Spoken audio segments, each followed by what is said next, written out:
U.S. cash equities. So it'll be interesting to see today, and we're seeing SPOOs, NASDAQ, Russell all get whipped around last night and today. 7:30, we had a big move. This is all Central Daylight Time. Yesterday morning, we had a big move. We could bring up. Let's bring up the pound market because Right. I mean, you could do that, or you could do the euro. Anything. Yeah. There's a great place to Yesterday start. morning. Right. What happened? So what I believe is that the text of the president got actually inaugurated. He swore the oath of office at 11 o'clock our time, and then gave a speech. But they released the actual text of the speech around 7:30. Gotcha. So once they did, and they went through the litany of stuff, there was a couple of interesting takeaways. Oh, no mention of crypto, no mention of tariffs. So euro got a bid, Aussie got a bid, the dollar got sold. Yep. So sterling, Kiwi, you pick it. Peso was markedly higher, dollar peso down. And we could do a quick check-in, actually, because if you're looking at, this is the time frame Pete's talking about prior to the actual inauguration, but when the information comes out, and you've got a euro market that rallies from below 103. Below 103. Right, Yeah, in the 102 handle, all the way up above 104. You've got a sterling market here that rallied from below 122 to well above 123 here, so multiple 100-pip moves. I don't want to show CAD just quite yet because that's going to be a pretty much crazy more one. constrained. Yeah, yen, I didn't see too much action. No. It's got the interest rate thing. It doesn't have as much of the tariff thing. If anything, it's been kind of a flight to quality amid some of the tariff and geopolitical strife. So not so much yen, but you've got an Aussie market that goes from 62, tries to get to 63. Now, keep in mind that a 100-pip move in this Aussie market is percentage-wise twice the move of a 100-pip move in sterling, right? And almost twice that of a euro dollar move. So 100 pips in Aussie, big frickin' move. Yeah, again, one standard deviation here is probably a skosh under 50 pips, if not closer to 40. But it's probably more volatile on a percentage basis than euro dollar and pound. And yen is kind of a weird one again, but a very volatile couldn't agree more. Market, and what I liked move. here is, so we got the spike, and then it was sold into. And then we saw the market kind of gain back ground and go out in the afternoon. Right at those highs. Right at those highs. So they had the spike, which we've seen in the last 6 months in this dollar rally or these currency falls. We've seen these corrective rallies that are met, rolled over, and they continue to roll over. Here, it was met, sold a little bit, and then buyers emerged. So I thought, all right, is this what we're... Anybody who sold the last week and a half sold below 103.5. Where we went out in the afternoon, they're all underwater, and the market held on to the bulk of its gains. This was a start, in my mind, of possibly some decent corrective tape action back up to... It felt healthy, like a healthy move. Yes, because it put risk on both sides of the market. If you bought it, but what we then... So the president went through the inauguration and everything. He went over and gave another speech in another part of Congress. The after party, is that the after party? It wasn't quite the after party. It was like the formal. You were on the bubble, but you didn't make the actual inauguration in the rotunda. You were in the antechamber or whatever they call it. The B list. You were B list. I did turn it on. I was looking for something. You got at 78. This guy spoke for 3.5 hours. Did he? I just saw. I saw the one guy doing some kind of operatic. Patriotic song. Oh yeah, they sung the national anthem. His name was Ralph Macchio, I think. No, really? No. Oh. But it was something like that, Okay. and I was like, "Is that guy Italian?" And I was like, "He can't be Italian. He's got to be American because this is a very American day." But good one for Italian. I'm going to claim him as Italian American. Why not? And good for him. I saw that. But that had nothing to do with any of this. So what happens? They go into no, but I understand ICE is working on Beverly this morning, so you should be concerned. He gave that, and then he went back to the Oval Office, signed a bunch of executive orders all over the place, freed all the January 6th, whether you call them hostages or conspirators, I don't know depending on which side of the fence you're on. And then he went over to the Capital One Center where there were 25,000 people waiting for him there. Okay. And he gave vintage Trump. So he went on for like an hour and a half, hour and 45 minutes, and went back and signed more executive orders. And he then brought up the whole the tariff thing. Gotcha. Tariffs coming out in Mexico and Canada February 1st. I don't know why he picked February 1st. Whatever. He seems like he's got a plan, whatever the plan is. I mean, there was a lot of stuff thrown up against the wall. You know, an executive order seeking energy independence, an executive order removing gender bias from the military. Great statements, depending on which side of the fence you live, but a little bit more difficult to implement than, I mean, kind of executive orders by nature sometimes are, okay, you have nobody running these departments. How are they going to execute them? They haven't even been, his candidates, his nominees for the most part, except for Marco Rubio, haven't been approved yet. So the minute the T word came out of his mouth, again, lack of the T word in the formal inauguration address at 11:15. Big dollar sell-off. Big dollar sell-off. Now we see this kind of march back a little bit here. Well, I appreciate the sequence of events because, yeah, when I got in this morning, I like you, am pretty much asleep by this time period. And so when I got in this morning, I was not expecting these markets to all reverse. And you bring up, you know, he talked about tariffs specifically with Canada and Mexico. This dollar CAD move is unbelievable. Yeah. I mean, this is a move, Pete, of yesterday morning, prior to everything you just walked through, going from 144.5 all the way down below 143 even, and then rallying all the way back to 144.5, and actually putting in for a brief, this is a 15-minute chart here, a new high trading above 145. Now, of course, how long it traded up there we could take a look at. But this is an unbelievable move in here. And this is probably one of the, we went through the whole thing of, okay, euro, dollar, and pound, they're this volatile. Aussie is more volatile. This CAD piece, even though it's at an extreme, Pete, not the most volatile pair. I mean, when was the last time we saw 100 pip moves in dollar CAD? It's all been one way. It doesn't happen. No, it's all been one way from 130 to 145. But a grind.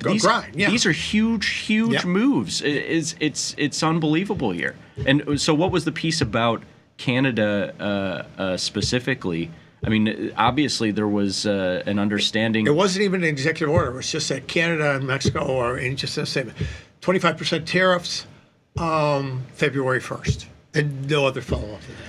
I mean, you got to give it to the guy that he, you know, gets made fun of the we're going to buy this country, we're going to take this country and whatever. Doesn't seem to have a plan, but he comes out with these February 1st tariffs, and we get the back and forth movement like you wouldn't believe. It's unbelievable because the market is trying to price in, is this going to happen? Right. Is this not going to happen? It's like there's a company acquiring another company every couple weeks. There, I'm pulling the bid. But no one knows if it's actually going to go through. I mean, again, I just can't emphasize enough. And maybe if we go to the daily chart, it'll show a little bit of this. I mean, you've got some big moves in here that are probably FOMC days, whatever they are. But this is an unreal range for the last 24 hours of. Encompassing the last month or so of price action and including a new high for dollar CAD. I mean, has it traded 145, Pete?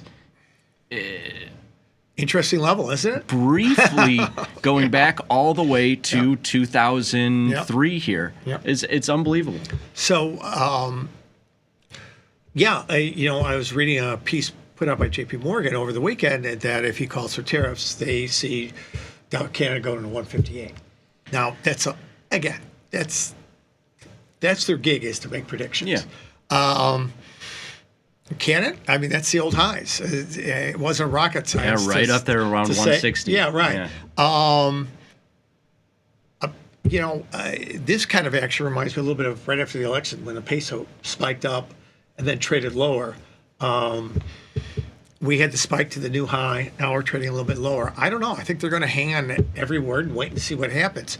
But, in the same sentence, he was talking about tariffs on China, and he said, there's no tariffs on China, and it's horrible. They pay us pennies compared to what we pay them in tariffs. And he says, except for me, when I was in office, I put on billions and billions and billions of dollars of tariffs that are still there. So it's like, well, what is it? Are we getting pennies or billions of dollars? So, I think when he doesn't like what he says, you get revisionist history a little bit. Whatever it is, he seems to have control of what he needs to change things. So I think they're mindful that this is going to be an interesting exercise for the next couple of weeks at least to see. U.S. equities got slammed really hard. When he came out with the tariff talk, U.S. equities got slammed. S&P broke 70 handles. Jeez. And they rallied, took them 5 hours, but they rallied 60 of those back. Mm-hmm. So does any of this have anything to do with, is the market, now that we exist in an increasingly 24/7 world, is the market still technically thin amid all of these moves, given that it's a holiday, the cash equity market isn't open, right. Certain participants aren't in the global currency trade at this time? Do you think thinness has anything to do with some of these moves? Absolutely. I think that when we see these go through, like at 6:30 at night, that is... it's the weirdest part of the day. It is. It's right when New Zealand and Australia are quoting FX. The rest of Asia hasn't quite come in yet. It is the thinnest period of the day. Overall, though, you've got event risk. You've got somebody who could say something that can move the market 100 pips. Every dealer is backing off on their price. Yeah. They're going to not get run over by a freight train with moves like this. So every chief dealer has told their junior dealers, be careful. Don't get banned. So how do you not get banned? As a market maker, you go from I'm 12 bid at 13 to I'm 11 bid at 15. And then the market drops 50 points, and now you got the 11th, the 8, and you're 10 points. Right. So that is just a function of the way markets will work. Yes, there was, you saw the market move quickly through different price levels. And I think you're going to continue to see that hanging on. I mean, we got a clock now where I believe February 1st is, it's funny, a week from Saturday. So I don't know why you picked Saturday. Yeah, exactly 2 weeks from yes. You have now less than 10 trading days until that point in time. Right. So, and also, I mean, we'll bring up the calendar here just to take specifically a look at the next 14 days. You had some UK data, and that's not helpful. Unemployment a little bit higher than expected. You have Canadian inflation coming out here in 45 minutes. That'll be helpful. But I just wanted to look at what the next 2 weeks looks like, because I do believe you have, let me make sure I have all my correct places in order. Yeah, I do. Okay. You have a handful of Fed events going the next couple of weeks here. And also a Bank of Japan interest rate announcement. Yeah, I think that's... Which they're talking that there's going to be a rate hike. Is that this week? Yeah, that's the 23rd. Today's the 21st, so that'll be Thursday night going into Friday, right. I believe, as long as I've got my calendar. Yeah, now the market expecting a 25 bip hike out of Japan. Obviously, we've said yen has been really excluded from a lot of the stories that we're talking about with tariffs and everything else. But you'll have a BOC report. Canada expected to cut. Yeah. FOMC that same day it'll be a week from tomorrow here, and then you'll close out the month with a bunch of European data and the ECB press conference as well. And that Canada and ECB numbers the Canada rate cut will be really interesting, because if they go ahead with that cut and you look at the unemployment numbers, and they're both the rate and the amount of people employed is showing stress in the economy. If they go through with that cut, they are really saying they're concerned about domestic growth, and they frankly don't care where FX goes. Yeah. And what I mean by that, obviously, no central bank wants their currency just to fall apart. At some point, it becomes inflationary. So you're fighting decreased growth and inflation, which is problematic. We're not talking about Turkey here. No, right. Or Brazil or any of the number of other countries. But them on a grind from 145 to 150 or 155, again, one of the easiest ways within within a certain dynamic to soften the blow of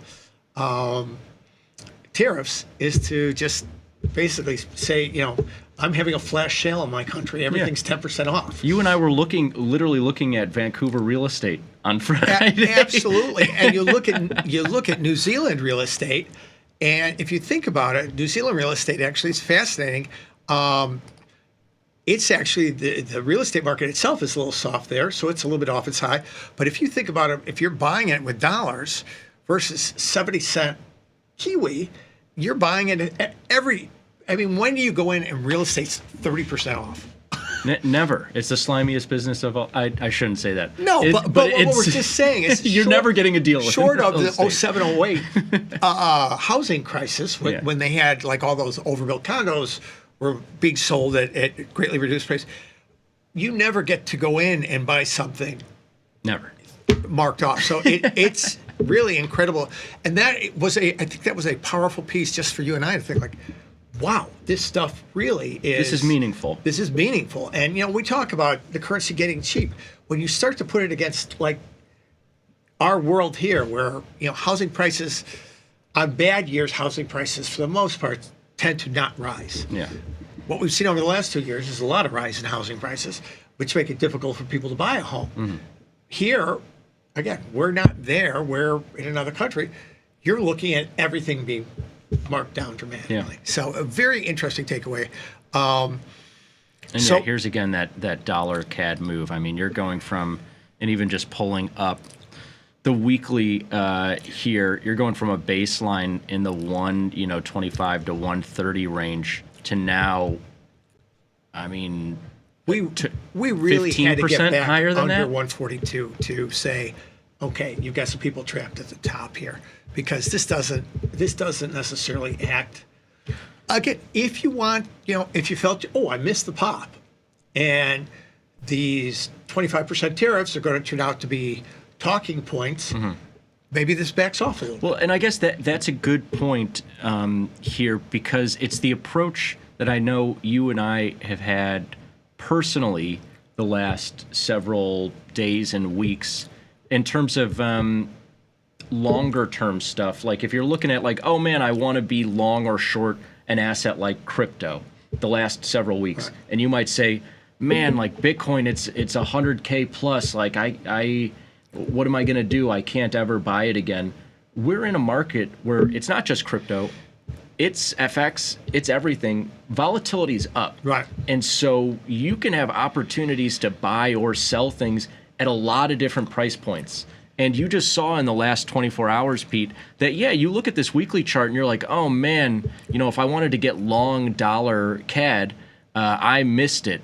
Or yesterday night, if I wanted to get short dollar CAD, you could have said that I missed it. At 7 o'clock at 8 o'clock in the morning yesterday, you would have said, I missed the break. I missed the top. Yeah, well, and that's what I'm saying is that you've got, 150, almost 200 pips of range in the last 24 hours to get in or out of positions, new positions on. And I guess that's my point of bringing in the crypto analogy is like, you had Bitcoin at 92K last week. Right. And so like for you to be, oh man, I missed anything. With Trump back in office, it seems like you're going to get a lot of price points. I don't remember this volatility really for the last couple of years. And so with that, the last thing you want to do is rush and say like, oh man, dollar CAD just broke from 144.5 down to 143. I missed it. I need to get short right here. Take this greater volatility into account when you're opening and closing positions. Absolutely. And I think it also begs the thing is, especially if you've been sitting on these, say you started selling some at 142.5, 143.5, 144.5, and they turn like they do like that. Yes, it's great. You finally got the direction you wanted. Manage some of them. Yeah. And it's so hard to do. It's like I've sat on these for a freaking month. I don't want to take them off now that they've turned. The one thing is, if you take off, and again, this is where position sizing becomes important. It's not a binary thing. I'm not either long or short.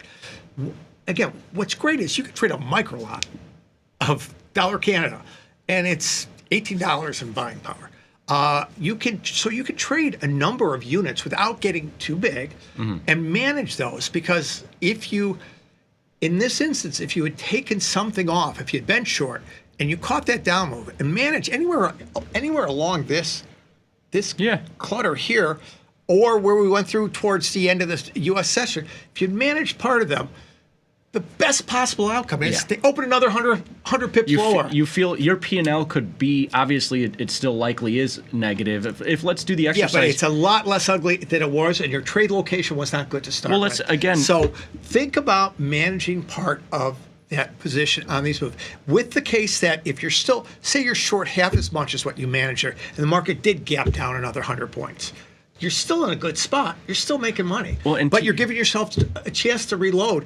We're hanging on the verbiage of a guy who can talk. God bless him. He went for 3.5 hours yesterday and kind of watch out, go Bruce all over. Springsteen. What's that? I said, watch out, Bruce he Springsteen. can go all over It's the crazy. map. So given that, you got to harvest a little bit in between. Well, and you make a great point that if you're short the 140s, the 141s, the 142s, the 43s, the 44s, yesterday being able to close out I know this isn't exactly how it works, but you close your 43s and 44s for profit, and then being able to put them back on at 44.50 this morning, and not feeling bad if they go straight down to 40, feels like you still a big got half win. of them on. Yeah, right. because the worst thing you could do is see this break and, having done nothing, be in the same position you were at the end of last week. No, because you wake up this morning, and what's your decision at this point? I'm in these for another ride. Okay, well, at some point you're going to have to make a decision. The market's going to compel you to.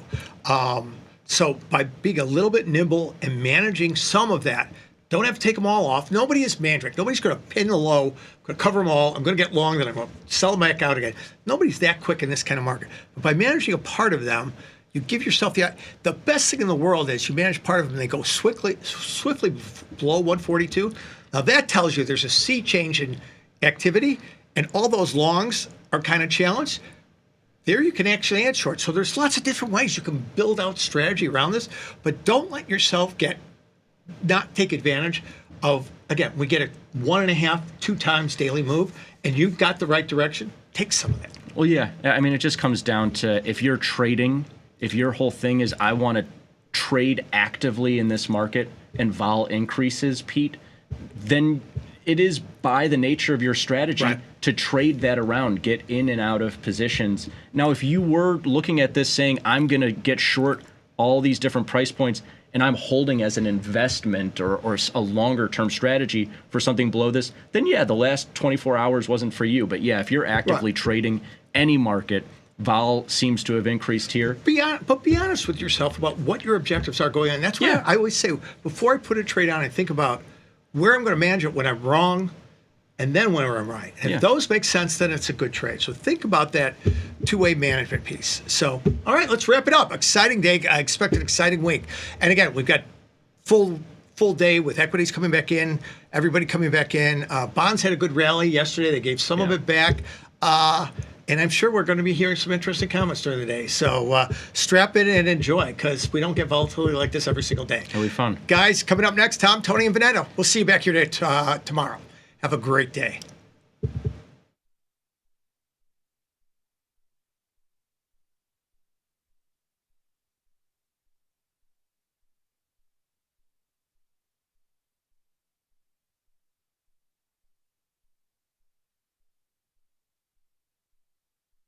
You can get up to $4,000 when you open and fund a new account with tastytrade. That's 4,000 buckaroos, 4,000 bills, or clams, 4,000 in dough or cheddar, not the cheesy kind. 4 large, 4K, 4 grand, which is no small thing.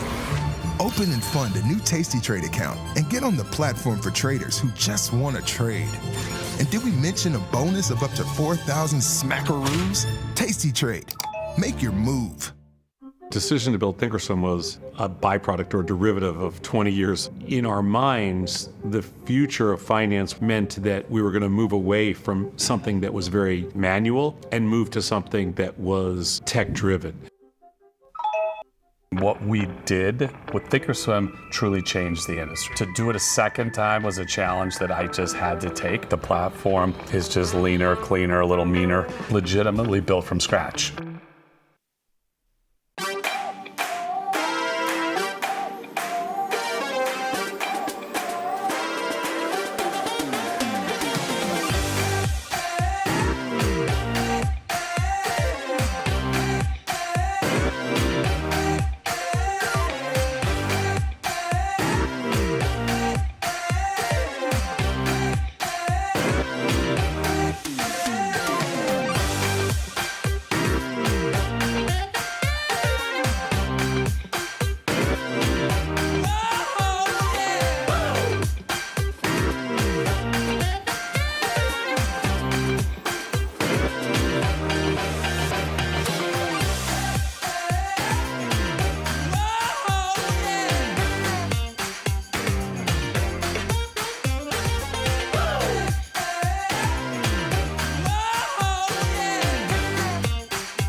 Get a bonus of up to $4,000 when you open and fund a Tasty Trade account. Make your move, genius. Tasty Trade.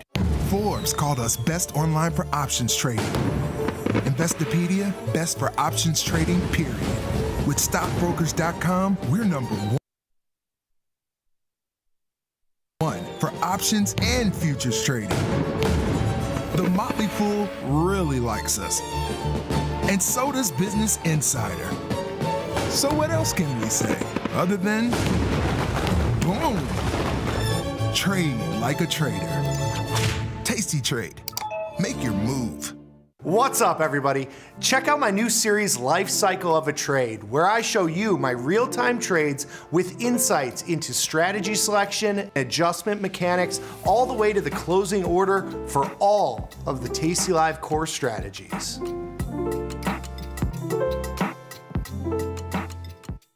We built Tasty Trade's web platform for today's traders. See it, click it, trade it. Research with fundamentals, endless forecasts, and more. Drill into data, find opportunity, and track the action with hundreds of indicators. Track your options profit and loss history over time per symbol. Note your progress and plan your tactics with a trading journal. See probabilities, max profit, and Greeks in one click.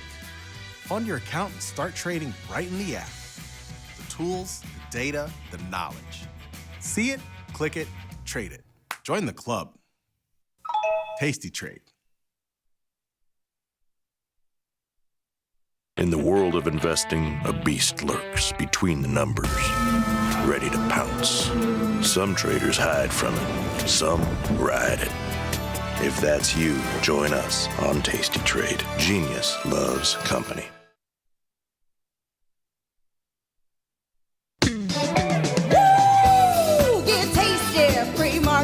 Come on, you know it, can you feel it? We got some things to talk about. Pre-market, it's early, but not too early. Come on, wake up now. Pour that coffee down your throat hole. It's hot. Now you got a hole in your throat. Oh no, just call your boss. Take the crust from out your eyes. So tasty, not a coffee. Good morning, you knuckleheads. Happy Tuesday. That's right, Tuesday to you both. How are you guys doing? Hello. Wow. In his infinite generosity and unfathomable kindness, because we are experiencing Arctic temperatures, Tom is letting us work from home today. No. That is so false. There's nothing further. Gas you up, man. It's called There's nothing further from the truth. Absolutely nothing further from the truth. Come on, man, and just take the win. That is the most ridiculous thing I've ever heard. we go from indoor driveway. It's nothing. I'm gonna tell you right now. Indoor driveway? You mean heated driveway indoor garage? To indoor garage. Whatever. No. But I'm sick, so that's what happened. Oh, there it is. The sympathy cough. Yes. Well, you should have taken off. The show's much better without you. I mean, we could have just had a good show, Nikki and I. I mean, it's the future. You might as well bring it out now. Chopped liver? Hey, Vanetta and I did the show on Friday. It was great. The best part of the show was Vanetta and you, 100%. Oh, no. What's wrong with you, Tom? I hope you feel better. Yeah, I'm getting better. It's just all weekend I've just been, I don't know. Well, you've been partying. Like, I've seen your Instagram, girl, pop off. Tom is in his hoe phase. he is in his hoe phase. You are right. He peaked late. Get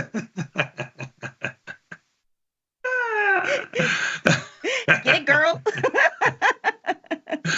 Hanging out at a coffee shop now. You've turned into Grandma Beanie. That's what you are. You've been going out a lot. No, I was actually a little sick this weekend. I only went out. I went out to dinner. I went out one time this whole weekend. Okay, but that's a lot. I did. We had a grand opening at the coffee shop, so I went there, and then we also I did a podcast on Saturday morning. So I was like, kind of did some things, but I was just, my voice sucked. You spread your germs everywhere. Everywhere. I am ground zero for the next, the next pandemic. Don't say that. I was locked in an airtight room with you on Friday. Oh, Friday was just the initial stages. Yeah. Yeah, that's where the contagion starts. Yeah.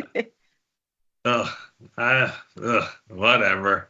Sadnoff, thank you for paying me for the Buckeye victory that we had. I do appreciate it. You were a little bit late. I mean, Frankie paid me immediately after the game. You paid me about an hour ago. You held on as long. That's because I was asleep immediately following the game. I didn't make it to the end of the game. I had taken too much medicine. So I missed the end of the game. But when I saw the highlights, I realized they had a good chance of covering. Yeah, the game was only interesting if you had money on it. I mean, it was a blowout. Other than that, I mean, Ohio State kind of. I mean, Notre Dame started out with an electric, opening drive, and that was really exciting. Sosnoff was off for that. He immediately texted me and said, I've never seen anybody go through Ohio State so easily. Something to that nature. And then radio silent. Much of the way Indiana started their game against Notre Dame. I was like, I've never seen anybody shove it down their throats at Ohio State like they did on the first drive. After that, though, not so much. Well, what a remarkable turnaround, because Ryan Day, correct me if I'm wrong, but he was kind of literally on the chopping block. Like, they were going to fire him, right? Kind of. Well, you lose to Michigan like 4 years in a row, and the only way you can redeem yourself is to win a national championship. Wow. I mean, a national championship is huge, and you can redeem yourself a national championship. But if you can't beat Michigan, you're just like, they need to replace you. It's too big for that. I mean, it's a stain, and they lost to a backup quarterback, like a bunch of rookies. Yeah. I mean, that was the most painful loss. Yeah, they were calling for his head. Yeah. Well, yeah. I mean, what a turnaround. But I mean, I have a gently used Ohio State shirt if anyone wants it. You might be Ohio State's good luck charm, Vanetta. That's what it is. Oh, no. Well, I did my best to fly their colors today. This is the closest I got. So thank you, Ohio. Bat, how was Wisconsin? You'll notice I'm not wearing the Stars colors today. That is correct. We came in 4th out of 8. We couldn't score any goals. I mean, we ended up being 1-2-1. We just weren't there. But I got to tell you something. Kids had a good time in the hotel. That's about it. Almost got kicked out of there. That was the Hampton Inn. At the Hampton Inn. It was a Marriott. God. It was Marriott. Try the waffles for breakfast. They're amazing there. I do love a Hampton Inn waffle. Ooh, that is good. No, this is a Marriott. This is a Marriott with a buffet in the morning, Sosnoff, for breakfast. If you were interested, nothing's better than those eggs in a big pile on a hot steam table. Ugh. Nothing says breakfast in Wisconsin like a Marriott buffet. No bueno, as they say. They have Nushki's now in the bacon? Gulf of America. They do not have bacon. They do not have Nushki's bacon. I don't know. It's a Marriott. Marriott's be fancy. No Nooshki's bacon. No Nooshki's bacon. Regular bacon piled high like a whole pig on a pile. You should have gone to like a supper club or something. We did. I mean, that was dinner time. Sure, we went out there, and we had plenty of time in the middle of the day. We went to a we went to a hockey game, Buckeye hockey game, which was great. They played Long Island. It was a lot of fun. There was a fight. There was an ejection. There were a bunch of goals. You mean Badgers? Yeah, Badgers. What'd I say? Okay. You said Okay. Buckeye. Yeah. I'm sorry. I didn't know if Wisconsin was playing Ohio State in hockey. No, right? I That's apologize. right. I apologize. I went to a Badger game. I apologize. Yeah, against Who were Long they Island. playing? Were they playing? Long Island, believe it or not. Long Island University? Yeah, I couldn't believe it. Yeah, I could not believe it. Right, and it was like because their Badgers are a Big Ten. I didn't. Yeah. I don't know. It was weird, but they played. It was kind of fun. It was good. Good game. A lot of fun. Sitting right there in the student section. We had the band to the left of us. You know, they walk all around. I mean, it's electrifying. It's a lot of fun. $15 tickets. I mean, it was great. I was even on the Jumbotron for a minute, Sadnoff. I even had the Tasty Trade thing there out, but I don't know if you could see it. Oh, that's fun. How was the prime rib? The prime rib was excellent. It was a special. Thank you. At the supper club. That's the only thing you can get in Wisconsin at the supper club is prime rib. Yes, I'll have the prime rib. How big? Thank you. There's nothing wrong with that. Look, it's either a fish fry or it's prime rib. Both are your Wisconsin choices. You don't want the fish fry. I didn't go to a fish fry. That was Friday. No, but it was a long weekend. Got up there on a Thursday. We're there Friday, Saturday, Sunday. Sunday, we have a game. We're supposed to have a game at 4:00, but they were running late, and they had a learn and skate for like 4-year-olds and 5-year-olds. So we had to wait an hour in between because they were 2 hours late. So instead of playing at like 4:00, we didn't play until almost 5:00, which got us home, at 8 or 9 o'clock. It was a long. Felt like a week. You chose this life, man. I did. There's a little part of me that kind of smiles when I hear that story. When the season starts, you're like, oh man, I like that parent. Oh, this is gonna be fun. Oh, that kid's nice. This kid. That. By this time of the season, you go, I hate that parent. I hate that parent. I hate that family. I don't want to be with those people.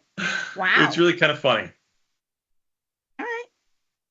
Hey, anyway, the big news here in the city of Chicago is, blessedly, we do not have to suffer under a McCarthy era. Ben Johnson's the guy getting the nod. Everyone thinking he was going to go to the Raiders, going to be with Tom Brady, but no, the offensive coordinator for the Detroit Lions, #1 offense, is going to be your new head coach of Chicago Bears. What are your thoughts?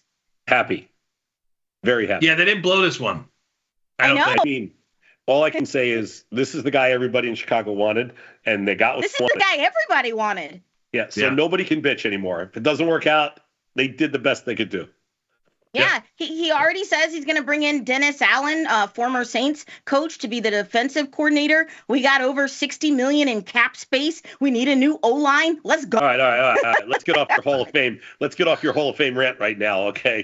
We have to, the over-under for the Bears next year is probably 7.5. Maybe 6.5. I don't know. Did you watch any of the NFL playoff games, or were you? I watched them all in like a NyQuil haze. Yes, I watched them all because I was sick. I watched them all. Okay. And so I watched everything. It was way too much football, and it was. The best game I would say was probably the Bills-Ravens game. Yeah, the Bills-Ravens game was the best. Yeah. I mean, the other game, the Eagles game, was kind of fun to watch, but it was fun in the snow. It was sloppy. Saquon doing Saquon things. Flag. I mean, I loved the Commanders just slapping Detroit. I hate Detroit, so I loved the Commanders winning that game, and I liked the Chiefs winning. So yeah, you did. Who's a Chiefty? It's good. You got 4 great teams left. I mean, it's gonna be nice. Well, there's gonna be. You always have 4 great quarterbacks. You have 4 great quarterbacks. Yep. There's going to be Yep, some sure tension in the office because there's a lot of Bills Mafia in our office, and I am not here for it. Yeah, but Well, the Bills, this is like Jordan trying to get through Detroit. Like you got to get the Bills have to, they have to get through Mahomes. They've been trying now every freaking year, and until they get through Mahomes, they got nothing. Well, the Chiefs haven't been blowing people out like they have been. Yeah, they're winning. I get it, but not like they used to be. Yeah, but you still got to get through Mahomes. Sure. Speaking of quarterbacks, Lamar Jackson signed a 5-year, $260 million contract with the Baltimore Ravens, including a $72.5 million signing bonus, $185 million guaranteed. It's an average salary of $52 million. That's a year compared to what Zach Prescott. He's way better than Zach Prescott, and Zach got $60 million a year. I think so. And that's actually a friendly deal because that's less than Daniel Jones got. That's less than Zach Prescott. That's less than Joe Burrow. That's less than, I think all the big guys get like 55 to 60. So he signed a team friendly deal. Don't bring facts all of a sudden.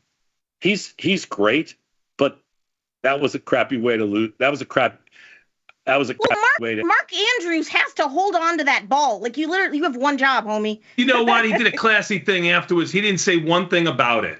Yeah. Lamar Jackson didn't. Yeah. Lamar Jackson. No, yes, he did. He was like, "You got to catch that shit." No, he was. No, he did. He said something. No, he was real classy in the mic. I listened to it. Maybe he said something later on that I missed, but he was real classy. Tony Romo said it best. He said he catches that ball 999 out of 1,000 times. Yeah. Okay, and well, it's true. You gotta catch that ball. Yeah, you gotta catch that ball. Mm-hmm. Anyway, wow. We will see what happens. This is my favorite time of the year, though. It's like always something going on the weekends, sports-wise, and good games. So we will talk about that. But hey, we got a good show for you today. If you're into that, we are back for a shortened week, but still back. Today is a terrific Tuesday on Tasty Live, and coming your way at the top of the 8 o'clock hour, we got an options jive. Going to talk high volume, low correlation. What does that mean?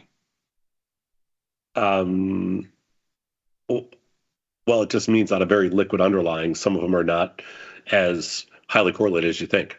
Oh, okay. Then we got Chris Vecchio in the house, coming in at 8:40 for Let Me Explain. He's also now an insufferable Bills fan. I don't know what's happening. I don't you know how far away New York City is from Buffalo? Yeah, like 8 hours. Yeah, well. You start at the beginning. To be fair, it's hard to be a Jets fan. So. And then I'm being told you saw the fake AI interview of Lamar Jackson. Oh, okay. Yeah, I saw. Yeah. I didn't see. I mean, the AI thing is getting out of the hand. Yeah. You saw the fake one. You saw the fake one. He really was complimentary. He said. Okay. I apologize. No. I'm just being told. And since we're correcting everybody. It's Dak with a D, not Zach. Okay, but I know you're sick Dak. And you got medicine. I got you. Dak. Yeah. Oh, complimentary cough. Go ahead. Hey, all right, keeping it moving. What are you going to talk about with Chris today? Do you know? No. Okay, great. Way to bring preparedness. We're going to talk about Long Island University hockey.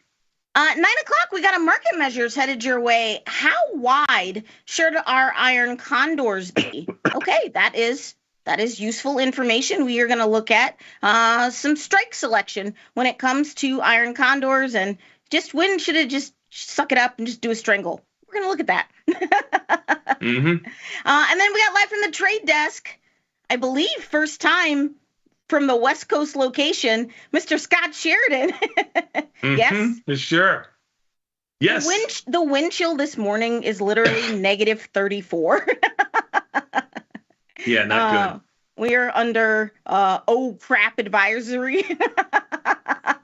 Stop. You got a little water running in your house?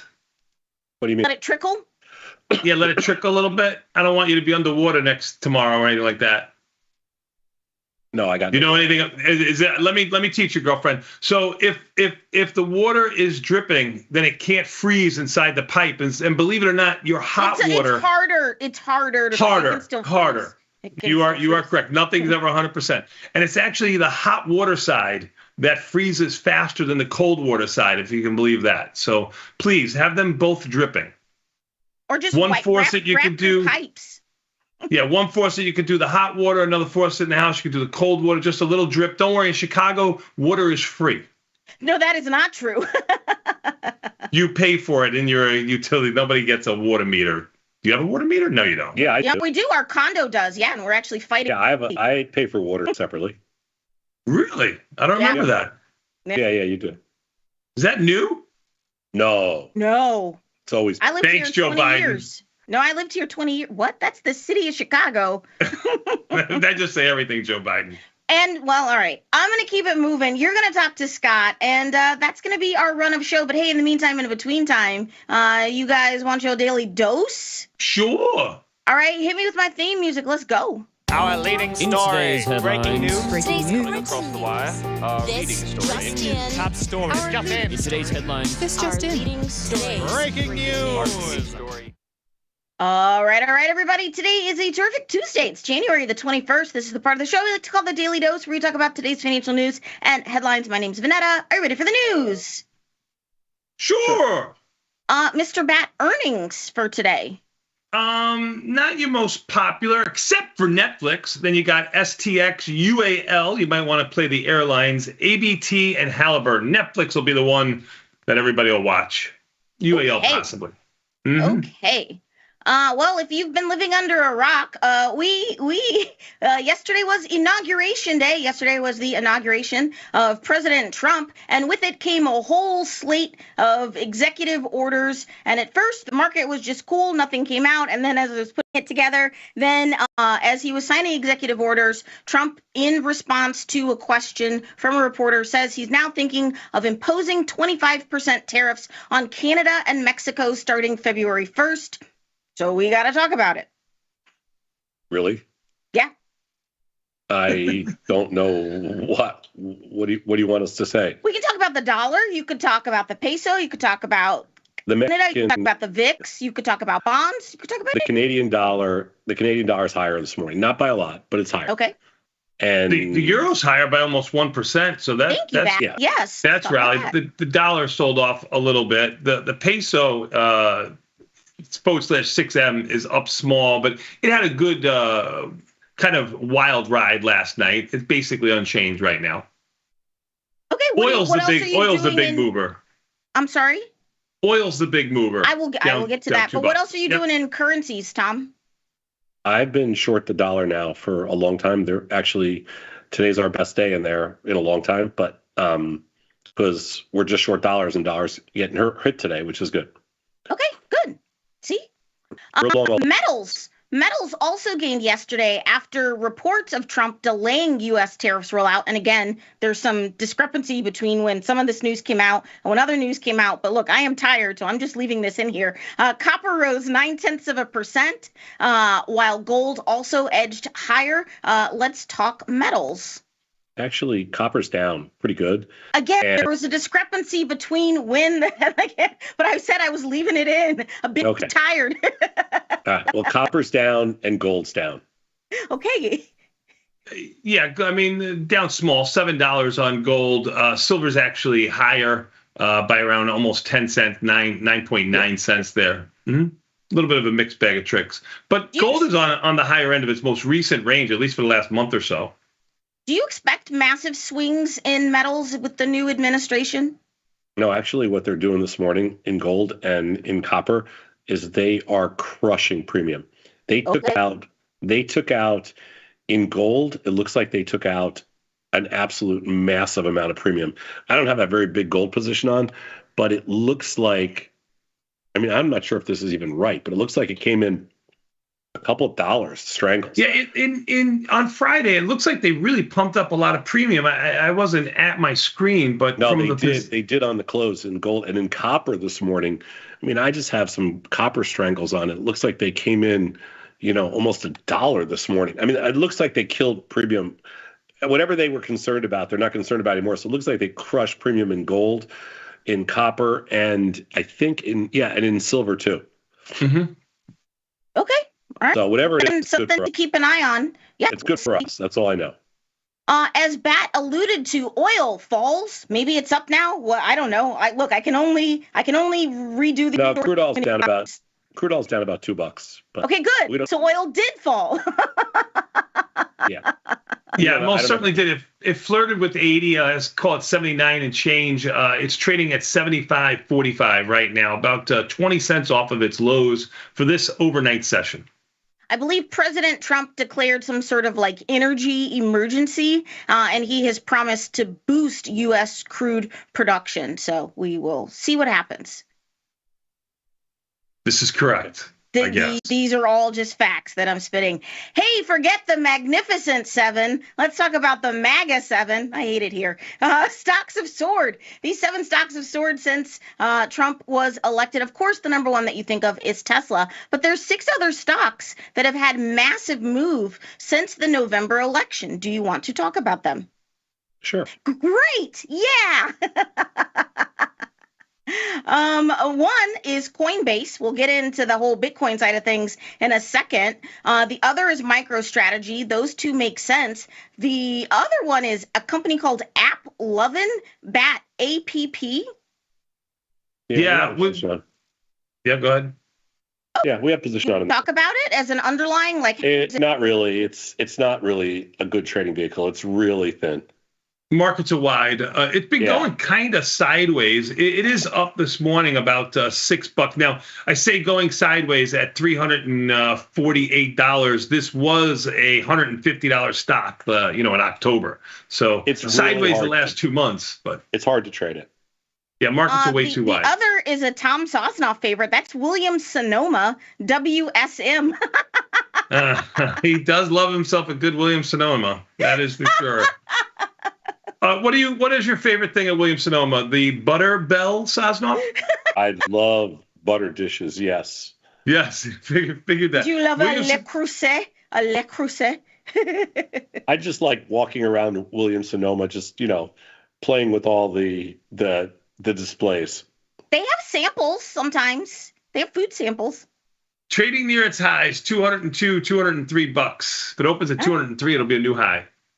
Shifting gears, Bitcoin went on a wild ride as Trump takes office. Crypto is turning volatile. The price of crypto had some wild swings, briefly crossing above 109,000, but then it fell below 101. Again, I can't keep up with this like in real time. I'm not sure what Bitcoin's doing this morning. Right there in the middle at 105, but you're 100% correct. A lot of hundreds going on there. It got down to around 100, got up to around 110, as you said. 105 right now for the futures, 104,900. Volatility definitely in the cryptocurrencies. Coinbase. What are you guys doing in Bitcoin?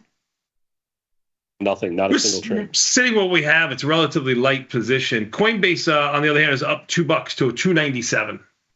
Tom, you wrote about this in the Cherry Bomb, but let's talk about it. Donald and Melania Trump launched a pair of meme coins ahead of the inauguration, raising some serious ethics concern. At one point on paper, the value of Trump coin was over $12 billion, accounting for 89% of Donald Trump's net worth, and briefly placing him in the top 25 of the world's wealthiest individuals. Nothing wrong with that.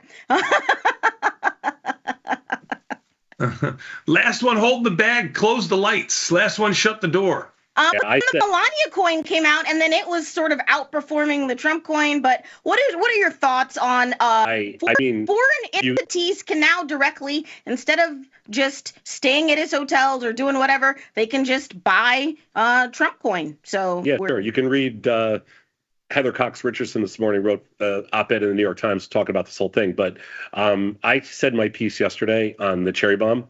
I mean, to me, if you have no asset as of Saturday, and then as of Sunday you have $50 billion asset that you made up out of nothing, it's not only is it sad and embarrassing, it's despicable, unethical, and it requires some form eventually of judicial reform. This is eventually I wrote the last line of my cherry bomb was eventually the suckers run out of money, and eventually the suckers will run out of money. But is this bad for crypto overall when it's struggling so much to be like legitimate? It's bad for crypto in the long run because it does take away the legitimacy of crypto, but it's also bad for everything. It's bad for market integrity. It's bad for the public. When markets going up, everybody just blows it off. When markets turn around and things like that happen, you'll see it. This is probably I'm a little bit surprised at. This is one of the dumbest, most insane things I've ever seen somebody do before they even get into office, and it's really disgusting. I'm not. Go ahead, Pat. I want to talk about what a meme coin is. Let's forget about its origins. Okay, I mean, a meme coin. What is it? Yeah, it originates from a humorous characteristic on the internet. I mean, its code name is shitcoin. I mean, it has little to no value. I mean, this is if you want to be mad at somebody, be mad at the public for having such audacity to invest in something that has little to no value whatsoever, and then have ignorance to a tradable market and say things like options are risky. You should have a $25,000 account before you know anything about investing. You're comparing apples and oranges. I agree with you on the second point 100%. But on the first point, you are dealing with people that have no idea what a meme coin is, that have no idea what this is, and to come. Well, by our own rules, if they have more than $25,000 in their account and they're buying these meme coins, which really are nothing, they have no value. A simple Google search will tell you this. If they're investing in that, then they know what they're doing. Caveat emptor. It's a hypocrisy to say. It's not a hypocrisy. It's not a hypocrisy at all. Is this any different than the apes that they were buying? I mean, it's ridiculous. Yes, it's different. It's different because it's 80% owned by the U.S. leader of the free world, and his wife. Yeah. It's 80% owned by them. This is not. They kept 80%. I understand that. Did you buy one? Did I buy one? For the sole purpose of scamming their followers and everybody else out there by creating a speculative market. You don't think they know what they're doing? I mean, that's all this is. How can you even say you can't compare the two? And there's no regulation on this. It's outside of, when it happens to somebody else. Just like all the other coins, right? That went from $10 to $0. Yeah, but the difference they weren't done by the President of the United States. Nuclear codes. When Haley Welch did it, they said we're going to throw you in jail. When Trump does it, they go, "Oh, it's a great business plan." Give me a break. Who said they were going to throw her in jail? I mean, that was just a headline, Saz. I mean, nobody's being sued. She's being sued. Yeah, maybe Trump will be sued too, and maybe rightfully so. But my point is not where it originates from. Yeah, he can't be sued. He's above the law. Okay, let's be fair. Like a lot of people who got pardoned are above the law. I get that. No. Hey, whoa, before we got to put Tom on oxygen, I got more stories. Let's keep it moving here. Let's talk about get ready for the world's first trillionaires. Kind of in line, but five are expected to amass at least $1 trillion in wealth within the next decade. If current trends continued, that's from an Oxfam report. What are the implications of having people that are literal trillionaires within a decade? I don't know because I don't think any of us could have ever pictured the idea that there'd be trillionaires. I can't wrap my mind around that sort of wealth. Yeah, I don't think that any of us thought that we would ever see a trillionaire, to be fair. Well, but now I'm saying there could be 5. I don't know, Saz. When I was a kid, we were talking about gazillionaires. That's going to probably be next. Well, a gazillionaire, I can understand because that's just a made-up term, so I could easily see that. But a trillionaire? We're going to have to come up with a name for it soon, Saz. No, we're going to have one eventually. That's kind of mind-blowing. I don't think it probably changes it. I don't know. I don't know what it means. I really don't. It's crazy. Tech lobbyists, a pair of trade groups, are suing the federal government over its attempts to regulate digital payment apps and wallets like banks. A lawsuit filed against the Consumer Financial Protection Bureau claimed the new regulations introduced last year are arbitrary and capricious and put innovation at risk. But again, companies like Yada, which were a retail bank, they lost $100 million of customer funds through an intermediary called Synapse. It collapsed abruptly in May. So the federal government is like, look, things like Cash App, Venmo, Zelle, like all of these other digital payment apps need to be regulated like banks. What are your thoughts? Is it arbitrary and capricious, or is it something that needs to be scrutinized? No, I would say that of course that should be regulated. Yeah, like Venmo, Cash App. Yeah, I kind of agree with Yeah, you. I don't know exactly what happened in that particular case. Sure. But I mean, challenger banks are fully regulated. Mm-hmm. Money transfer agents are fully regulated. So I would assume that right. And some of these challenger banks, that's where the gray space is, because they're apps only. It's not like a they're not a traditional bank, right. And they use but they are licensed in different states because you can't transfer money. You can't. So they do have all the licensing, but then they use other banks for the underlying products. They're more like a front end, like a little bit like Tasty is. We're a front end, so we don't actually make markets. We just route to the exchanges, and then on the exchange, everything takes place. But in our world, everything's fungible, and so everything is centrally cleared. So there's no risk of, if you make a trade through us, there's no risk of that trade being, not clearing, not being good. It's your trade.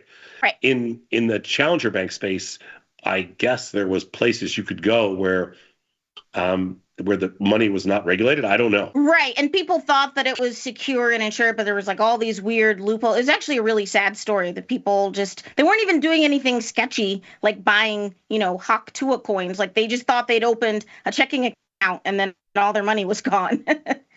Yeah, no, that's a very, that I thought they were all regulated, honestly. I already thought they were regulated. Hey, what a wild weekend where TikTok was able to restore U.S. service after President Trump was able to provide assurance. This whole thing is so wonky.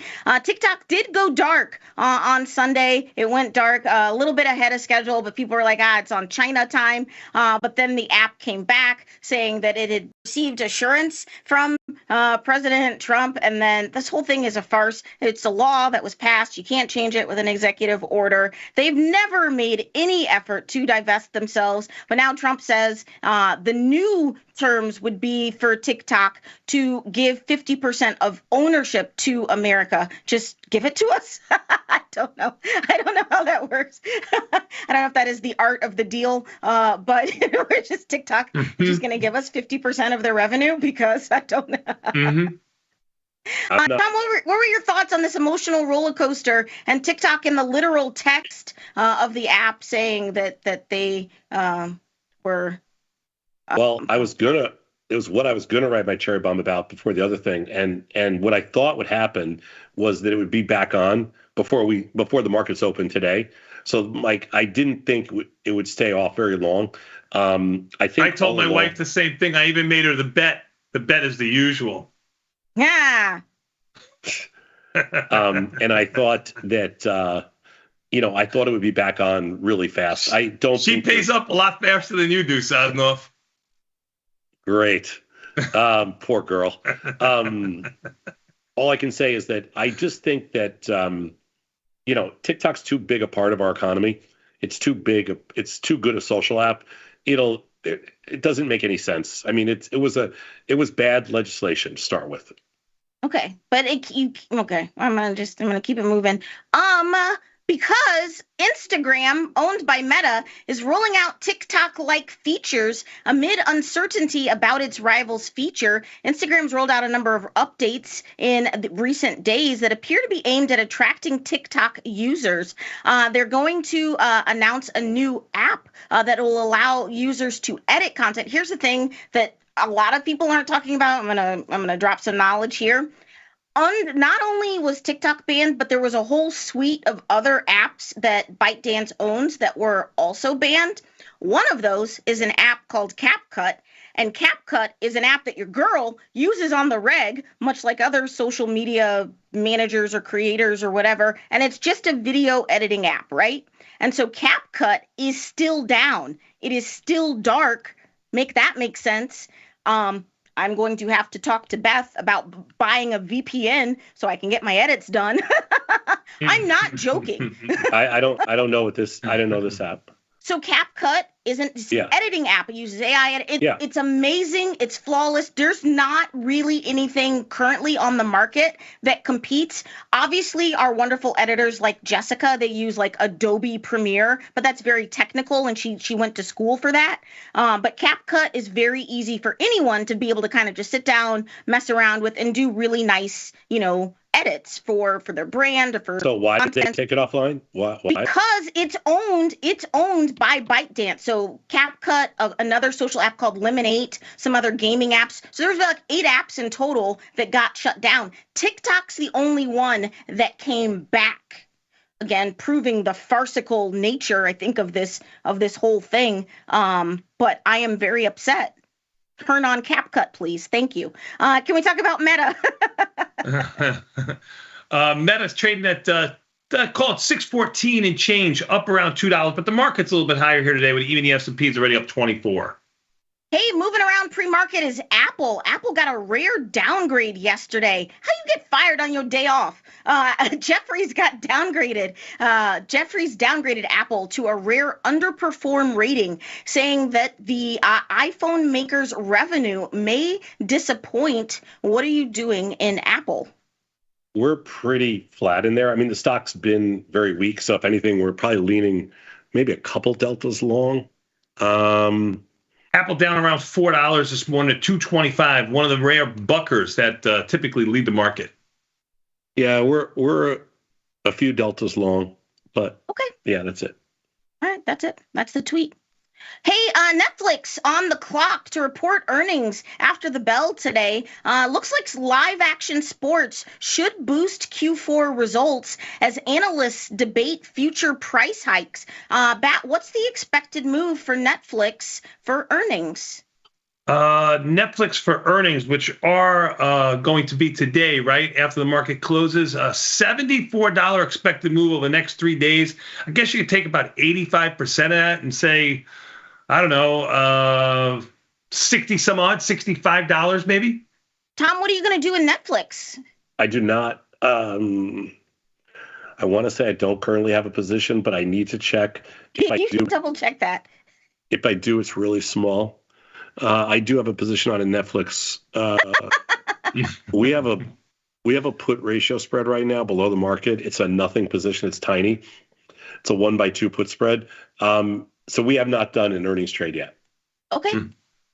Something to. I'm open. I'm open to doing something in Netflix. I haven't done anything yet. Something to keep an eye on. The Costco Teamsters have approved a strike if a contract agreement is not met by January 31st when its current deal with the retailer expires. The union represents 18,000 Costco employees nationwide. A strike could hamper day-to-day operations at the well-known retailers. Costco's greedy executives have less than 2 weeks to do the right thing, says Sean O'Brien, general president of the Teamsters. Okay. There you go. I think they'll settle this. What are you going to do in Costco? I support union. I used to be in a union, and I would never cross a strike line, but I kind of would work at Costco for free. I don't have a position on a Costco right now. It's not a great stock to trade. It's expensive. Tom is so right on this one. He's been wrong for most of the day, but he's right on this one. Costco markets are just way too wide. And they also fired Grandma Beanie for eating some of the samples when she worked there. So I got a little bone to pick with Costco. You sure that wasn't Sam's Club? No, it was Costco. Rightfully so. She shouldn't have been eating them, but, she was 80. 7-year-old electric vehicle startup Canoe, the ticker GOEV, has filed for bankruptcy and will cease operations immediately. The company is liquidating its assets, so if you want to buy one of their fugly cars, you can. I don't even know if I've ever seen one of those cars. No, but remember, like, I think the U.S. Postal Service, I think, was working with them, maybe. They also singled out their inability to secure funding from the U.S. Department of Energy's loan program. So they are open to maybe a foreign investor coming in, but they owe money to hundreds of creditors, and it has $164 million in liabilities. Wolf. Ooh. So it's I don't see GoEV. anybody. I don't see anybody saving them. Are you guys doing anything in Tesla? We talked about Tesla this morning. It's up again. Tesla 434 up around $8 or so. 434 with an IV rank of 89. 434 is about mid-range for its most recent move. Flirted with around 480, got down to around 380 or so, hitting at 434. As I said, it has earnings coming on the 29th after the market closes. Starbucks is announcing plans. They are eliminating jobs as CEO Brian Niccol focuses on its Back to Starbucks plan to operate more efficiently. They're going to announce corporate layoffs starting in March. He expects the effort will lead to job eliminations and smaller support teams. Can Starbucks turn this thing around? I mean, isn't the stock just off its highs? What is Starbucks? What are you saying? Starbucks is in. I mean, it's trading $95. I mean, yeah, it's right I guess. Range. Yeah, I mean, it was up to 100. It's got down to 75. I guess it's at the higher end of its range, but it really hasn't gone anywhere in the last year, calendar year. It started its calendar year around $95. I'm talking about last time this year. So it really hasn't gone anywhere. It's gotten back its losses. Pepsi got in trouble from the FTC for price fixing. Pepsi hurt small businesses by giving big box retailers a financial advantage. The FTC sued Pepsi for engaging in illegal price discrimination with a large retailer, Rutro, PEP. I know you don't trade it a ton, but that's no bueno. Yeah, we don't trade Pepsi much. I mean, Diet Coke would never. No way. Now, Pepsi's on its butt. It's a little off of its lows of around 135 or so, trading at around 148, basically unchanged. But it started its calendar year a year ago around 170. Never seen those numbers since the summertime.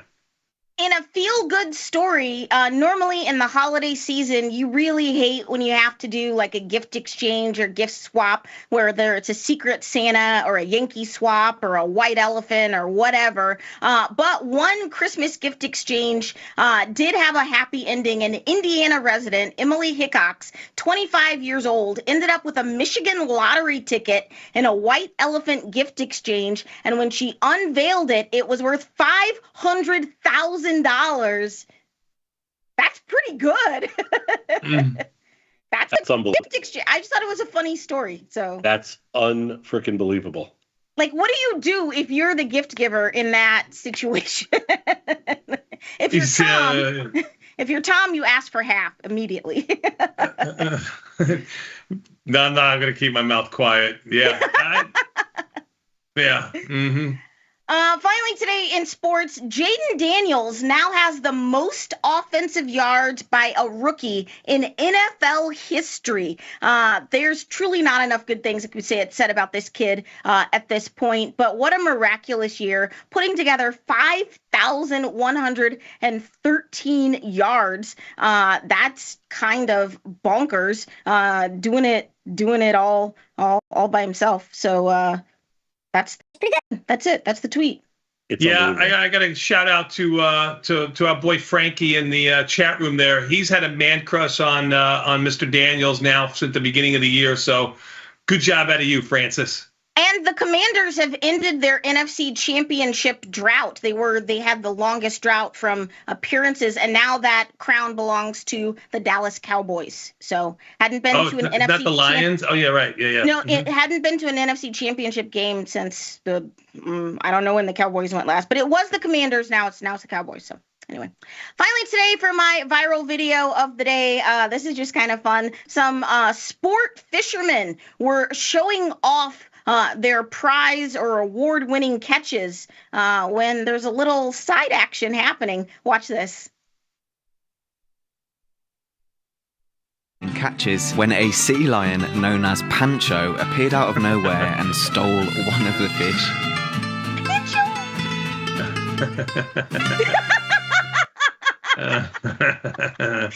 That's pretty good. Get a little lunch. He's like, lunch. Yoink.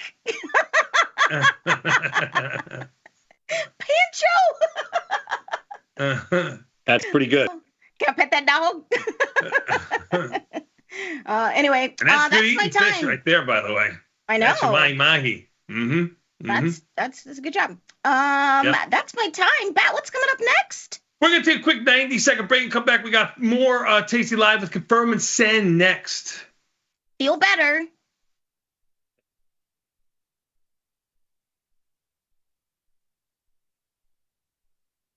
If you missed the live show, here's our cherry on top weekly recap. When are you gonna name this studio? You know, March it'll be a year. It's the Scott Sheridan Studios. Okay, Yeah, we already Tom, named it. what was your plan? You said you were gonna. You know, it's been almost a year. You're going to get the names very soon. When? Okay, it's been literally long enough that your daughter has had a baby in the time. Your friend and mine, the very popular, the very demure. Demure? What do you say? More? Yeah, Oh my me? God, you're rewarding stupidity. I can't take it anymore. Come on, son. Come on, son.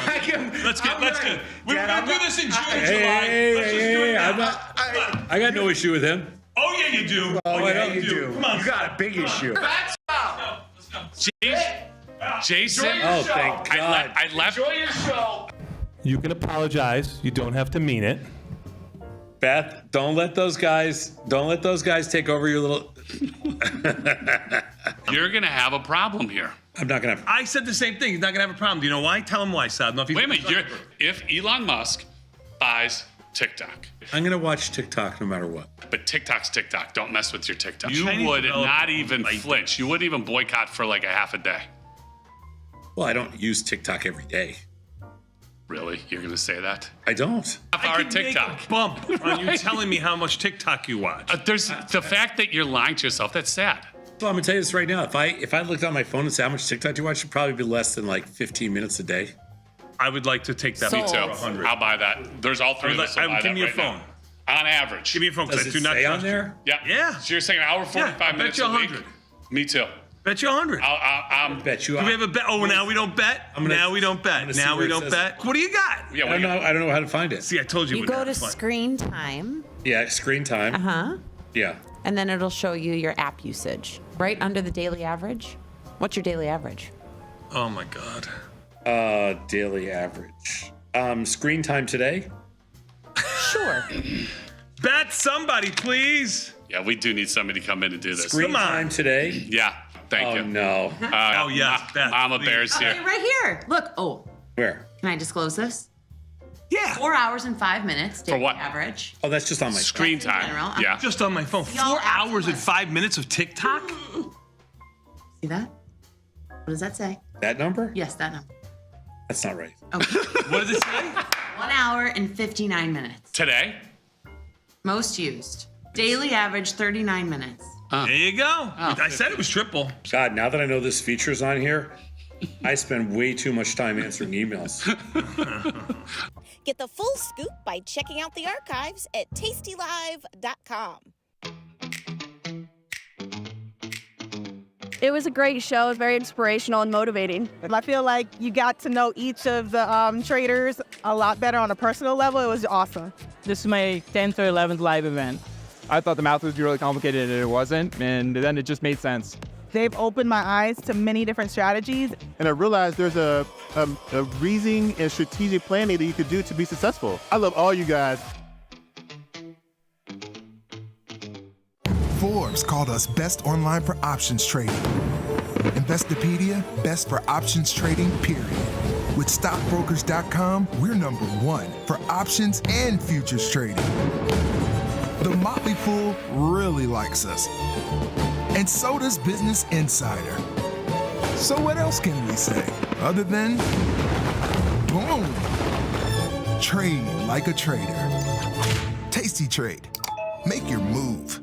In the world of investing, a beast lurks between the numbers, ready to pounce. Some traders hide from it, some ride it. If that's you, join us on Tasty Trade. Genius loves company.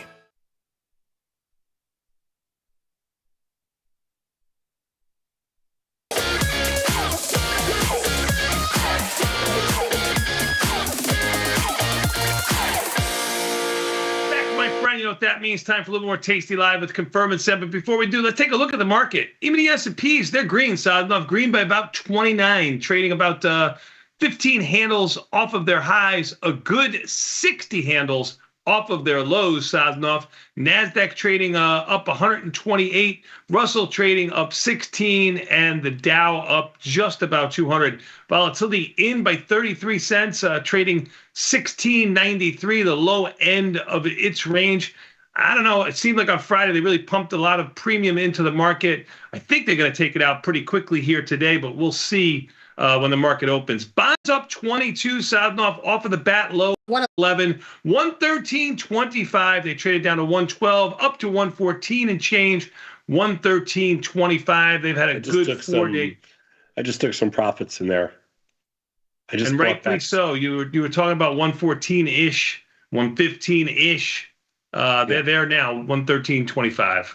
Yeah, we just took a few profits on bonds and notes. We covered some of the puts that were short. It was a lot of work, but it was a good trade in the end.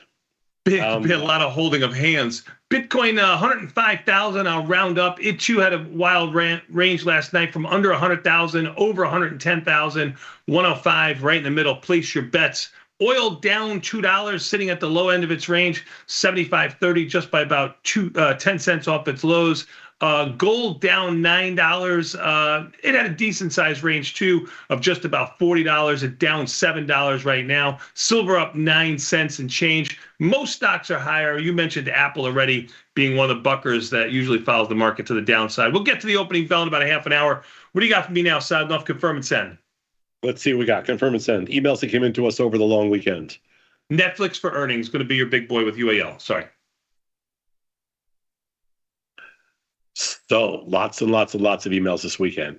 Is it best to put on defined risk trades closer to expiration since there is little management opportunity?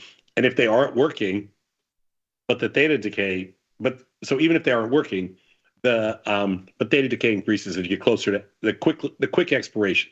So is it best to put on defined risk trades closer to expiration is the question. I mean, the probability of success, whether it's 45 days, 90 days, or 9 days or 1 day, is what it is when you put it on. I'll give you a little bit of room here saying that the defined risk trade, since you're buying that wing that's relatively low price, cheaper priced, that sure, it makes a little bit of sense from there, but it is what it is. I don't think I can argue more about it one way or the other. I mean, if you're looking for a directional scalp, then you want to do a defined risk trade closer to expiration.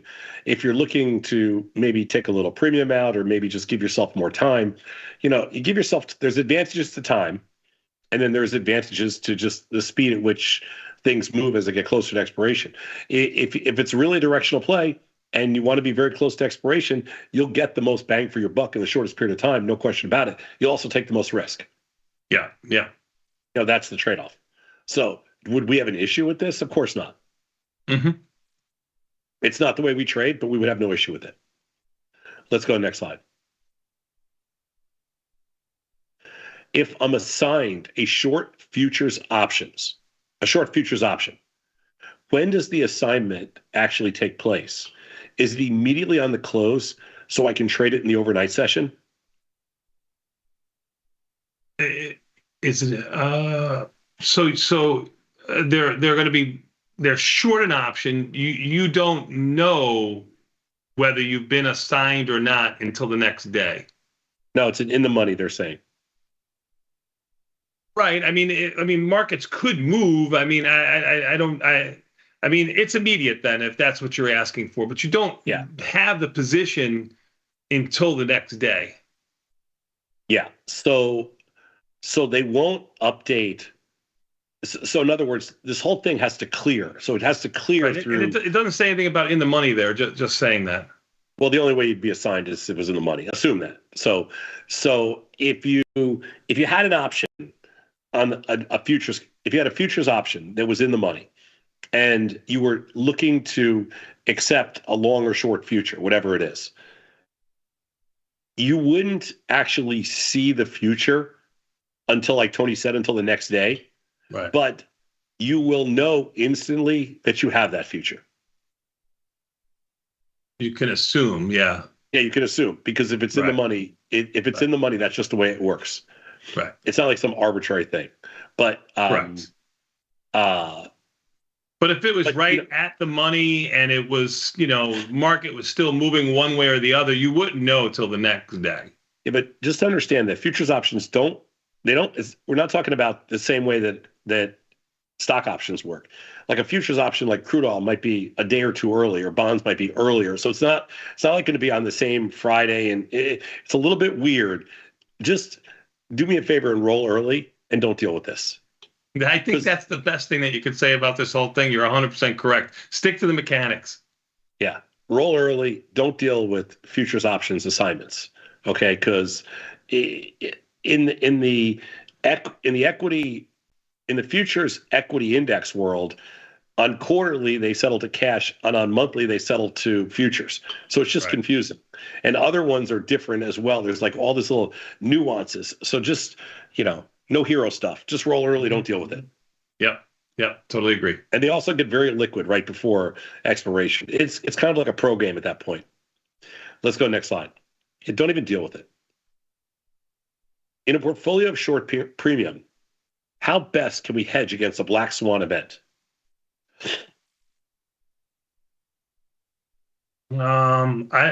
This is the age-old question. I mean, I think if you stick to the mechanics, being in positions with 45 days on entry, closing around 21 days or rolling around 21 days, giving yourself time to be right, those are your hedges. I've never really been able to find a true hedge on any type of black swan event or any kind of event for that matter. Now, we hold a little bit of short delta against a short premium portfolio, but even that's not going to help you on a black swan event. So I don't think there's any way. How do you hedge your 401k from a black swan event? There is no way. So there's one way to hedge, and that's to stay small. That's it. There's no way to get short enough delta. There's no way to have enough puts. There's no way to know when to get out of that stuff. So the answer is, Tony's right. There's nothing you can do to hedge against the black swan event. That doesn't even exist. Anybody that thinks that exists, it's just, you're living in la la land. It does not exist. But if you keep your position size small, you're hedging against a black swan event, period.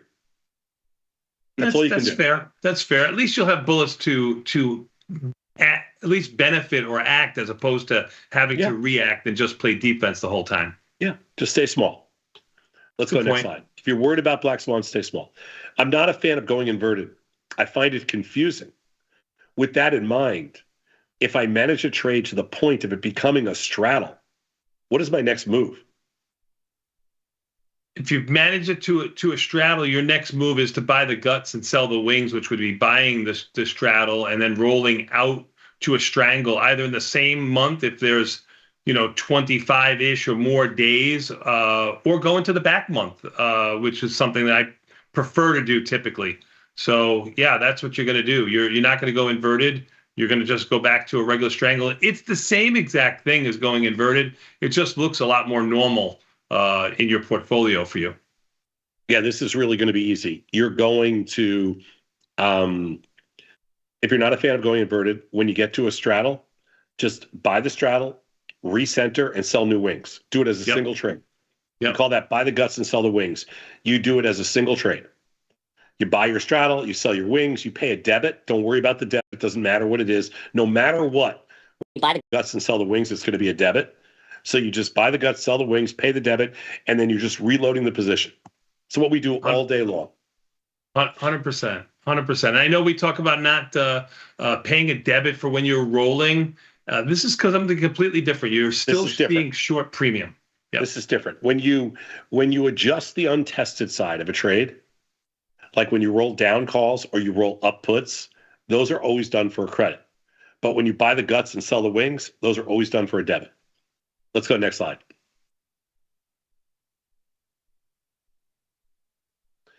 I was checking the volatility and option pricing for leaps versus short-term trades.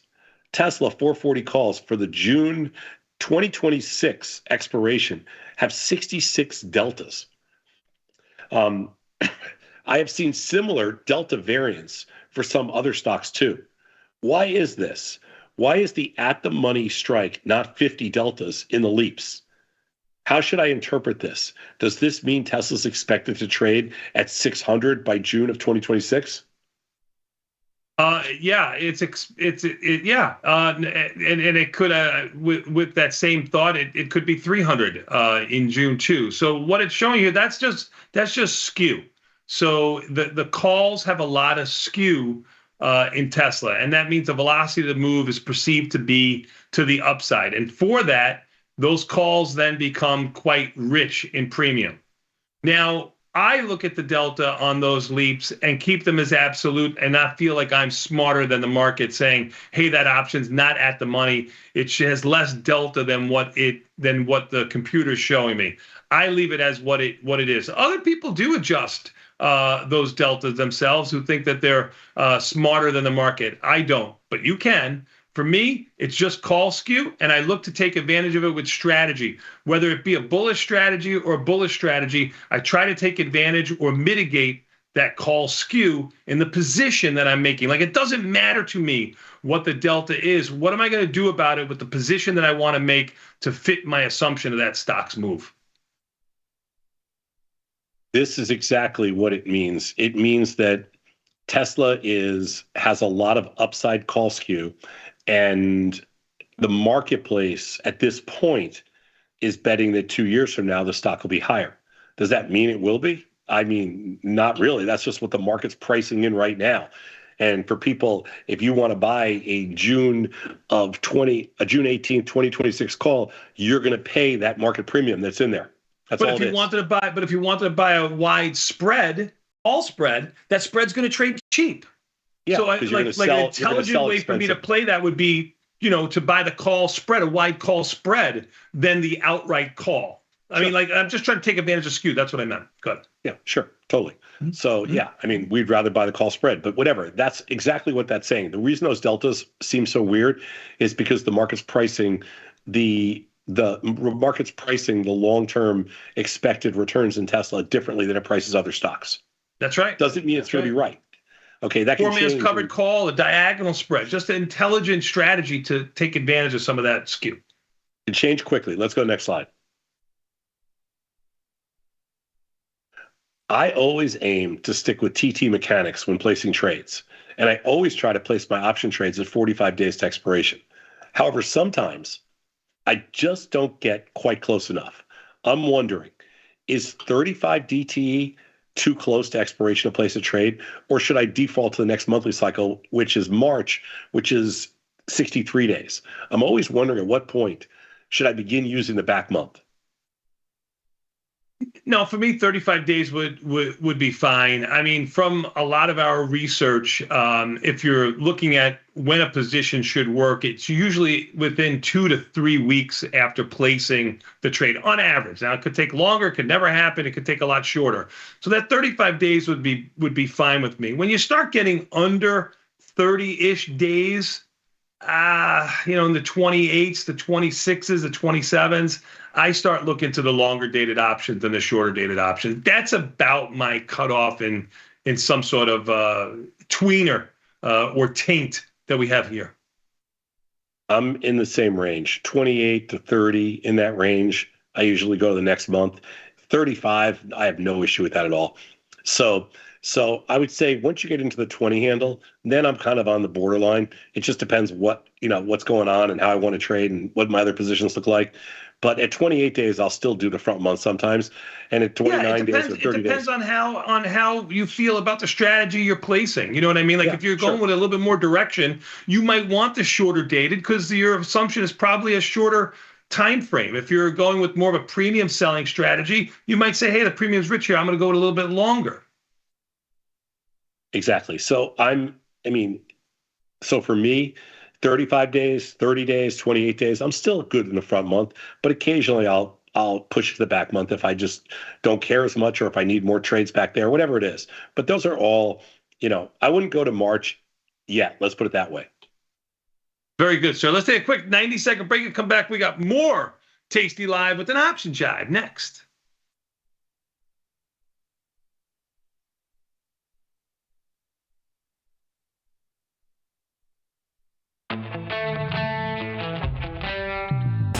In the world of investing, a beast lurks between the numbers. Some watch from the safety of the sidelines, but others saddle up and ride that 1-ton rowdy ribeye for all he's got. If that's you, join us on Tasty Trade, named best online broker for options trading. Genius loves company. Calling all traders. Are you using Tasty Live mechanics and enjoying awesome results? Are you an up-and-coming options savant? We're looking for you. For over a decade, Tasty Live has shared the most inspiring stories of traders teaching themselves a new skill, using probabilities and experiencing new levels of success. If you think your trading journey should be shared with Tasty Nation, we'd love to hear from you. We are always on the lookout for the next class of rising stars. Email us at risingstars@tastylive.com if you'd like a chance to share your trading journey and inspire others. I started trading around 2018, soon as I got out of college. Stumbled upon a couple of different YouTube videos and learned that way. Truth or Skepticism with Dylan Radigan was actually kind of what really caught me in the early stages, because Dylan was sort of the skeptic and I was a skeptic as well. And Tom was able to sort of convince him, and that was kind of my favorite show from the beginning. The fundamental principle that present fear of future uncertainty is fundamentally overpriced. In other words, volatility and selling volatility is the key to getting a statistical advantage in financial markets is the biggest takeaway. And that's kind of just the overarching principle I follow. Ready to take your trading skills to the next level? Dive into the world of stocks, options, and futures with Tasty Trade courses. Whether you're a beginner or more advanced trader, our courses can empower you with the knowledge to succeed. Watch as our team in Chicago shows you how to use the Tasty Trade platform and go over the basics of trading. Perhaps you'll learn about a new strategy or a potential product for your portfolio. To find our courses, go to the Manage section of our web platform or head to courses.tastytrade.com. Start taking control of your financial future. Visit our courses today.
Crypto is better when it's tasty. The Tasty Crypto Show, hosted by me, Ryan Grace, and Frank Caberna, will help traders of all levels learn DeFi trading. We'll provide our insights on altcoins, crypto industry news, and blockchain education. And we'll have you swapping, staking, and trading using derivatives in no time, all using the Tasty Crypto Wallet app. So don't fork up your chance to become a crypto master. Watch Tasty Crypto only on Tasty Live. Got the need for speed? No problem! At Tasty Trade, you can turn smart ideas into real trades with just a few clicks. Wow, that's fast. Tasty Trade, make your move. If you missed the live show, here's our cherry on top weekly recap. When are you gonna name this studio? You know, March it'll be a year. It's the Scott Sheridan Studios. Okay, Yeah, we already Tom, named it. what was your plan? You said you were gonna, it's been almost a year. You're going to get the names very soon. When? Very soon. Okay, it's been literally long enough that your daughter has had a baby in the time. Your friend and mine, the very popular, the very demure. Demure? What do you say? Demure? Demi. God, we're rewarding stupidity. I can't take it anymore. Demi. Come on, son. Come on, son. Let's get. We're Dad, gonna do this in June, Hey, July. Let's just do it now. I got no issue with him. Oh yeah, you do. You do. Come on, You got a big issue. Bats are out. Jason. Oh, thank God. I left. Enjoy your show. You can apologize. You don't have to mean it. Beth, don't let those guys take over your little. You're gonna have a problem here. I'm not gonna. I said the same thing. He's not gonna have a problem. Do you know why? Tell him why, Sad. Wait a minute. If Elon Musk buys TikTok, I'm gonna watch TikTok no matter what. but TikTok's TikTok. Don't mess with your TikTok. You Chinese would developers not even like flinch. You wouldn't even boycott for like a half a day. Well, I don't use TikTok every day. Really? You're gonna say that? I don't. Our TikTok. Make a bump on you telling me how much TikTok you watch. There's the fact that you're lying to yourself. That's sad. Well, I'm gonna tell you this right now. If I looked on my phone and said how much TikTok do you watch, it'd probably be less than like 15 minutes a day. I would like to take that. Me too. for 100. I'll buy that. There's all three of us. will buy Give that me your right phone. now. On average. Give me your phone because I Does do it not say on trust you. there? Yeah. Yeah. So you're saying an hour 45 I bet minutes you a week? 100. Me too.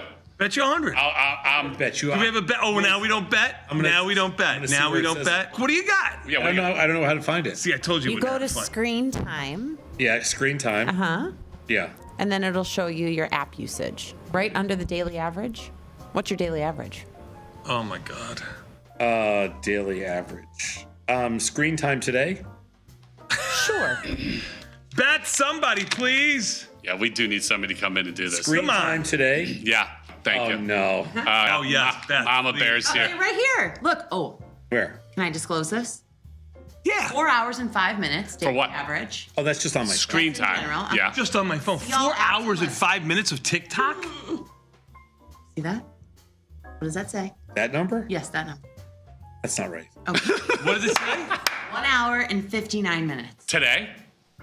Most used. Daily average 39 minutes. There you go. I said it was triple. God, now that I know this feature's on here, I spend way too much time answering emails.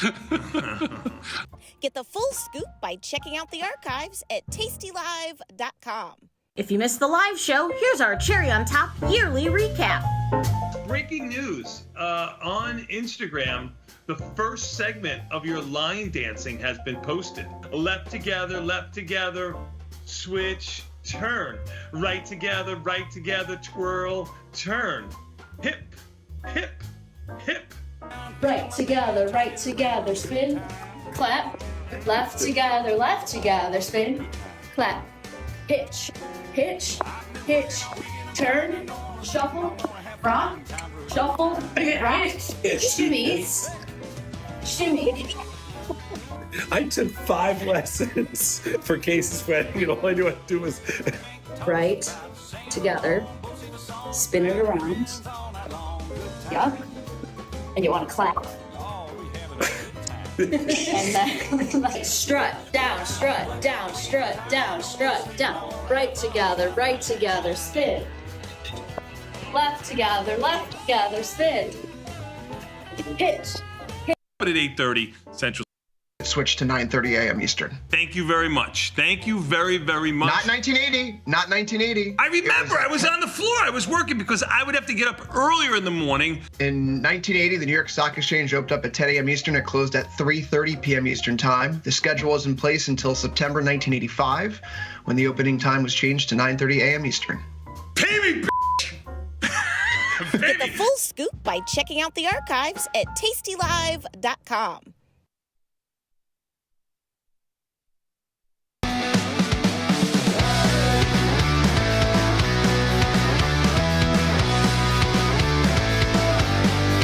It's options. Jive. Tomas, we are back, my friend, from a quick little trip to the washroom. Are you better now? Yep, I'm sneezing, but I'm good. Oh my God, let it out. Sneeze, my friend. You can't hold it in. You got to spray it. There's nobody there anyway. Spray away. All right, what's going on? Let's go. We've got an option, Jive. Correlation between top underlings. Let's see the next slide, Beth. Short-term results in trading are inherently unpredictable. If premium sellers, those who receive credit for taking on risk, are probabilistically advantaged, then what we want to get, then what we want is to get past the short term. So the law of large numbers tells us that if we're looking for long-term results as quickly and reliably as possible, the key ingredient is a large number of independent occurrences. So correlation measures on a scale from -1 to +1, the statistical relationship between two sources of data. Theoretically, independence will result in a zero correlation or close to it for real-world data. Trading, not so much. Let's go to the next slide. So we did a study, and we looked at the underlyings with the most daily option volume. The SPYs, Qs, IWM, TLT, NVIDIA, Tesla, Apple, MSTR, Intel, Mara, Amazon, AMD, and Meta. We analyzed correlations over a 12-year period, shortening it when the data for newer underlyings was limited. And we contrasted the correlations between their daily moves as measured by log returns, which are the returns compounded over time, and the correlations between the size of their daily moves, which are absolute log returns, which is like the magnitude of the move. Okay? Gotcha. What we hope to show you They use big words. Yeah, these are big words. What we hope to show you here is that in the end, having an approach of being more delta neutral is sometimes in the long run comes out more statistically advantageous than trying to just be directional with just no correlation. But let's take a look. So we're going to go to the first slide, the next slide, Beth. And in this slide, we're going to look at log returns. And so what these are just the compounded returns over time. Now, again, this study is like 12 or 13 years. It's the most actively, the top 12 most actively traded underlyings. And what you can see here, first of all, they're all positively correlated, which is amazing. Yeah. But what you can see here is, and if you dig down kind of into the nitty-gritty here, there is reasonable positive correlation, and which means it doesn't really absolve you of any risk if you're taking, a directional opinion. Meaning we go down, they all go down. If we go up, they all go up. But over time, these are the log returns. These are the compounded returns. So just to give you the way the picture is. But when you look at the next slide, which is the magnitude of the moves, you can see a very different picture. And when you look it's a lot more clustered too. Yeah, less cluttered, more clustered. And what happens is the numbers get a lot smaller. And so what happens in the absolute log returns, when we start to look at the magnitude of the move, you start to realize, okay, when I look at this is exactly making the case for, if you do lots of independent occurrences, this is making the case for some form of delta neutrality to be a little more advantageous than trying to pick a different, a market direction for each underlying. Yeah, and smooth out the curve a little bit in your P&L, right? Because you're going to have some that are going to go up as much and some that are going to be half as much, that kind of thing. Well, the argument on the other side is that everything, everything was positively correlated, and unless you're just going to be, balls out long across the board, this is a very different animal. Yes. So yes, this is these are the magnitude. So the absolute log returns are kind of the distance, the plus to minus distance, the magnitude of the move versus the compounded move. Let's go to the next slide, Beth. So short piece, but just kind of getting to the point where trading in a variety of low correlated underlyings, not just ETFs, is the key to getting occurrences up and seeing long-term results sooner and more reliably. It's funny. This morning I looked to see how we started off 2025. Because I'm like, I feel like I've done really good in non-correlated commodity options. And I feel like I've done less good in individual equities, the ones that are on this list. And I looked at it and I'm like, that's the truth. My biggest loser to start off 2025 has been Tesla. My biggest winner is all the commodity options that we trade. Kind of weird. It is kind of weird. Yeah. And probably from the unlikeliest of places, right? Because those are probably smaller positions. I mean, if typically, I know you've been leaning into bonds a little bit, so maybe that's it. No, I don't know if they're necessarily smaller, but in Tesla has been the one underlying where the volatility's expanded. That's true. So while digital assets may provide a novel avenue for additional diversification, they're not as thoroughly non-correlated as the old standby bonds. Overall, absolute log returns were less correlated than signed log returns, meaning that traders who stayed delta neutral had more effective occurrences than those who traded off directional assumptions. And that was the same takeaway that we had after, looking at this, is that, if you're just talking about trading occurrences, if you're just talking about enough occurrences to get the law of large numbers, that's our same takeaway. So the third bullet point is very important. Good job, buddy. We'll take a quick 90-second break and come back. We got even the S&P's up 26, Nasdaq up 112 for a wild night last night. It's been so far sideways action. We'll be back in 90 seconds with the opening bell.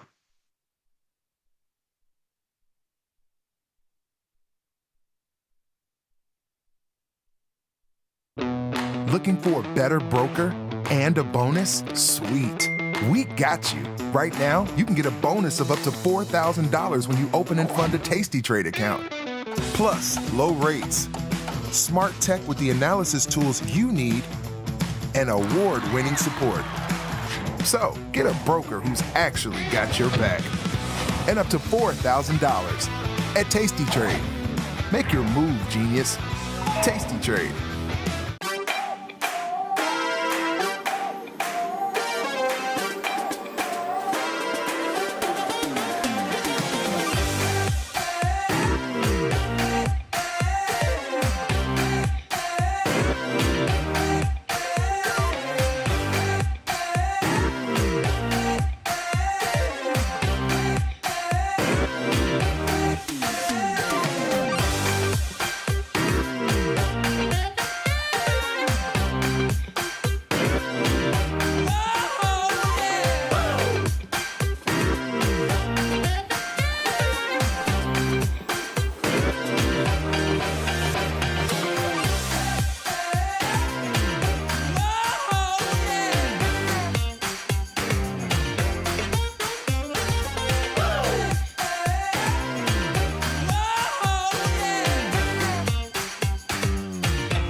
Well, he's more public in his mentality.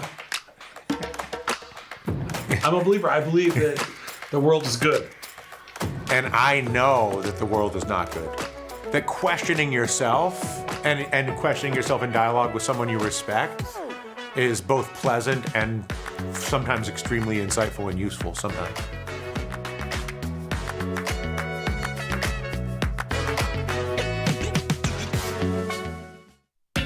Beat the opening bell. Get trade ideas and market insights before the open. From the creator, Tom Sosnoff, and our chief market strategist, Tom Preston. Every weekday. Sign up at tastylive.com/newsletters. Look who's back testing.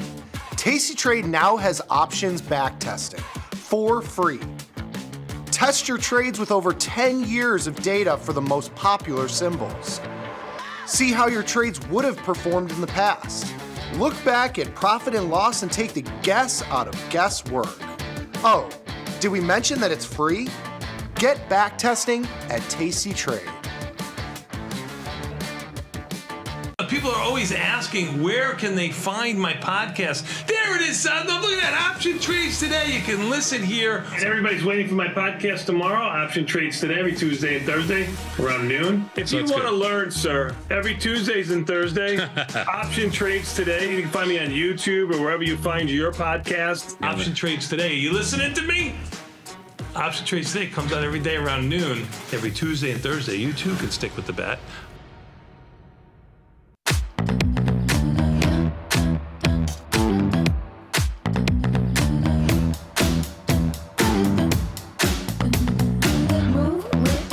Shake it up, stop when the clock hits 13. Sing 1, 2, 3, 4. Cause no one can do it like we do it, like we do it, like we do it. Cause no one can do it like we do it, like we do it, like we do it.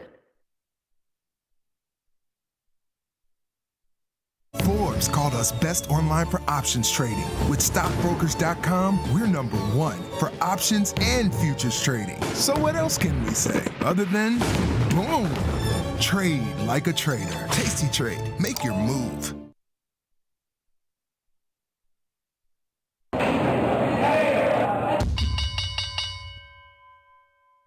Tomas, we are back, my friend. You know what that means? The opening bell must be imminent. It is in about 1 minute and 40 seconds here, Sosnoff. Even the S&Ps, as you just said a moment ago, quiet. Even the S&Ps up 27, even though the volume has been pretty good, 530,000. Even the S&Ps have traded so far overnight and into the morning. It's been relatively quiet, relatively a tight range of about 2 or 3 points on the E-mini S&Ps. NASDAQ, on the other hand, had a little bit more movement to it, maybe about 60 or 70 handles, up 100 right now, trading at 21.7 and change. I'll let the market open here before anything happens. Volatility in by 32 cents. We had a day off, a long weekend. We'll see how some of these pricings are. It looks like the weekend was not taken out on Friday. You know, when people talk about, hey, we're going to have a long weekend. I'm going to tell you something. I have not seen vol. And I don't have very big positions in gold and copper and, currencies a little bit bigger, but I'm just looking right now. This is crazy. Natural gas. I don't know if you're looking at these things. It looks like even in bonds and notes, they annihilated the premium in there. It does look that way. I don't have a lot of futures options positions at the moment, but it certainly seemed like it from Friday. I have a lot, and it looks like they just. I can't believe how much they've taken out. Yeah, I could definitely feel the pump on Friday. Just looking at positions I had, even those that were going well for me with short premium, were not paying off. No, I felt it like in stocks like Tesla, where they were goosing it up, things like that. Yep. But Tesla IV rank went to 89 from 77 when I left. So yes, for sure. Do you think they keep Apple down here? Ooh, Apple. Nah. Apple down $6. I tried to play a little scoopy in Apple. My option trades today every Tuesday and Thursday. Well, you could probably do that trade a lot better than I did just on Thursday. So yeah, sure. I'm a little bit bullish on Apple from here. I'm not bullish on it, but I think that it's pretty ugly. I did a diagonal spread, a tight $5 wide diagonal spread. It's selling front month premium. IV rank is 57. It does have earnings coming on the 30th, so I'm trying to take advantage of a little bit of that pump for earnings and buying a little bit of the back month that seemed to be a little bit depressed.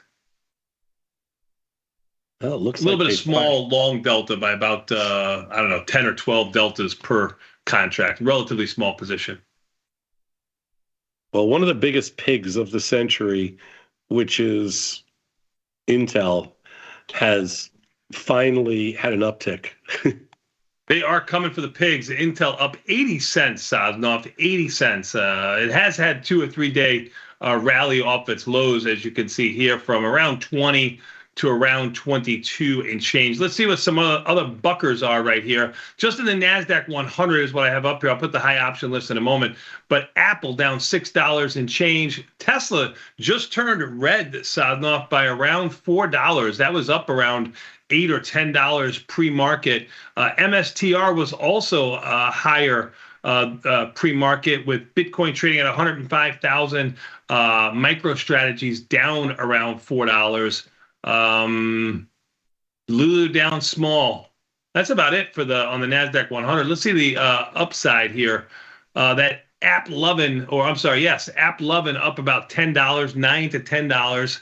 Netflix for earnings up $7 and change. Google up $5. Amazon and Meta both up around $4 and change. Costco, since we mentioned it, up just under $4. Yeah, they haven't really. I'm just looking to see if there's anything we got to do here. Man, there were some crazy markets on Friday, Sadaf. I don't know what you did, because all my money and some back is brought back really with markets doing nothing. Goldman Sachs down around 11. Yeah. Yeah, one there of the was some larger weird movers to the downside. Friday was weird. I lost money on Friday, and I did too. And I shouldn't have. I felt the same way. I actually feel I shouldn't lose money every day, but I'm always wrong there too. Yeah, I mean, let's take a look at some of these Chinese stocks. I didn't have the delta risk for the way that my portfolio was moving, I guess is the better way of putting it. So I felt like it had to be volatility. And now everything seems in line. I feel like everything came back. Yeah, everything has. I agree with you. 100%. Yeah. Let's take a look. So on the opening today, biggest loser. I mean, they're killing premium everywhere. Biggest loser? I don't know. Not really anything bad so far. And you could have thrown a dart on Friday and said what your biggest loser was, right? I mean, it was almost across the board with volatility expanding. I just think it was all volatility expansion. Mm-hmm. I agree. Just hit bonds. They just hit bonds a little bit, but S&Ps are on or near their highs. Let's take a quick scan through everything. Tesla down $8. What happened to Tesla? Wasn't it up like $10 pre-market? It was. I said that. Yes, you are correct. And to be fair, they absolutely annihilated premium in there. Mm-hmm. Agreed. IB rank collapsing as we see, down around 4 already. In Tesla? In Tesla, yeah. It's gonna come down by another 5 or 7 in a moment, percentage points. I would think IB rank in Tesla by the end of the day, if it keeps this up, will be under 80. Apple down 7 and change now. Let's take a look at MSTR. Where's this list? MSTR was up also pre-market. It's down right now. They are crushing premium in their bat.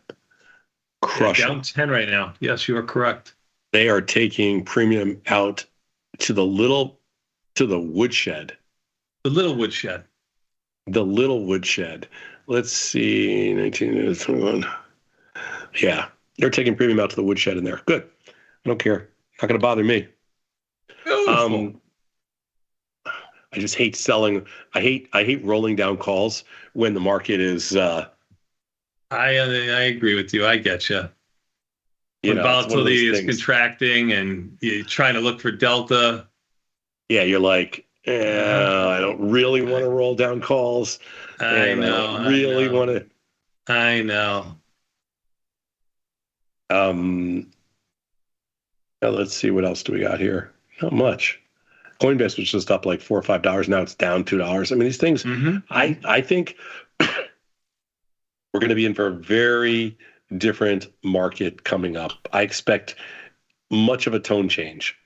Like just Yeah, I would think volatility would have been back, right? Like I don't know if volatility's going to be back right away, but I think that some of the stocks that have been super strong I think there's just going to be a kind of a, I don't know, just a changing of the guard type thing. Possible. Why not? Possible. Buy the rumor, sell the news. I mean, you've got oil lower by $1.70. I already got the emails. Why is oil going lower? I mean, that does seem like a buy the rumor, sell the news type of thing. Good IB rank in there of 35. If you're still looking at oil. Well, oil's going lower because we have all the damn oil we want in the whole freaking world. All we got is oil. That's correct. I think oil's going. I mean, why wouldn't it go into the 50s? You know what I mean? Like, I don't know. Weird. All right. What else do we got? That's it. We can take a quick 90-second break. We got Chris coming in. Let me explain next. You want to do that? Sure. Beautiful. We'll be back in 90 seconds. We got more Tasty Live with Let Me Explain next.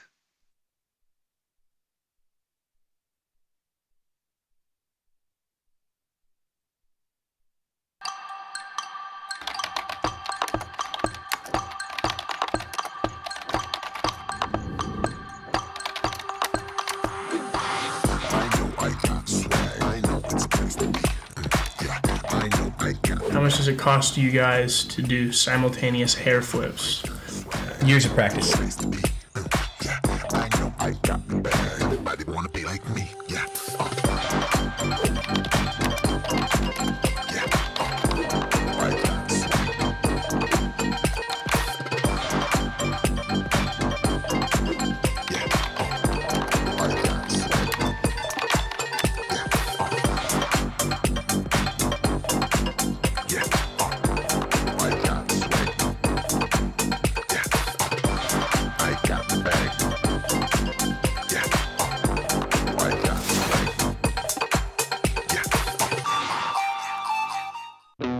Looking for a better broker and a bonus? Sweet. We got you. Right now, you can get a bonus of up to $4,000 when you open and fund a Tasty Trade account. Plus, low rates, smart tech with the analysis tools you need, and award-winning support. So, get a broker who's actually got your back. And up to $4,000 at Tasty Trade. Make your move, genius. Tasty Trade. Tasty Trade is now on TradingView. Trade stocks and futures directly on TradingView charts with Tasty Trade's low commissions. Try it out and leave us a review.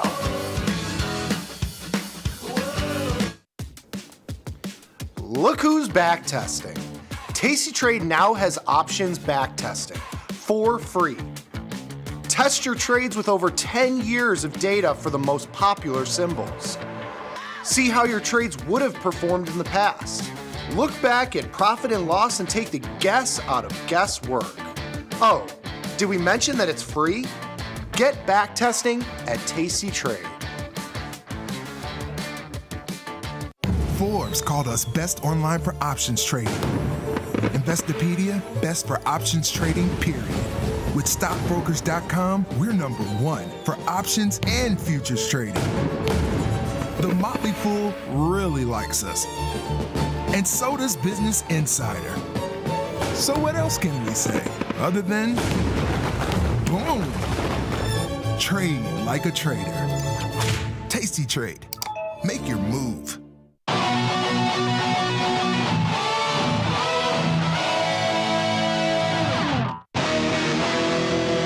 I had to rewatch that market measures from this morning, Bodacia.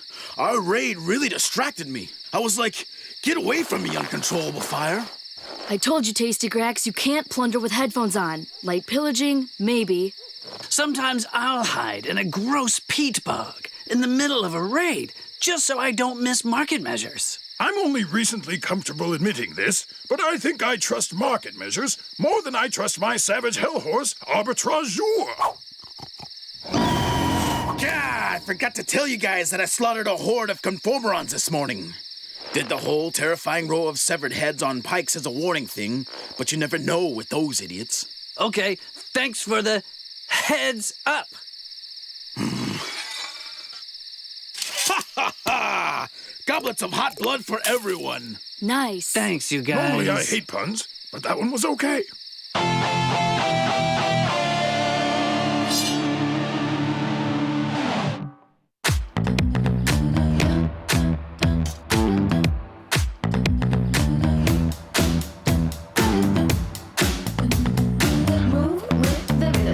it up, stop when the clock hits 13. Sing 1, 2, 3, 4. Cause no one can do it like we do it, like we do it, like we do it. Cause no one can do it like we do it, like we do it, like we do it.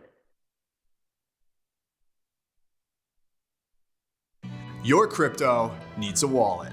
And crypto is better when it's tasty. You can now do more with your digital currencies with the Tasty Crypto app.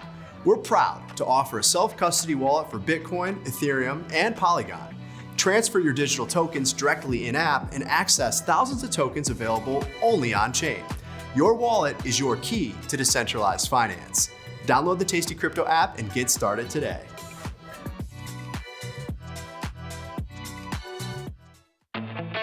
There's a beast in the financial world, and it's not the bull. If that's you, join us on Tasty Trade. Genius loves company.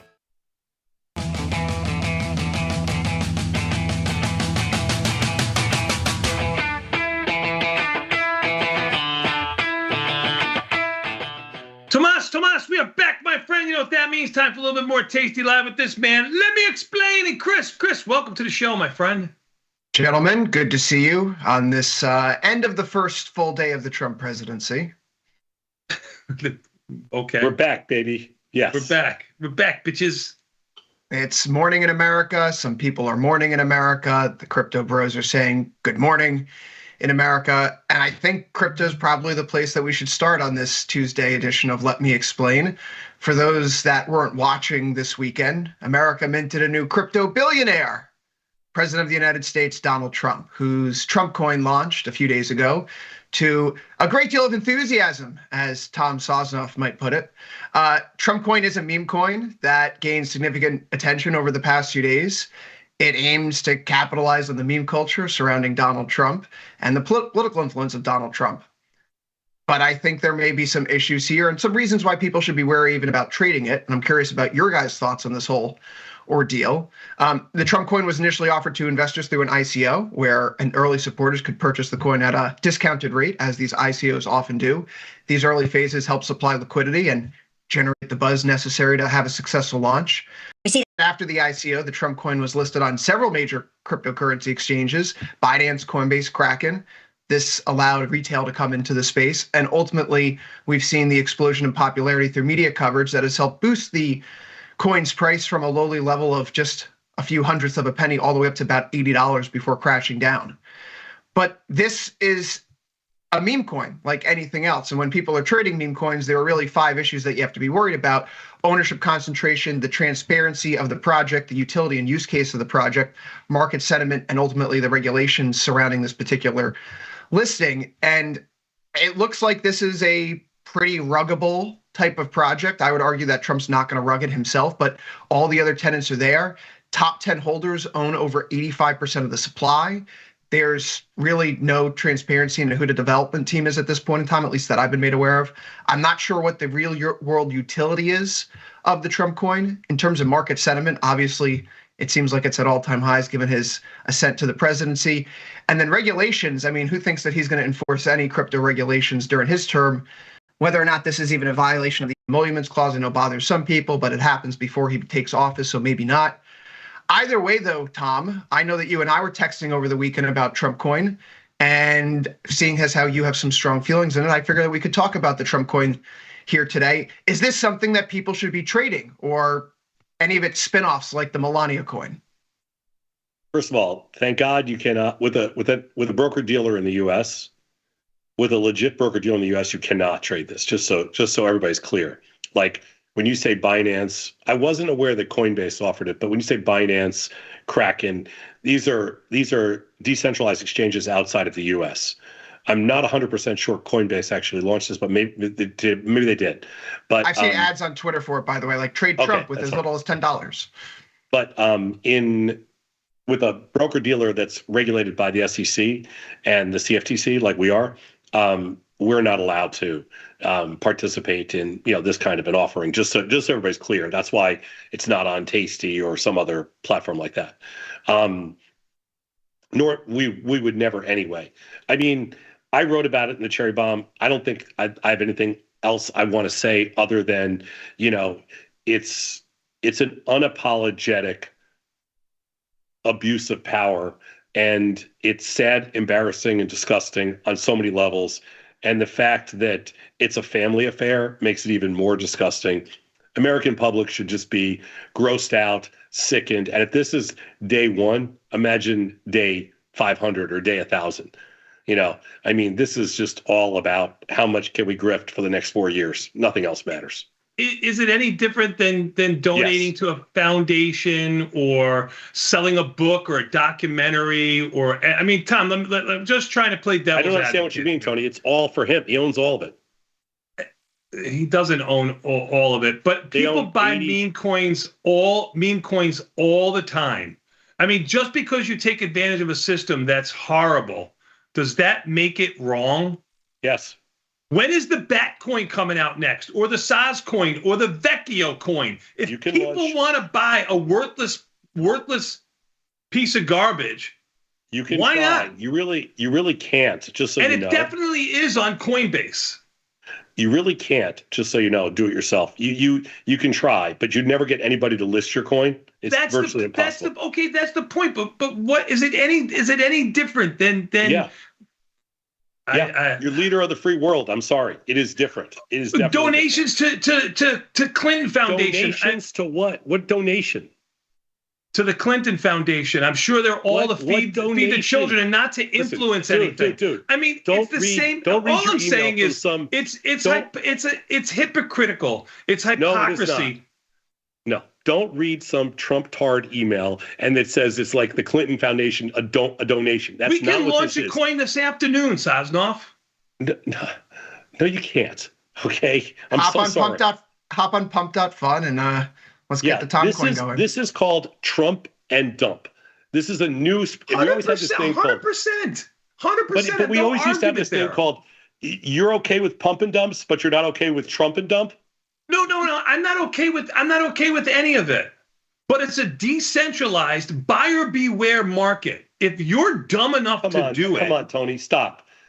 If the leader of the free world brings you in, who you unabashedly, who you'll follow over a cliff if you had to, says, "Oh, I'm launching a coin," you're like, "Oh, I'm all in." Doesn't matter if it's your last dime. Okay, this is not the same thing. This is an abuse. Now you're the advocate. This is abuse of power. I'm not now. I've always been. This is it. This is abuse. Period. There's nothing else to it. This is abuse. Okay. Well, let's talk a little bit more about those executive orders that came out last night. Some people were tweeting at me, "Chris, what do you think is going to happen to the dollar or to bonds?" And I said, well, let's just see what all the executive orders bring before we ultimately jump in. And I think, quite frankly, looking at the price action last night in some of the currencies like the Canadian dollar or the Mexican peso futures, they gapped open higher and then all of a sudden they came crashing back down. But there were a few here that I wanted to talk about in terms of keeping a watch list together for some people, right? Have some tickers or sectors in the back of your head when you're thinking about these executive orders and how they could ultimately shape trends in the market. I identified 1, 2, 3, 4, 5, 6, 7, 8 here that are probably worth keeping an eye on and listening, keeping your ear to the ground to over the next few days. Probably see higher IVRs coming from some of these names moving forward as well, which is the whole point of the watch list. But topic number 1, the U.S. withdrawals from the WHO. This executive order yesterday initiates the process of withdrawing the U.S. from the WHO. Can this actually be accomplished? There's some legal questions around it because Harry Truman only brought the U.S. into the WHO after an act was passed by Congress in the 1940s. And so maybe there needs to be a congressional approval. But if that's the case, what does that mean for U.S. drug development? Keep names like J&J and Pfizer, the two big ones in the XLV ETF, on your list. And although those names don't typically see higher IVR, perhaps under an RFK HHS, we see a little bit more action there. I think the one that's most pertinent this morning, though, and perhaps interesting to traders out there, is what happens with this national emergency related to energy, because we're seeing that there's an effort to reduce the bureaucracy, increase the drilling output in the United States. At least that's the undercurrent of this EO. Whether or not that's something producers here in the U.S. want, drillers want here is another story. We're basically at capacity in terms of how much well utilization we have right now. The way that we define well utilization in the United States are wells that can be basically turned back on within 30 days, and we're effectively at peak capacity right now. So there needs to be a big regulatory overhaul, perhaps some new tax incentives.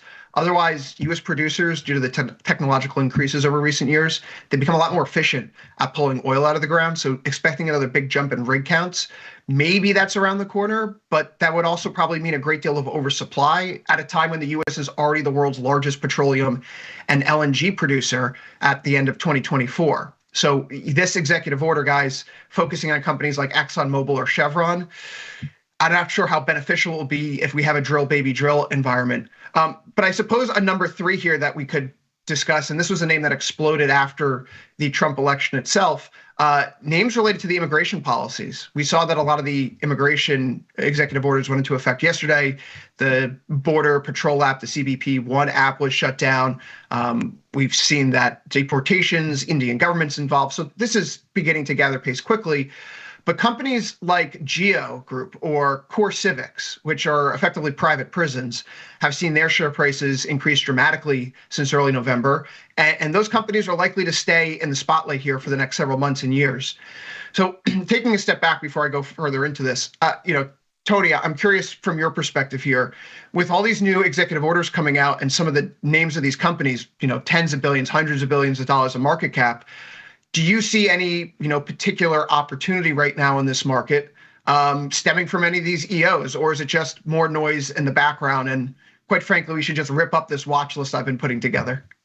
You should rip up this watch list from an option point of view, because I don't think many of the markets here, I haven't gone through all of them that you mentioned, but some that I mentioned seem to be a little bit too wide.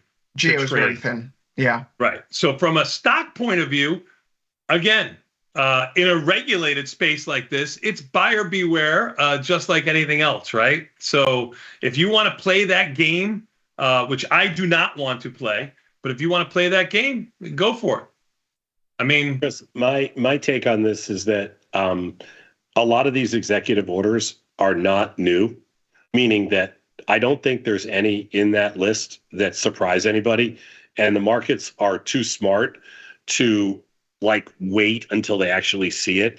So I agree with Tony. There's nothing that everything like with healthcare and stuff like, there was no chance Trump was staying, with the World Health Organization. I mean, that was, so these things are already priced in.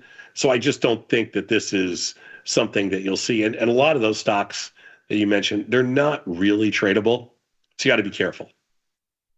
I think that's ultimately one of the bigger takeaways here, outside of the tariff news that materialized or didn't materialize overnight. Quite frankly, there wasn't that big shot across the bow with a 25% tariff across every good on the planet coming into the U.S. borders.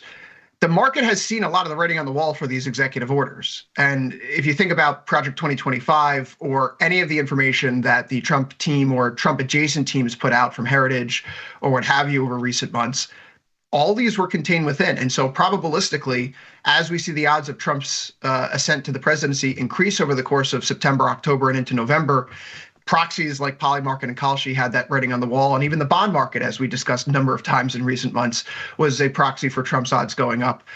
These things may all ultimately be priced in, at least on the executive order front. So it's going to take something new, something unknown, something that was a lower probability that the market more or less dismissed, to actually drive significant price action here today. It's why when you look at right, go ahead. I think that is the real thing. All the stuff that's known, all the stuff that you mentioned, all the stuff that's known, I don't think that's going to have much of an impact. I mean, I don't think that there's any executive order that Trump's put out there that would truly surprise anybody.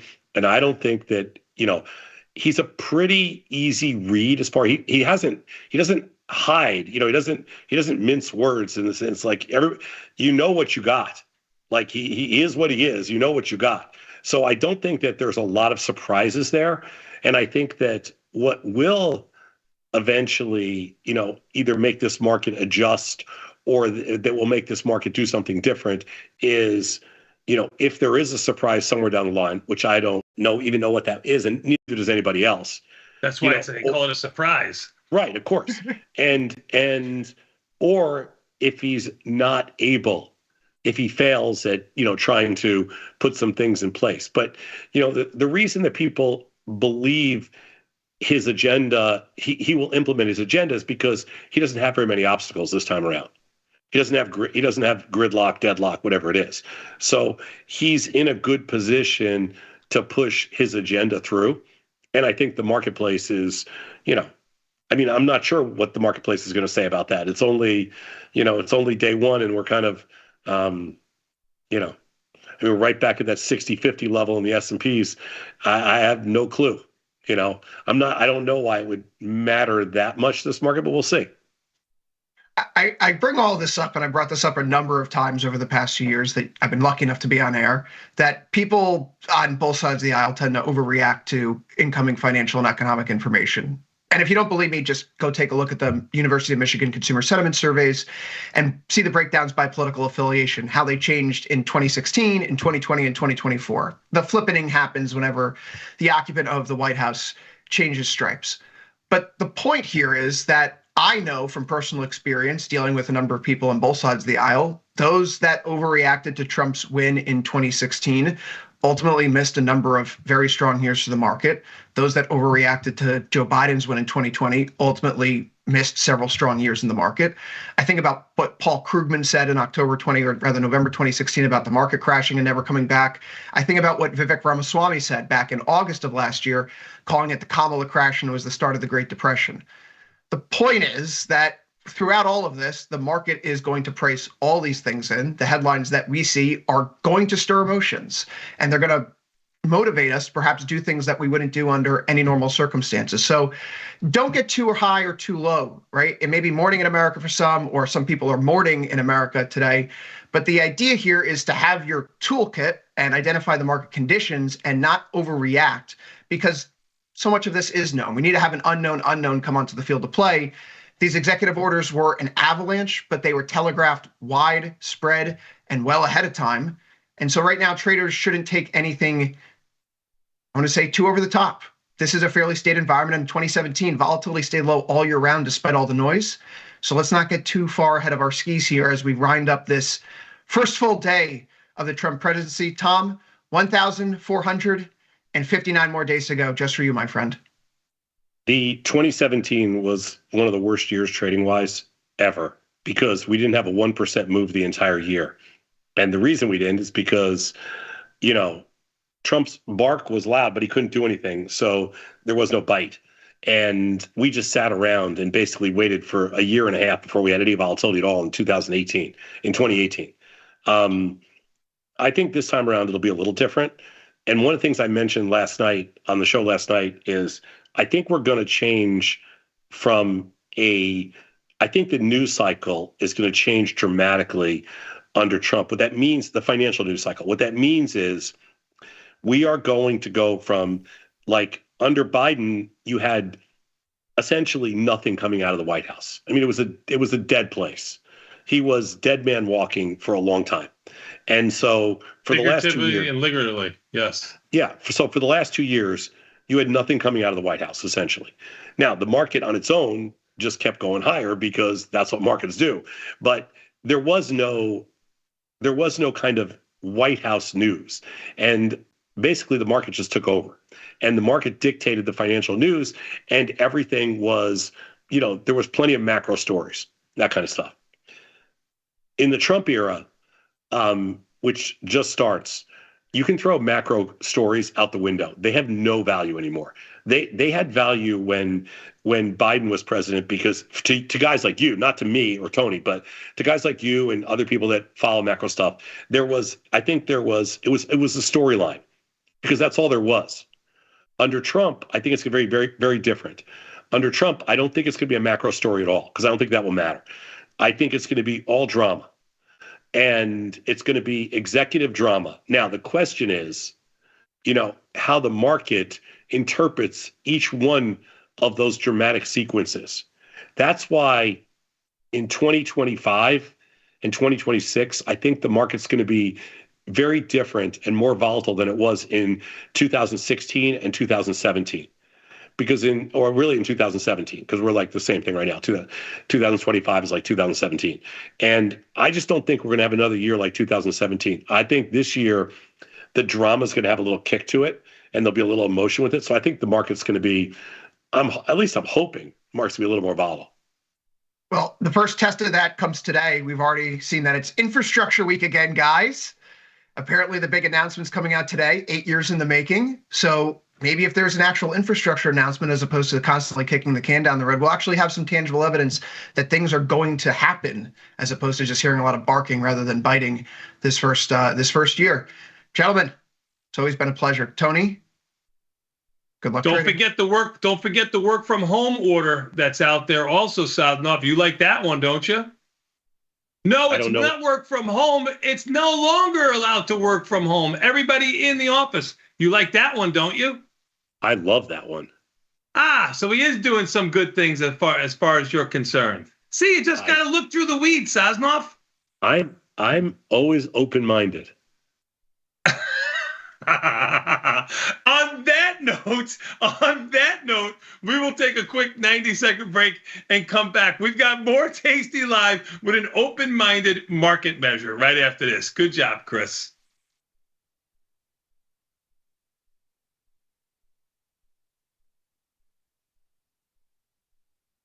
Forbes called us best online for options trading. Investopedia, best for options trading, period. With stockbrokers.com, we're #1 for options and futures trading. The Motley Fool really likes us. And so does Business Insider. So what else can we say other than boom? Trade like a trader. Tasty Trade. Make your move. Ready to take your trading skills to the next level? Dive into the world of stocks, options, and futures with Tasty Trade courses. Whether you're a beginner or more advanced trader, our courses can empower you with the knowledge to succeed. Watch as our team in Chicago shows you how to use the Tasty Trade platform and go over the basics of trading. Perhaps you'll learn about a new strategy or a potential product for your portfolio. To find our courses, go to the Manage section of our web platform or head to courses.tastytrade.com. Start taking control of your financial future. Visit our courses today. Morning, Uncle Craig. I really appreciate all the investment advice you bestowed upon me this holiday season. That opportunity Prince Harry emailed you about sounds interesting, but I think I'll just stick to watching Tasty Live. Sometimes it feels good to get smart. Get even smarter with live trading insights and some live taunting. I don't kick the cat or the dog or the small children until the day of Christmas. From the smart mouths at Tasty Live. Whew, let's make this quick. I gotta get going. I make $4.97 every second that I work, and if I don't clear $145,000 by the end of the day, I'm gonna go crazy. Okay. It's a cute dress. Where'd you get it? Oh, thank you. H&M. $23, 10% off sale. That's pretty good. Probably not worth more than $4 now. That's too bad. You got to be aware of these things. Everything has value. Well, not everything has value. Everything has value. I am pretty sure I can name a couple of things that don't have value. Go ahead, go for it. Okay, caution. 5 cents. Feebleness. That's a sad one. $1.12. I have a toughie for you. All right. What about us? Me and you? Yeah, did we have a price? Yeah. 2 cents. We should have sold that one a long time ago. 2 cents? Yeah, we could have made a lot of money on that one. Oops. 2 cents? Yeah, I wouldn't even pick that up off the street. Exactly. I think that's more on you than it is on me. Lord knows I'm trying. Hey, you know what, though? There's money to be made everywhere. Take you, for instance. Look at you. You're a young buck. What are you, like 37? I'm joking. How old are you? I'm 26. With your genetic makeup, you know, you're not putting on too much weight. I think you could sell those little lady eggs of yours and make quite a profit online. But I wouldn't wait too long. Next month, those would go down big time, especially if you keep eating the way you're eating. I gotta take off. Time is money. Are you serious? Yeah. Hey, look, can you get the check on this? I left my wallet in the car. I don't like to carry around bulky things. It slows me down.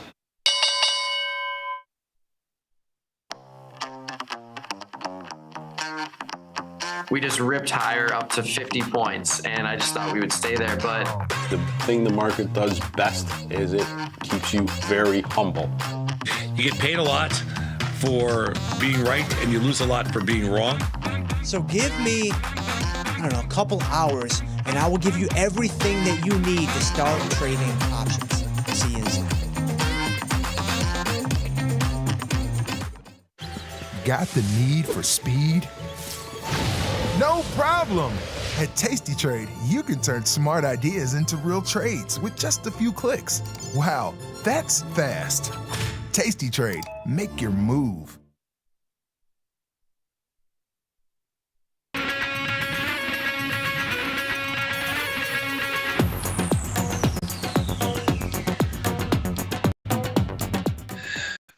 Tomas, we are back, my friend. You know what that means? Time for a little bit more Tasty Live with a market measure. NASDAQ unchanged, Sosnoff, maybe down 1. Yeah, some surprising stuff out there. Tesla down 16, was up 10 pre-market. Didn't see that coming. No, I didn't. Kind of needed it, but it's okay. Agreed. Goldman Sachs was down around 15. It's only down around 7 now. So you got a little bit of movement in some of the banking stocks. Netflix for earnings this afternoon. We'll all be looking at that. Netflix to the upside by $5 or $6, up $5.50 right now, but in the middle of its range for the day. Good IB rank is 69 in there.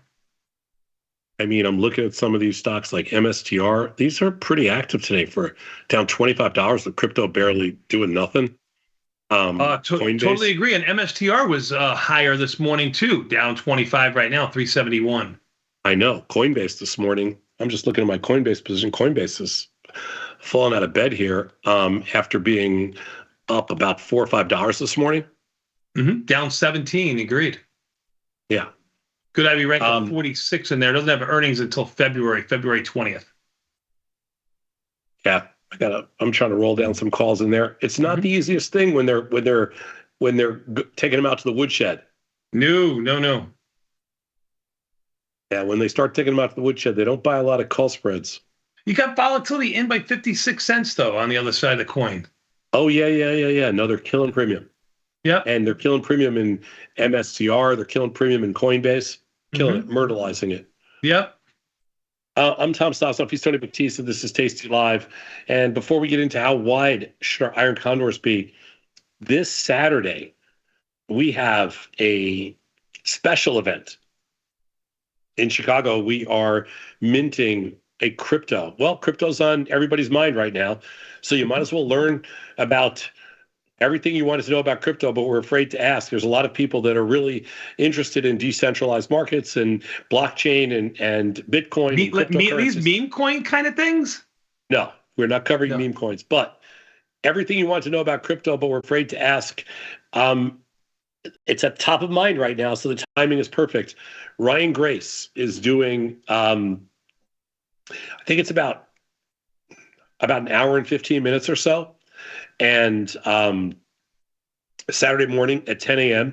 And you can, that's January 25th, Saturday morning, 10 a.m. We're minting it live. And if you sign up in advance, you own it. And you can go back to it anytime you want. If you sign up for all three, you'll get all three when they come out.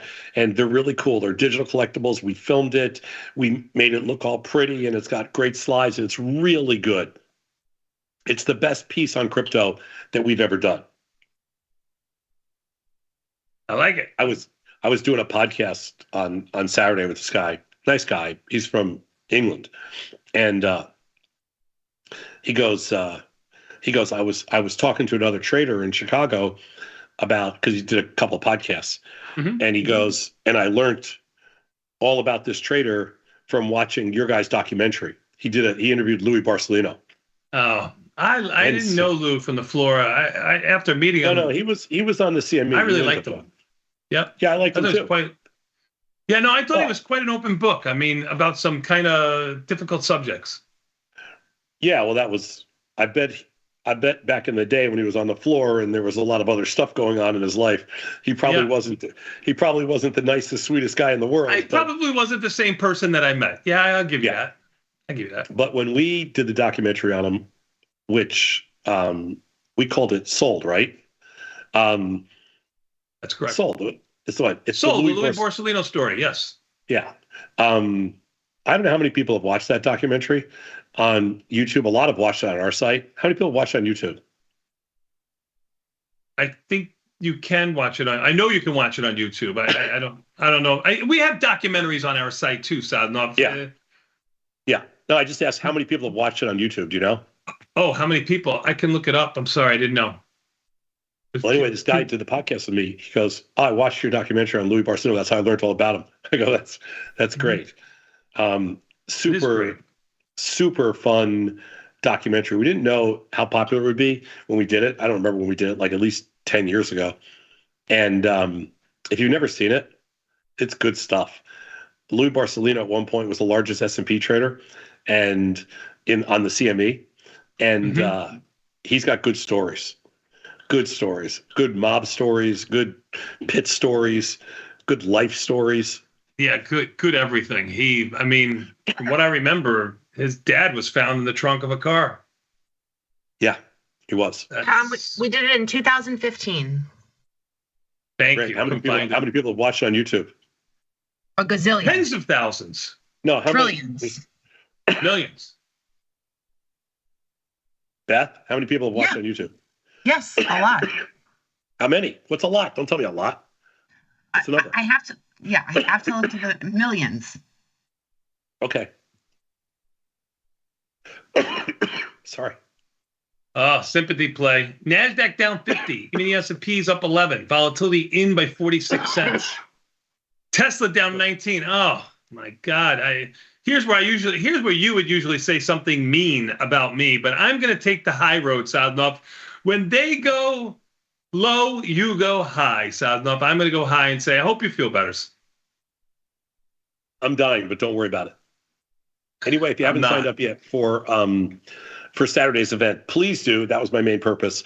And also, Dr. Jim is going to be in Chicago filming his version, and we're going to be doing a live event with Dr. Jim Monday night, February 3rd.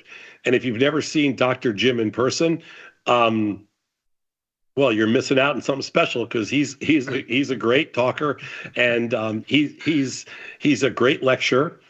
And I think you're going to love it. And we're doing this in a small, intimate crowd, only about 50 people. I don't know if there's any space left, but you can sign up. But if there's a wait list, just put your name on the wait list. Usually people get in. If you're not in Chicago, please do not sign up, because this is not the kind of thing where if it's not videoed. And if you're in Singapore, you're not going to be able to go to it. So it's only about an hour long. And then we're going to do a QA afterwards with Tony Batista. 100%. Love to do it. I will be there. So every one of these events, we do a little QA afterwards. So we have Dr. Jim, and then afterwards, when Dr. Jim's done, after about an hour, I'm going to bring Tony up on stage, and we'll do a QA with Tony. I'm just emceeing. I'm not doing any of the talking. Hopefully your voice will be better by then, but if not, Sosnoff, I'll be able to carry the crowd. Don't worry. You won't have to correct me too much. Oh, you'll be fine there. Free coffee for you. I'm just going for the coffee. Oh, you'll be going for the Jimmy bread. 100%. Algonquin, Illinois, by the way, Jimmy bread. So if you haven't signed up for the live event, please do, or Jim's digital collectible. That'd be great. But Monday, February 3rd, please do. All right, that's it. How wide? How wide should iron condors be? How wide, Tony Batista? About this wide. It's got to fit in between there. Perfect. So how wide should our iron condors be? And the answer we're going to find out. Let's do it. So iron condors are one of the most popular strategies for new traders and smaller account sizes. However, one question many people have is, how wide should they be? Because the regular iron condors, the risk rewards are tough, but we got to make something happen here. So how do you make something happen with iron condors? Well, in today's segment, we're going to explore the optimal width for different underlyings. And by adjusting the wingspan of iron condors, traders can optimize their risk reward balance and improve profitability. Smaller wings might not receive enough credit, while larger wings may be too expensive to trade with a lower return on capital. Let's go to the next slide, Beth.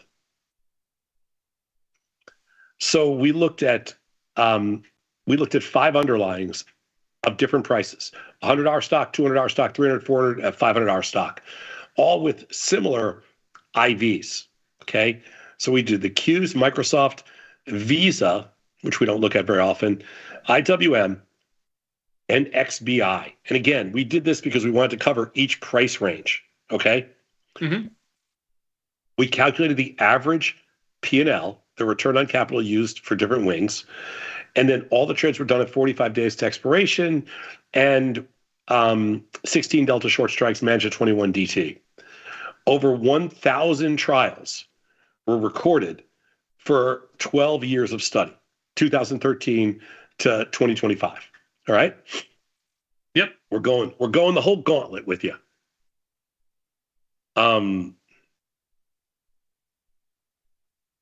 Sorry, just wanted to get a little sell futures here. NASDAQ down 27. Yeah. So how wide should it be? So for a $500 underlying like the Qs, the $5 wide wings did not have a positive return on capital, while every other width did. It's pretty interesting. Because I would have thought it would even have to be wider than that. On a $500 underlying, I would say, the $20, $30, $50 wide Iron Condor would have been where you'd have to go. This is really telling. And you know why? Because there's no way I would have got any of these numbers right. Agreed. I know I wouldn't. I mean, the $5 wide wing, that's crazy to me. I agree. Look at this NASDAQ. Just rallied while we were talking, $50. Well, they were waiting for you to sell it. That's all we were waiting for. Oh, I'm selling more. I'm not gonna sit by and let the paint dry. Not to be on board today. Mm-hmm. So, which one of these is optimal? I don't know the answer. I really don't. But what I do know is no more $5 wide wings in the Qs. Yeah, that's right. Because when you talk about $500 stocks, you're looking at the Qs, $500, right? I mean, I know it's an ETF, which is yeah. All right. So let's go to the next slide. For a $400 wide, a $400 underlying, such as Microsoft, the majority of the return on capitals were positive. The best return on capital was the $25 wings. So again, even in a $400 stock like Microsoft, the $5 wide wings were not profitable. Mm-hmm. It's crazy. And when you look at this thing, you're like, well, you just can't go narrow in these Iron Condors. We've been saying this for a long time. I don't know if we've come to the $5 conclusion like this, but we've been saying this for a long time. Tight Iron Condors. And that's the quandary in a smaller account. You have to have a tight Iron Condor. It kind of opens you up to, a hard road to profitability. Let's go next slide. So here's a $300 underlying. And again, the $5 wide wings, no bueno. Mm-hmm. 10, 15, 20, all worked. $5, no. But the $20 wings, which has been the case across the board, this seemed to be the best, the proven winner across the board. Yeah, it even goes to the 0 days from our research, that $20, even $30 wide Iron Condor playing these 0 day options. That seems to be the best bang for your buck also from our research, at least. Yeah. Let's go to the $200. And in the $200 stock, the $5 wide wings, which is IWM, it didn't work either. Right. And the $15 wide wings were the best. But basically 15, 20, which this is a huge, it's kind of an indictment on like everything that everybody talks about and teaches with Iron Condors. You kind of got to get wide. Otherwise, you can't do them. Yep. You got to get a wide stance in football. You got to get a wider stance in baseball. You need stability, Sadnov. You got to go wider. That's why you're two little pin legs. You like to go naked because you don't have that wide stance. You can't grip the ground. Got him. I'm so happy you explained that to me. You're welcome. NASDAQ up 11, big boy. Let's go to the next slide. In the $100 stock, the $5 wide wings didn't work either. So there's no $5 wide wings anymore. Yeah. This no is $5. That's it. $5 gone. So those people who do our write-ins and stuff like that, don't be calling no $5 iron condors. I don't want to hear it anymore. Don't be calling in. In this case, the lower priced, the $10 wide wing was the best, but still. Yep. Let's go to the next slide. So some of the takeaways here. And this is kind of super interesting. So the results from the study show that in order to achieve a larger return on used capital and average P&L for higher price underlyings, you need to widen your strikes. The amount by which the average P&L goes up per $5 change in width decreases after the wing width sweet spot is hit for that underlying. However, if the underlying is low priced, it may be difficult to be consistent using the wider winged iron condors due to the buying power and less return on capital. So for smaller accounts, stick to the narrower wings like $10 wide. For a general guideline, iron condor wings should be between 10 and 30, increasing in $5 increments for every $100 increase in price. That's pretty good. That is pretty good. However, you may adjust those for your own risk-reward strategies as long as the potential return on capital and P&L remain in check. So basically, what the research team did, because we've never done this before, is they've essentially said, okay, so for every $100 in price, raise, so a $100 stock, go $10 wide. $200 stock, go 15. A $300 stock, go 20. A $400 stock, go 25. And a $500 stock, go 30. Yeah, I got it. Makes sense. And we've discussed similar plays like that, expanding more like no, we never made it that mechanical. No, we went $300 stocks, $30 wide. We didn't do it quite as well. It's quite a good job. $200 stock, $20 wide, $400 stock, $40 wide, kind of making stocks out of iron condors out of play for smaller stocks on the larger stocks. I like the way they've done here by going up by $5 increments. It works out nicely. Even the S&P's up 20, NASDAQ up 13, Russell up 24, the Dow up 260, volatility in by 54 cents. Sadov, I got an email here that Square is now XYZ already. So we can't say, hey, you trade stock XYZ anymore, because now there is a stock XYZ. Do you believe it? Kind of interesting that they did that. Kind of, I don't know. Doesn't make sense to me, but kind of weird. It is. I don't know. It is what it is. Yeah, I agree. Yeah. All right, let's take a quick 90-second break and come back. We got more Tasty Live with my friend and yours, Mr. Scott Sherry, next. This is Tasty Live.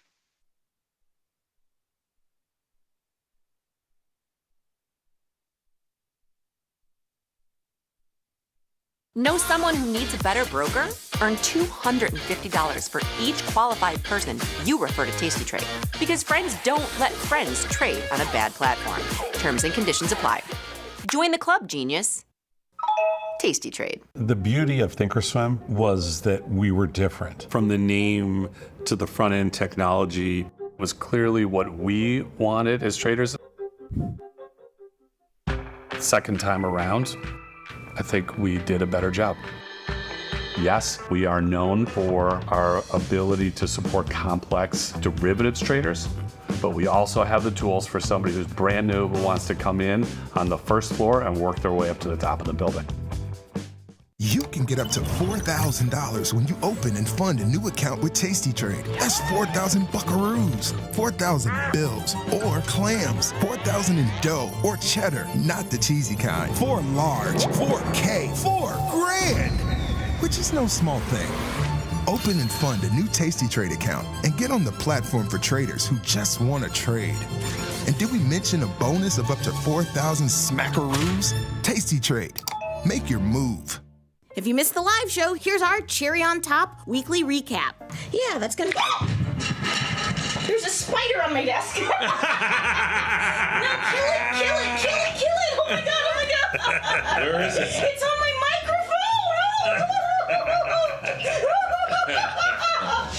I don't see it. Not from there, you won't. Oh no, oh god.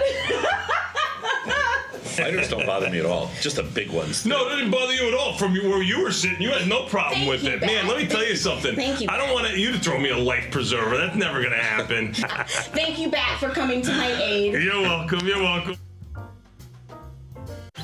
Got the need for speed?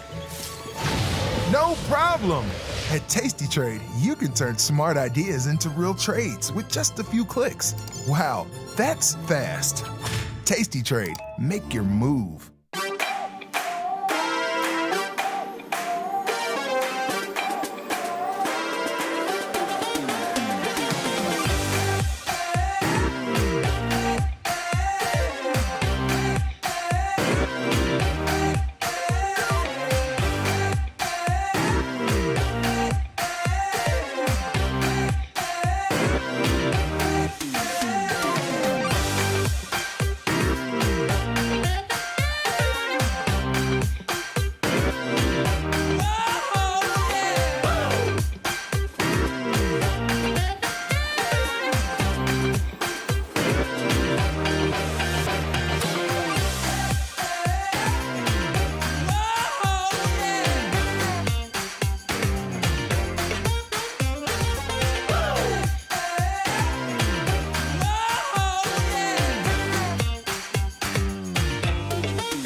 Ready to take your trading skills to the next level? Dive into the world of stocks, options, and futures with Tasty Trade courses. Whether you're a beginner or more advanced trader, our courses can empower you with the knowledge to succeed. Watch as our team in Chicago shows you how to use the Tasty Trade platform and go over the basics of trading. Perhaps you'll learn about a new strategy or a potential product for your portfolio. To find our courses, go to the Manage section of our web platform or head to courses.tastytrade.com. Start taking control of your financial future. Visit our courses today. There's a beast in the financial world, and it's not the bull. If that's you, join us on Tasty Trade. Genius loves company.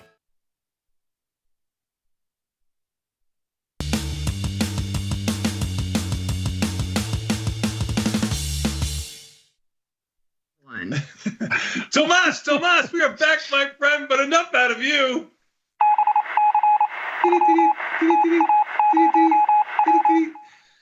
That's right, Tasty Trade World Headquarters, your friend of mine, the ever popular from the Scott Sheridan Studios, Mr. Scott Sheridan. How are you, my friend? And congratulations on your win last night.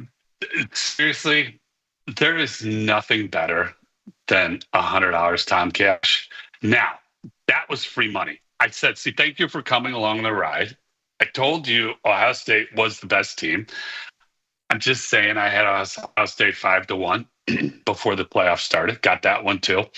So, and I actually thought when you texted me that and I wrote okay back to you that we were partners on that bet. I didn't know that. I mean, I took the 100 off of Sadlov. That was a given. And of course, the $20 from Francis, that was a nice one, which I would split with you if you were splitting your bets with me. I mean, sorry. Although somebody did win, hopefully it was you. Somebody did win the $330 million out of his mega Powerball. Was that you? No, I had Sosnoff as my partner. Sosnoff hasn't won in 14 years. Okay, so any bet I make, whether it be Powerball or otherwise, I am destined to lose. Sosnoff is my partner. More importantly, let's talk about the Bears just really quickly. Got the coach I think we wanted. I can't believe $13 million. I didn't know the Bears. Yeah, I didn't know the Bears would open up the wallet like that. So, $13 million. See what we can do. I think I got to be 4-bid Bears next year, based on their schedule. I was 3-bid. I think it's 4-bid. Over under is probably going to be 7.5 again, which is going to be pure torture. I actually think it went up immediately following the hiring because I think it was much lower. I think it was in the 6 handle, and now I think it's a 7. I believe so. I believe so. I have to look. I haven't had a quick second. I mean, on paper, when you say the Bears are the only team in the division that didn't make the playoffs, but then you look at the 3 teams that did make the playoffs, and they all put up great showings in the first round, get killed. Yep, 100%. Right, 100%. So, yep. All right, yep. All right. So, you could punch your ticket to 6 wins next year. 6 wins. I think you're saying the Super Bowl. I'm definitely not punching the Super Bowl. 6 wins. I think it's possible. Well, I like that you guys are less optimistic with the better coach than what we had with the same basic team that we're going to have. You guys and a year are under brilliant. his belt. Brilliant. And a year under. Well, we're just being cautious. And a year under his belt. Caleb Williams. You guys were going to the Super Bowl in the beginning of the year. Okay, I mean, we got the receivers, we got the quarterback, we got everything we need. We're definitely making the playoffs. This is a given. You bought 9s, didn't you, Scott? Maybe. No, I think 9.5s actually. Okay. We had 8.5s. We had 8.5s and 9.5. I had 9.5. Yeah, because you couldn't get enough 8.5s. Yeah. No, you actually sent somebody to Vegas to go and get those for you. No, the 8.5s. No, the we 9.5s were done online. Somebody was there. Mm-hmm. Okay. Same difference.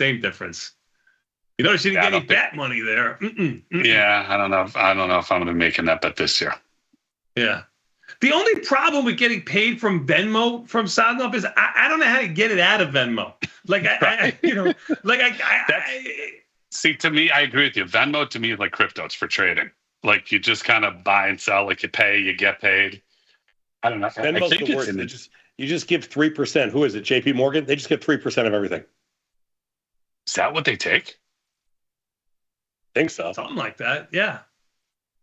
Wow. Didn't know that. Yeah. Hold on 1 second.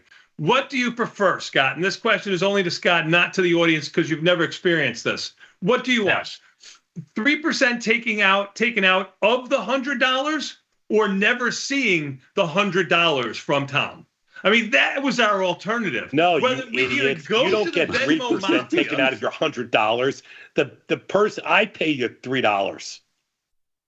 Yeah, I get it. Okay, well, we take that chance. You don't get 3%. You don't get 3% taken out. He paid $100. I understand that, but if I pay you, I've got to take 3% out of mine and pay you. Correct? Correct. Yes, correct. Okay, so do I take that chance? That chance, or always just have to pay you? You're backwards. If I was to lose and have to pay you, I would have to pay you 3%. Correct. No, you don't. Exactly. You pay JP Morgan. You pay $103. But how is that risk to you? You're not the one. You're only worried about when your question was, when you win, would you rather get the money or pay the extra? But if I didn't have Venmo, I'm going to pay you $100 all the times I lose because I pay my debts, and every time I win, I get nothing. So I might as well pay $103 to Venmo when I lose. Net, I'm a winner. Yes, correct. Agree with you. And it's both ways, I'm told, by the way. Both sides pay 3%? No. You can't. They're not getting 6%. No. I'm told Venmo is free both ways. No. Yeah, I didn't think Venmo charged. Fake news from Sosnoff. I didn't think Venmo charged. Venmo? You have you're looking at your phone like you know where to go. Okay. He thinks Trump started Venmo, so he doesn't like it now. You have absolutely no idea where to go. Hold on. I'll check later. I think they charge 3%. No. Just really quickly. You don't have to answer like whether they do or they don't. Where were you just looking? Yes, Venmo is free for personal use, including sending and receiving money and paying merchants. However, there are some fees for certain transactions. Setting up account, no fee to create personal Venmo account. Using a credit card, there is a 3% fee for sending money using a linked credit card. So between you and I, Sadnov, it's free. When I pay your boy for like bread and stuff, I pay 3%. You're using a debit card or a credit card then. Just use Venmo money. Just put money. Not debit, credit. Okay. Right. You're Debit using a credit card. So you can save yourself 3%, Sadnov. How about this? I'm showing you how to save yourself 3%. Give it to my boy Jimmy Bread from now on, okay? Now, what I will say is prices totally come down. You know what, gas? How much do you think? Well, you don't buy. Well, you do buy gas for your Range Rover. What do you think a gallon of gas is out here? Premium at Costco. And by out here, you mean Arizona? Yeah. In Arizona, what do you think it is? $3.50. What do you say, Tony? $2.98. Not bad. $3.35 for premium. What is it, like $4.85 in Chicago? Premium. I mean, I forgot you guys are bougie. I mean, premium's always 40, 50 cents more than regular. I'm spot on. Oh my God. Tom, has he been like this all day? Premium. He hasn't shut up. He hasn't shut up from the opening bell. As soon as he knew I was a little bit under the weather today, he jumped all over it. He's taking advantage. He's pouncing. This is not fair. Yeah. You can't jump on him when he doesn't feel well. Me lord, I can't afford premium, me lord. Oh my God. Call the herd, me lord. You sound like Steve. You do drive a Range Rover. Okay, they ask for premium. My wife drives a Range Rover. That's how I roll. Okay, but your Porsche, what does that take? What new phone? Who this? Hey, what the Winnebago take? Regular. Okay. Do you miss that? No. Really? No, my wife said she missed it, and I looked at just the other day, and I looked at her. I'm like, really? You miss it? Like you miss it? She's like, actually, no, I don't really miss it. We drove by one. We drove by like there's a million out here. Like I think basically 50-50 you have one out in Arizona. And we drove by somebody had one. I looked at the 6. I'm like, what do you think? Should we go on a trip in one of those things? She looked at me like I was out of my mind. No, they're fun. They're fun for a trip. I would rent one again, like 100%. This, just driving down the road like this? No. I would rent one 100%. Matter of fact, it's a lot of fun. It's a lot of togetherness, which I know Sadnov loves. It's very close together with the family.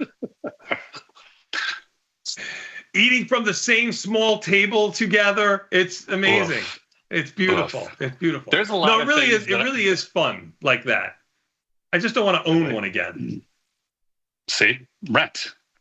If it flies, floats, or never mind. Okay. Right. We're renting. Okay. Rent. And I got to admit, we got to do something about traveling on the road. There are very few good places to eat on the expressways. I mean, they're all fast foody. If somebody could come up with a model of good restaurants on the freeway, they'd make a gold mine. My guess is that the people that have the restaurants on the freeways think they do have good restaurants on the freeways. Okay. They're mistaken. I think there's an outrage here. They think they have good restaurants. Do you know how ridiculous a statement that is? What do you mean? I mean, do you just understand how ridiculous? Which one, mine or his? No, his. Just like Scott said, everywhere around America, that's what they think is a good restaurant. You think people think Perkins is a good restaurant? But they think Olive Garden is. Right. Or Cracker Barrel. Yeah. Solid. Cracker Barrel is horrible. Okay? I mean, everything is beige. There is just not one thing that's not beige. From the pancakes to the... Texas Roadhouse is pretty good. What was Christie's place? Texas Roadhouse, believe it or not, my brother-in-law, who's a truck driver, says it's his favorite steak joint on the road. So Texas Roadhouse, I'm going to go with him. Chicago boy. I'm gonna wait. What was Christie's place? They were on the highways, weren't they? Yeah. I forgot. What was that? What was that? Cheddar's. They're not that, not at least the byways and highways that I've gone through. They're not as prevalent, but yes, they are there, and they are disgusting. Okay? And Sasha actually was a hostess at one. If you don't believe me, ask her. Okay? Oh my God. Scratch-made food. Scratch-made food. They're disgusting. What's your, like, if you had to go, serious question, fast food burger, like, you know, you could say McDonald's, Burger King, In-N-Out, Culver's, what's the one, what else? Give me whatever you got. Give me one. There's lots of good ones. I mean, Culver's is good. Five Guys is good. In-N-Out's good. Oh, wait a minute. Are you gonna poo-poo Five Guys now, Scott? See, Five Guys to me is kind of like, what was the quad? What was the horrible place on Ashland that you and TP loved? Choppers. Oh my God. It was seriously, it was prison food that was rancid. And you and TP were so happy when this thing came in. It was this big. Yeah, but Sadnov back then, you remember Sadnov. He was about quantity. He wasn't really about quality back then. You remember Saz. I love You Choppers. love Chompers. When was the last time you had Chompers? Not for a few years. Okay. What else? Like, I don't know. There's one out here. There's one out here that somebody sent me that I got to go to. It's called Happy Hamburger or something. It looks good, but sure, I don't know. I got to see. I'll report back. I do have to go to the brisket place. What's it called? Sweet. What's it called? The great barbecue place. Miss Barbecue. Miss Barbecue. I got to Little Miss Barbecue. Little Miss Barbecue. Little Miss Bar. I knew it a little in there somewhere. Yeah, I got to do that. I'll report back. It's really good.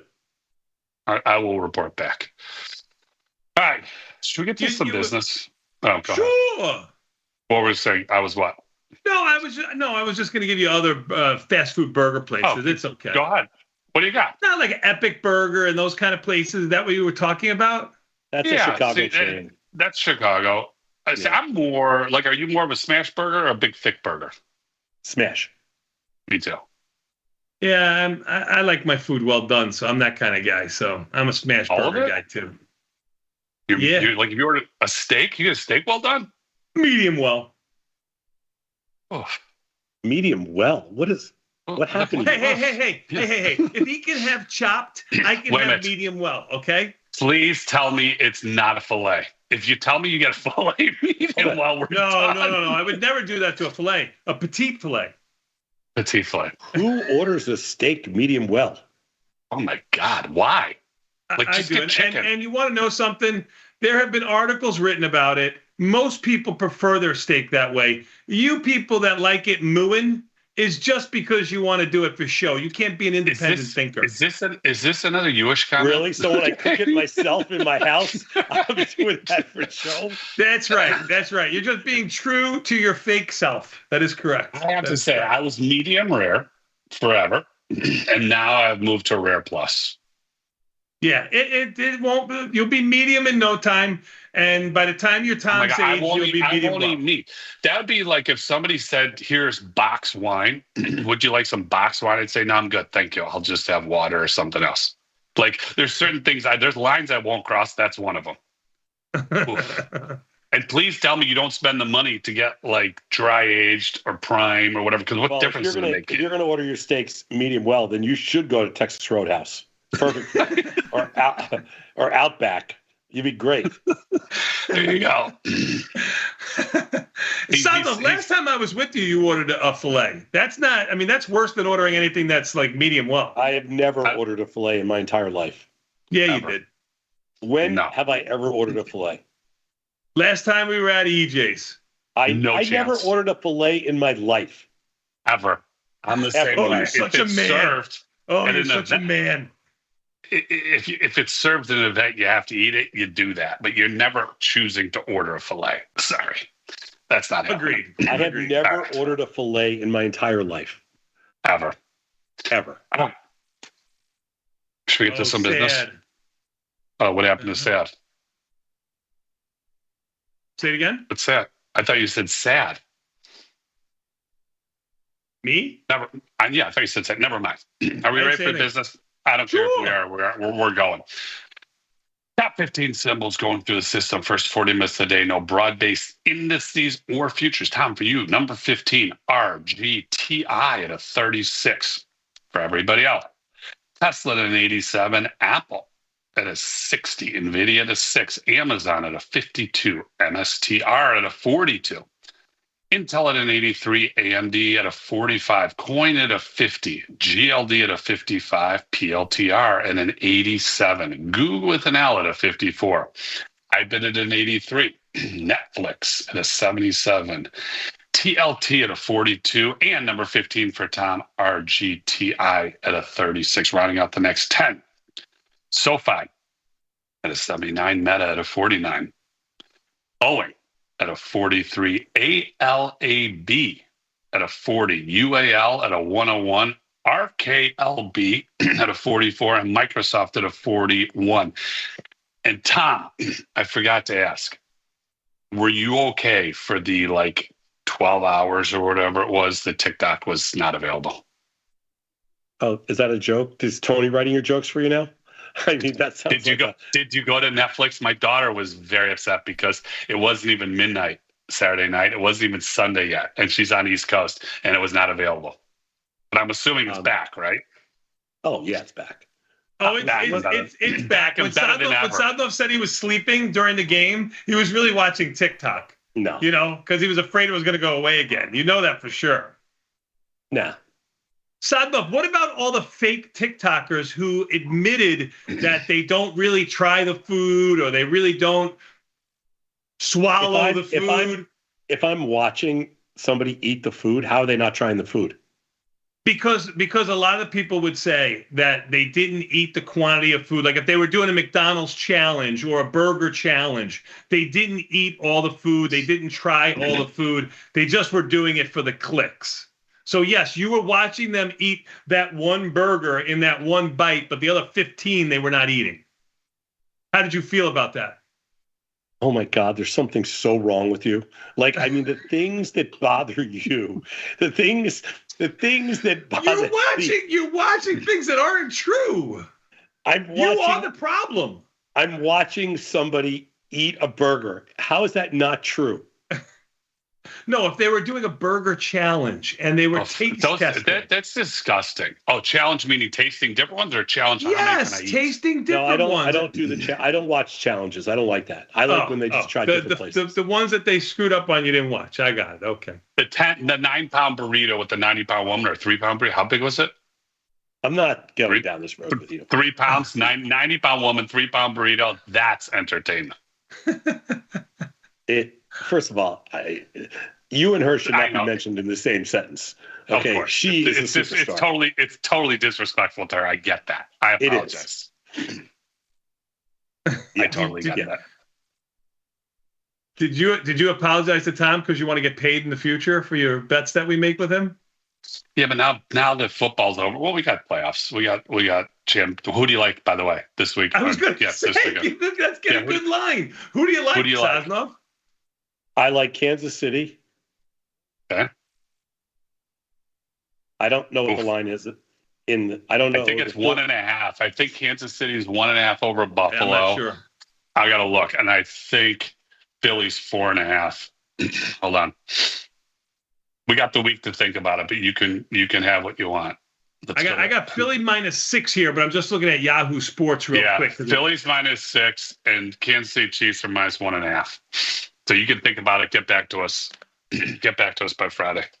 I think the Super Bowl. I think the Super Bowl is going to be Philly and Kansas City. But that's what it was last year, wasn't it? Last year? No. 2 years ago. Oh, San Francisco was last year. 2 years ago was Philly. Kansas City, Philly was 2 years ago.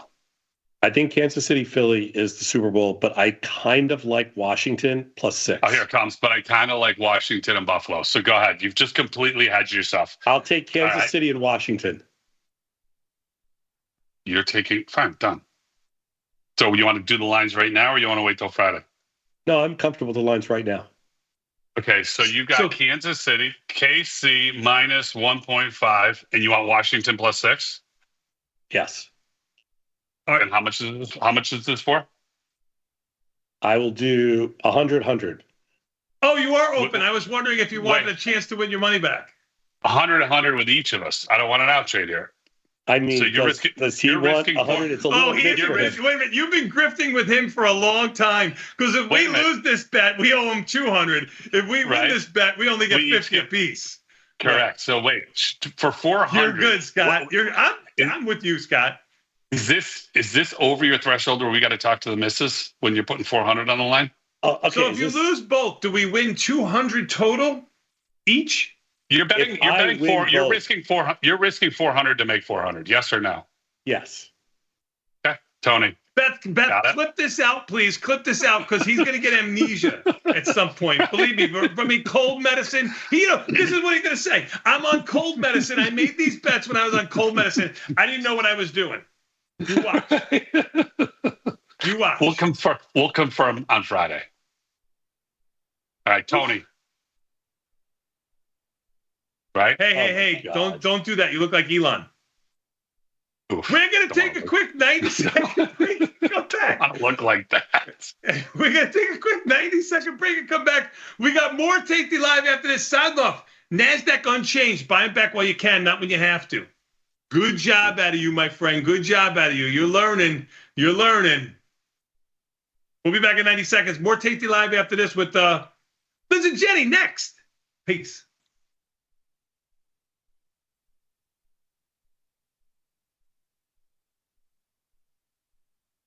In the world of investing, a beast lurks between the numbers. Some watch from the safety of the sidelines, but others saddle up and ride that 1-ton rowdy ribeye for all he's got. If that's you, join us on Tasty Trade, named best online broker for options trading. Genius loves company. Got trader's block? We've got the cure. Get data-driven trade ideas with Cherry Picks, our weekly newsletter that gives you insights into the market. Sign up at tastylive.com/newsletters. This is Chicago. We invented the skyscraper, the Italian beef, and the standardized options market. SIBO is not only the birthplace of options, it's also where Liz and Jenny got their start. In an industry first, 2 female former floor traders broadcast live from the floor. Hear the sounds of live market action and feel the electricity as they present real-time trade ideas and research-backed market studies live from the SIBO's SPX pit. Watch Liz and Jenny live from the SIBO, only on Tasty Live. Looking for a better broker and a bonus? Sweet. Get up to $4,000 when you open and fund a Tasty Trade account. Plus, smart tech and a broker who's got your back at Tasty Trade. Make your move, genius. Tasty Trade.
I want to play a game. It's a relationship game. So I'm going to ask you each a question to your partner. Who loves the hardest? Yes.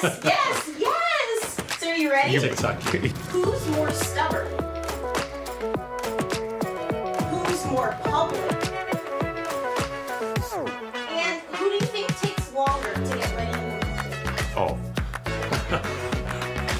He's got to do his hair. Who's a better driver? I mean, for sure. Yeah. Like, I live in Italy. Yeah. Like, we drive like... I drove a truck in New York City. I drove a tractor on a farm. I can fly an airplane. Who loves the Fed most?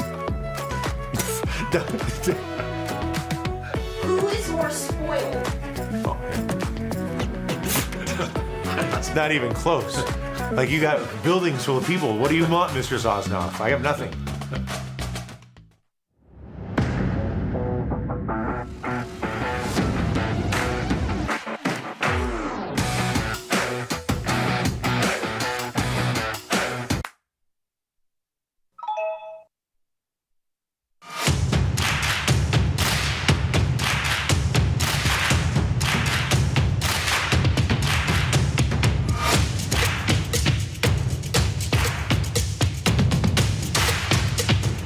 How we respond to the most difficult situations is ultimately how we learn to build on our successes.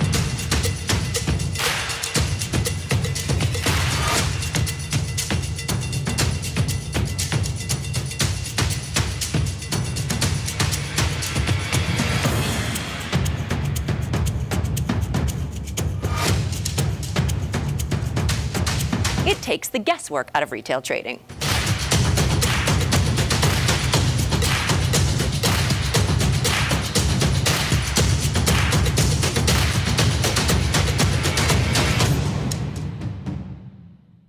If you missed the live show, here's our cherry on top weekly recap. You became Chicago's most eligible bachelor. What year was that? That was the debate we were having earlier while you weren't on the show to defend yourself. 1988. 88. So Veneta was right. Late 80s, early 90s. You mean when I was on the Oprah show? Yeah. Yeah. Well, 88. I had flowing locks like Con. Oprah just made it. Oh, here it comes. I mean, she felt bad. She felt badly for him. You know, you couldn't get a date. You get a car, you get a car, you get a Scott Sheridan, you get a Scott Sheridan. I want the car. That's right.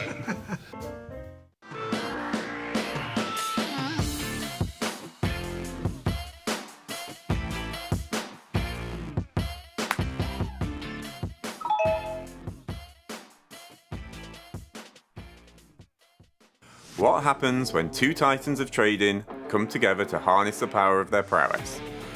Yes, let's watch these two dominate this popper shop. Wait a minute, I thought these guys were traders, not contractors. They're putting up a lot of bricks.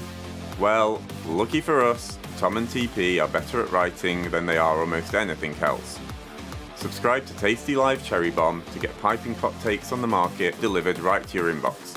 Sign up at tastylive.com/newsletters.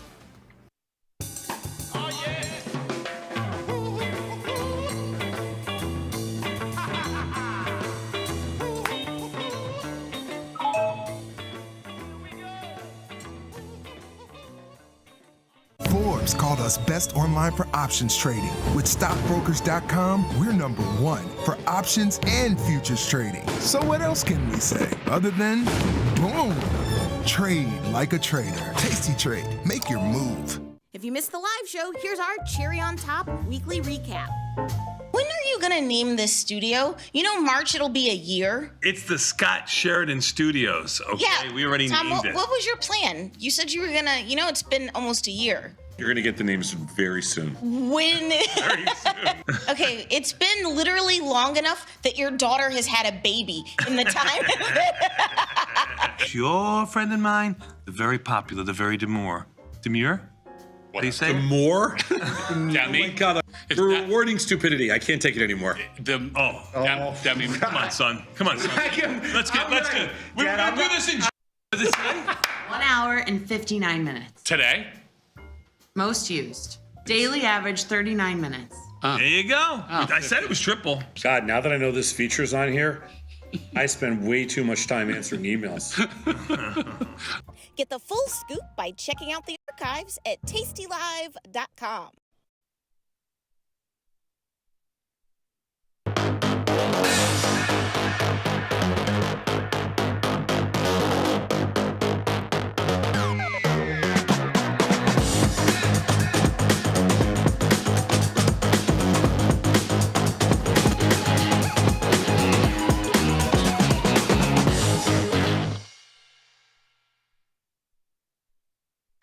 everybody, and welcome to the Liz and Jenny Show on the coldest day of the year. How are you doing, Liz?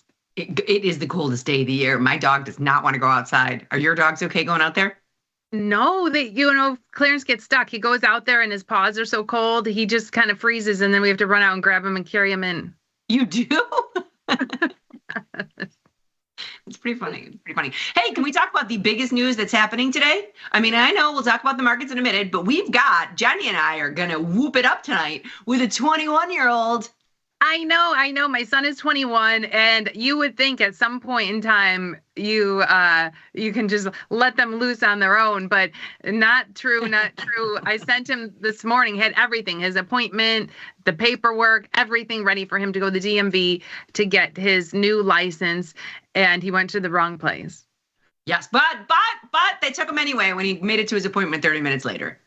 He made it 30 minutes after his appointment, and it was a miracle. I think the only reason they took him is because it's the coldest day of the year, and he's probably the only one there. I agree. Thank God for small favors, because no one else is going to the DMV willingly except for 21-year-olds who are going back to college who cannot get their license in the state that they are in. Right. So he's getting his new license, and he was shocked when I was sending him out the door that I wasn't going with him to get his license with him. Really? Why didn't Keith could have gone with him? Keith's on meetings all day. He just got back from Germany. So he got back from Germany Saturday. He's I guess he's busy. We're all busy. I'm working. He's working. He's 21. He can go get his own license. Yeah. Except he went to the wrong place. But didn't he pin it on you? Didn't he blame you for going to the wrong place? Well, because he rattled off like, oh, is this where I'm supposed to go? And I said, Joliet DMV. He's like, is this where? And I said, yeah. Because I don't know if I thought maybe, they call it something different. I don't know if he said, he ended up at the courthouse. He ended up at the courthouse instead of the Secretary of State. Well, didn't he get his driver's license at the same place? Yes. Okay, so just checking. Just want to make sure that we're on the same page. But he's 21, and he's actually a pretty good 21-year-old. I will tell you that. Great kid. But they're not fully formed until they're 24. Their frontal cortex. How many times do we need to talk about this? Until they're 24. Oh my gosh. So yeah, I said today, miracle that he made it to 21 without ever getting arrested for, being in bars, underage drinking, buying out. He's like, the guy at the liquor store is really going to be shocked when I come in and he sees I'm not from Michigan. Cause they've become friends, and he's really gonna be shocked when he finds out I'm not 24 and I'm not from Michigan. Don't you think he's really not gonna be shocked? They just have to have some form of identification. It's pretty funny. That is pretty funny. Hey, do you want to take a look at the markets real quick? John, can we jump into the platform? Let's jump in. So Jenny can see what we're looking at. Okay, Jenny, this is my surprise for you on your birthing day. Okay, what time was Logan born? 11/11. Oh. He's like, we always said he's so super lucky, born 1/21, 11/11. Oh, that's why we're going to the casino today? Yes. Yeah, so 1/21, 11/11, we'll have to play roulette. Yes, we do, for sure. It'll be fun. Right? And blackjack. We'll play everything. Yes. But I thought this would make you happy. Take a look at these little bonds right here. I don't know why Intel just jumped to the top as soon as I hit the bonds. Let me resort. Take a look at this. Bonds 13.23. That's pretty big. I know. So let's buy that back. That's just a weekly, right? That's this week's. Let's take a look. Yeah, I think we stayed in the weekly. I don't know why it really wants us to look at Intel. It keeps jumping to Intel. So I will show you Intel in a minute. So we can buy it back. Now, bonds are good. They've been good to us in the last week or so. That's only worth 6 ticks. So maybe if we buy that back, can we go out a week and sell the following week? Just in order to keep getting some. I'm just trying to keep getting bond premium. 10 days. It doesn't have to be the same strikes, but I'm going to start with the 12.5. 12.5. Yeah, so we just got that back for 6. Yeah. Or do you want to move it up to the 113, 112? I don't want to move it up to the 113, 112. I will say, that's selling. No, that's selling. I was like, look at this. I was like, we're doing this. Did you see the max profit on this? So And well, you can see there's like 17 ticks. That's $265. I don't know if you saw their market measures today on spread width. Did you see it? Yeah, you can't. $5 wide spreads are terrible, but this is not a $5 wide spread. No, but I do like the $5 wide spreads. I would never do them again. And I know we do them in this account because this is a smaller account, but we're never doing them again. So you've heard it here. $5 wide spreads. We're never doing it again. No, we aren't. Okay, so I'm going to delete these legs. I'm going to go 13, 12. We're going to bring it up. We're going to take in 267, and we're going to risk 734. And that's just to the 10-day. That's next week's. All in favor? Aye. Let's hope we can keep this bond ride going. Keep collecting money every week. That would be nice. Well, we wrote it down. We might as well write it up. All right, and I'm going to get... This little NASDAQ has been going up. This little NASDAQ's been up and down and up and down. We were down a little while ago, and now we're back up. I know. It's kind of been a wild ride today. I did take a lot of risk off in my account today. When I saw us bouncing back and forth, I thought, this market could go either way. We could be down on the end of the day. So I did take some risk off. Yeah, I mean, that's what I do. That's what I do every day. I kind of go through each position and manually adjust, either closing, taking risk off, rolling up, rolling down, rolling out. And that's kind of what I did this morning in mine. I'm being very, very, very tight. I'm keeping it tight this year with opening things and adjusting. Hey, I'm back to my close all day. Remember that day when I said, I should just close all? I'm back to my close all day, and it's crossed my mind. My favorite was when we were talking about that in the chat. Somebody's like, where is that button? I was like, there isn't a button. I wish there was. There was. But what I've done, so everything that I've had like long positions in, I cut it in half. And so let's just say, for example, I had 1,000 shares of something. So I cut it in half where now I only have 500 shares and then 5 puts. So I've cut my longs in half and then put the other half in just in premium. Which is crazy. And no, I agree with you. But it's essentially the same thing. That's what I'm trying to, talk to my son about, where I kind of like that. If you've got 100 long, sell 1 put instead of having 200 long, because you're doing something against it. Even though it's counterintuitive, you're not selling calls against, you're selling puts. But I like that. I do like that. But you know what I was going to show you, Jenny? VIX has been, like, the premium's been annihilated. VIX is in the 15 handle. So it's interesting because I did that probably on Friday, and now all those puts that are worth, they're at least 50% of what I collected. So then when those all come off, then all my positions that I thought, again, say I have 1,000 shares, well, got rid of 500 and sold 5 puts instead. Well, now those 5 puts are coming off. So now my positions are really cut in half. Yeah. They are. It's tricky. It's tricky. So Intel's one of them. And if you open up Intel, now my position's cut in half on my puts. I took them off today. And because they were those 21 puts, same thing we have. And we have to close these. We have to close these puts. If you're taking a look at this, we're short the put with 3 days to go. We've got 74% profit. And so we have to close this. Now we can ride it up. Intel has earnings next week. So your 2 choices are, if you want to be long Intel going into earnings, which I don't mind, you can roll up your put to the 22, take in 37 more cents. Then if we get put the stock, we get put the stock for earnings, or we can close our puts and just wait until earnings. Yeah, I don't know. I'm in the same conundrum. I almost need someone to tell me what to do. Well, I'm closing these, and then we'll look at it with a fresh set of minutes. How about that? Because sometimes that's easier than saying, I don't want 20 cents that way. So I closed what we had. So if we were so we don't have anything in Intel right now. Intel's got a 78 rank. It's got a 78 rank because their earnings next week. You can see they're on January 30th. So that the implied volatility, the IV rank of this product is high for itself. Now, I don't know that I want to go, you could go into the 10-day and sell, but I don't mind being long Intel. Yeah, but look at, so the just how the money is only 30 cents. Go into the 10-day and it's $1. Yeah, but the implied volatility isn't going to come out of it. No, but if it keeps going up, then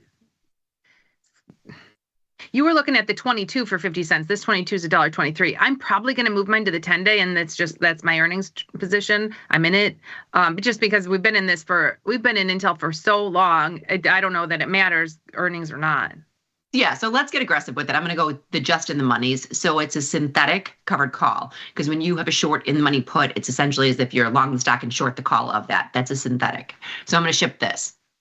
And I don't care if you get $1 at the 21.5 and give ourselves a little room, but really, what is it? It's only 30 cents because you're getting $1.20 and you're only moving your strike by 50 cents. So it's not going to make or break our account. Yeah, I just got aggressive with it. Let's see if we can get there. It does. This one doesn't matter. I mean, 122. Let's hit it. Good, we're filled. Okay. Filled. Love it. Okay. What else do we need to manage? DraftKings, we've got a short put, 10 days, 50% profit. So let's open this bad boy up. It still has a decent rank. I would rather roll this to right before earnings. What are your thoughts here? Yeah, sure. If we can roll to before earnings, so next week we can roll. I'm sorry, I'm pushing the trades out. So you can go, there's 2 weeks. And I just wanted to take a look at the implied volatility on the side, this percentage right here, to make sure that the earnings fell where they fell.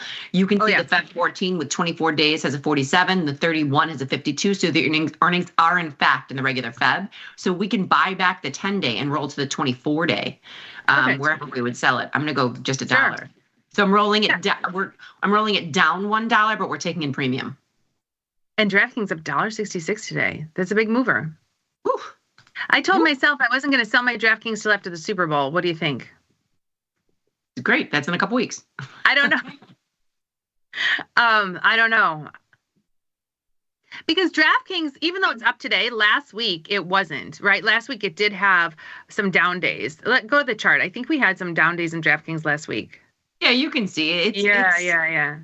But DraftKings, and this is going to sound bad, is one of my core positions. It will always be one of my core positions. It's a $40 stock that I don't mind selling premium around because it ebbs and flows. So I've got positions in DraftKings that are bigger than a breadbasket. And I do too, but I know we say, oh, it's only $40, but I think, didn't it get as low as 17?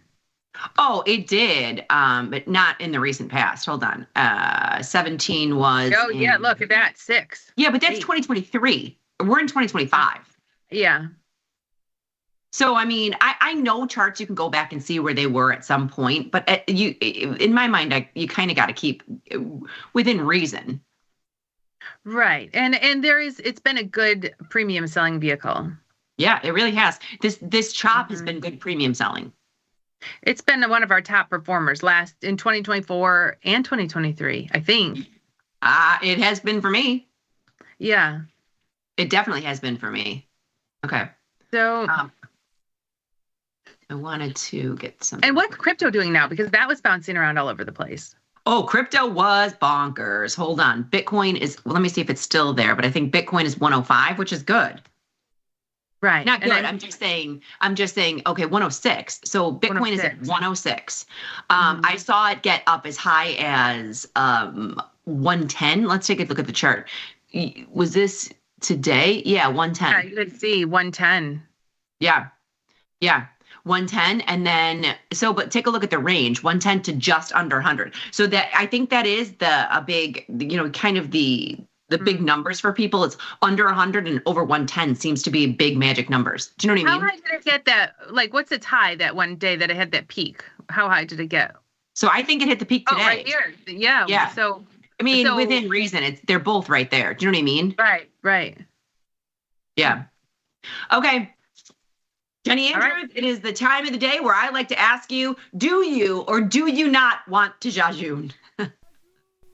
Oh, Spoo's up 31. I'm not going to jajun today. Okay, hold on, I'm typing.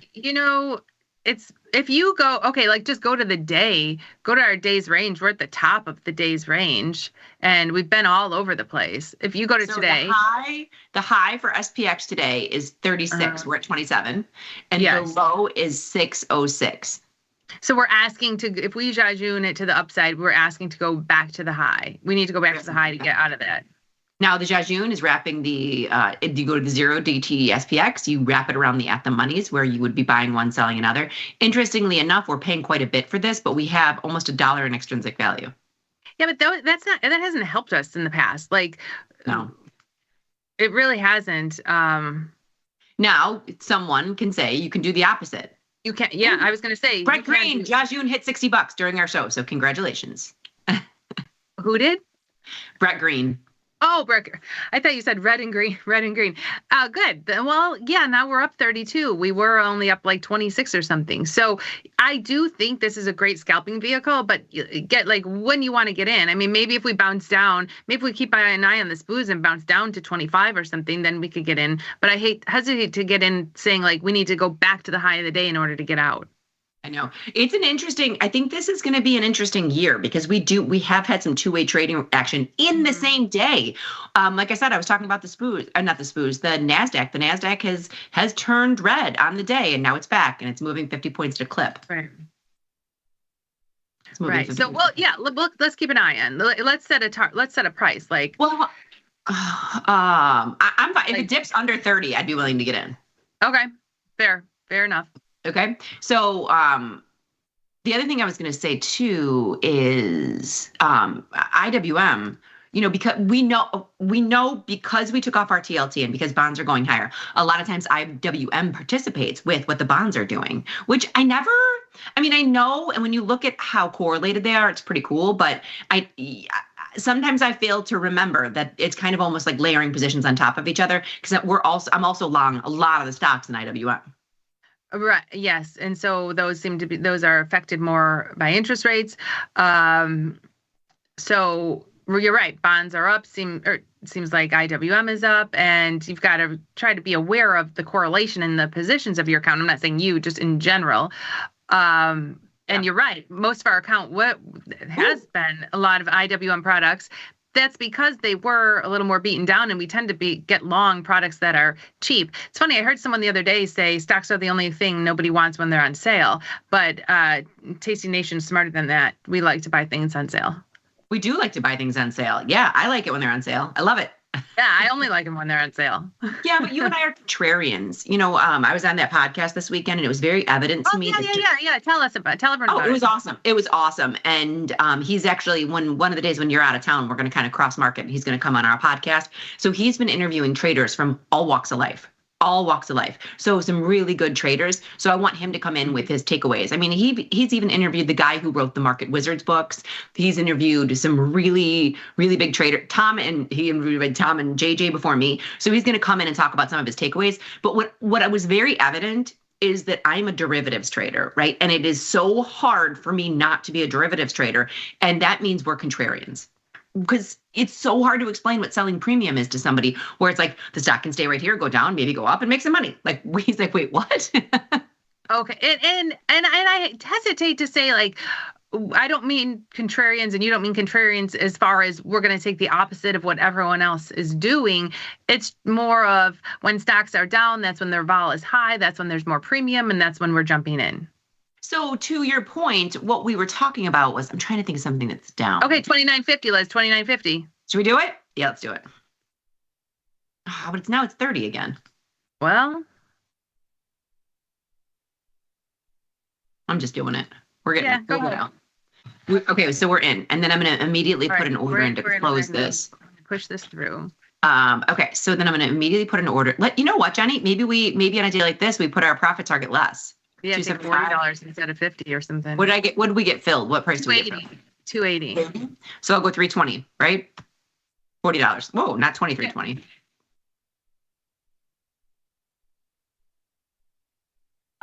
Okay, so that's okay.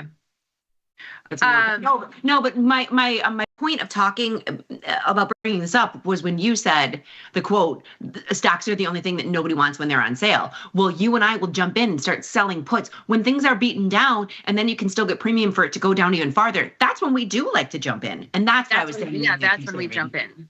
Yeah. In honor of your brother, who is my Uber driver today, I'm going to give a big shout out to Jeff. Let's take a look at OKLO. And I told you in that video I posted, the actual location of OKLO is pictured in that video. Maybe I'll repost it again someday. Okay, so OKLO, we're up 70%. This was just a put spread. And again, we have to sell put spreads in there. This is a little bit different. We just said, we're never selling $5 wide put spreads again. And this is only $4 wide. If something is using up so much buying power and we buy something just because it's almost cash secured. We're looking to buy something that's cheap. We're not looking at the spread width necessarily. We're looking at, what's our give up on the one we're buying?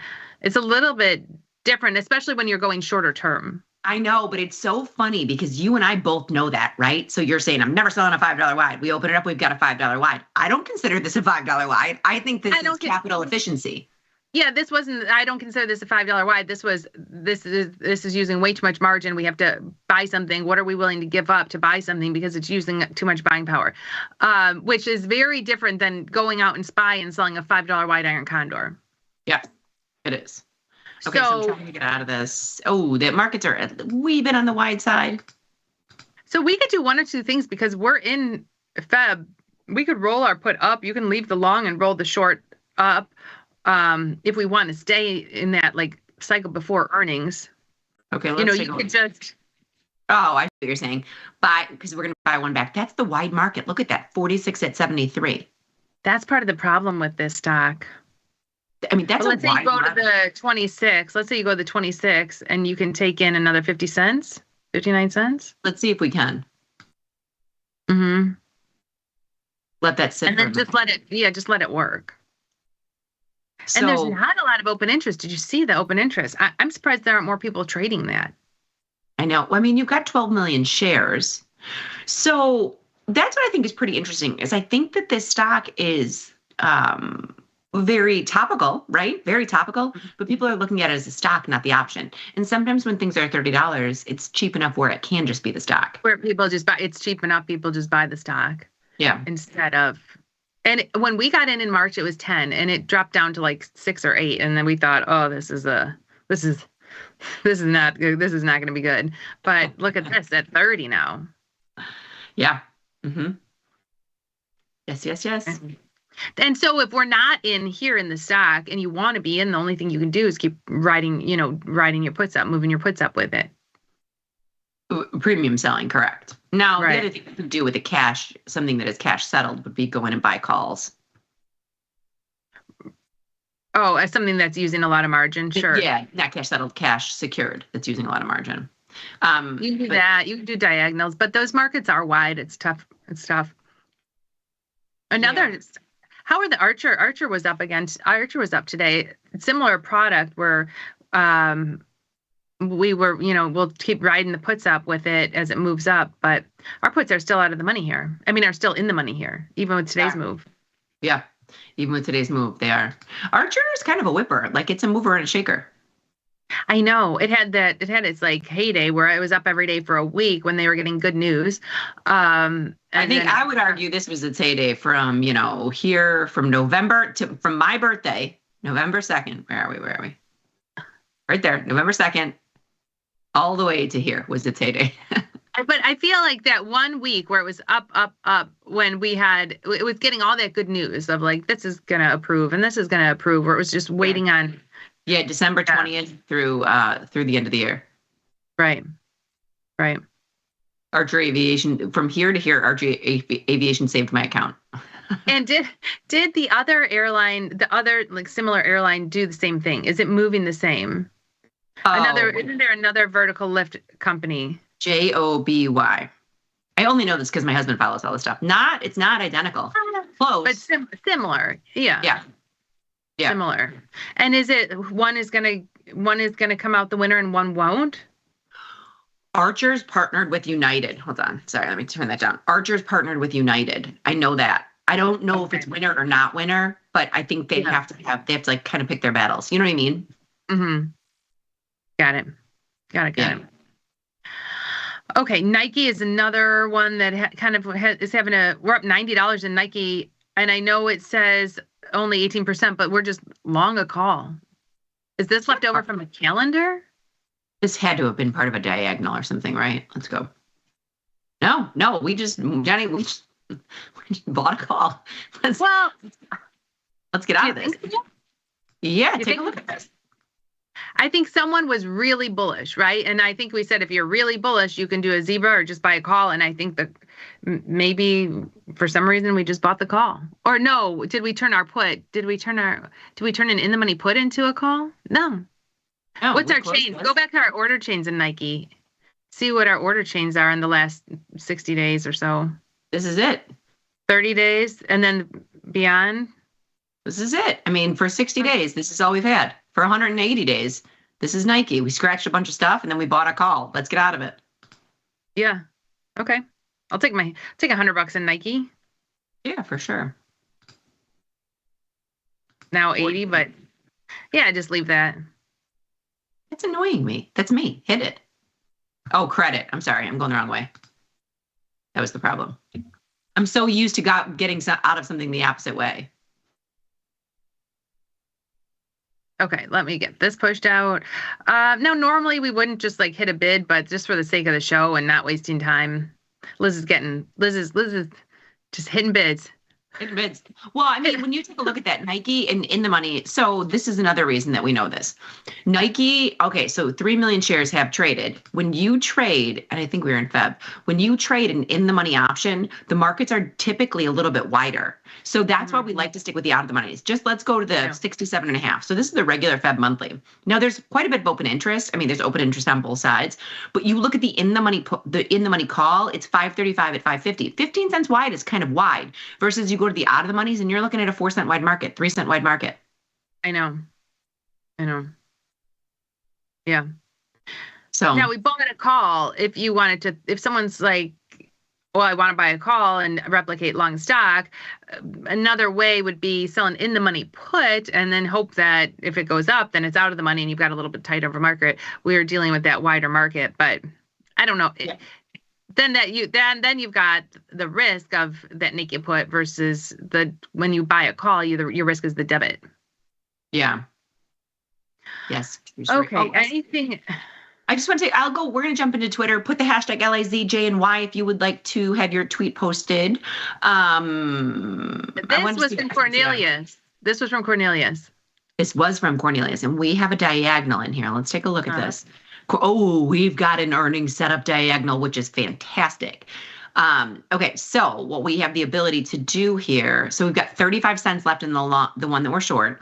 We can buy it back and sell it in the 10-day. Sure.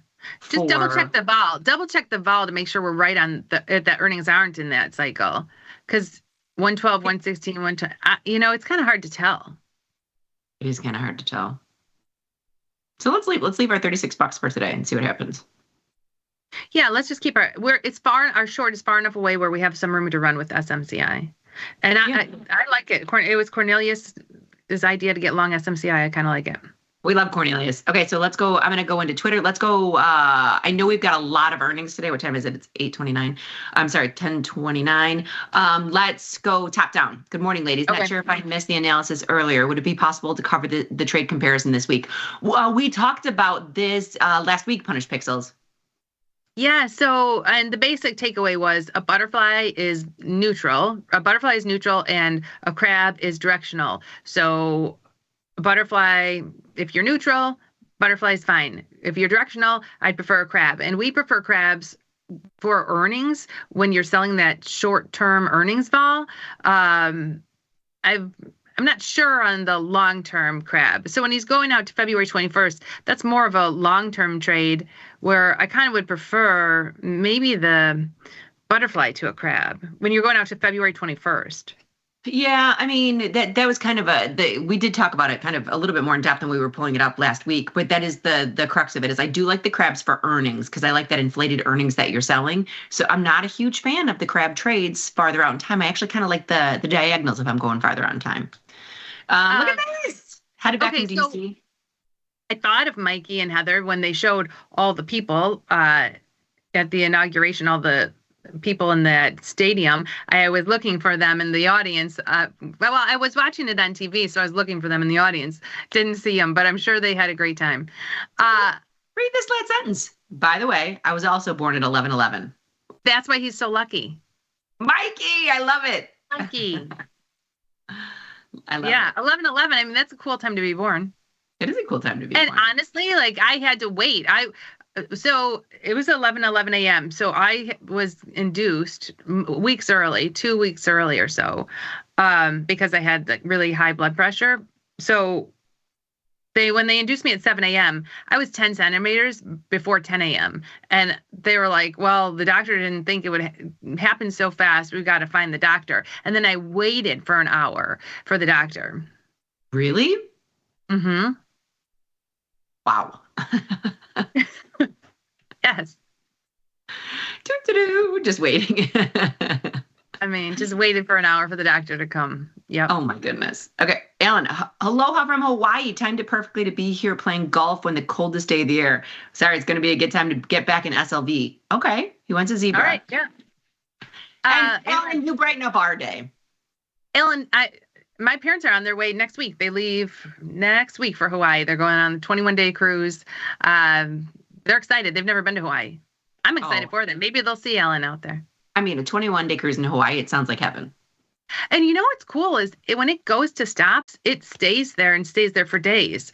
So when they're at islands, their cruise ship just stays there for days and is kind of like their hotel where they can get on and off and do whatever, go wherever they want to. And for days, it's not just like we're at this island for one day. That's awesome. Yes, right. So just kind of like stationed at the port while they get on and off the ship. It's actually pretty cool.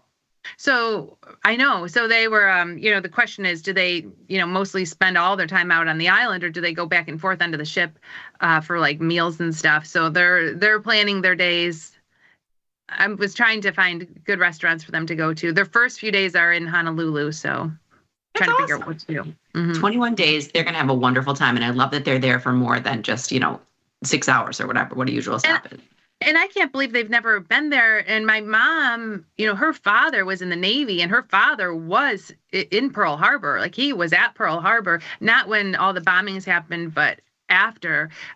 He was in the Navy at stationed at Pearl Harbor. So for her to go see it and see where her father was for so long, I'm happy she gets to go there. That is awesome. That is really cool. It really is. Yeah. Yeah. Okay, so for Alan Miller, let's take a look at a March zebra in SLV. All right. Are you surprised the Jejune trade hasn't hit yet? No, because we pay. I mean, let's take a look at it. We're up $20. Okay. I do think that's when you get out of it quicker, is when you pay more for it, and there's that tiny little bit of extrinsic value. It doesn't need to move as much. I know, but it takes a lot longer than just the time of our show to decay. That's like, yeah. If we're closing it at the end of the show, I don't think that matters that much for us because that 1 hour isn't enough time for the decay. I mean, I'm telling you, I'll take a $30 win. I mean, I'm half tempted to close it. Yeah, for sure. But so let's take a look at a March SLV zebra. So the zebras are a stock replacement. Let's take a look at where this is. So SLV is mid-range. Fine. I totally appreciate where you're coming from with this. You got a 27 rank.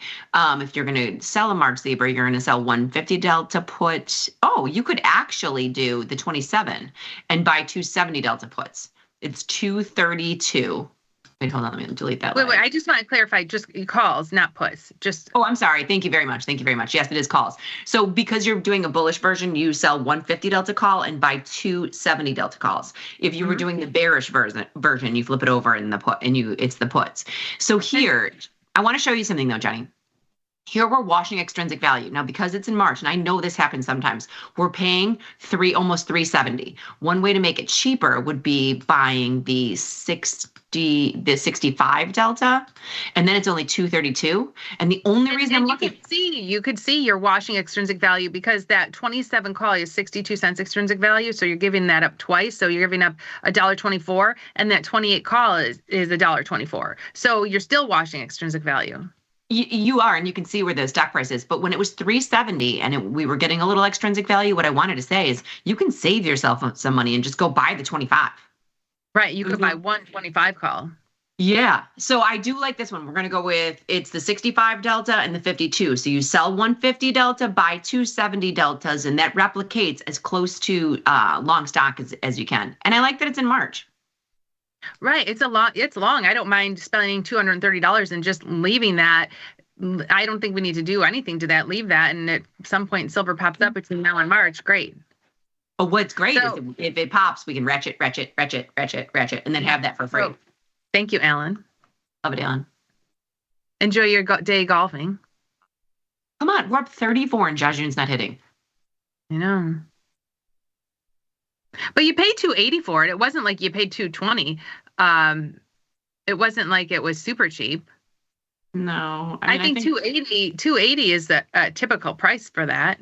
And I'm trying to get out of it for only $40. Come on, Jajun. Big money, no whammies. I don't care if you take 35. Just 1036. You got about 20 minutes. 20 minutes for Jajun. Oh, it's right there. Do you see that? I know. It'll hit 320. Come on. All right, come on, Jajun. Big money, no whammies. That's where I'm going to take you today. That's at the casino. I'm going to take you to press your luck. And I'm gonna film you saying big money, no whammies, big money, no whammies. And then when I win, I'm gonna yell, Jajun!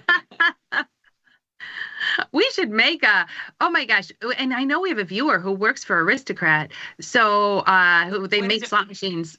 Oh, I don't know. I didn't know what Aristocrat was. Okay, they make slot machines. So I know we have a viewer who does it. He's emailed me in the past. And if we could get a Jajun slot machine where I don't know what kind of video is going on in the background, but you've got that picture of Jajun playing on the top.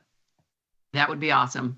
There is our local friend, our buddy from the local beer garden, Beer Stube, Peter, that we know and love. He is on a slot machine that is across the whole world. I've seen it everywhere. It's all over the world, and he's on it. I think if he could be on it, Jajun could be on it. Jajun can for sure be on it. We need a Jajun. We need a Jajun slot machine. Yeah. I like it. Okay, I can't look at it anymore because it's going against us. It's going the wrong way.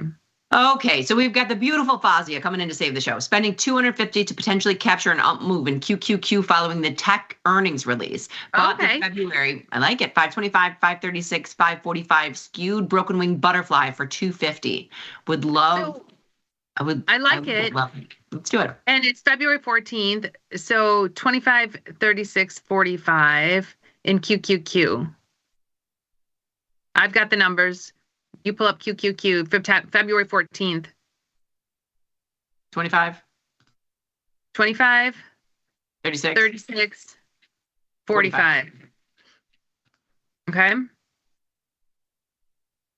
So let's look at this.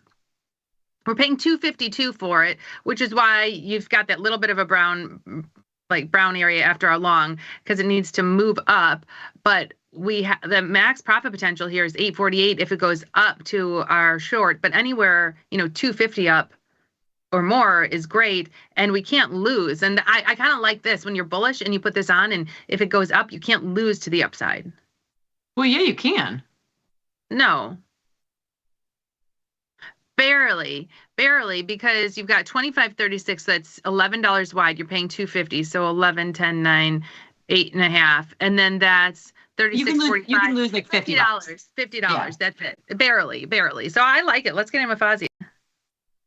I just wanted to show visually what we were talking about because I knew you could lose a little bit, but I just wanted to take it to the tape. So you can lose $50 anywhere to the upside. You need it to pop. Yeah, if it really goes far. You need it to pop into this range. Otherwise, you've only got a 250 loss down here. It's capped. It's not bad.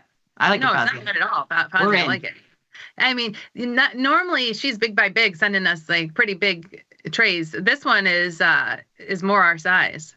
Yeah, that's a number I can live with. Yeah, good. All right, we're in. Triple Qs.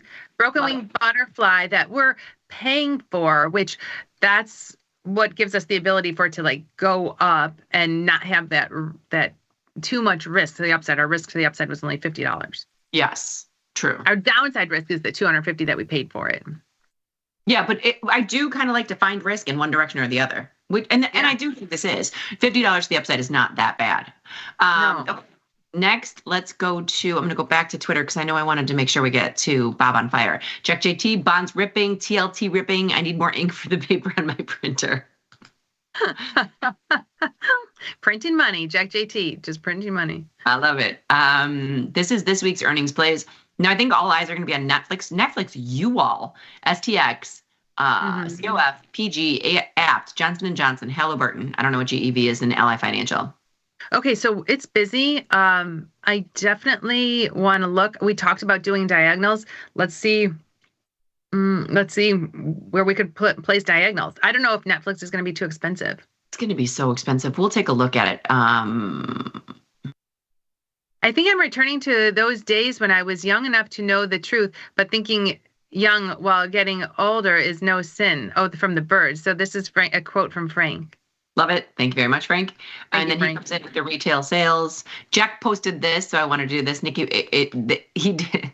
It's a comeback, but he doesn't call it a green scratch, so he was a little bit upset about that.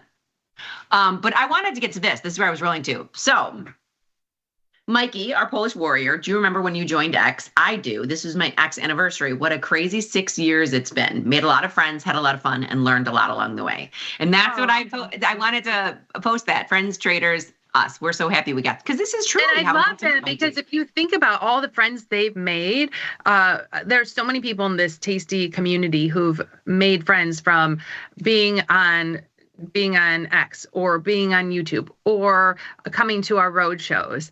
And there's so many different groups of friends who get together outside of the market, outside of the social media, actually meet in person. It's really, really been a good experience. It is. And I mentioned this on the podcast because they were saying trading is a very polarizing field if you're in it by yourself and it's just you and the computer, where there is a network of people out there, which is fascinating to me. And I love it. So I wanted to show you this. I've been meaning to show you that for a while because I know it was the 18th, but. I love it, Mikey. Okay, so let's go back to earnings. So I think Netflix and U-Haul. I want to look at Netflix, U-Haul, and Johnson & Johnson. Those are the three I want to look at. What about you? Okay. Well, and maybe Capital One because we had good luck with Citigroup and JP Morgan. So maybe we'll look at COF. Okay, let's take a look. So let's go back here. So let's go in that order. Let's start with Netflix. Well, let's start with Netflix. Netflix, $800 stock. We're not going to be able to afford it. We can't do this. I'm going to show you what a diagonal would look like, a bullish diagonal. Now, when we say we can't afford it, I would like to state this is an $800 stock. So going out there and buying 100 shares is too rich for our blood. But this, buying a diagonal where you're selling that 3-day implied volatility and then buying the 10-day, you're putting up $2,500. So we're not going to do it because it's too expensive for our account, but it is still a darn good play if you had a bigger account. If it goes up, if you think it's going up. But now you're paying $25, and you're buying that at the money. So it has to go up way more than $25 because $25 up is your break even. So I don't know. If I'm going to risk $2,500, I think I'd rather do a wide put spread where I'm risking $2,500. So let's take a look at that. I mean, these are I think like if you're going to risk $2,500. But I think that could be said, Jenny, about anything, right? So it's always better. You're always going to give yourself much more better footing if you're going to risk. And I would just start, like, if you think it's going up, I would start right at the money. I'd go right at the money to take in, because you could make a lot with the diagonal. So if we want to make a lot but give ourselves some room, I'd start right there and then make $2,500 in risk, see what you can collect. There you go. Wait, I got to go down one more. So you're getting $1,900 and you have some room for it to go down a little bit before you would lose. Where that diagonal, you're paying $25, so you need to go up $25 to get to your break even. Now, this could be, and I just want to be clear because Jenny and I have been Diagonal City. This is going to be true of every product everywhere in the world. When you're selling a put spread, you are going to have more room and you will have a better footing, risking the same amount. But Jenny and I have been talking about this. I don't like the drawdown if you're wrong. But here the drawdown was $2,500. I'm just comparing apples to apples. Most of the time when we look at diagonals, you can't compare apples to apples. You can't take the drawdown of the diagonal and then try to put an at-the-money put spread and get the same profit potential. You won't. Normally, you won't. You get way more profit potential on those diagonals. Oh, no, there is way more profit potential on that diagonal. But I don't think so, like when you're getting $1,800 for that put spread. So $1,800 for the put spread. Let's just clear it again, just to be clear. So if you're going to go all the way up to here, you're going to sell the 930 for it can go from 860 to 930, and you're going to only pay $30 for it. So you've got a $60, $40, $70 wide. You have $50 in profit here. No, you're paying $30. So you're paying $30. So $890 is your break even, and the only way you'll make for 4,000 instead of 2,000 is if it goes all the way up to 930. That's what I'm saying. There is more profit potential in the diagonal. There's always going to be more profit potential in the diagonal. But this put spread has a lot of profit potential. So many times we look at diagonals, like go to COF and look at the diagonal compared to the put spread. You're not going to get that much on the put spread. Well, no, I just want to be clear. I like the diagonals better in those big products. I wouldn't do either of those, but either way, you're going to typically have more profit potential in the diagonal. So here we've got 192 to 202. So that is $600 in profit potential. $600 in profit potential, right? Okay. Versus, and then if you're going to come in and just sell wait, how much and what were we paying? Do you remember? For something. So we were paying $4. So versus coming in and selling. And so here you 400 in risk. It's like apples to apples. It's the risk. So you'd have to take 400 in risk. You'd have to move that long put up. So to keep your risk the same, because Netflix, it was just a very expensive one where you could keep your risk the same and still have decent profit potential. But that's what I'm saying. You can keep your risk the same here. You just have to move up your put right here, right here. You can put $400 in risk. No, that's $900. It just they don't all set up the same way. But Netflix just seemed like something where that put spread might be worth that risk more than the diagonal. So, but just to be clear, the put spread will always give you room to be wrong, and the diagonal doesn't. One is the put spread will always give you a better probability, but usually sometimes the put spread doesn't give you enough profit potential to make it worth the risk. Yeah. On earnings, like sometimes you're not getting that enough profit potential. But and a lot of times it's going to be totally less on a smaller product. So we were looking at Netflix as an $800 product, and the higher implied volatility is going to give you more in the put spread, depending on how high. And that's the difference. The higher price product and the bigger expected move gives you. And a higher IVR. And COF only had a smaller IVR. So a lot of times, if the volatility is higher, you will sell premium. I kind of think it's a case-by-case situation, and look at both and decide what you want. If you're directional, I just wanted to be clear because the put spread will always give you a better probability of success. Always. Yeah, always. Product, in anything you're doing, it will always give you a better probability of success. That's always a better probability. Always a high. Always a better probability. Always a better break even. Always room to be wrong. 100%. Yes, that's the only thing that I wanted to do. But I agree with you. I think it's a case by case, and you have to decide how much risk you want to put in, how much tolerance you have for it, and what direction you think it's going. And Netflix is one of those where you're selling a put spread, it doesn't have to move for you to make that money. You can stay right there, and you're going to take in that credit.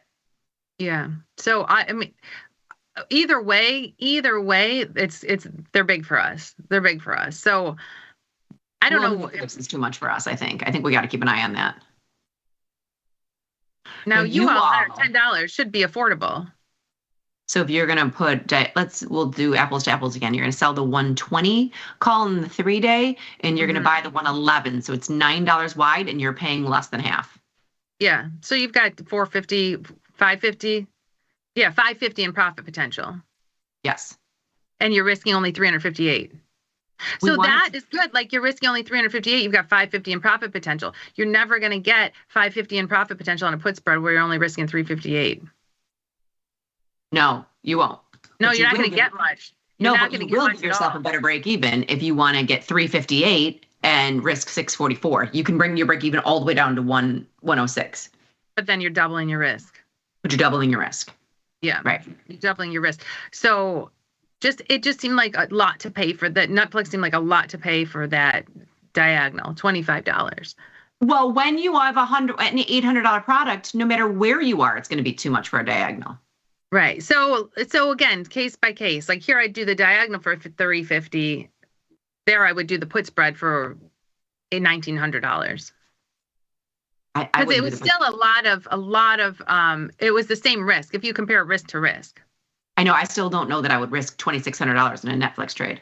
No, if I'm deciding between risking on the $2,000 on diagonal, or risking $2,000 on the spread, if I'm going to do one or the other. Yeah, and that's. But we're not risking that much on these earnings trades because we've seen earnings trades go wrong, right? And it's in a flash, like that'll be over tomorrow. And the reason we are looking at diagonals is because we are, Jenny's got a tally of how many earnings diagonals we've had and what we've made on them so far. So we're leaning towards bullish because the market is going up. Now, do you want to do the one in you all? Yeah, sure. I will. What do you think? I think so. So far, we only have done Citigroup, Morgan Stanley, and Taiwan Semiconductor. Yes. Citigroup, Morgan Stanley, Taiwan Semiconductor, and now you all. So we're going to put $400 into this pot. Oh, I thought it was only $350. Well, it's $350 if you buy this one. Yeah, you all.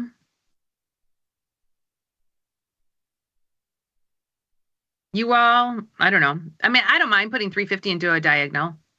I just pressed the button. We'll see if we can get filled. Let me see where it is. 359, 365, 62. 362 filled. Okay. So it's on the list here. That's you all. And then I want to look at Johnson & Johnson. Oh, you want to look at Capital One? Hold on. Johnson & Johnson's 148.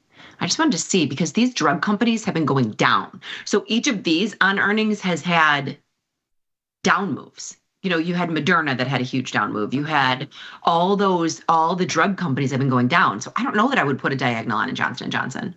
But versus we've had good luck in the financials. Citigroup, we made 132. Morgan Stanley, we made 137. And because they've gone up. Yeah, because they've gone up on earnings. So we could see if the same thing is going to go through here. 420 on a $10 wide. 420 on a $10 wide. Or you can go $3 on a $750 wide. No, I don't like that one. I don't want to get out of the money. Yeah. Jajun, finally, 1052. Barely any time to spare. Jajun. Oh, Jajun, I knew you'd come through for me. we needed it. We needed a Jajun win. And look, we're at up 36. Yep. Highs of the day. Back to all-time highs. 420. I don't know what I don't what do you think of 420 into the Capital One? I don't know. So 420 into Capital One, which means you can make, it's $10 wide, you can make 580. I don't know. Let's leave you all in. Yeah, we've got you all in. Got it on my list here. So far, that's only 4 earnings trades. I know the earnings season kind of just started. Is there anything you want to do in Netflix? No, we can't afford it. Not in this account. An $800 product is a little expensive. So, yeah. Johnny, I know we swore these off, but this is all you can really do in Netflix in this account. I mean, you can spend, this is a $385 loss getting $125. And I don't like that. And I know we swore those off, but it's just when you have an $867 product, it's a lot of risk.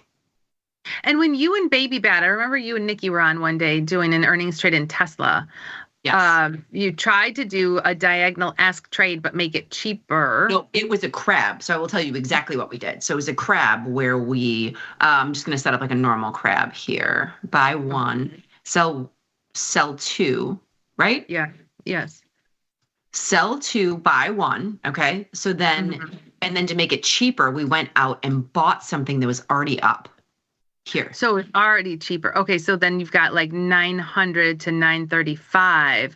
Okay. So then this is like $900 instead of $2,500. Correct. Now your only profit potential is from, let me see if I'm doing this right. $900 to $935. Yeah. Minus $9. Minus 10. Yeah. So $25, $2,500. Yes. And if it goes up too far, you won't make too much money because it's $15 wide. So you've got $2,500, but you would still make money. So this is just a way to make it cheaper but it has to blow it out of the water. Yeah, we did it in Tesla, and it was the show You Were Gone. Tim Knight was on the first half, Nikki Bat was on the second half, and Tim Knight was bullish Tesla. No harm, no foul with either of them, right, on there at all, because everybody's got a trading opinion, and this happens, and earnings are the wild, wild west. But we did something almost exactly like this. It was a crab trade. We spent $1,000, and we made it as cheap as possible because we were using the 3-day cycle for the premium with the crab. and then we bought something that was out of the money. Let me look at the chart. Let's see what Netflix has been doing. Is it at all-time highs? No. Do you think Netflix is going to blow it out of the park? Knock it out of the park? Blow it out of the water? So Netflix is interesting for me because Netflix has had some of the wildest rides in the wilderness through earnings. Netflix doesn't sit still, right? So in my opinion, this would have been in earnings, this would have been in earnings, this would have been in earnings. Yeah. So you got up, up, down. Yeah, up, up, down. And I mean, I'm sure there were other earnings in there too, up here where, here's another one, up. Yeah. But Netflix does typically gap, right? One way or the other. Right. Yes. I mean, it's building in. It's building in. This is the 3-day. It was a $71 move when we started the show. Now it's a $68 move. It's a big move. But I'd rather it's 900 than 2,500. Yeah, but it's got to move in order to have you not lose this. You watched it in Tesla. We took $1,000 hit. Yes, right. We lost the full amount, and there was nothing we could do to save it. It never came back. Never came back. Yeah. There was nothing we could do to save it. Well, we've got just you all today. Anything else? Pop into Twitter because we only have a couple minutes left. Make sure we got to everybody, and then make sure that there's nothing else. Oh, inject JT followed Fazia. And VC is saying Toyota's an investor in Joby. Okay, cool. Thank you very much. So, and you know what? I got my new Toyota dropped off, the Highlander, the new company car. I really like it. I'm very impressed. So I have no problem getting into Joby too, but I almost feel, all my bags are in Archer just because my husband likes it. But there's nothing wrong. This is an 11% move today. Let's look at how tight these markets are. If we sell a put in here, how wide are these markets? Oh, there's a no bid at 50 cents. Whoa. Yeah. I think Archer's a little tighter. And what's the margin? If you sell that 9.5 put for 70 cents or that 9 put, the 9 put for 65 cents, what's the margin? $240. I mean, it's not regular margin, but it's not. Because Archer. No, not the 6.5, because that would give you better. Wait, what were you going to say? Just go to like the 9 put. I just want to see what the margin was. 180. Do you see that less margin on the 9 put than the 6? Okay, because there's no bids. I meant to hit the 9. I don't mind it. Maybe I'll sell some puts in Joby. Yeah, that is weird. Yeah. Right? 220. Yeah, isn't that odd? What the heck, Jenny? Watch this. You can sell the 8 for 220. I'm delete this and then you can sell the 9 at 65. 180. I don't know what is going on here. It seems like the margin police have got to fix this. And I don't know if there's some kind of ARB you can do. I don't think so. Margin police. Scott, we need you. Should we get in with it? Well, let's just get in, then we'll keep an eye on both. We got to go with the cheapest one. Cheapest and the tightest markets. So sure, I don't mind. All right. So the good news is it's about 11 o'clock. We are out of the Jajun trade. And I'm going to check Life 360 to see if my son has got a license and on his way home. Is he? Oh yeah. He's in the car on his way home. Oh, that's awesome. But it'll take, so he's getting that real ID. Have you gotten the real ID yet? I have not. I don't know. They're saying everyone's got to get the real ID by a certain day, by May or something. To fly. That's correct. Or you can use your passport. Yeah. So we don't really need them. But since he was getting it, I said, just get the real ID. Oh, for sure. Yeah. I think I got, didn't you get Lily the real ID? No. Annabelle got the real ID. I made that mistake. We didn't have the right paperwork for the real ID. Oh yeah. Well, whatever. Because they expire, but when she goes in the next time, it'll be fine because she's got a passport, right? Yeah. Right. Yeah. So but anyway, he's on his way home. Although it'll get mailed to us. Then I'm going to have to mail it to him. Oh yeah, you will. Mm-hmm. Yeah. We did quite a bit today. We adjusted our bond position, adjusted our Intel position, Jajun in and out, SPX, Nike we closed, SLV we've got a Zebra, Triple Qs, love it. It's an upside broken wing butterfly that we paid for, which is going to be interesting to watch. You all were in with an earnings trade, and we're in with Joby. Yeah, so good. And we got, I thought we'd have more earnings trades today with that long list. We've got one. We'll see how you all does. We'll see if it keeps his run. I know. Well, fingers crossed. All right, everybody, have a wonderful day. We are going to be live from the SIBO tomorrow, and we're going to be out all day, all night today. So I'm not sure what condition we're going to be in live from the SIBO tomorrow. Well, they won't let us wear hats, so we'll for sure be in sunglasses.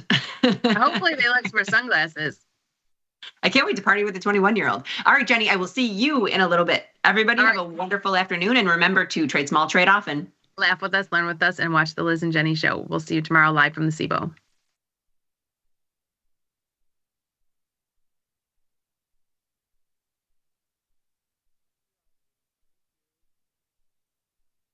What's up, everybody? Welcome to the Life Cycle of a Trade, the series where we break down the thought process behind the trade entry, trade management, and the closing order. In this video, we are going to cover the crab trade. Let's get into it. Today, I placed a trade in Nike. Here's my thought process. Nike has a low implied volatility rank of sitting around 11%, which means that it's got low implied volatility relative to itself over the last year. It currently trades at a 90 price tag, which is relatively low considering that it has been as high as 124 in the last year or so. If you want to lean a little bit long, which is my assumption here, I went with a poor man's covered call, crab trade, butterfly, a funky, spicy little spread here. So I went out into June, and in a poor man's covered call, we typically buy a long call option that is our synthetic stock position. I'm buying the one of the 85 strike calls. This is your stock position. In the May monthly expiration, I went and sold some premium. So I sold 2 of the 95 strike calls. This is your short call type position to your synthetic covered call. For me, to reduce the capital requirement, you could see it uses about $2,000 in buying power. I went out and bought the 105 strike call just to define the risk. This significantly reduces the overall risk of the position. It reduces how much capital you're using on the position and makes it a risk-defined position, using $540 of total buying power. When we flip to the curve analysis mode, we can see that our risk profile mirrors that of a butterfly, but with a little bit of added upside potential. The 185 strike long call is a more static delta, while we have some decaying short premium at the 95 strike. This position benefits from a sideways / up move. Our ideal situation would be a move right to our short strikes at 95, where we'd potentially receive our max profit. On this sort of trade, you've got about a $500 max profit. I will be targeting around $100 to $150 in profit for my closing order. All right, so we are back with our Nike position. If you remember, we put this on a couple weeks ago. About 19 days we've been in this trade. We were targeting somewhere around $100 in profit. It's actually come in quite nicely over the last couple trading sessions. This is a bullish position, and you could see we put this on around 19 days ago, so early in April. You could see we kind of hit a bottom here in Nike. It has since rallied up, which is exactly what we wanted. Some time has passed. That is also exactly what we wanted. You get that theta decay, a little bit of a vol contraction. You can see IV rank here at 14, so we know that volatility has come in a bit as well since we put this trade on. And so, you know, you've got kind of the combination of price movement, volatility change, and time coming out of that position, which allows us to now manage this as a winning trade. So from the trade page, the way we could close this out is a number of different ways. So we can do this as an opposite order from the right side menu. So you right click and go to opposite order. This will route the opposite to your opening trade. You could do this from the activity page as well here, or you could do it manually from the trade page. So from the trade page, you would be going to sell out of the 85 call that we are long in June. in May, we would go and we would buy back the 295 calls that we have at the money here. And then we would go to sell out of the one contract 105. You can see this trades at a mid price around 643. We open the trade at a 536 debit. And so we've got about $107 of profit on the table here for this position. So when we route the order, the mid price is a good spot to start the order at. It's not a automatic fill, right? It's the middle price between the bid and the ask for each option that you are trading. So here, this bid-ask spread is 3 cents wide. You could see you've got 3 cent wide on the 95 strike, and then 10 or 15 cent wide bid-ask spread on the 85 strike, which leads to this bid-ask spread at the bottom. You'll typically get filled somewhere between these two prices, which is perfect for this trade. If we don't get filled, you can always cancel and replace the order, adjust the price a little bit. You usually have to go down if you are selling to close, up if you are buying to close in terms of the price. So we're going to route it at the mid price here of 641 and see if we get filled. You can see all the metrics of the trade. This will clear up a little bit of buying power as well. And there's our fill, 641. What's up, everybody? Welcome to the Life Cycle of a Trade, the series where we break down the thought process behind the trade entry, trade management, and the closing order. In this video, we are going to cover a butterfly.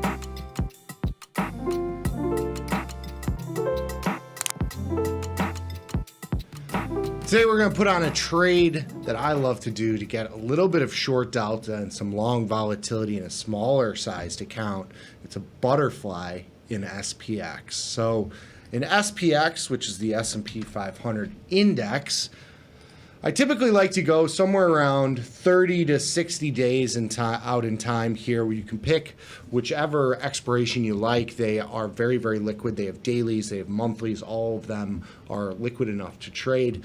Here, we'll go somewhere around our 45-day time frame. That's typically where we enter our trades. Here, we'll do, as an end-of-month trade, a sell in May and go away, if you will. We're going to pick the May 31st end-of-month expiration. So for these trades, I typically like to go to somewhere around the 30 to 40 delta for the first long option of the butterfly. A butterfly is a 1x2x1 trade, equal width on both spreads. It's a long spread and a short spread on the same side of the stock. So here, I would go somewhere around the 5,000 mark. Let's call that our long option here, about a 32 delta. I like to go between 100 and 200 points wide on my butterflies in SPX. So let's say the 4,900 here for our short strikes. And to cap the risk and make this a fully defined risk trade, we would go out to the 4,800 strike and buy one of those 4,800s. These spreads typically trade somewhere in the 1,000 to 2,000 range, depending on the duration, depending on how wide your spread is. A 100-point wide spread is a little bit less. If you go into a 200-point wide spread, it'll be a little bit more expensive.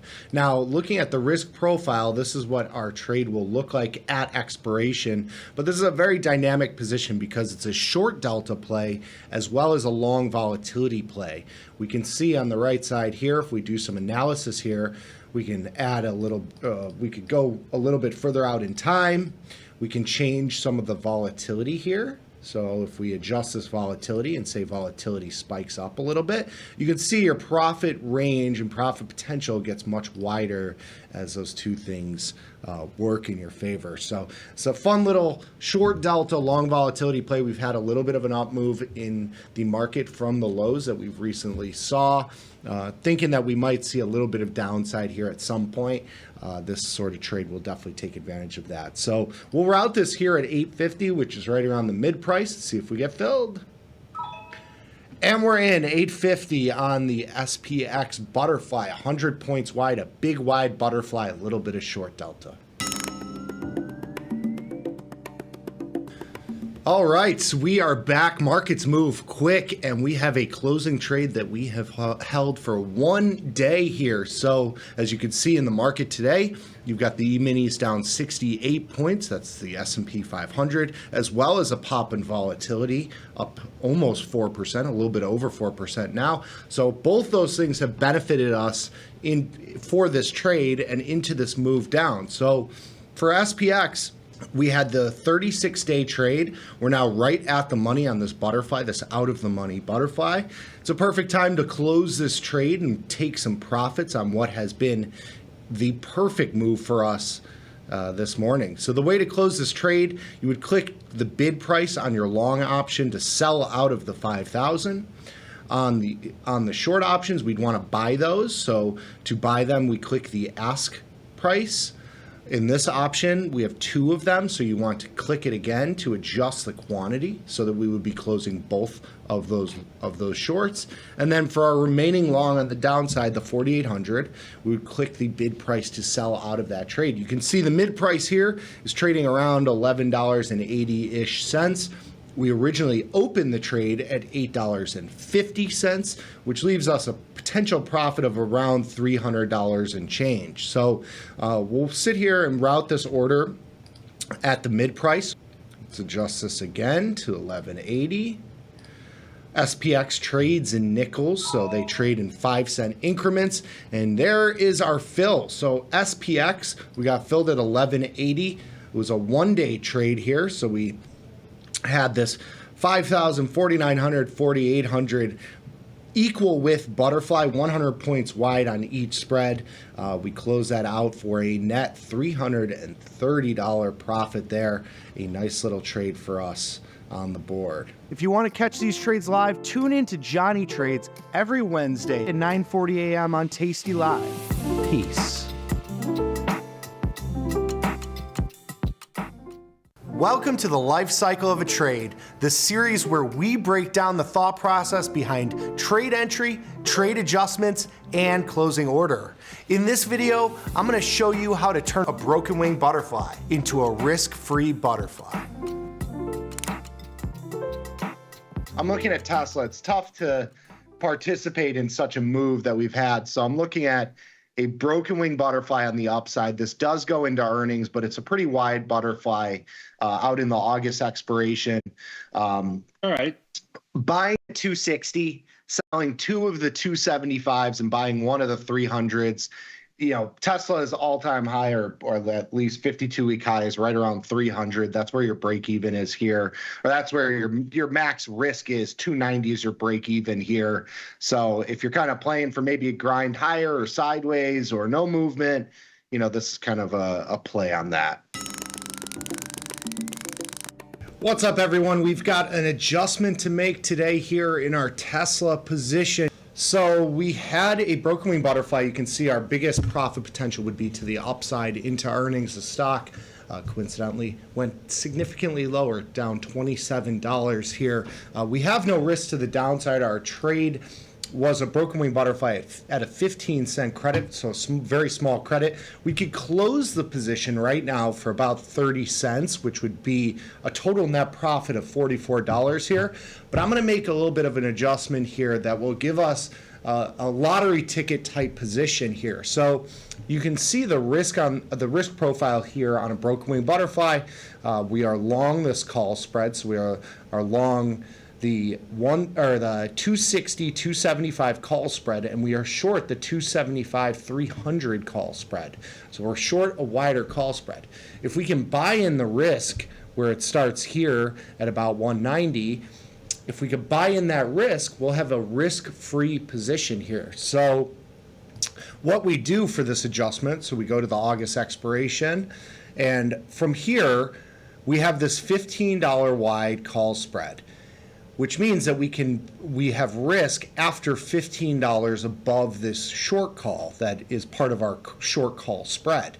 So if we can buy this 290 and sell out of this 300 for a debit less than our original credit, which was 15 cents, we can have an equal with butterfly that we legged into here via these transactions on for a net credit. And this spread is a debit spread for a credit, is what our net position will be. So here, if we can fill this somewhere around 15 cents or less, it'll give us back our buying power, which takes off the risk, the $1,000 or so in risk, and gives us this 260, 275, 290 risk-free butterfly. Now, this butterfly will hold some sort of value, which means that we are leaving money on the table, but it gives us a potential to realize up to $1,500 in max profit if the stock does bounce back to 275. Of course, very low probability of that happening, but a very high potential reward if it does. So we're going to route this order and see if we can get filled here at 11 cents. If we can't, of course, we can adjust this order. So there we go. So we got filled at 12 cents, which means that we have this risk-free butterfly, and we could show this on the analysis mode here, that will have no potential loss on it in terms of our capital at risk originally, but gives us a potential to make up to $1,500 if we do get a move higher to 275. If we do get a bounce, let's say to 240 or 250, this butterfly is going to hold some sort of value. It might trade at $1 or $2. So we have the potential to make a lot of profit on this position with a little bit of an up move in Tesla from where it's trading currently. We unfortunately didn't hit our lottery ticket, but it was a scratch trade nonetheless. This Tesla free butterfly that we legged into, if you remember, we did this on July 3rd, which was right around here when the stock was trading at 230, 240-ish. Let's see exactly where it was. 238, 39-ish here when we put this trade on. Now, again, with the butterfly, you have risk to the upside in this situation with a call butterfly. So the stock went up, which is sort of good for the position because you want to get to 275. You just want it to happen kind of towards expiration. We get this move higher in Tesla. It then falls out of bed and falls all the way down to 200-ish for our which worked well for our adjustment. So our adjustment was to buy in that risk. So when we were looking at this spread again, we have a $15 wide long spread, $25 wide short spread, which means that we have $1,000 in risk. If we can buy in that risk for less than the initial credit, we have an equal width butterfly on for free. So that's what we did in this situation. You can see if we go to the market snapshots again, the price of Tesla on the 24th got all the way down to 218, 219, and 219.21 to be exact. At that point, we were able to buy in that $10 of risk. So we sold out of that 300 strike call, bought the 290 call, and did that for a 12-cent debit. So that leaves us with the 260, 275, 290 butterfly with the stock trading at 219-ish. On for a 3-cent net credit. So we have this equal with butterfly on for a credit, meaning we have no principal risk on the position. At that point, we had about 3 weeks-ish to get a move up to around 260 to realize some added value on that position, right? We actually did get that move to some degree up to 220-ish, around 220-ish to the upside. We didn't get as much as we needed to the upside to realize any value. So that spread, that butterfly, ended up expiring last week on Friday for the monthly expiration for August. So it expired worthless, which means we didn't capture any additional profit, but we also didn't lose anything on the trade. The trade ends up being basically a scratch, a net profit of $3. We'll consider that a green scratch of sorts, basically just a small nothing trade. But we had a small probability of hitting a very high profit potential because we bought in that risk. We had a 5 to 10% probability of hitting somewhere between $0 and $1,500 of max value. We ended up not hitting that mark. The stock did not go high enough, and we ended up getting rid of that position just via the options expiring worthless and ending up being just a small $3 profit. If you want to catch these trades live, tune in to Johnny Trades every Wednesday at 9:40 a.m. on Tasty Live. Peace. What's up, everybody? Welcome to the Life Cycle of a Trade, the series where we break down the thought process behind trade entry, trade management, and closing order. In this video, we are going to cover a strangle.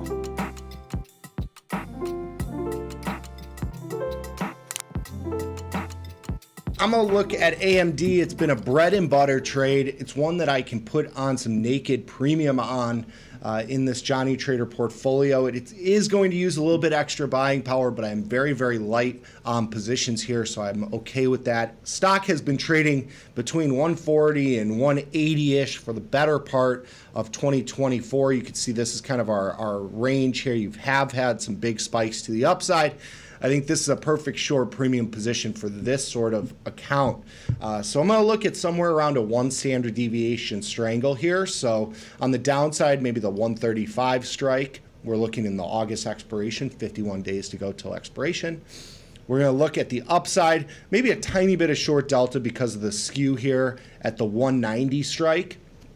It trades around $5 and change. It does use more buying power than I typically like to use. I like to use about $1,000 in total risk on this in this portfolio. But given that I have so few positions on, I think it's time to add some short premium and put a little bit extra risk on here. So I'm looking at roughly a 1 standard deviation strangle. You can see pop is about 75%. When we look at the curve, our at expiration risk profile here. So we've got roughly, 30, 40 points on either side of the stock. So big wide range to hit over the next 50 days. $5 in premium. I'd like to get about $1, maybe $1.50 in profit out of this position. That would be my target for when I close or potentially roll out in time. So we're going to try and get filled here. 512, we'll start there and see if we can get a fill. No fill at 512, we'll cancel and replace this one. We'll go down to 511, we'll give them the penny. No fill there. We'll adjust this again, go down to 510. No fill there. 509.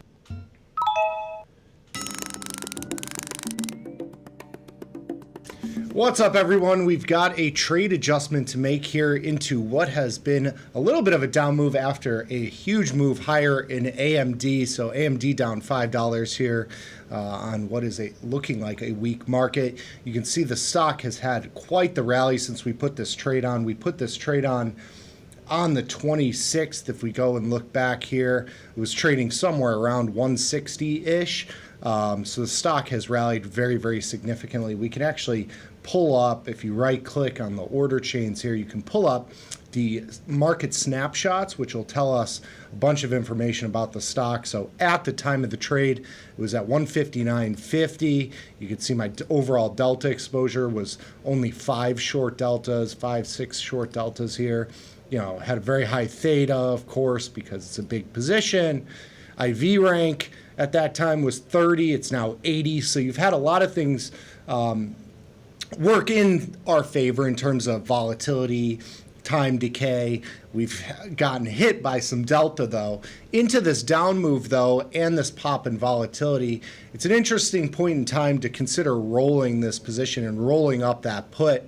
If we go to the trade page to look at our position, you can see this put, which we originally sold, at about $2.10 here, all the way up here. When we look at the chart of the option, you can do that by right-clicking here, going to View Chart. You can see most of the value, if not all of the value, has come out of this trade. The stock has come down. If we pull up the change field, which gives us an idea of how much the option prices have changed. Obviously, we're making a little bit back on this call, but you can see we've gotten a little bit of juice pumped into the downside. That's a function of this move as well as a change in volatility. So we're going to take this put and try to flatten out our delta a bit. So if we look at the position here, if you remember, we started with 5 short deltas. We've now got 35 short deltas. So let's try and bring this back down to something a little bit more manageable. We'll say, 15 or 20 deltas, which would be a roll of about 10 or 15 deltas. So to do that, we would take this put, which is at the 135 strike. We could roll it to the 150 strike. That'll pick up about a net of about 8 deltas. We want to get about 10 or maybe 15. So let's go to the 155 strike.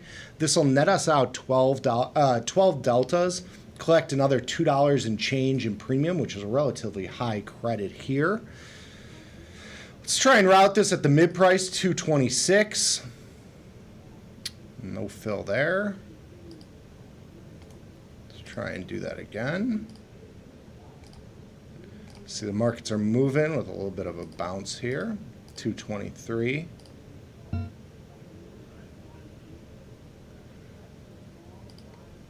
Fill there. Go to 220. All right, so we got that in for 220 here. Just rolling up that put. So that'll give us pretty decent credit on that position here, reduce some of our delta, and help manage the position. So going forward here, we're going to have the 155 put, the 190 call, strangle, relatively delta neutral. You can see our overall delta on this position is a total of 22 short deltas, so we reduce that by about 12. What's up, everyone? We've got some adjustments to make in AMD here. The stock is near the lows. It's having a nice little rally today, up $4 or $5 at one point this morning. You can see it's had a lot of chop back and forth in this 150 to 170-ish range. We're out a couple $100 here, but lots of premium left in this position. So we've got this at the money put. When you look at the delta, you got about a 47 delta there. On the call side, we are short the 190. That's got about 10 deltas. So we've got about 30 to 40 long deltas here, net on this position. When we're managing a position and we're rolling down or up the untested side, we want to reduce our overall delta exposure by somewhere around 25 to 50%. So we are long right now, 30 to 40 deltas. We'd want to pick up 10 to 20 deltas on a roll down of this call. So when we go to buy back this option, you click the ask price here, trades at about $1. It's a 10 delta, so we want to pick up somewhere between 10 and 20 deltas. We could go to the 175 strike. This would pick up 12 deltas. We can go to the 170 strike. That would pick up about 18 deltas and cut our overall position down to about 20 long deltas. So I'm going to roll this down to the 170 strike here.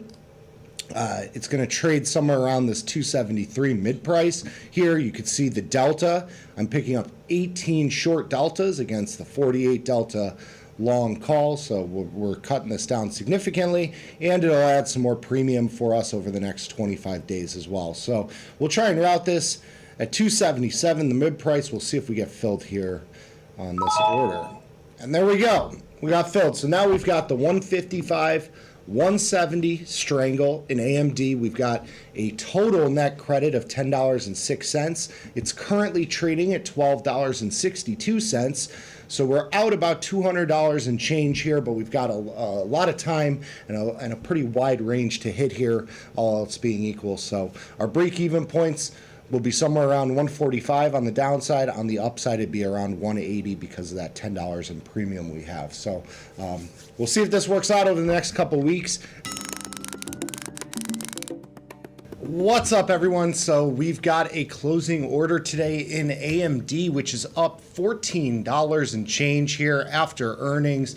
E-mini S&P 500 futures having a very strong day here, up 60 points. NASDAQ up 400 and change. The chip stocks have been moving. So after earnings here, we've had the perfect move, right? So we had an in-the-money put at 155, an out-of-the-money call at 170. We sat with a little bit of long delta here just to lean a little bit directional into kind of the bottom end of the range. So this position It's trading at $8.64. You can see we've collected $10.06 in premium throughout this whole duration with the roll up and the roll down. So it's time to go with this position. 16 days to go till expiration. We're going to take this position and close it out for hopefully a nice little profit here. So we put that in at the mid price, $8.50, closed it out, $156 profit on this strangle. This stock has been moving. It's been in the money on the put side, in the money on the call side, a little bit of both, a lot of pain along the way, but staying mechanical, reducing your delta exposure, collecting extrinsic value have all mitigated that loss for a nice little win here.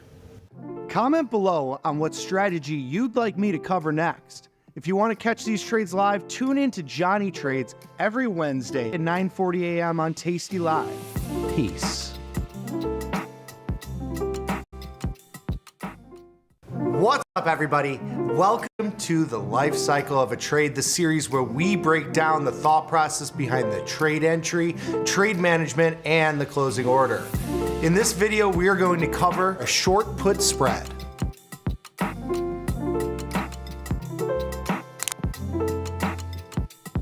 All right, so getting another trade on the board here. So one stock that has been absolutely hammered over the last couple sessions here is CrowdStrike. You obviously had the big news on some of the issues with their software update. I don't think it was a hack, but it was big problem, obviously, and the stock has sold off significantly. I think this is an opportunity to play into some of the volatility. Of course, when you have this big move, volatility tends to expand, and volatility is an expression of the expected price movement in the underlying. Given that we've had such a big move, I think this is a little inflated moving forward. So I'm going to look and sell a put spread in September in CrowdStrike. So we typically like to sell somewhere around a 20-ish delta. I'm going to look at this 230 mark. It's right around the lows here of arguably the whole year. So if you go back to the beginning of 2024, it was trading somewhere in the 250, 240-ish range. I think that's probably our bottom here. So I'm going to look at the 230 strike. Again, I'm going to go about $10 wide here. So I like to put on about $700 to $800 in total risk when I'm using my positions in this portfolio. So I'm going to look to sell this $10 wide spread. You can see it's got about a 70% probability of success. That's because we're selling roughly a 20 delta short option, and it trades at a little less than 1/3 the width of strikes, which is what we target when we are selling a spread here. So we're going to route this here at 223, see if we get filled. No fill there, even into the down move, which should help with our fills here. We'll move this down to 220.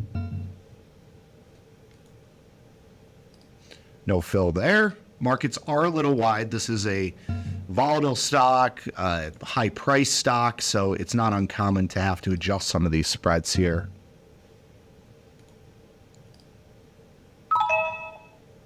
There we go. We got filled at 215 as we were adjusting the prices. Stock down ticked a little bit, which helped because we are getting long delta here. So we are getting bailed out today, and the last couple weeks with this price action in CrowdStrike, we've got the E-mini S&P 500 futures up 50 points. They've had a V-bottom bounce back rally here. We sold this put spread in CrowdStrike, which has been all over the news for the problems that they had with their update and all sorts of bad stuff going on here. We tried to catch a falling knife, and unfortunately, when we put this position on, the stock was trading at 269.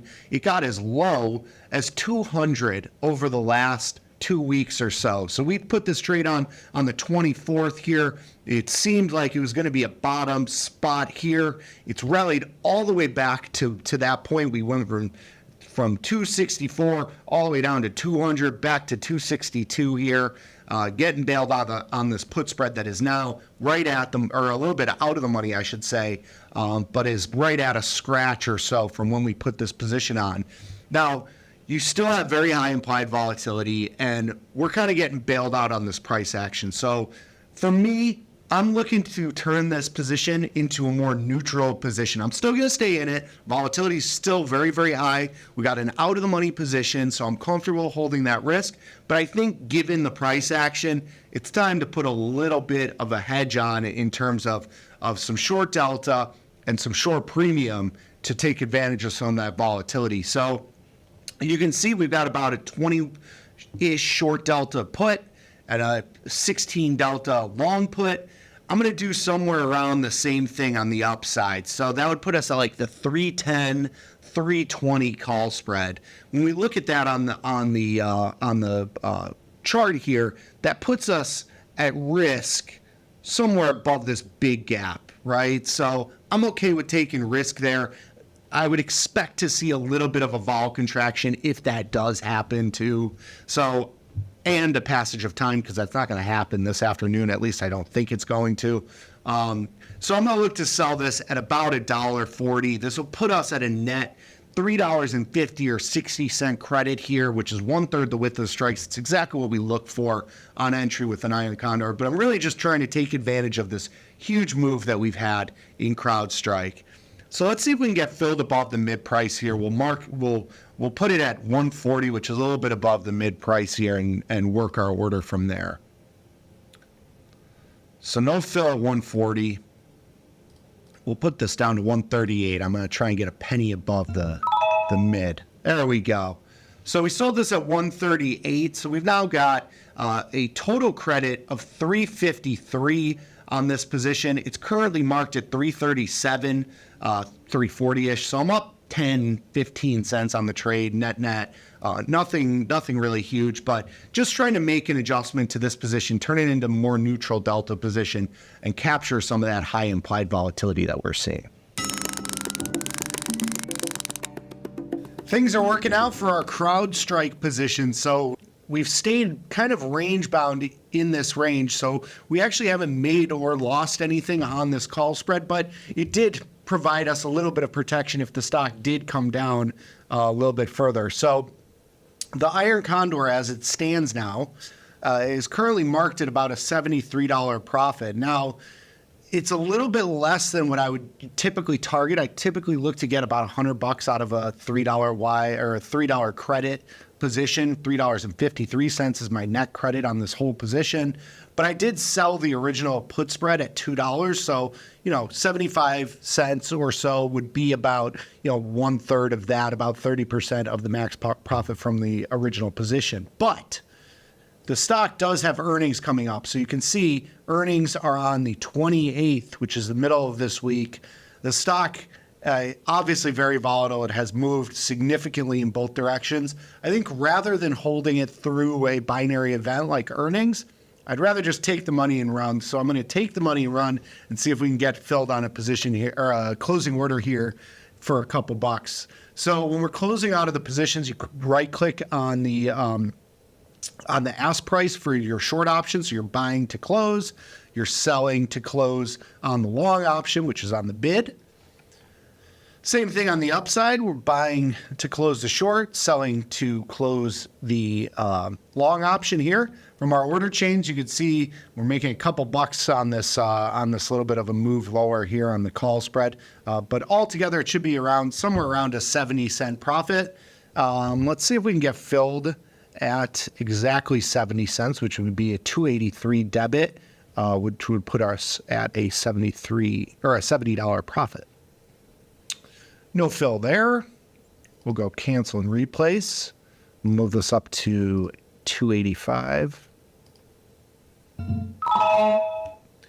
And there's our fill. So we got filled at 285 on this Iron Condor. You can see once you route the trades together, they were in two separate chains. The chains come together. That's on the tastytrade platform. It's a great feature. So it chains both those orders together because we closed them together.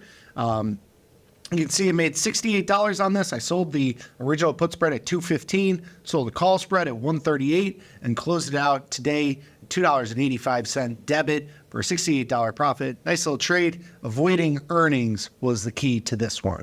If you want to catch these trades live, tune in to Johnny Trades every Wednesday at 9:40 a.m. on Tasty Live. Peace. What's up, everybody? Welcome to the Life Cycle of a Trade, the series where we break down the thought process behind trade entry, trade adjustments, and closing order.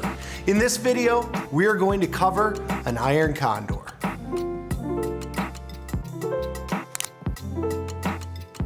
All right, so NVIDIA has earnings coming up after the close today. One of the biggest stocks, biggest names in the market right now. It is basically at highs here at 145, just a couple dollars off the all-time highs here.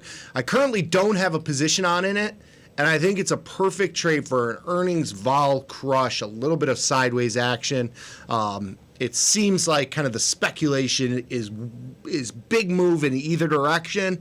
I'm going to play for kind of a nothing burger here. So I'm actually going to go to December and get a little bit less binary kind of profit or loss here. Going to December versus the 2-day weekly is going to be obviously a less instant pain or instant gain type trade, but will give me some more management options in the future because it's not going to move as much. And because volatility is super high here, you got a 61% applied volatility. In the back, you have about mid 50s. You can expect to see 6 to 10 points of vol contraction come out of this trade into the end of the week. So there's still a very sizable vol contraction here. So I'm going to go to December. I'm going to do just about the 20 deltas on either side and go $10 wide on an iron condor, a pretty standard entry point. I'm going to do the 130 strike on the downside. We'll go to the 120 to define the risk. I'm going to the 22 delta. I just like that round number of 130. On the upside, let's go. Let's lean a little bit short here. We'll go to the 165 and buy the 175 strike. So you'll see this trades at right around 1/3 the width of the strikes, $3.26. You got $600 in risk. We can look at the curve view, which will give us an idea of just how our risk profile will look like here. This is from analyzing through the end of the week here. We can move this through the end of the month here, kind of what our profit potential is. This is without any sort of vol contraction. If we move vol a couple points, you could see our profit or loss widens out here as well. If we look at expiration, so this is a binary look. This is a look of the profit or loss on December 20th, middle of December here. We've got a break-even point, 125-ish and 135-ish on the up, or 165-ish on the upside. So big wide range to hit here. If we get a non-movement, I expect this trade to come in $100, $150 probably would be my guess. If we get somewhere inside the expected move, which is currently through the end of the week, $11. So if you get a $5, $6 move in either direction, I think this will be a home run. An $8 to $10 move, you're probably making 50, 60, 70 cents. Anything greater than that is probably a marked loss or maybe a scratch, depending on how much volatility comes out. So we're going to go ahead and route this order. Let's see if we can get a little bit above the mid price here. No go there. And you can see markets are moving. All right, so we got filled there on the Iron Condor 316. We got price improved by a penny there on the fill, which is nice to see. Gotta love the high frequency trading there. You're gonna want to stick around though, because we are going to be managing this position for sure into earnings. So stick around and see what happens with this position. All right, so we've got a closing order for our NVIDIA earnings trade. If you remember, we were looking at NVIDIA. We did an Iron Condor in the December monthly expiration. And the key that we were looking at was volatility, right? So we were looking to play an inside move, which we very much had an inside move. I think it was about a $12 expected move or so when we were looking at this yesterday. We can actually pull up the expected move just to look at the change from these two options, the at-the-money options. We closed right around here at 45. So these moved about $7 and they're marked $4 and change. So right around $12 was the expected move yesterday. So, and I'm just doing that based on the straddle price yesterday through the end of the week. It was trading at $12 yesterday, which means that was roughly the expected move through the end of the week. It's now trading at $4. So if you sold that straddle, definitely made a lot of money there. Anyways, we were talking about volatility. The big thing that we were looking at was this monthly implied volatility moving in line with the back months. So you can see the back months are now at 47. We've got December at 47. When we placed this trade yesterday, if we go to the view market snapshots, volatility was right around 60%. That's the IV index, which is wrapped around 30-day implied volatility. It's a VIX style implied volatility. So we had about a 60% implied volatility. That has come in to a 47% implied volatility. So we got 13 or 14 points of vol out of this trade after earnings and the combination of a non-movement in the stock. So this position was a home run. It was perfect for what happened here. We're going to go ahead and take the money and run on this trade, which worked out perfectly for us. So we're looking at a 217 or a 216 debit, depending on where we get filled here, which will put us wrapped around a $100 profit overnight. It was a nice little trade here. Let's try and get 216, make it an even $100 profit here. No fill there, unfortunately. Move this up to 217. No fill. Let's go 218. Markets are moving. We've had some volatility this morning in terms of price action. Volatility futures have been whipping around as well. All right, so we're out. It took us to a couple pennies up to get out of that trade at $219, $97 profit overnight on that trade. Again, we can look at the IV index. We sold 60% implied volatility, bought it back at 47.5% implied volatility. It's exactly what you play for. The underlying price, basically unchanged. I know this looks like a little bit more than it is. This is just about $1 in price change. When we look at IV rank, going from a 45 IV rank pre-earnings down to 25, so volatility is relatively low there. You can see we started with basically zero delta. Today we had about zero delta. Our theta decay, of course, we had $7 and change in theta decay. That is now the same $7 or so, but has come out significantly in the extrinsic value. So great win, a really good example of implied volatility and how much volatility comes in after an earnings report. What's up, everybody? Welcome to the Life Cycle of a Trade, the series where we break down the thought process behind trade entry, trade adjustments, and closing order. In this video, we are going to cover an iron condor.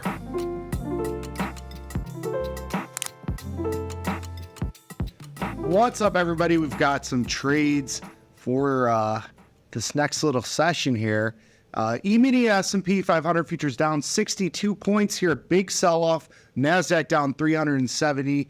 I think it's time to put on sort of a core position here with a iron condor in SPY. So SPY, one of the major indices, of course, the biggest one of the group, trades at 547 right now.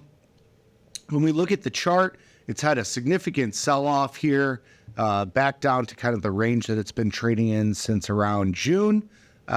Volatility has upticked significantly. You can see volatility futures at 1565. I think it's time to put on an iron condor. So we're going to go into the trade page here, go to the 58-day expiration. So we're going into September. It's a little bit longer duration than I typically like to do, but given that we've had a little bit of a down move and a pop in volatility, I think it's time to take advantage of that. So typically we go somewhere around the 20-ish delta for those short options.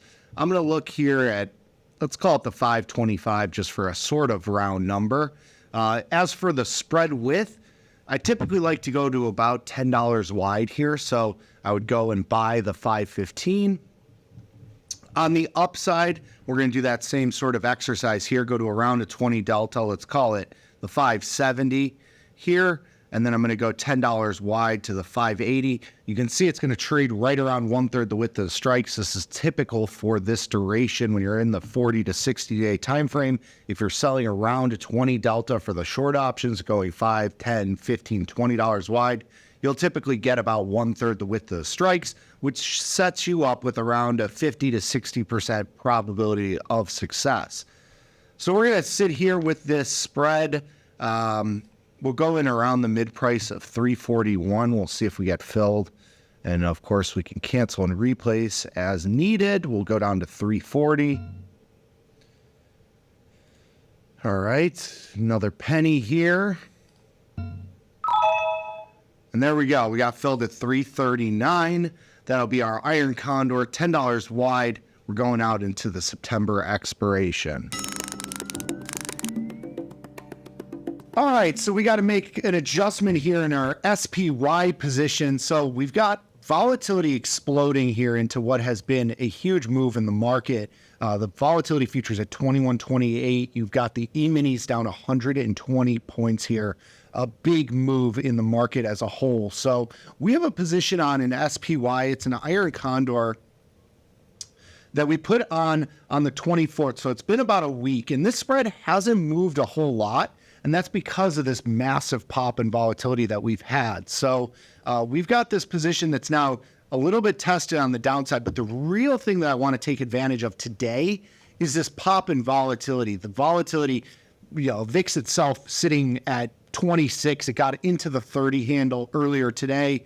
I think you got to do something in terms of rolling calls down. And the reason we want to do that is because even if you get the bounce back, that whipsaw type move, it tends to come with a volatility contraction. And when you're talking about a VIX at 25 to 30-ish range, it doesn't get much higher than that normally. Of course, it can get higher. You can see big moves to the downsides in terms of, crash scenarios or like COVID, stuff like that, where you get those massive moves to the downside. But for all intents and purposes, 30 VIX is a very high point. So for me, I've freed up some capital on my short delta GE position, and I'm willing to put a little bit more capital at risk here into this adjustment. So what I'm going to do here is I'm going to roll down the call, and I'm just going to roll this down naked. So this is going to be a much wider spread now.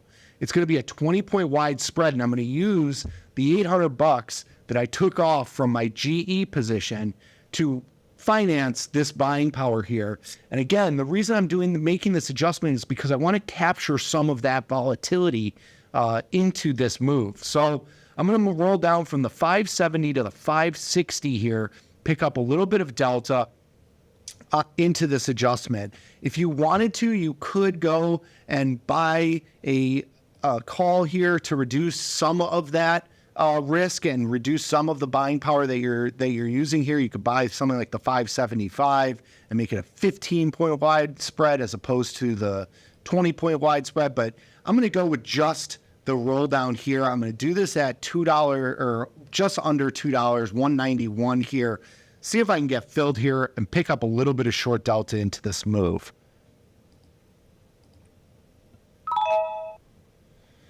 Filled at 190, so 191. So I did the original trade at 339. I've got $1.91 in credit on this roll down. I've now got a much wider call spread relative to the put spread. I've got a total premium of $5.30. I'm using about $1,500 in buying power on this position, which is more risk on the upside. This spread has a lot more volatility exposure than the original spread because of how wide that call spread is, which should help me if there is a little bit of a bounce here and a little bit of a contraction in volatility. What's up, everyone? We've got an absolutely wild market right now. E-mini S&P 500 futures down 154. They were down 250 at one point today. You can see this bar today. Absolutely wild on the E-minis and the market as a whole. It's been a swift sell-off here with a massive pop in volatility. VIX hitting the 30 mark, getting even up close to the 40 mark today. So we've got a couple positions that we got to take a look at. One position in particular, our SPY Iron Condor. Now with the move today, this roll has helped us significantly. And with this pop in volatility, it's helping this whole position, even though it's fully or close to fully in the money. So you can see these markets are very, very wide, and we're going to try and close this out and maybe take a 90-cent profit on this. 440 is where I'm thinking we'll get filled. We'll see if that happens in practice here, but we've got this $10 wide put spread and our wider 20-point wide call spread that has gone to trading about $1 here overnight.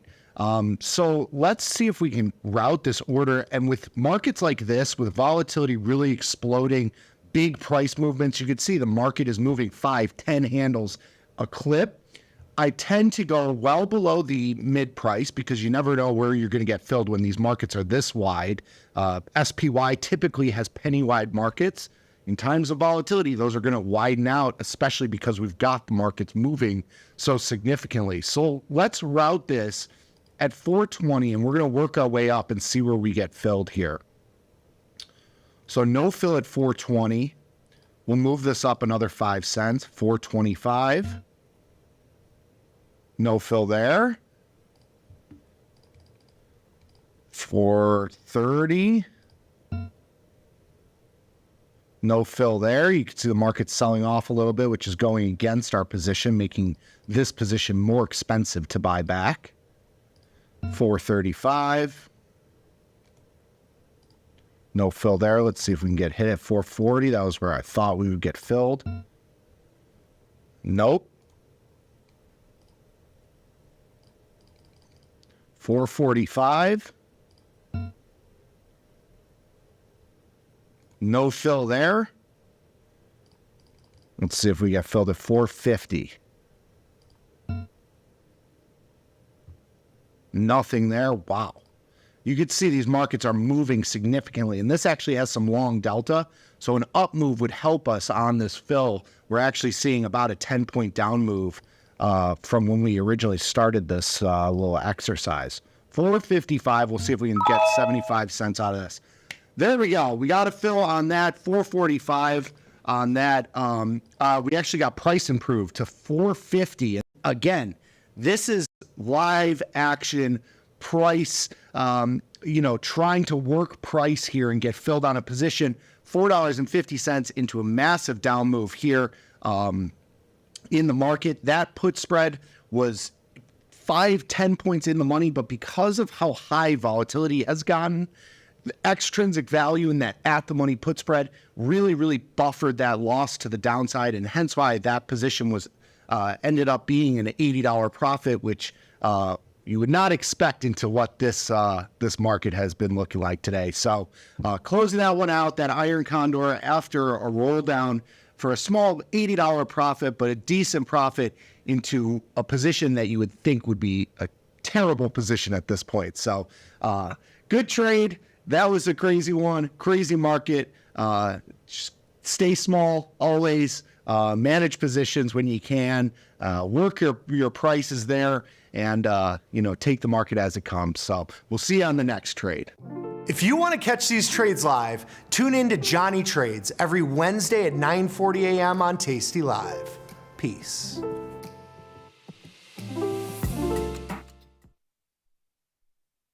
You can get up to $4,000 when you open and fund a new account with Tasty Trade. That's 4,000 buckaroos, 4,000 bills, or clams, 4,000 in dough or cheddar, not the cheesy kind. 4 large, 4K, 4 grand, which is no small thing. Open and fund a new Tasty Trade account and get on the platform for traders who just want to trade. And did we mention a bonus of up to 4,000 smackaroos? Tasty Trade. Make your move.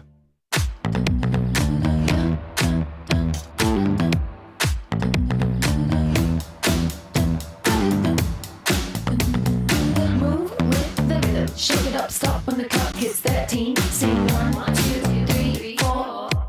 Cause no one can do it like we do it, like we do it, like we do it. Cause no one can do it like we do it, like we do it, like we do it. Success is a combination of lots of non-correlated or lightly correlated underlyings to reduce risk. It's better for your investments to trade volatility than it is to own S&P index funds at Vanguard. That's what you're saying. I can't sleep at night as a passive investor. Why not? Because I think the risk is too great. Here I am, I'm a derivatives trader. I have hundreds, if not thousands of positions on, and I sleep fine because I know what I've done. What we do, it's a mathematical equation. What asset other than fear is mean reverting? And it requires no additional capital to play both sides of the market, then why would you even be directional in the first place? The problem with what you're saying is it makes a little too much sense. Yeah, it's logical. And so it raises a lot of scares the crap skepticism because it makes a little too much sense.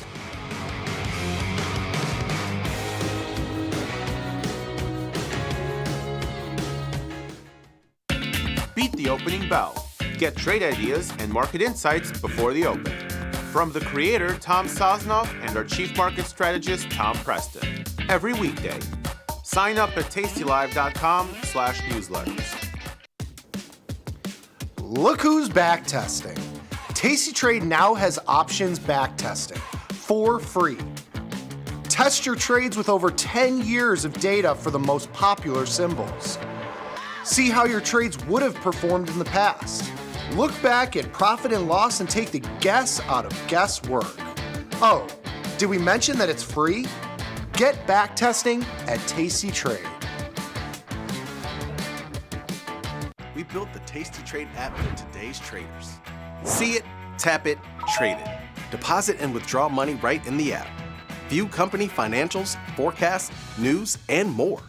Set custom alerts to stay up to date. See things bigger in landscape mode. Get the customizable trading experience you want. The tools, the data, the knowledge. See it, tap it, trade it. Join the club, genius. Tasty Trade.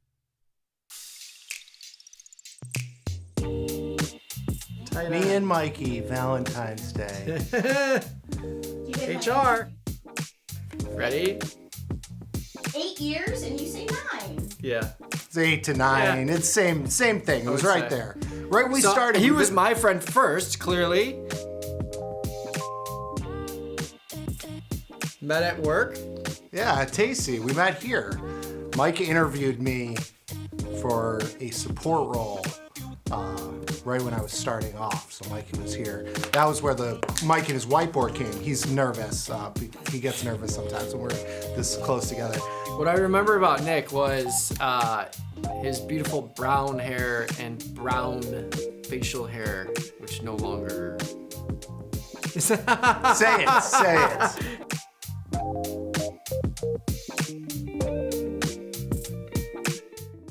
In the world of investing, a beast lurks between the numbers, ready to pounce. Some traders hide from it, some ride it. If that's you, join us on Tasty Trade. Genius loves company. Trade size varies between traders.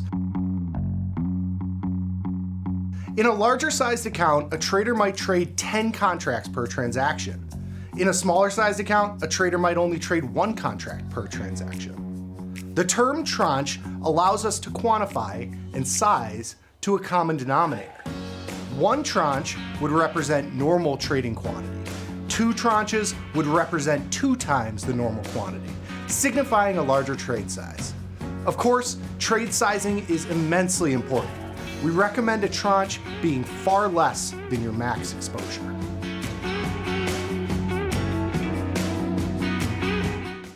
If you missed the live show, here's our cherry on top weekly recap. When are you gonna name this studio? You know, March it'll be a year. It's the Scott Sheridan Studios. Okay, Yeah, we already Tom, named it. what was your plan? You said you were gonna, it's been almost a year. You're going to get the names very soon. When? Very soon. Okay, it's been literally long enough that your daughter has had a baby in the time. Your friend and mine, the very popular, the very demure. Demure? What do you say? Demure? Demi. God, we're rewarding stupidity. I can't take it anymore. Demi, come on, son. Come on, son. Let's get. We're Dad, gonna do this in June, July. Hey, Let's just do it now. I got no issue with him. Oh yeah, you do. Oh, yeah, you do. Come on, You got a big issue. Bats are out. See that? What does that say? That number? Yes, that number. That's not right. What does it say? 1 hour and 59 minutes. Today? Most used. Daily average 39 minutes. There you go. I said it was triple. God, now that I know this feature's on here, I spend way too much time answering emails. Get the full scoop by checking out the archives at tastylive.com.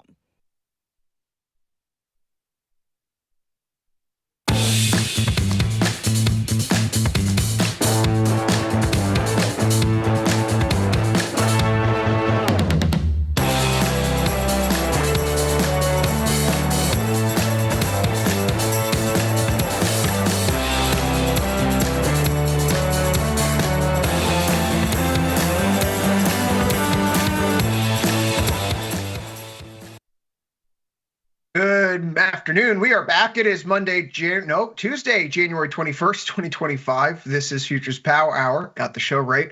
I'm your host, Chris Vecchio. He's Jamal Chandler. First trading day of the week, Mr. Chandler. How are you? I'm doing well, my friend. Stocks are getting off to a banner week so far. We'll see how this thing ends up, but looks pretty good. Slew of executive orders came down the pipeline last night, and nary a one that focused on China, unless you consider the TikTok lack of ban and enforcement as related to China. So some relief here today. A lot of what was anticipated, as we discussed on Let Me Explain this morning. If you've been paying attention to politics and the various things that the Trump campaign or Trump adjacent groups have put out over the last few months, this slew of things probably priced in to a large degree. But one thing that continues to come up, something that I heard from Stanley Druckenmiller over the weekend, he was giving remarks about the state of America's businesses, and he thinks that America's animal spirits are going to be unleashed here early on in the Trump administration. John, we can go to the slides. Jamal, based on the price action that you've seen since yesterday when the oath of the Oval was taken, do you think that America's animal spirits, as Stanley Druckenmiller noted, are being unleashed? Well, you know what? I'll tell you, I don't know if it was just the fact that we had a holiday and the trading, going into expiration last week. I just happened to look at the 50-day moving average, a number of names in the S&P 500 above that 50-day moving average. I didn't realize we were at 50% already. It's really kind of moved. I mean, we were at, only about 25 to 30% of those names are above the 50-day moving average more recently. So in the short order, we have really kind of moved up. And so it's possible. I mean, we could see markets kind of find some real direction here, which I'm looking forward to, because honestly, the last couple of weeks or so of trading have been kind of listless, and it's been kind of hard to determine what we think markets are going to do, as we've sat here and talked. So now it's starting to maybe get into that mode where markets actually might find some direction. You mentioned how quick the turnaround's been. It was not too long ago, Friday, January 10th, so not last Friday, but the Friday before, that we were talking about how stocks were potentially getting oversold. We were looking about 19% of stocks trading above their 20-day moving average. And historically, we've seen that when you get to around 8%, the market bottoms out.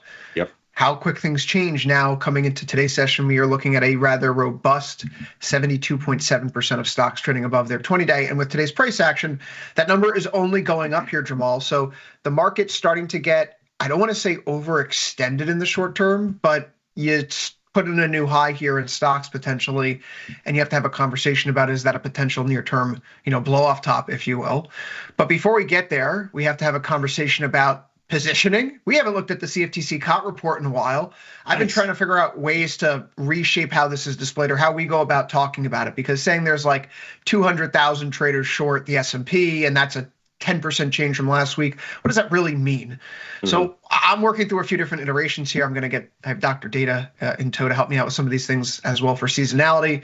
This is going to be the crudest, worst version of what we're going to produce moving forward, but it is a starting point, Jamal, a simple table, the ticker and the Z-score here, because quite frankly, we got to know where stocks have been, right? Positioning in and of itself means nothing unless we know if it's at an extreme. And how do we measure it's an extreme? Well, we could see the relative positioning over, say, the past decade, which is what we have for all of these tickers here. And none of them really stand out to me right now. ES right now, the rolling 10-year Z-score for the latest CFTC COT report for speculative positioning is only 0.343. I really only care when we start to look at one standard deviation above or below, and only two tickers flash that right now. That would be ZB at 1.26 and GC at 1.19, which I found surprising, at least for the bonds, because notes are on the other end of that story, where the positioning by historical standards is still negative, a negative 0.71.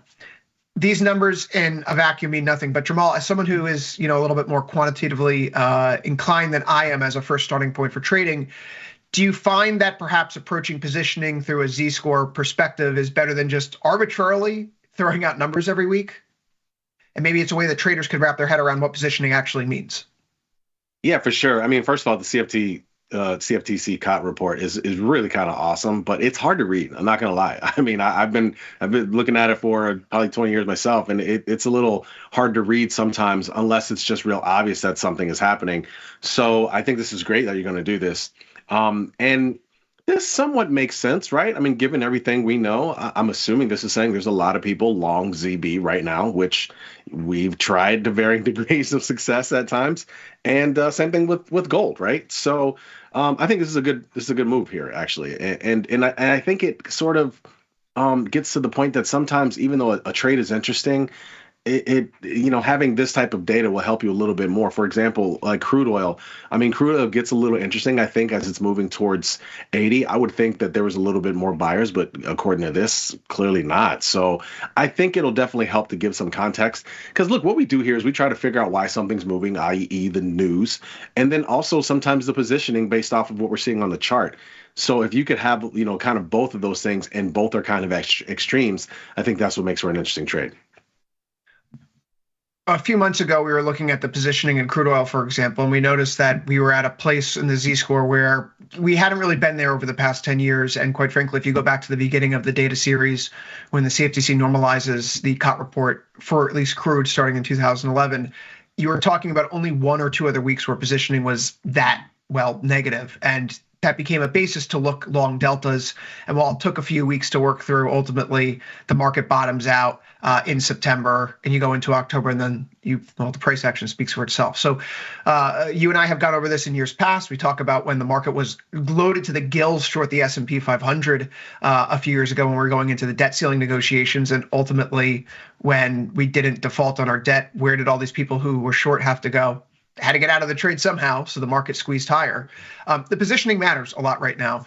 But when we talk about animal spirits and how do we contextualize the title of this particular, or rather theme of this particular Futures Power Hour, it's that animal spirits really haven't necessarily been unleashed. The positioning in a lot of these assets is not at extremes right now. Sure, gold and maybe the long bond. But in terms of stocks, in terms of, say, silver, what about the currencies? Not really. There may be a sentiment extreme in some cases, but in terms of actual positioning right now among speculators, not so much. And I suppose to put a bow on this as a reminder for those who haven't looked at the CFTC COT report in a while, which, granted, that's on me, Jamal. We really haven't covered it here in several weeks or months even, as we've tried to work through what would be a better presentation style. I would point out that we look at speculators in particular because they tend to be the trend followers. Speculators will be longest at the top, shortest at the bottom, whereas commercial hedgers will have the exact opposite perspective. They will be longest at the bottom and shortest at the top. So as a trend follower myself, someone who likes to trade momentum, I want to make sure that I'm not jumping onto a trend that is extremely crowded. I don't want to be the bag holder at the end of the day. So if I see a market beginning to break out with low relative positioning, say an S&P 500 on a day like today, that absolutely piques my interest. It's not necessarily a crowded trade as this market heads into the daily highs here. We're just a few points off of it, 60.82 right now. NES up by 0.8%. We're quickly approaching the highs that we saw here at the end of December. That high is at 6107.50, excuse me. But low volatility, triangle continuation breaking out, clearing the former swing high, and thin positioning means this is a market that has a good deal of potential to go higher in the short term, Jamal. I think we need to start talking about all-time highs again and putting some bets on the table for it. And what's interesting is that we're doing this as one of the bigger stocks, if not the biggest. I think it's still the biggest currently, Apple. And the stock market is having a rough time here. And we're approaching we're still heading back up and possibly approaching all-time highs again at some point. So I think that means a lot right now when you look at it in context of everything. And it's not like, NVIDIA's up 5% in this rally today neither. So those guys aren't even really participating like that. It's really been a host of other names And we're not even getting that much participation from oil today. I think those have been a little weak, but the banks have been strong. We've seen how the banks have responded on earnings. Schwab was another one of those today that had earnings and it was higher. So I think you're starting to see more of that broad participation. And obviously, that's why some of these metrics that we look at are starting to sort of flash green again. They are starting to flash green again. So right off the bat, if we're looking at a market that is not a head and shoulders pattern, that is a continuation effort, a triangle that is breaking out to the upside, volatility is low. IVR is 14 here, Jamal. We have a nice push of our momentum indicators. Stochastics getting to overbought, MACD moving over into over its signal line. This is the setup that worked out so well so many times past. Now, could this time be different? Absolutely. Do we have any idea if this time is going to be different? No idea whatsoever.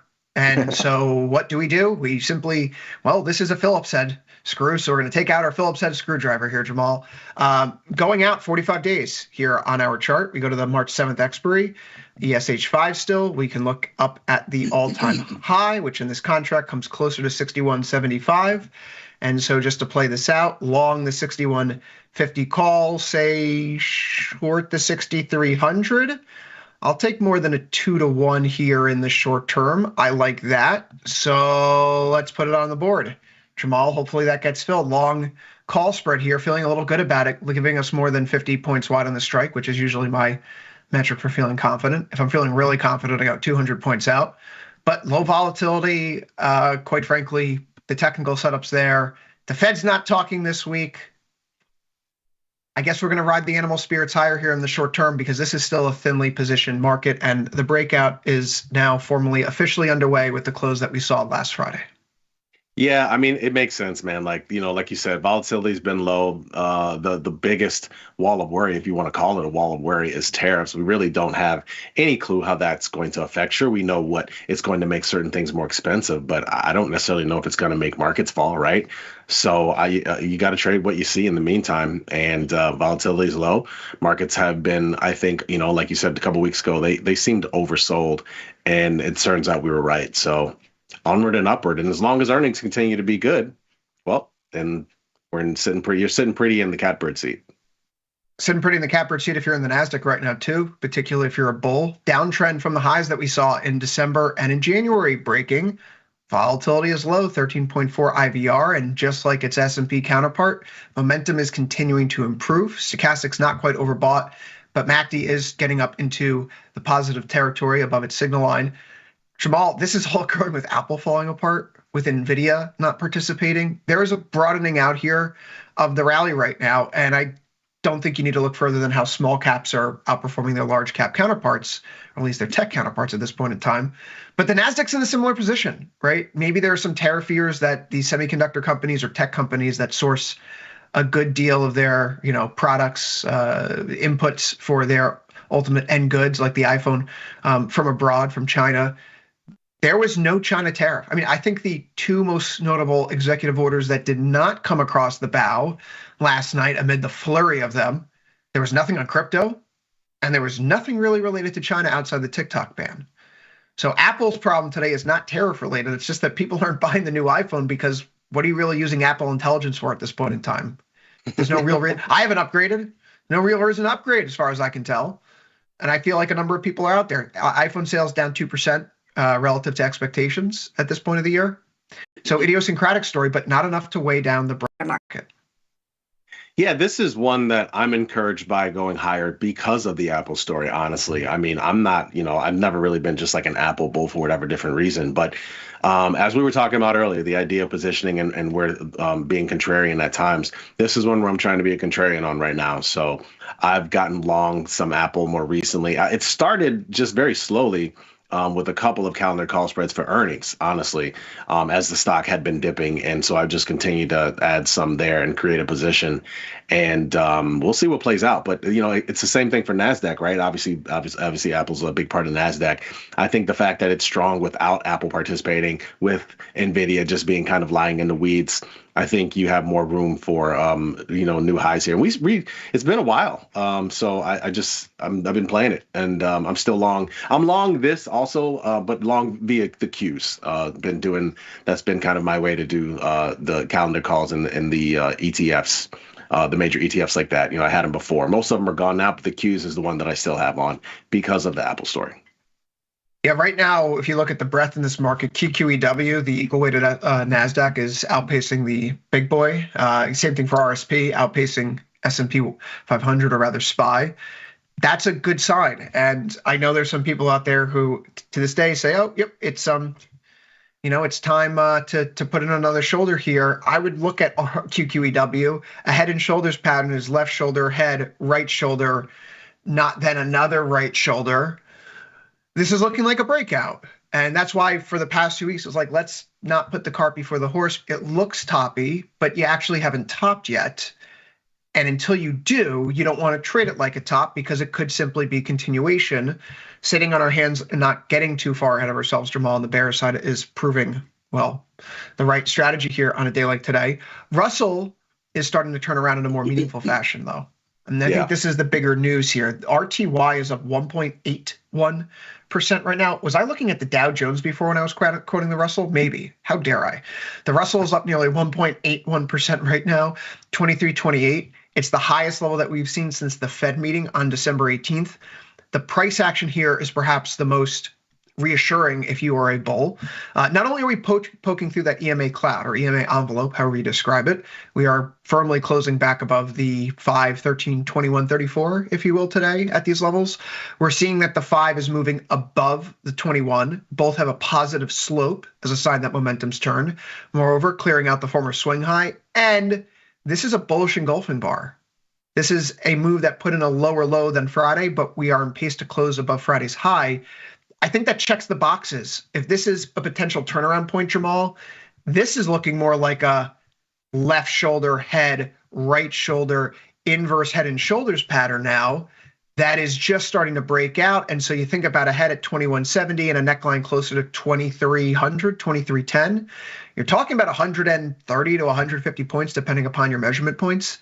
And that means this could be going back up, say, to 2450 or so. And that puts us back in the conversation near the highs that we saw at the end of last year. So the market, if you're looking at small caps, mega cap tech, somewhere in between in the S&P, the writing's on the wall right now. This market looks like it wants to try again for the highs that we saw in 2024.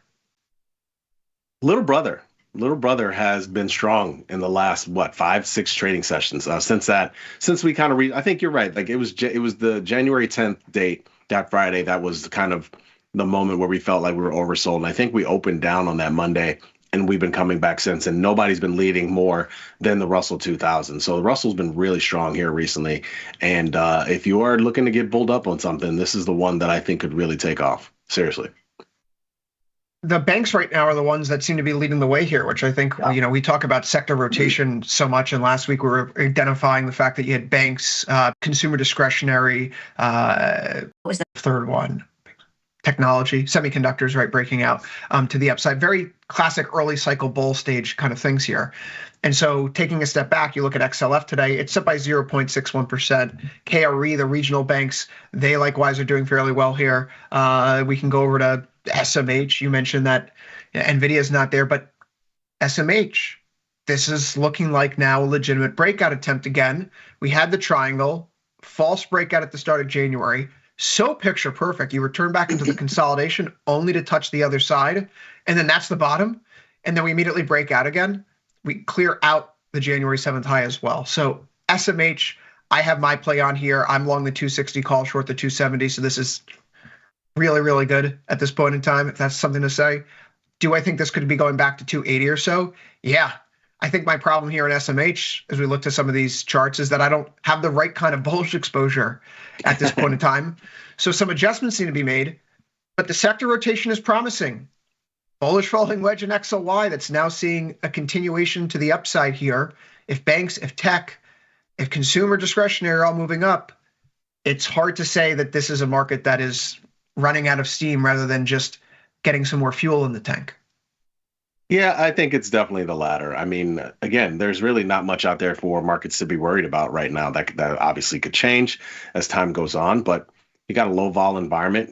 You got markets bouncing back from basically just lack of certainty over the last couple of weeks as to what was going to happen once the new administration came in. So we still don't necessarily know what the deal is yet, but now I think that there's been the transfer of power, if you will.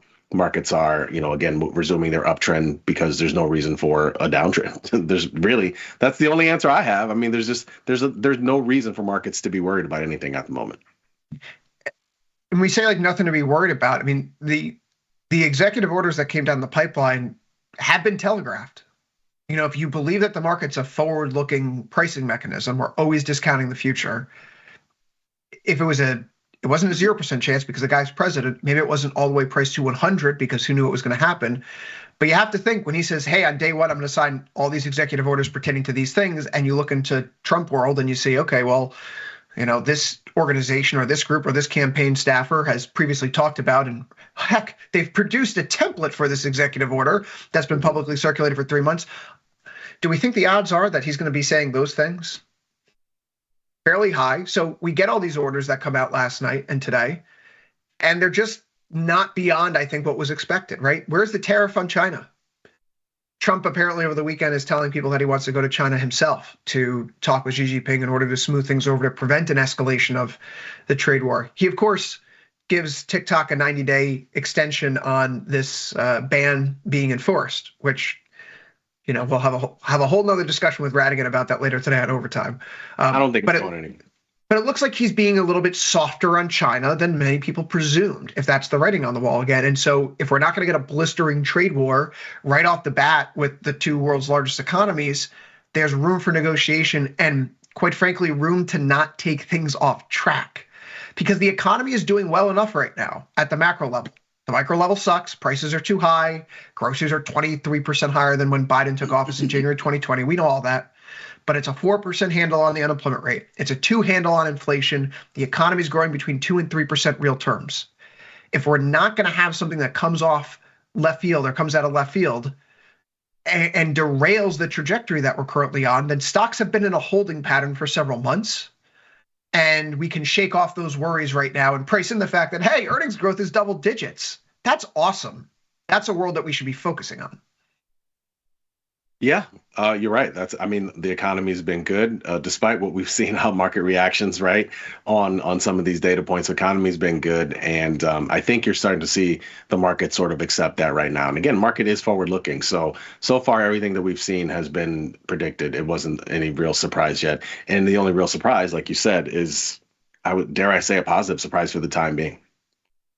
The one thing, and to get off of Trump in a second, the one thing that throws me for a loop here is that unlike in his first term, you can make the case that he's a bit of a lame duck in his second term because he can't run for election again.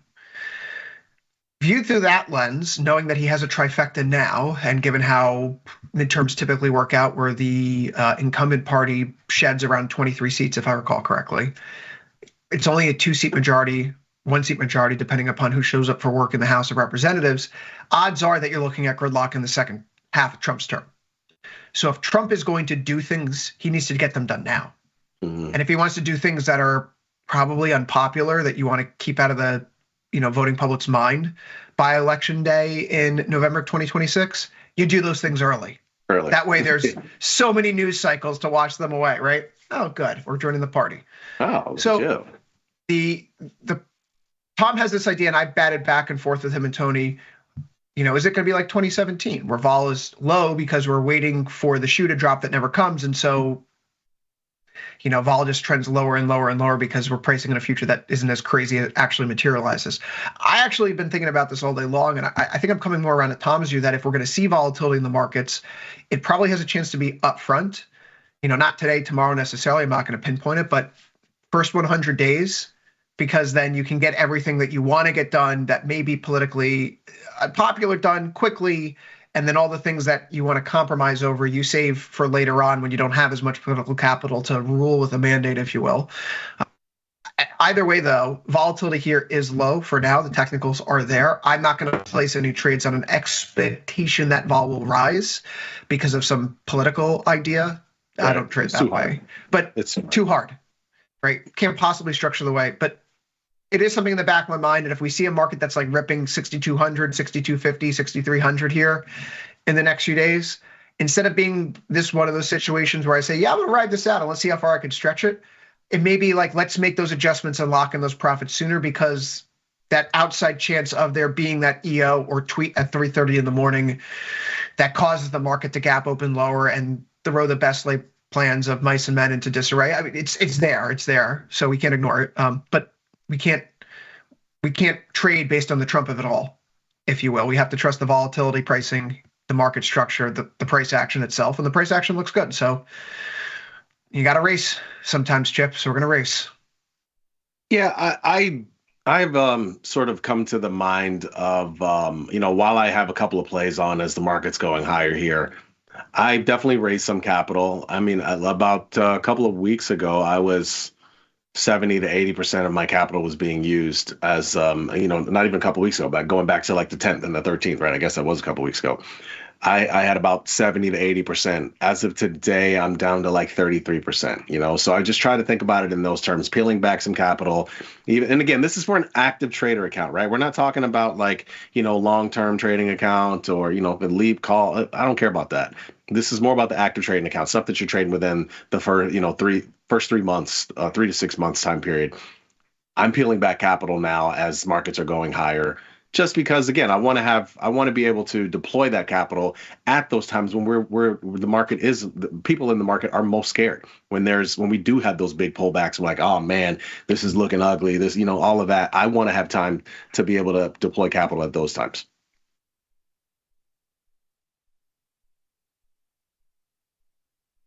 I think we're going to have to get some more Russell exposure here, Jamal.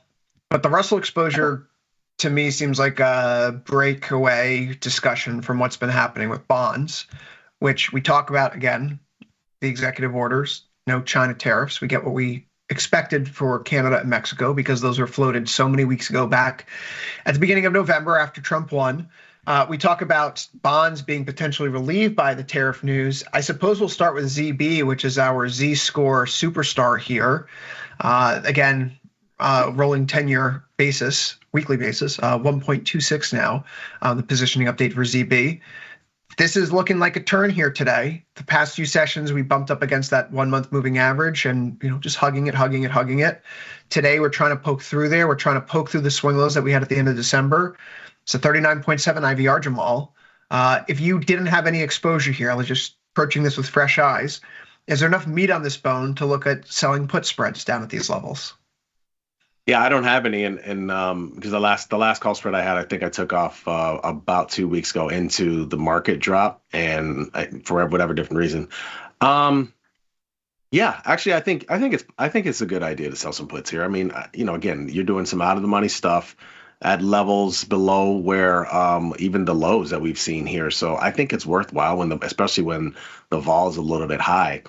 The better question is this a long that you want to go 3 months out and put some a long on there? Do you want to go to March? Do you want to go to April? Get long it in a meaningful way. That's always been my debate. And I don't know. Does this end up trading differently now that Trump's in office versus when Biden was in office? Hard to say. Again, most of the trading has been based off of what we expect for, from the Fed, honestly. And how much is that going to change as of right now? It's been, there's really hadn't been much change from the last couple of weeks of what we know for rate cuts. But, this could end up being one of the more interesting trades of the year. We thought that last year. To be fair, I guess it was an interesting trade if you traded it the right way, but it wasn't an interesting trade for me per se. But I think this is definitely, again, we're in this long-term bear market here in bonds, and at some point or another, you got to figure they're going to turn around. It's just a matter of the fashion and when.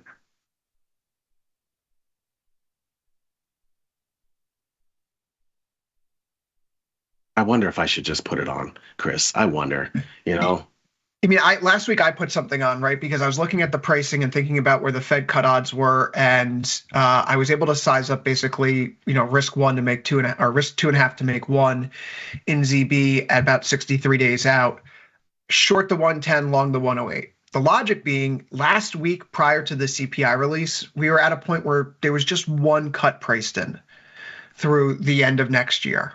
We get the data that comes out after non-farm payrolls, after CPI, after PPI, after retail sales. We kind of come along to the notion that the economy isn't overheating. It's still strong. It has bumped up, but it's not blasting off where we should be looking at 4% headline inflation at any point this year. In fact, I think the odds of us seeing headline inflation back at 3% through this base effect seasonal bump are much lower now than they were just a month or two ago.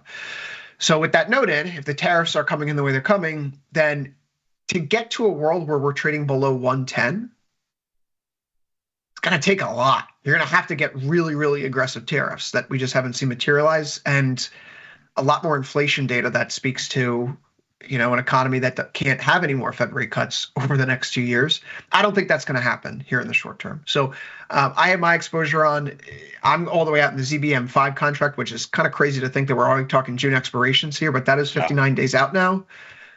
I'm of the mindset that if you want to trade this as a, the wedding crasher style trade, Jamal, not necessarily going up, but probably done falling, having hit an extreme, I think that's the right way to do it, especially when you think about the Z-score overlay, the positioning overlay here. If this is, a market that already has a bunch of people on the long side, maybe the bet isn't that it's going to keep going up. It's that because it's so crowded, we've found a floor. We won't necessarily rally to the upside, though.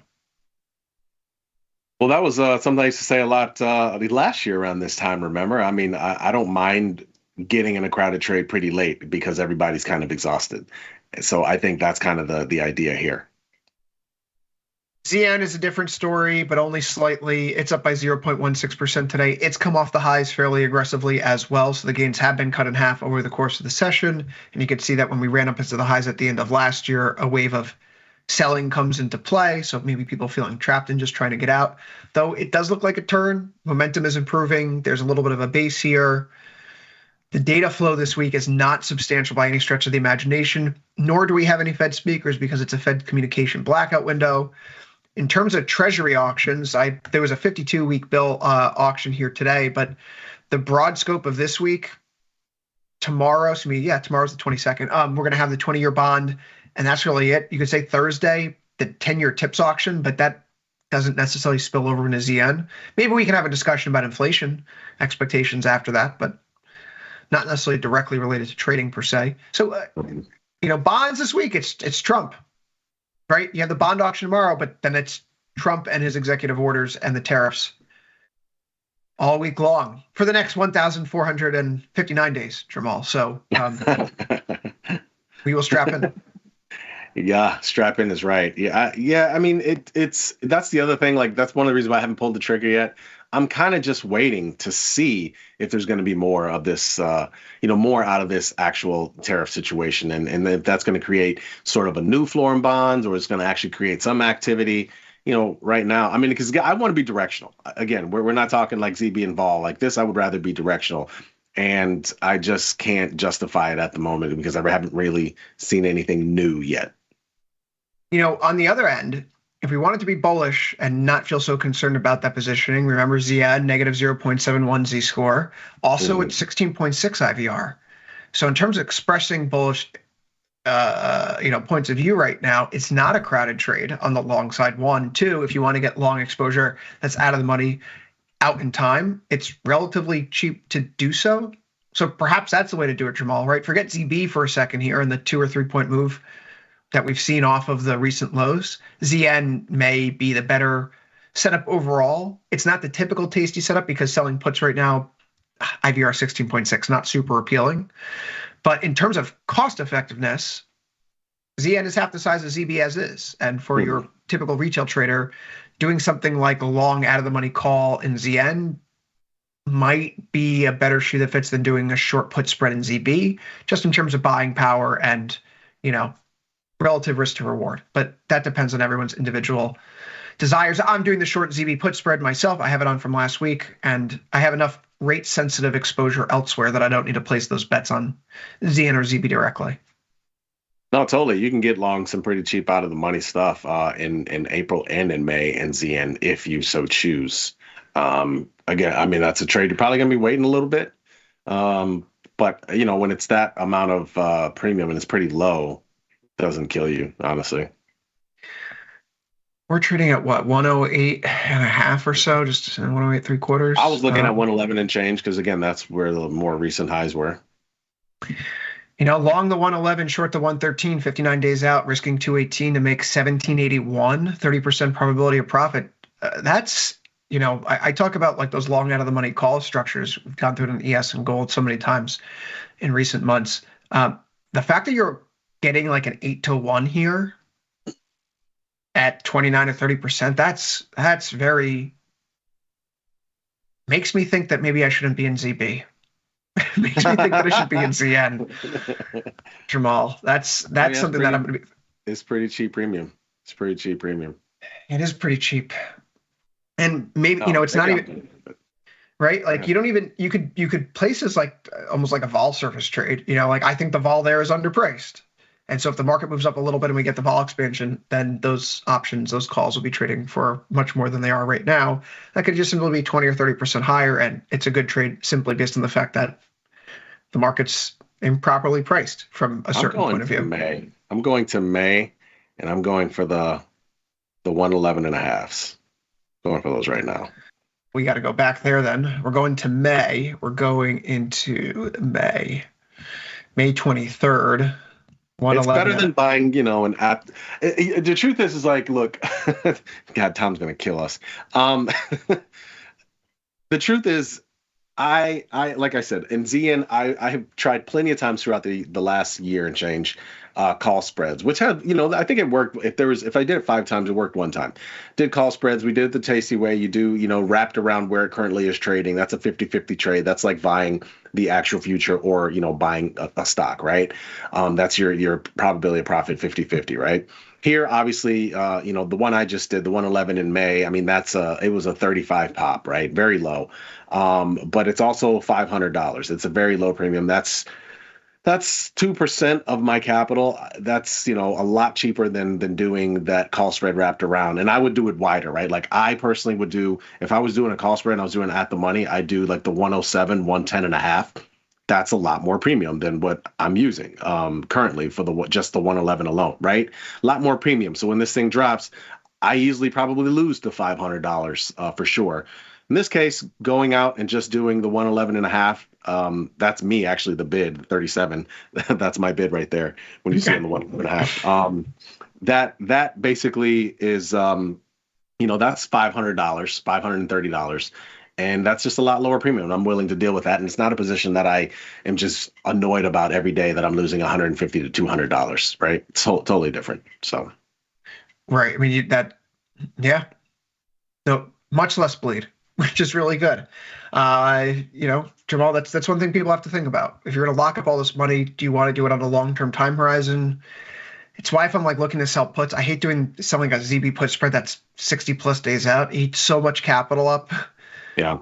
And the risk reward is, you're sometimes can be picking up pennies in front of the steamroller, which I'm never a fan of. Ever since I watched Austin Powers, getting crushed by a steamroller looks pretty uncomfortable.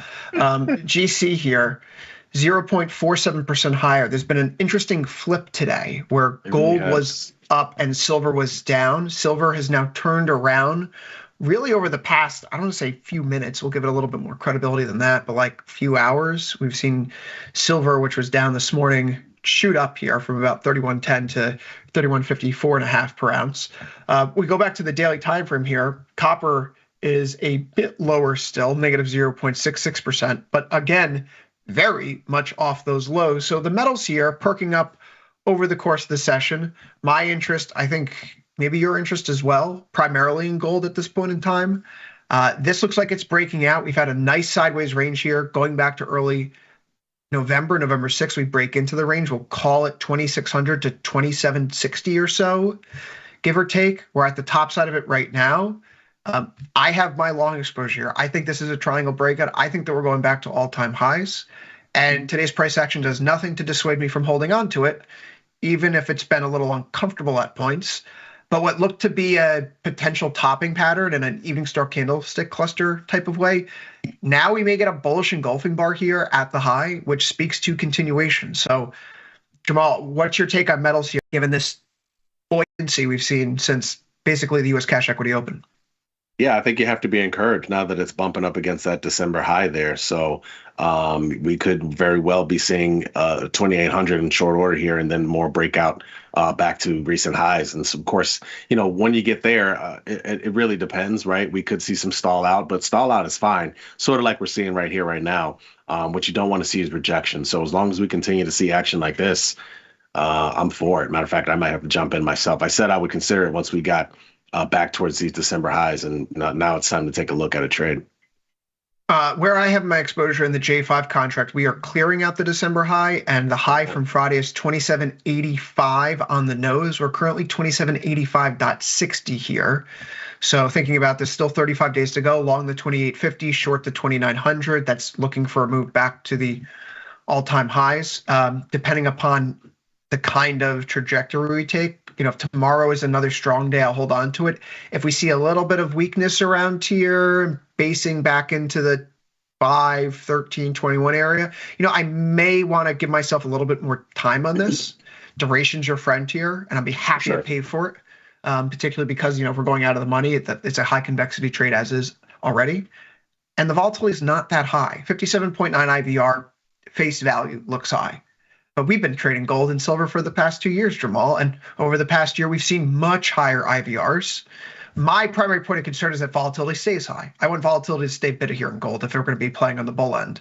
And if things are going according to plan, that's what should happen. So triangle breakout, looking for a move back to the highs. We sit and we wait for the time being. Yeah, man, it looks strong as I'm seeing here. I mean, the more recent high was... What was that high? It was 28.20. Is that what I'm saying? Was that really the high? Yeah, 28.26. Are you looking at the G contract? G contract, yes. Yeah, 28.26. Yeah, I mean, look, gold is looking strong here. We do know, right? Just before we get too excited, we do know that in some ways this will depend on what happens with bonds. But it's nice to see sort of these guys returning to their former relationship that we once knew once upon a time. You look at ZB, you look at gold, they were usually doing the same things on the same day. I think that's good for gold when we do see that. So as long as we can keep that to stay in shape as well, I like the idea of getting long gold. Yields in the 10-year on November 7th hit a high of 4.448%. We're currently at 4.571%. So what we'll call that 13 basis points, 12.3 basis points higher compared to where we were immediately after Election Day. Immediately after Election Day on the 7th, we closed at 2730.60 in the GCG5 contract, and we're back to 2759.20 now. So even though yields are higher now today than where they were post-election, gold is actually still higher than where it was post-election immediately. And I know that surprises people because that candle actually had on election night itself. Yeah. But I would say that with the dollar index doing what it's done over the past several months since the election and yields doing what they've done, the fact that gold hasn't sustained much more damage probably speaks to its resiliency here. It's kind of like where banks were when we were talking literally a week ago, and let me explain ahead of all the bank earnings. I was pointing out to Tom and Tony, hey guys, look, the banks during this downturn, they're still positive year to date, even when the S&P dipped into negative territory year to date. I think that's a good sign.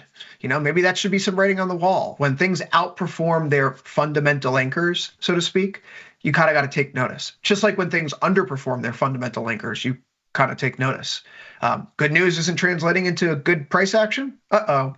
Well, here, this has been bad news, bad fundamental anchors, and yet gold is shinier than one ought to presume. So I feel like we should be running this up again, Jamal. Let's run up gold again, folks.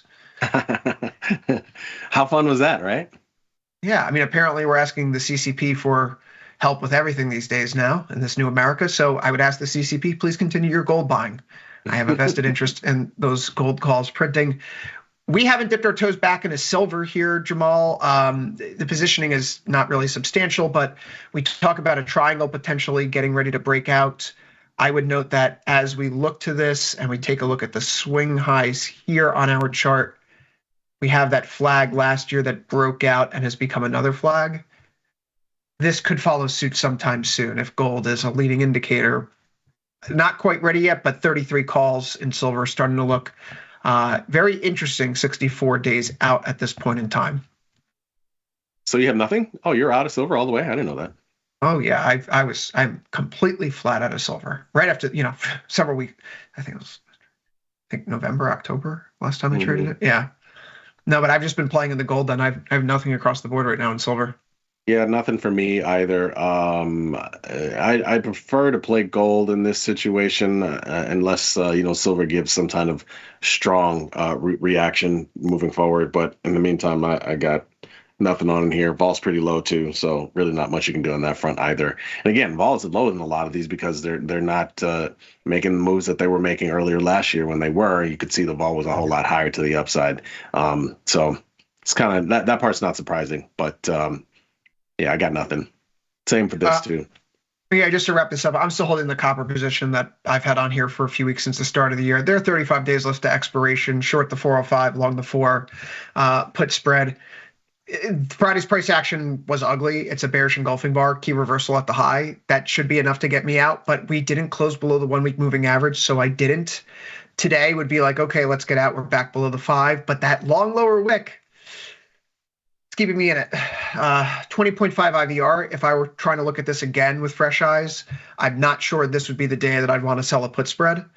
But if I was still bullish, again, out of the money exposure, relatively cheap, and just playing back to a move, say to the recent highs, which if we're going into the K5 contract, I don't think I've ever traded a K5 expiration in my entire life. Really? No, not like any K. Well, of course not K5. It's 2025, but right. It's always it's an HM. I don't think I ever trade. And then I've always stay away from the flip in natural gas. 450 here in HG. Long the 450, short the 455, almost 3-1. If you wanted to go a little bit further out for change the probability of profit, there are ways to tinker with this right now to get that upside bullish exposure that may be cost effective or a little bit better of a setup right now than thinking a short put spread here on this kind of pullback in a low vol environment. But Jamal, we've been talking about these executive orders today. Some of them are aimed at energy. We have to unleash the American energy beast, which I would contend has been unleashed for a number of years by now. We have all-time highs in crude oil production, all-time highs in natural gas production. We're the world's largest exporter, blah, blah, blah, blah, blah.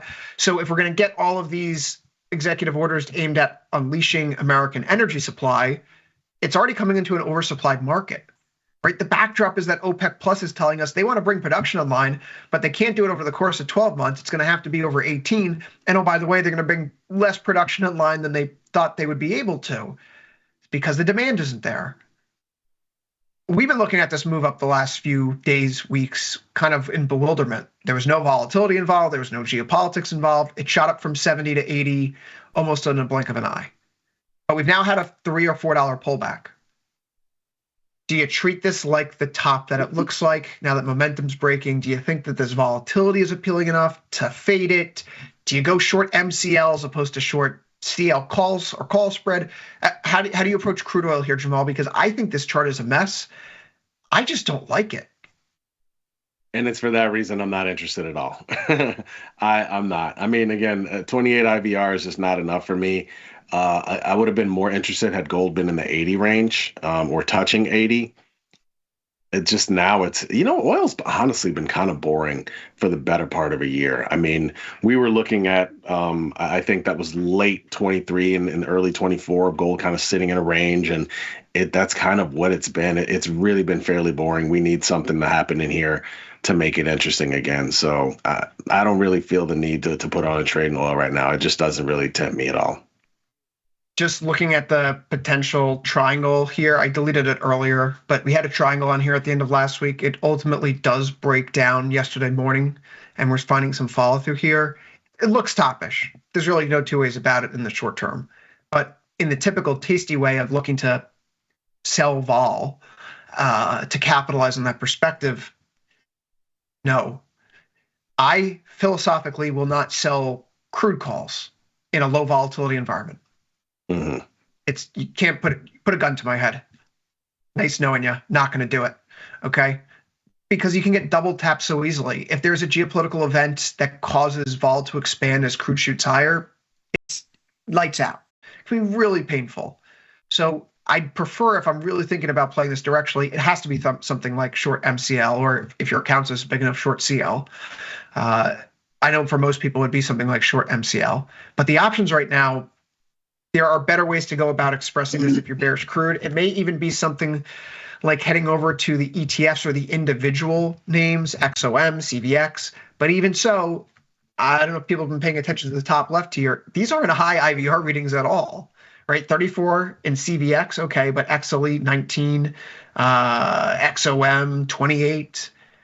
It's nothing that's really drawing your interest right now. So I think my natural gas is the only thing that I have on an energy still. That's where I'm going to stay for the time being. It's been a crappy day or two, but at least there's something more to work with and a better way to structure a trade than in CL right now. Yeah, when I'm looking at oil, I mean, we're only $3-4 off of where we ended last in 2020, late 2023, early 2024. I mean, we really haven't moved a whole lot in oil over the past year. It's been fairly dormant in a way, right? So I agree with you. I don't want to sell any vol in here because I feel like it would expand pretty fast if we do get some type of geopolitical move. I'd rather just wait on the other side of that move and then make a trade. Jamal, we wrap this up with the dollar. We asked the question yet again, is the US dollar topping? It's been a question on our mind for a few days here, a few weeks, honestly. We've been talking about the DSI and the dollar index being close to the 100th percentile. Now, we look at some of the positioning, however, in the futures market, and not necessarily extreme. I would point to, again, the importance of this tariff talk and the headlines we're paying attention to. Canadian dollar and Mexican peso as Exhibit A. Exhibit A here yesterday. We need to go back. Trump is going to be sworn in. We get the preview of all the executive orders to go out. And the Mexico-Canada ones, hey, looks like they're not at the top of the agenda. Maybe they're not coming down the pipeline. Canadian dollar surges. And then we get to yesterday evening. Oof. And then there was that executive order, despite it not being in the preview, and the Canadian dollar tanks. I'm going to say some people got hurt on those two. Yeah, that's the risk that we're dealing with right now. That in the early days here, there's something that could happen that was expected to occur, and then we're told it's not going to occur, and then it does occur, but then it's really not as bad as we thought it would be. And you get this manic type of price action like you've seen since yesterday morning in some of these currency futures. It's not even translating into a ton of vol either, Jamal, which I think is the most frustrating part. I would have loved to have seen like a 70 or 80 IVR here. Heck, where we were a few days ago, when we were at like 125 IVR.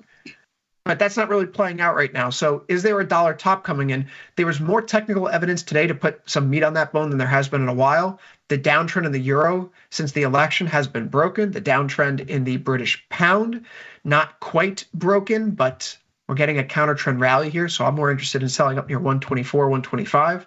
We can go over to the Japanese yen, which trying to put in a little base here right now. You and I have talked about our James Bond calls, 007 calls in 6J. If there's no tariffs coming on China, then all of the other currencies in Asia won't need to competitively devalue their currencies in order to prevent the yuan and the depreciation that the PBOC will set it upon from taking their manufacturing market share. And then our bias, at least my bias in the end, goes from, okay, you don't need to worry about that as a counterweight. The BOJ then has to solely focus on making sure interest rate differentials don't blow out versus the Fed. And so then we think about where we were last June and July, near these extreme levels. The Ministry of Finance last night was out saying how they really shouldn't comment on the exchange rate, Jamal. Those are the kind of comments that we start to hear before intervention talk becomes more prevalent. It's a 34.4 IVR in the 6J. I really do think we should be looking at long out of the money calls here, just given the extremes that we're at in terms of sentiment and in terms of what the Fed may or may not be able to do moving forward. But that's going to have to be another story for another time because we're winding down to the end of this session here. What's next on the calendar? We did mention it's a light data week here, and that is very much the case. If you like the NBA mortgage rate or the crude oil stock change, tomorrow's the day for you. Otherwise, it is a day for no one effectively during the U.S. hours. We mentioned the bond auction, but that's really it. And then whatever Trump decides to tweet. At the end of every one of these shows, we do a brief bit of education here on Futures Power Hour. Today, we're talking trading hours, my personal favorite reason for why one should trade the futures market. Head over to tastylive.com, top banner, Learn Beginner Futures, where you can find this coursework put together by the fine folks on the Tasty Live research team. When we talk about trading hours, we have to understand, or at least the starting point for most traders is that they trade single stocks. And so they wait for that opening bell in New York every day at 9:30 a.m. Eastern, and they trade the market until 4 p.m. Eastern at the close.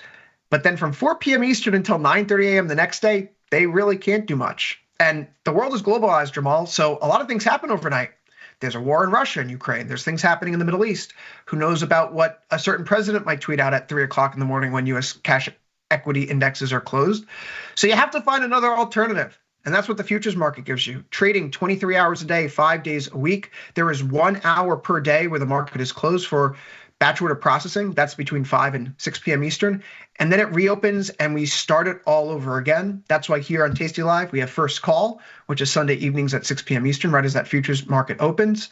And so your futures trading week is effectively Sunday at 6 p.m. Eastern until Friday at 5 p.m. Eastern.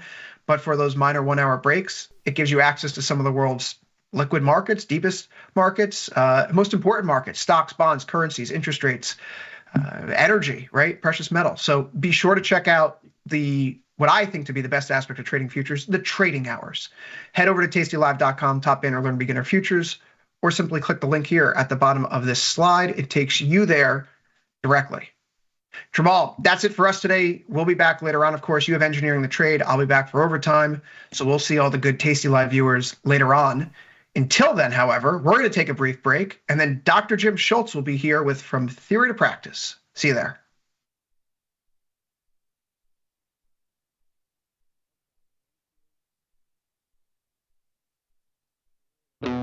Looking for a better broker and a bonus? Sweet. We got you. Right now, you can get a bonus of up to $4,000 when you open and fund a Tasty Trade account. Plus, low rates, smart tech with the analysis tools you need, and award-winning support. So, get a broker who's actually got your back. And up to $4,000 at Tasty Trade. Make your move, genius. Tasty Trade. So I've been trading for about 5 years, maybe 8 to 5 years, and I got in the options world because I wasn't making enough just holding long equity. You know, there's not a lot of strategy. It's just sort of like buy it and then pray it goes up. I found Tasty Live from my friend, and I started looking at the YouTube videos. My favorite part about it was just that there was math, there was probability, it was something you could consistently rely on. Once someone gets the right information, which they provide on Tasty Live, they can really change their financial situation for the better. Consistently, not, oh, I bought a stock and it went way up one time, but how can you do it consistently, over and over? And with Tasty Live, I was able to do that.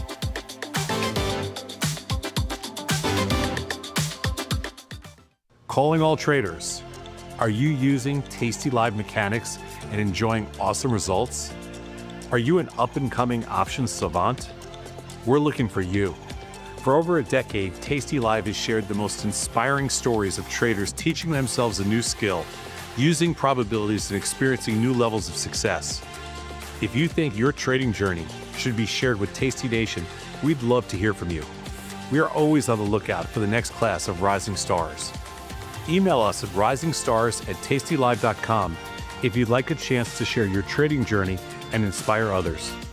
You can get up to $4,000 when you open and fund a new account with Tasty Trade. That's 4,000 buckaroos, 4,000 bills, 4 large, 4K, 4 grand. Get on the platform for traders who just want to trade. Tasty Trade. Make your move.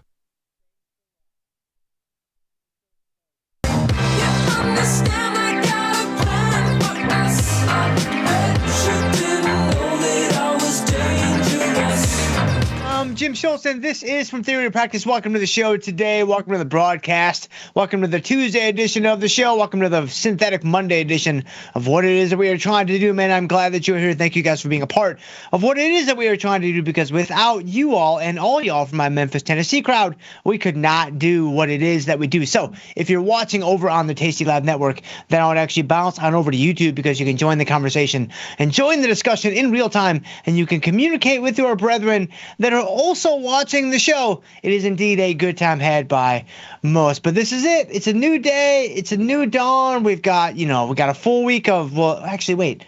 we don't have a full week of market activity. We still only have 4 days. Since it feels like a Monday, it feels like we have a full week ahead of us, but we do not because we only have 4 days. But then next week, we have a full week, and it is going to be a good time had by everyone, I do believe. But let's go ahead. Let's pop in. John, we got Netflix earnings today. John, get us into the market here. We still got a market? Let's take a look at this. So if we look at EMEA S&P is up 48. Whew, yeah, looking pretty good. Got the NASDAQ futures. The risk-free instrument up 156. Got the boomers up 460. Got the Russell 2000 futures index up 39. Man, this is it. This is it. And I'll tell you what, man, y'all are some suckers, man, straight up. Y'all are some straight up suckers. You see the market is up big, but y'all out there with your Trump coins. Y'all out there with your Melania coins.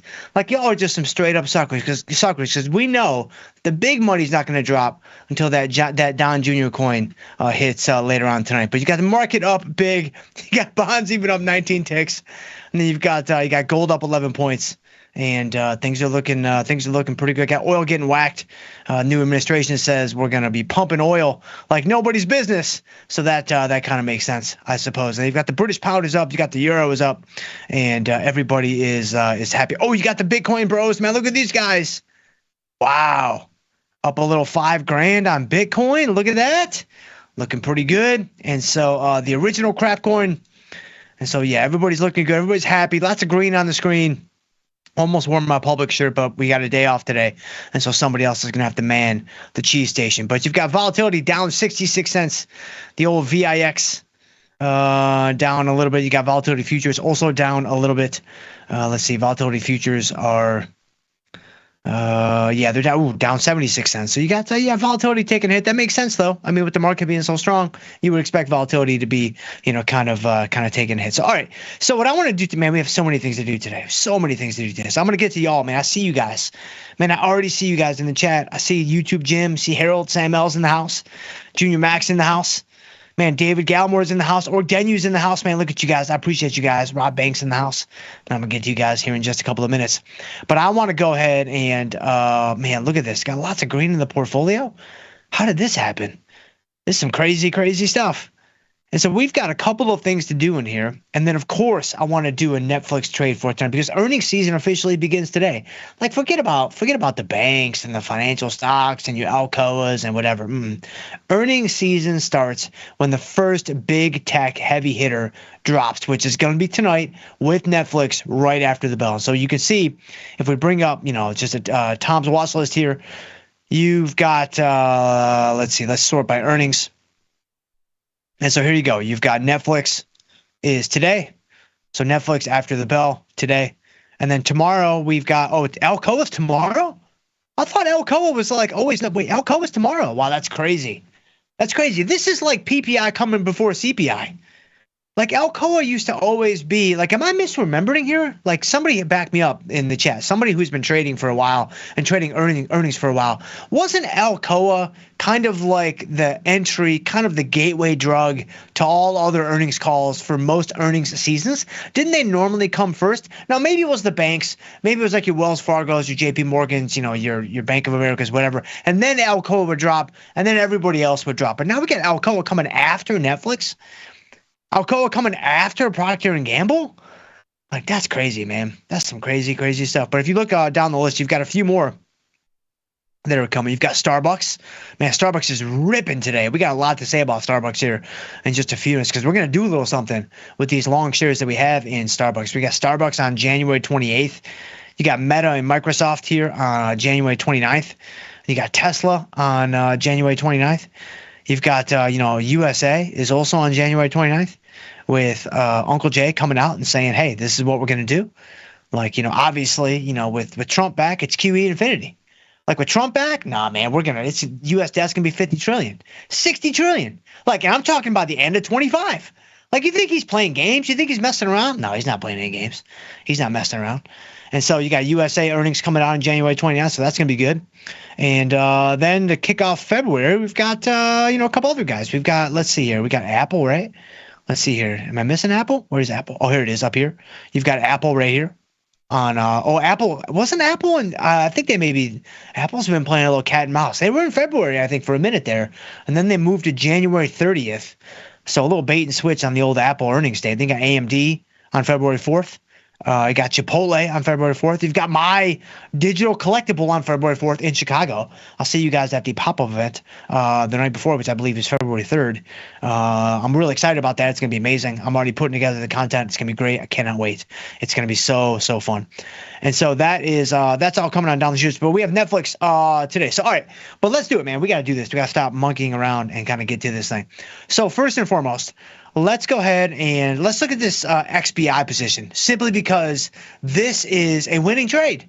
Like, this was a very easy trade. I mean, we really didn't have to do very much on this trade. We just kind of put it on, kicked our feet up on the desk, and just called it a day. I mean, we did this on December 30th for $2.14. Just an 83.99 strangle, right? You can see the stock right here is at $90, right there in the center, 83.99, and it's a thing of beauty. Like, if you look at, like, let's look at the chart here really quick, just to milk the victory lap, just to do a little something. If I bring up my, let's see, we did this on December 30th, right? So let's find December 30th. December 30th is right here. So let's zoom in here. So December 30th is, yeah, look at this. We'll go aggressive with the zoom. This is where we put the trade on. And our strikes are 83, which is way down here. It's even out of frame down here. And then 99, so way up there. So you've got, we'll even grab the Diet Strawberry. You got a bunch of price action in there, right? Got your Elliott waves, got your fib retracements, got a little fib extension. Like, I see, 3 black soldiers and 3 white soldiers, and I see all of it is in there. But none of it means a rip, because we're about to take this trade off for a winner. Like, we never got tested on either side. Didn't get tested on the call side, to the upside. Didn't get tested on the put side to the downside. And so this is beautiful. This is a textbook representation of what you want out of a short strangle. You expect the stock to move. You expect things to go back and forth. But, you just don't really want either side to get tested. And so for me personally, like, regardless of what the Tasty research might suggest, right, and regardless of how, quote unquote, optimal your Baum Nosnoffs might feel this is, I don't love to adjust until my strikes are tested, usually, because I feel like when you go in there, the stock rallies and you roll the put up, you're kind of doing yourself a little bit of a disservice when the stock comes back down, when you give the stock just a chance to breathe and kind of move a little bit lower. And I understand that's a little risky to say that here on a Tuesday. We usually say things like that on a Friday, but it's a new day. It's a new day. It's a new dawn. Made a whole bunch of money on Melania coin over the weekend. And so we're feeling pretty good. And so with this XBI, no, I wouldn't touch that crap, but with this XBI position, just to be clear, just to set the record straight, yes, we're going to close out of this this strangle right here, but I'm waiting on the Baron drop. The Baron drops where we're going to make all our money. So let's go ahead and buy back. Let's buy back this strangle for 89 cents. And let's kind of just see where we go. All right, no takers at 89. Let's do 91. Probably get a little taker. Man, it's freezing, by the way, here in St. Pete. Oh, absolutely freezing. It's like 55 outside and rainy. It's like, this is not what the good Lord intended at all. And so, all right, so XBI, we're out, over and done with. It's like it never happened. All right, so XBI, beautiful. All right, now let's talk about, so I want to do Starbucks, but before we do Starbucks, let's talk about MES, because we talked about this just last week, just on Friday, right before the 3-day weekend. Like, I brought this trade up, and it was, giving us a pretty interesting situation on Friday. It's even more interesting now, because on Friday, if you saw the show, you saw we kind of talked about, all right, we've got ES is rallying, the market is strong. I kind of had my eyes on this extra short put, because remember, with a ratio spread, like a 1/2, just your classic standard Betty Crocker ratio spread, all the risk in the trade is with that extra put. All the risk in the trade is to the downside with the extra put. So on Friday, I was like, man, the market's been so strong, maybe we take off that extra put and just leave ourselves with a long put spread that's essentially completely paid for, that we've essentially locked in a pretty significant winner on, regardless of what might happen, in the marketplace. And so we thought about doing that on Friday, but I was like, hey, we got the 3-day weekend. Let's see if the market stays strong. I felt like the market would continue to stay strong. New administration, blah, blah, blah, blah, blah. And so far, we've been proven correct. But that obviously could change in the blink of an eye. And so I don't really want to, overstay our welcome here. But if you look at the puts now, if I'm not mistaken, these guys were selling for maybe $17 or $18 on Friday. Now they're selling for $7, $8. I'm sorry, it's not dollars, 8 points. It's $5 per point, so $40. But it's selling for 7 or 8 points, whereas on Friday it was 17 or 18 points, if I'm not mistaken, maybe 15 points, but significantly more. So right now, like, I'm just kind of looking at the situation because we've held this trade so long, right? For every gimme, there's a gotcha. You hold the trade inside of 21 days to go, you've got to be ready for the gamma risk. You've got to be ready for the additional, directional exposure that could come with the trade in the event that you are wrong. But, and those are the gotchas, or at least one of the gotchas. But a gimme is you get closer to expiration with a strategy like a ratio spread, man, you're giving it a chance to really blossom. You're giving this thing a real chance to bloom and just come to life in terms of the extrinsic value dissipating. You're starting to get closer to maximum profitability and all those kinds of things. Here, we're not even close to maximum profitability. Like, we're not even where we want to be in terms of the stock price. I would much prefer the stock to be closer to 58.70 in terms of the best possible price point for me to make maximum profit on the strategy. Now, that wouldn't happen today, but ultimately, that's where I would want the price to end up if I were to hold this trade all the way to expiration. Okay, well, here's another gimme that we've just kind of unearthed together. We've just kind of discovered this as a team. This wasn't even on really my radar prior to seeing this on Friday.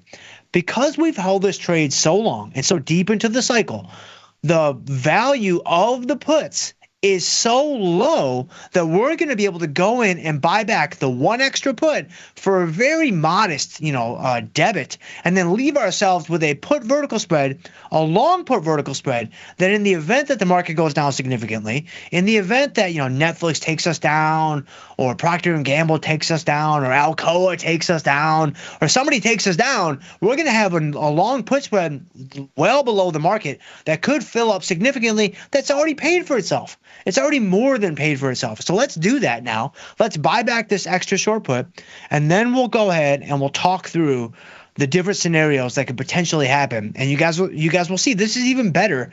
This is better than a free butterfly. And I don't know how you get better than a free butterfly. Maybe it is that Baron coin that's about to drop, today, maybe tomorrow at the latest. But this is pretty good. Like, I think this is up there in the conversation. So let's go ahead. Let's buy back one of our 58.70 puts, right? We're going to pay 8 points for it, and right on the mid price, 8.10 or 8.05, whatever. Let's pay 8.05. We can release a little bit of buying power. All right, beautiful. So 8.05. There you go. All right, so now take a look at this. So let's bring up our chains here really quick. Let's call on the rooster to set us straight. All right, so here's the situation. Here's the sitch. 12.19. We put this guy on for 84 points. We did that, back on December 19th. Okay. Just now, 30 seconds ago, we bought back the extra put for $8. We are now left with a long put spread. So that was pretty aggressive there on the circle draw, but let's try to tidy that up a little bit. So there's your long put spread. Okay. There's only really two possible scenarios. There's, I guess, some, intermediate scenarios and all those things. But let's just keep this very, very simple. Let's say the market stays here or stays at any price above 59.20. So this is going to be for any price above 59.20. That could be 60.80, which is where we are right now in the ES futures. It could be 6,200. It could be 7,000. It doesn't matter. The put spread is going to finish out of the money. So for the next 10 days, this guy's not going to be worth anything. The values are going to dissipate. And then what are we going to be left with? We're going to be left with this difference. Like, we're going to be left with, essentially, what is that? A 76-point difference. So that's a 76-point difference. And then you've got, obviously, $5 per point. So that's going to be about $380. This is our absolute worst-case scenario. Worst-case scenario. If the put spread stays out of the money, this is where we end up. That's not too bad. That's pretty good in my estimation. Okay, but what if the market goes down? Well, if the market goes down and all of a sudden this put spread goes in the money, we go under 59.20, then we're not only going to have this 380 that's in our pocket right now, but we're going to have whatever the value of the put spread is at the end. And so this is kind of amazing in my opinion. Now, obviously, it doesn't always work out this neatly and this nicely. Like, you have to have some accommodation by the market. You have to have a couple of things kind of bounce in your favor. But it's good. It's good. It's nice. I feel very, very good about where we are on the position now. And so MES, we have a long put spread on that is a holdover from a ratio spread And that's it. We sit tight. We do nothing. And so MES, there you go. The other trade I wanted to talk about here that I kind of talked about or referenced a few minutes ago was Starbucks. Man, look at this thing. This thing is absolutely ripping. 278, 279. And I mean, it makes sense. I mean, I was at Starbucks earlier grabbing a coffee for my wife. She's like, hey, I want some coffee. I'm like, where do you want it from? She's like, I want Starbucks. I'm like, I know. It's not that good, but it's just habit at this point. It's just automatic at this point. It's just like a well-worn rut through the forest that is like, that's just what we do. And you're drinking, you're like, this is right there in that B- lane, but I'll be back tomorrow. So Starbucks up 274 today. Looking pretty good indeed. So we bought the shares for 92.18. They're currently selling for 97.86. Okay. This is where we're going to begin to shift. So the last, 5 or 6 Fridays, we've had our Friday stock discussions. I don't know how many more of those I got in me because I'm not sure how many more things we can talk about without getting into a bunch of theoretical mumbo jumbo that I genuinely don't think is going to help you that much. Not in the 45-day cycle. I mean, if you want to start doing DCF analysis and you want to start doing, those types of, mathematical computations in terms of trying to figure out like values and like intrinsic values and estimating growth rates and things like that, that might help you in the long term. I'm still not necessarily convinced because there's so many approximations that need to be made in those type of models. They're very sensitive to the inputs that you put in, obviously, and it's garbage in, garbage out type of thing. And so it's like, I don't know, but I'm quite certain in the 45-day time horizon, it's not going to help you a lick. It is not going to help you one iota. It is not going to help you one ion Q strangle like we have on here in the portfolio today. And so we're not going to do that, of course. I've got to think about if there's anything else to talk about. We've already talked about why you would even buy stock. We've already talked about dividend pairs. We just talked about non-dividend pairs. So I'm like, I don't know, man. I think maybe we're done with that. But I'm still going to hold the positions because this is going to give us a very unique opportunity. This is something that I've been wanting to do for a while, and I really just haven't had an opportunity to do it. But now we do.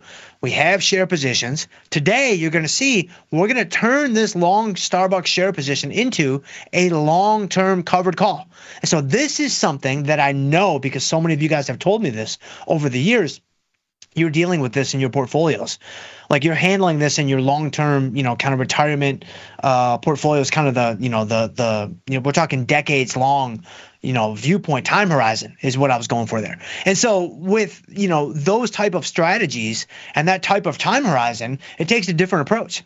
Like it takes a different approach and you kind of have to, treat it for what it truly is. And that's exactly what we're going to do here by having one of these on in the portfolio, maybe more than one as time goes on. We've got Bank of America that we can work with too.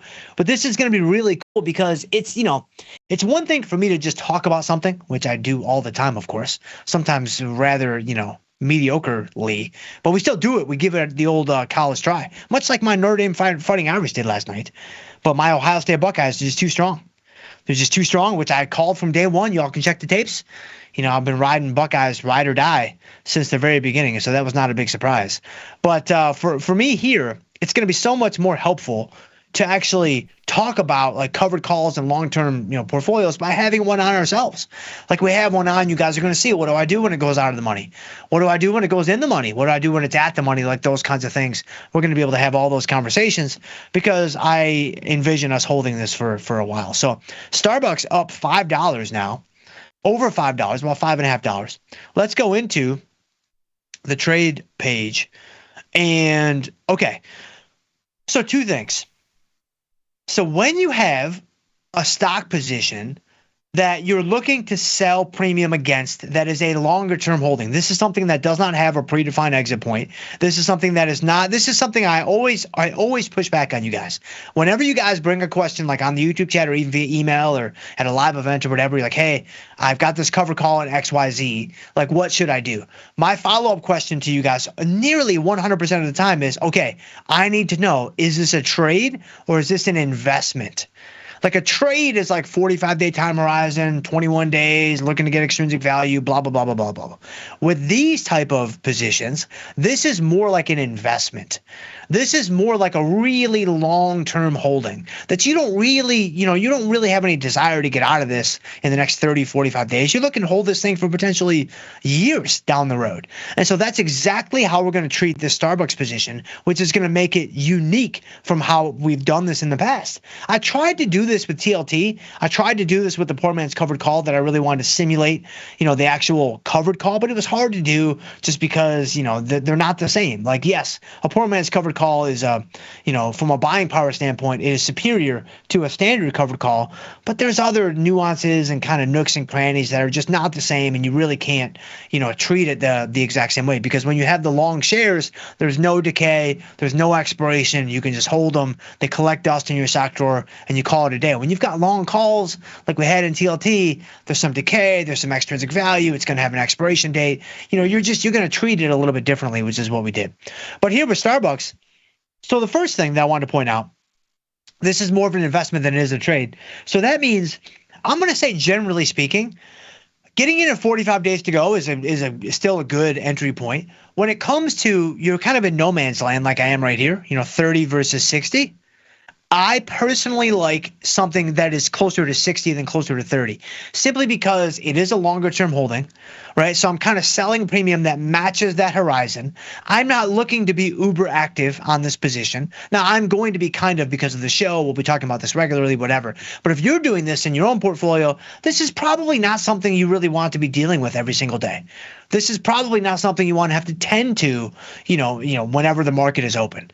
Like, you kind of just want to put it on, go live your life, and then check in on it from time to time. That's probably how a lot of you feel about, your long-term covered calls. Now, maybe not you personally, because we're a crazy bunch here inside the Tasty world. So that might not necessarily depict your characteristic as a trader. But most people who deal with covered calls, and the people I'm trying to communicate to right now that are maybe new to the world of options, kind of unsure about getting into options, not really sure where to start, those kinds of things, this is going to be a great starting point for you. This is going to be a very much a hybrid between just passively long stock and a really active options approach. And so that's exactly what I want to treat this like. So with a 30-day or 60-day time horizon, we're going to go into the 60-day time horizon. So that's the first thing. The second thing is this. When you go in to sell a call against shares, obviously you're going to choose some out of the money call, right? So I'm not going to sell something. You could sell it in the money covered call, but that's way beyond what we're trying to do right now. I'm going to be choosing something that's at the money or out of the money. Now, how do I select my strike? Okay, there's a lot that goes into this, and we're going to continue. This is going to be an ongoing conversation for many, many weeks and months to come. But generally speaking, if it's a new position, which is that would describe our Starbucks position here. If it's a new trade that you haven't had on for very long, I'm going to say less than a year, less than 6 months for sure, where it's like, all right, I've got a nice little gain. Now I kind of want to start to shield that gain a little bit and get another avenue of profitability working for me. Generally speaking, my take, choose a lower delta on the call that you sell to give the stock more room to run, to give the stock more room for appreciation. And honestly, this applies even more so if you are brand new to the world of options. If you're brand new to the world of options, this is going to take some getting used to. This is going to take some warming up to. Now, this whole idea of selling premium, it's capping your upside. The stock goes up to where the short call is now in the money. What do you do? Like, that takes a little bit of skill and experience to be able to navigate. So if we choose a lower delta, like 15, 20, 25 instead of 30, 35, 40, then I'm going to put myself in a position where it's going to be a lot more hands-off. It's not going to require as much oversight. It's not going to require as much activity on my part. And I'm probably going to be able to, again, we can never be sure, but I'm probably going to be able to rack up a couple of short calls that either expire worthless or I buy them back for practically nothing because they were so far out of the money to begin with. And it just kind of gets your feet wet with selling premium against long shares. Not to mention, if it is a new position, you do kind of want to, and it's a long-term holding, you want to leave that runway clear. Like, you want to leave that room to the upside for the appreciation in the event that the stock does decide to rip a little bit more. So for me right here then, I'd be looking at selling, instead of going, you've got Starbucks at 97, right? And we've got $5 wide strikes. I'm not going to sell the 100 strike at a 44 delta. Now, yes, I would get $3 in premium, but again, I'm not really, if I sell the 100 strike and the stock rips to 102 tomorrow on the Don Jr. coin drop, then that's going to be a good scenario. Don't get me wrong, but it's not really what I'm looking for with this position, because now I've got to handle an in the money covered call. I've had the trade for 3 months or 4 months or whatever, which again, it's a high quality problem. There are worse problems that you're going to run into in your portfolio, but this is not really one that I'm interested in kind of voluntarily getting mixed up in. Instead of going 100 at a 44 delta or a 105 at a 28 delta, I'm like, man, let's go to the 110 strike. Let's go to the 110 strike. It's a 16 delta. I can sell it for, it looks like about 90 or 92 cents. Now, you might look at that and you might say, that's nothing, 90 cents, 92 cents. And on the one hand, it's not that much in an absolute sense. But on the other hand, you always have to standardize your premiums relative to the actual stock price itself, especially when it comes to like a longer term investment style covered call. Like, I'm looking at this and I'm like, man, I'm going to get 90, 93 cents in premium for this short call on a $97 stock. That's another 1% on my bottom line for the next 59 days. Now, again, we got to see what happens. If the stock crashes, I could be end up net negative on the position. But this is still going to be a nice amount of premium that I'm going to be able to bring in addition to whatever the stock price might do. And I leave the runway open all the way from where the stock is now to the 110 strike, which is where the short call will sit. And so this is kind of what I'm thinking here. And let me go ahead and let's put this on. And I can't believe that Starbucks is up so much in just, wow. Okay, so we got filled at 93 cents. All right, so beautiful.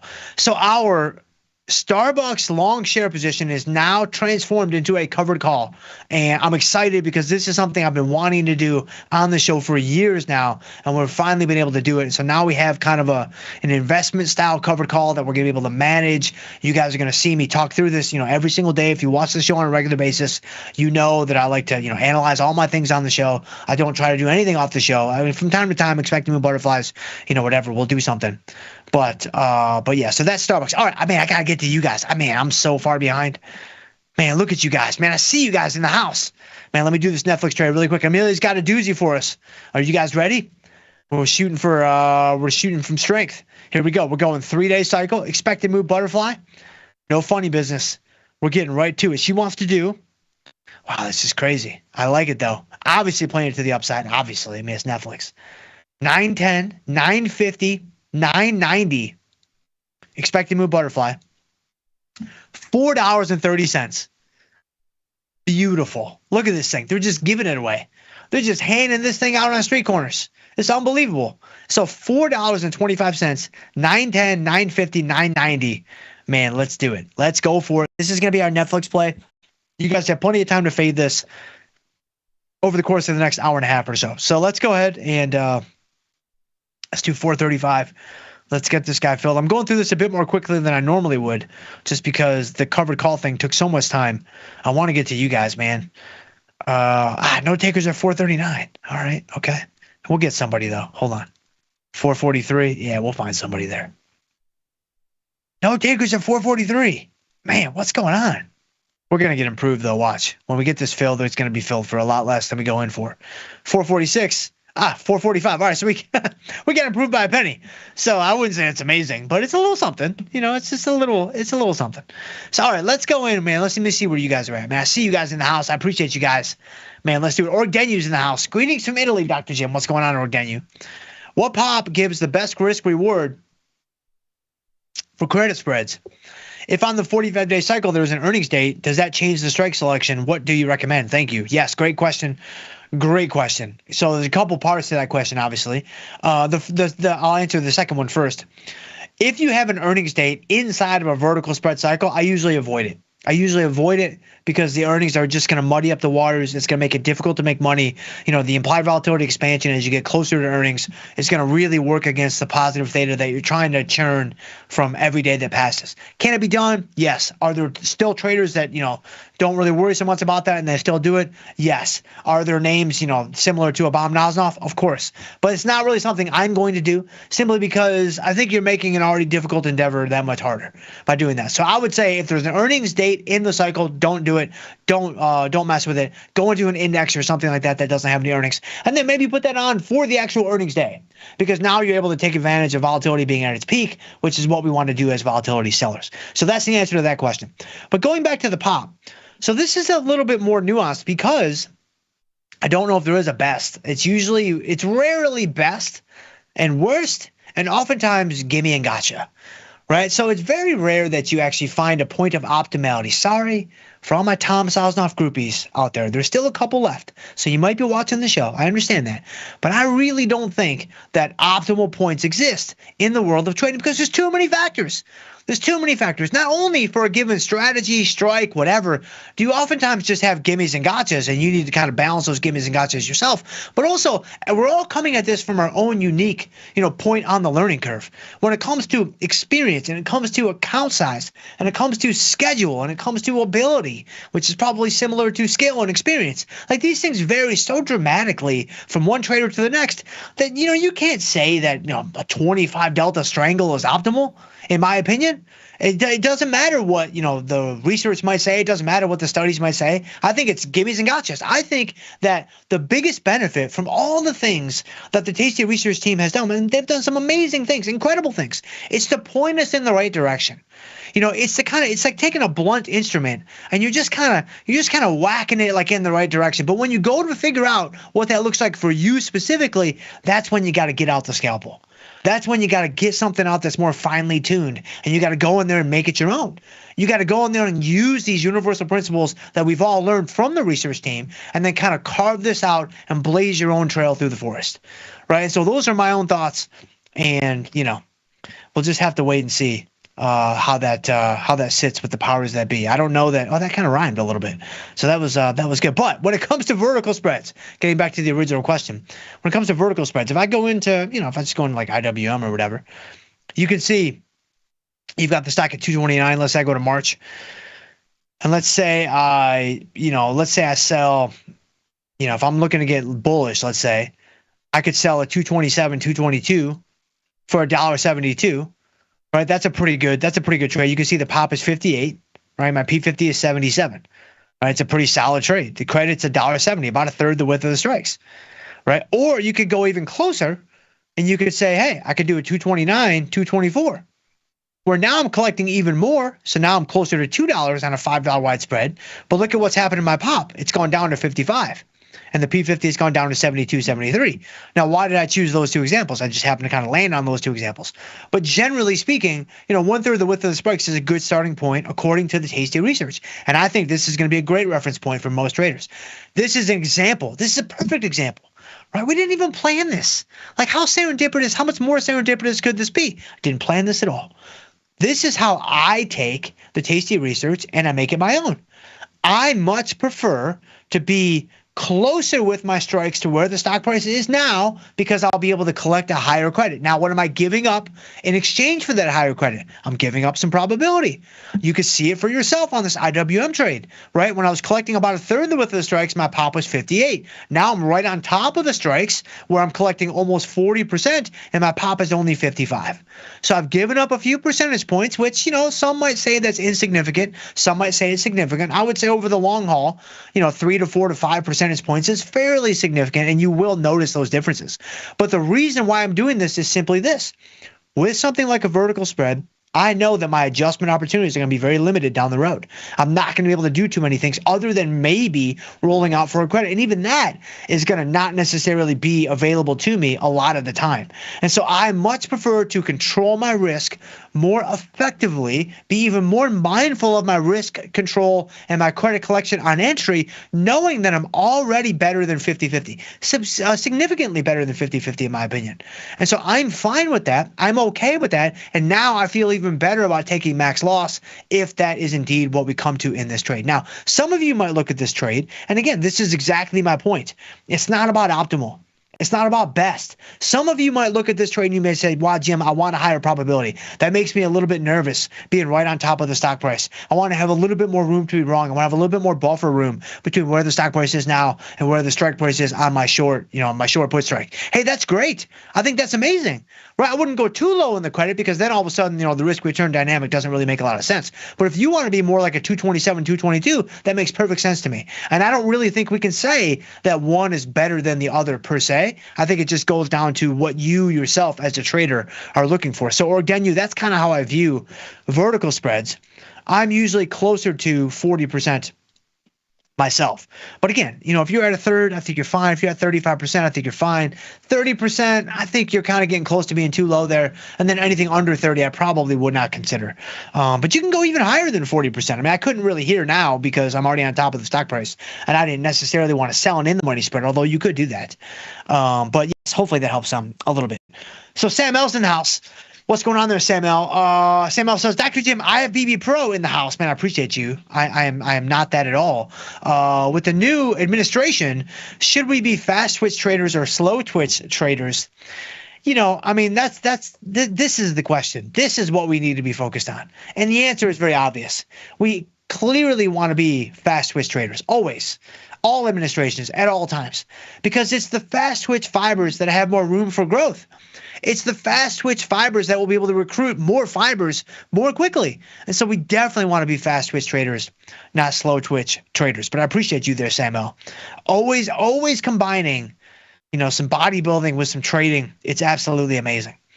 And so YouTube Jim's in the house. What's going on there, YouTube Jim? Hello, Dr. Jim. I enjoy all of your work. Thanks, man. I appreciate you very much. Thank you for being here and being a part of what it is that we do.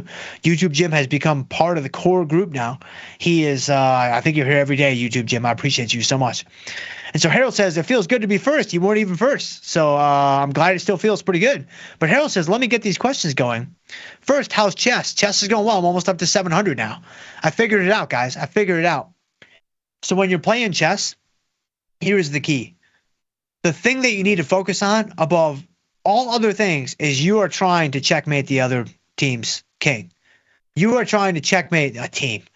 You are trying to checkmate your opponent's king. That's the goal. That's the objective. I haven't been doing that to this point.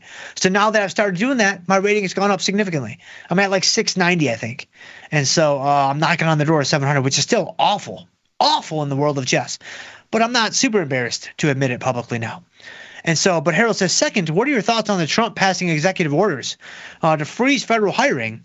Is freezing employment slows down the labor market? Yeah, I don't know. I mean, the whole idea of this whole Doge thing, again, my take on the political landscape is it's all just glorified entertainment. That is genuinely how I feel. And so that is my take from a political standpoint.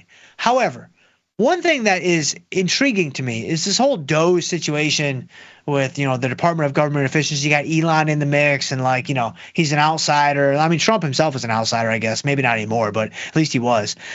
I'm intrigued at the prospect of, cutting out the wasteful spending. And everybody always says, yeah, but Jim, it's not going to make a difference. It's not going to matter until we cut Social Security and we cut Medicare and we cut all the, the big guys. None of it's going to matter. And I completely disagree. I agree in an absolute sense that, yes, I mean, you cut 100 billion, it's not going to make that big of a difference. I got it. But it's similar to the way I'm treating it. It's very similar to a company's earnings call. Like if you think about a company's earnings call, right? We're all listening for what? Just slight, tiny changes in the trajectory of that company. A penny here, a penny there, 50 million here, 50 million there, which is nothing in the grand scheme of things. Absolutely nothing. But what does it do? It changes the trajectory of where that company is headed. And so for us as a country, I'm excited because I'm like, yeah, you probably can't touch the big guys. I get it. I understand that. But can you cut a bunch of fat around the edges, like hiring freezes, employment freezes, whatever? I'm like, I think that's probably a good thing. And so let's see what they can do. I'm very curious to see what's going to happen. As far as the executive orders are concerned, I don't really have any thoughts either way. Because again, I mean, every president does that. Biden did it. Trump did it, and when whoever gets in office in 2028, AOC or whoever it's going to be, it's man, I don't know about that, but anyway, whoever it's going to be, they're going to have their own slew of whatevers, and It's gonna be whatever it's gonna be. But Rob Banks in the house. Good day, Dr. J. What's going on there, Rob Banks? Appreciate you, my friend, very much. Thank you for being here. I know you're a staple, man. You're part of the core foundation, man. I appreciate you very much. Emmett's in the house. Good news, Dr. Jim. Happy Tuesday. Some advice on when to roll up the untested side of an iron condor would be much appreciated. Yes, this one is simple. I wouldn't do it at all. So this is where I differ from my brethren on the network. And again, you've already heard ways I differ this morning. Kind of poo-pooing the optimal thing. Like, I got to be careful with that, man. Tom signs my checks every other Friday. Like, I'm hoping that, the next Fridays is not in jeopardy, but I'm not so sure anymore. But that's what's amazing about this network. That's what's amazing about this network. We are all free to say how we really feel. And that's what's incredible. That's what's amazing. I take that responsibility very, very seriously.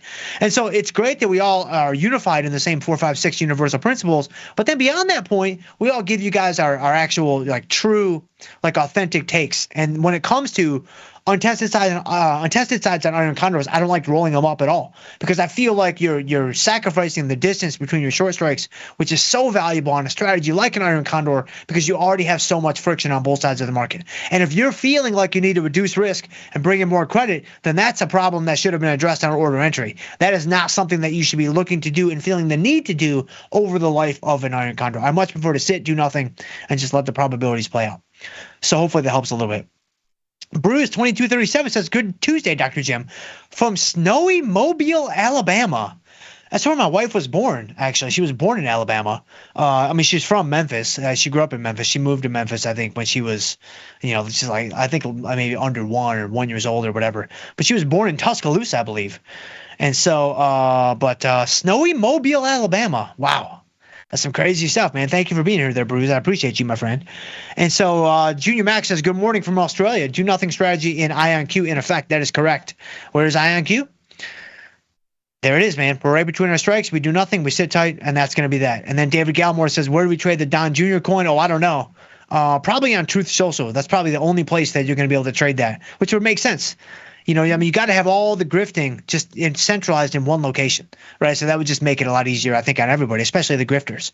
And so Grumpy Mike says, happy, don't accuse me of being happy. Oh, there we go. Daniel Perkins in the house says, I'm here. That's good stuff. So Theta Trader says, outrageous, egregious, preposterous, and that's just Harold. Dr. Jim. Oh, I have a short put in Feb at 585, also a short call vertical at 625, 650, and a long put to cap risk in March at 575. Name this trade. Is that a collar?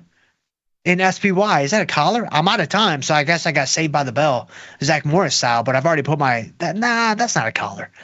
I don't know what that is, Theta Trade. I'd have to think about that a little bit longer. Hold on. Short put, long put, short call. I'm missing it. Maybe because I feel under the gun because I got to get you guys to Jamal, but I'm going to need to take a pass on that one. It's not a collar, I don't think. Unless it is a collar, then that's my guess. But I appreciate you guys. I appreciate you guys so much. Thank you guys for being here and being a part of the show. I really couldn't do this. We couldn't do any of this without you guys, so thank you guys so much. If I can ever help you guys in any way, please shoot me an email. I'm jschultz@tastylive.com, or we can connect on Twitter. I'm at jschultzf3. I would love to hear from you guys on there as well. But stay tuned. We do have Jamal come up next with Engineering the Trade. In the meantime, guys, trade them small, trade them heavy, and stay generous. We'll see you guys tomorrow.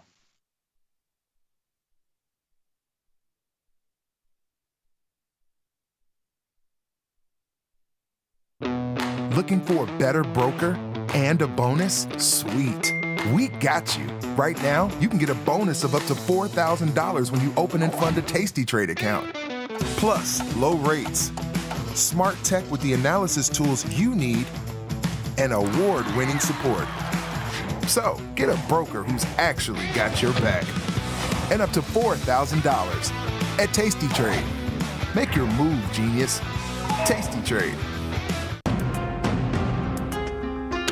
He squirreled it all away. Now his financial life is dead. Don't die like squirrel. Forbes called us best online for options trading. Investopedia, best for options trading, period. With stockbrokers.com, we're number one for options and futures trading. The Motley Fool really likes us. And so does Business Insider.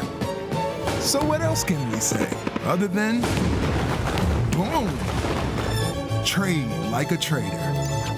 Tasty Trade. Make your move. Tasty Trade is now on TradingView. Trade stocks and futures directly on TradingView charts with Tasty Trade's low commissions. Try it out and leave us a review.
There's a beast in the financial world, and it's not the bull. If that's you, join us on Tasty Trade. Genius loves company.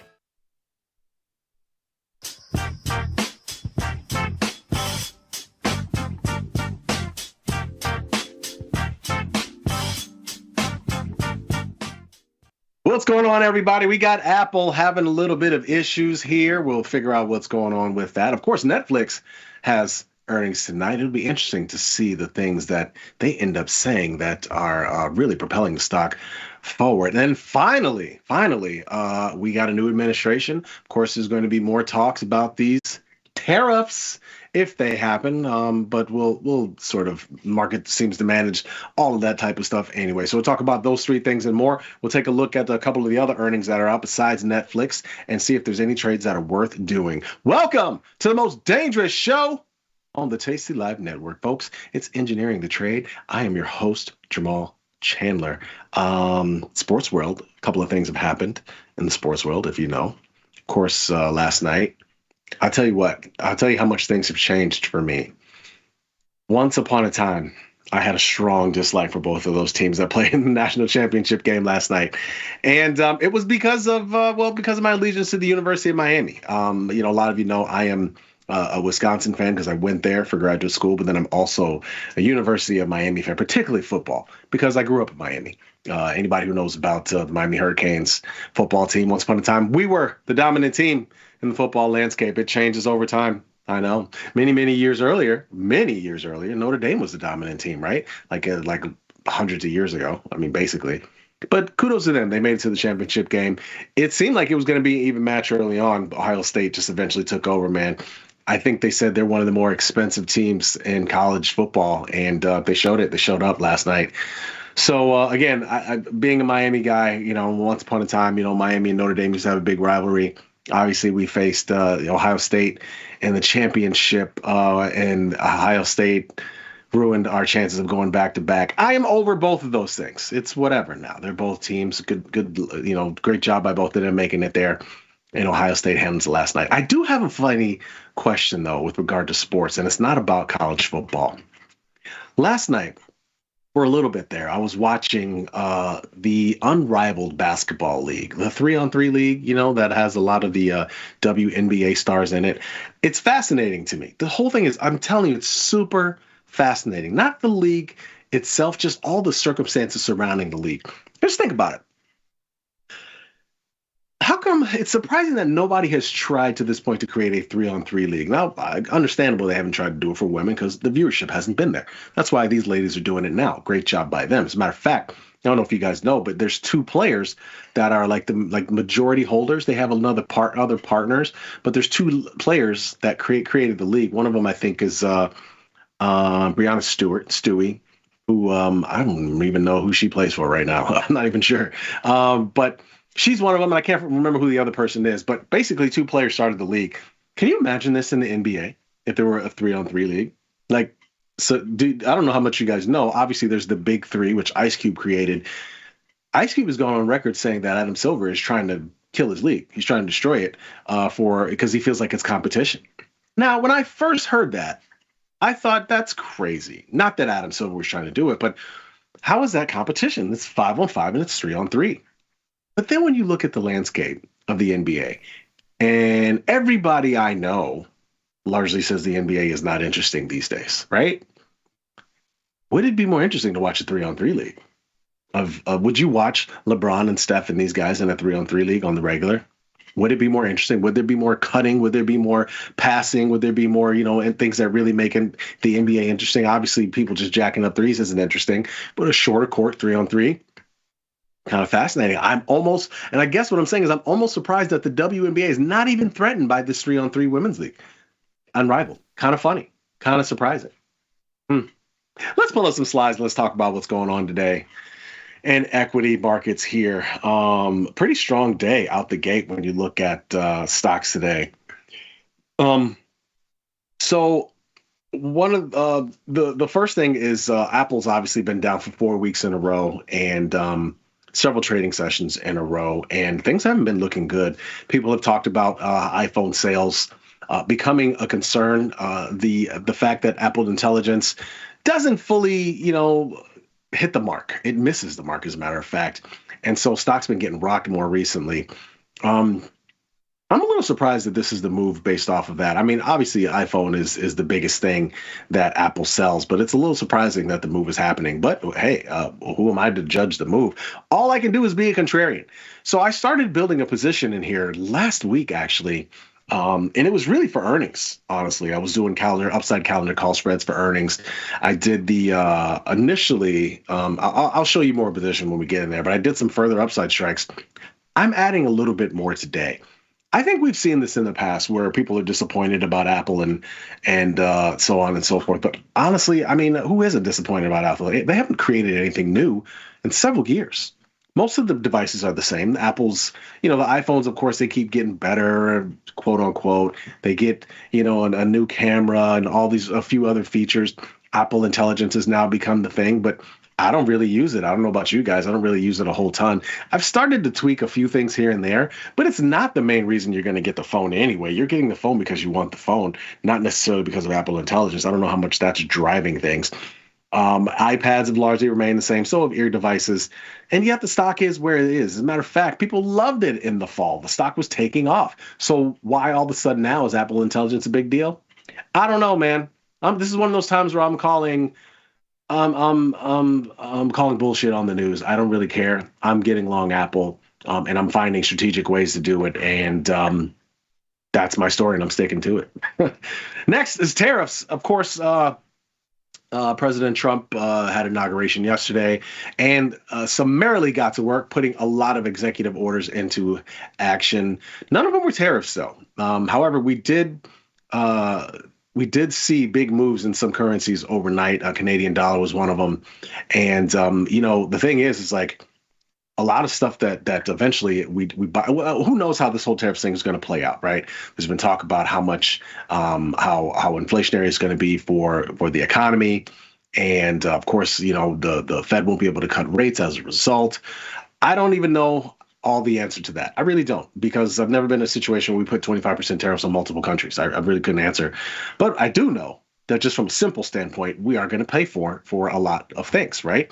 I mean, there's a lot of things that are made overseas, whether there's T-shirts or beer or other household products. A lot of those things are made overseas and will be taxed. I mean, the simplest things that are in Mexico and in Canada, your maple syrup, dude. Like, I mean, what are you going to do about that? Tim Hortons. Oh, my God.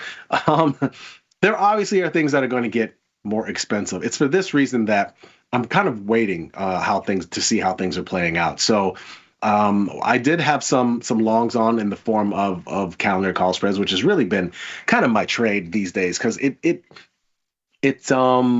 works out well. So, and a lot of times I'll put on one. You guys will see me put on one, maybe a couple. You can do as many as you want. I always think about it in terms of premium. So, if I'm doing, a calendar call spread and something is $1 and I'll do two of those because that's $200. I'm willing to risk $200, right, for upside play.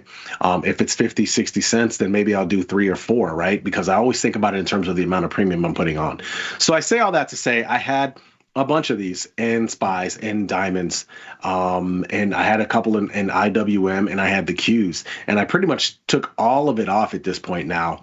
The only ones I still have on in is the Qs. So I still have calendar call spreads and Qs. But I've taken off a lot of market exposure, mostly because I want to see how things are going to play out over the next couple of weeks.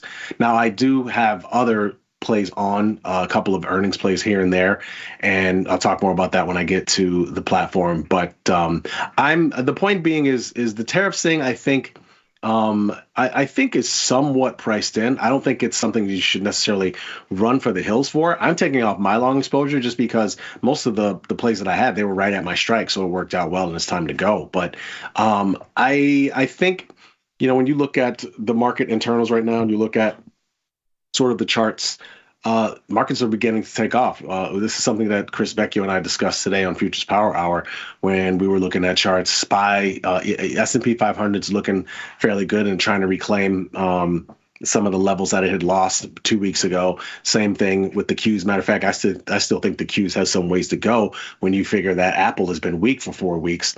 And that's one of the bigger names. NVIDIA hasn't been crazy strong more recently, and those are two of the bigger names in the index. So I think if there's anyone to really play, I think it's tech, honestly. And I find it interesting that all of the big tech guys were at the inauguration, which means, well, they're sucking at the teat. I mean, basically. And then finally, Netflix. They have earnings tonight. That's right. Big earnings from Netflix. Netflix earnings season is beginning. And apparently, I mean, who would forecast Netflix earnings to be bad? Apparently, they're supposed to be good. We'll see. This is another one I like playing on the upside. Up earnings can really be big moves on Netflix. They're gonna have to. They're gonna address, I would imagine, the live sporting events. Obviously, the Mike Tyson fight, even though it was kind of a sham. A lot of huge viewers. I think they said it was the largest sporting event viewed on network TV or something like that, if they're considered network TV, whatever. And they also obviously they had some NFL games. They're doing WWE on there now, which is kind of fascinating, man. That they've gone to a lot of these live sports things. But then there's also like the live events too. You started to notice other, there was obviously the Tom Brady event. I feel like a couple of comedians have done sort of their live comedy events on there. So they're really trying to go, do a few more live things here and there, along with their just sort of created content as well. But and then you could feel like they're having less competition, right? I feel like you're going to see some more combination when it comes to sort of strategic buyouts when it comes to streaming places more recently. You saw what happened with Disney, did with Fubo, and as a result, they had to disband the sporting thing that they were going to do with Warner Brothers Media and Discovery, I think. And so I think this is going to be, there's going to be a little bit more streaming. There's a little less concentration there for Netflix, and this could end up working out well for Netflix. We'll see. Leftovers. TikTok has become extraordinarily popular in a short amount of time. Let's move to the next slide. So this is the share of adults who regularly use TikTok by age group. I know most of you were scared over the weekend when you saw TikTok was down on Saturday, weren't you? You thought for sure the world was coming to an end, didn't you? Yeah, I know you did. I don't think it's going anywhere. My biggest thing is, when have you ever seen something that generates so much money just vanish into thin air? It's not going to go away. It's going to be around, I would imagine. I've never had it on my phone. Matter of fact, I put a poll out on Twitter over the weekend about TikTok, and yeah, I've never had it. Still don't have it now. Maybe I should download it. I don't know. I don't know. I don't really care. Nevertheless, this is the share of U.S. adults who regularly use it. 18 to 29, you could see it went from 30% in 2020 to 59%. Obviously, that's a large part of the users. 11% for the 30 to 49-year-olds, now at 42%, almost 30% gain. And 50 to 64-year-olds, yeah, that's you know what? Sosnoff might be a little bit out of that range at this point. 3% in 2020, and now it's 22%. And all adults total, almost a 26% increase from 4 years ago. So yeah, it's really exploded, and I just don't see it going anywhere. I really don't. Let's move to the next slide. Chart of the day, looking at volatility. I love to look at it in this way. VVIX over VIX, right?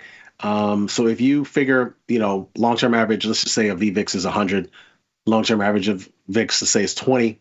So 5 is about fair for this thing. And actually, on average, over the last 7-8 years now, the fair is about 5.8, right? Meaning, that's a sort of just kind of a fair number for it.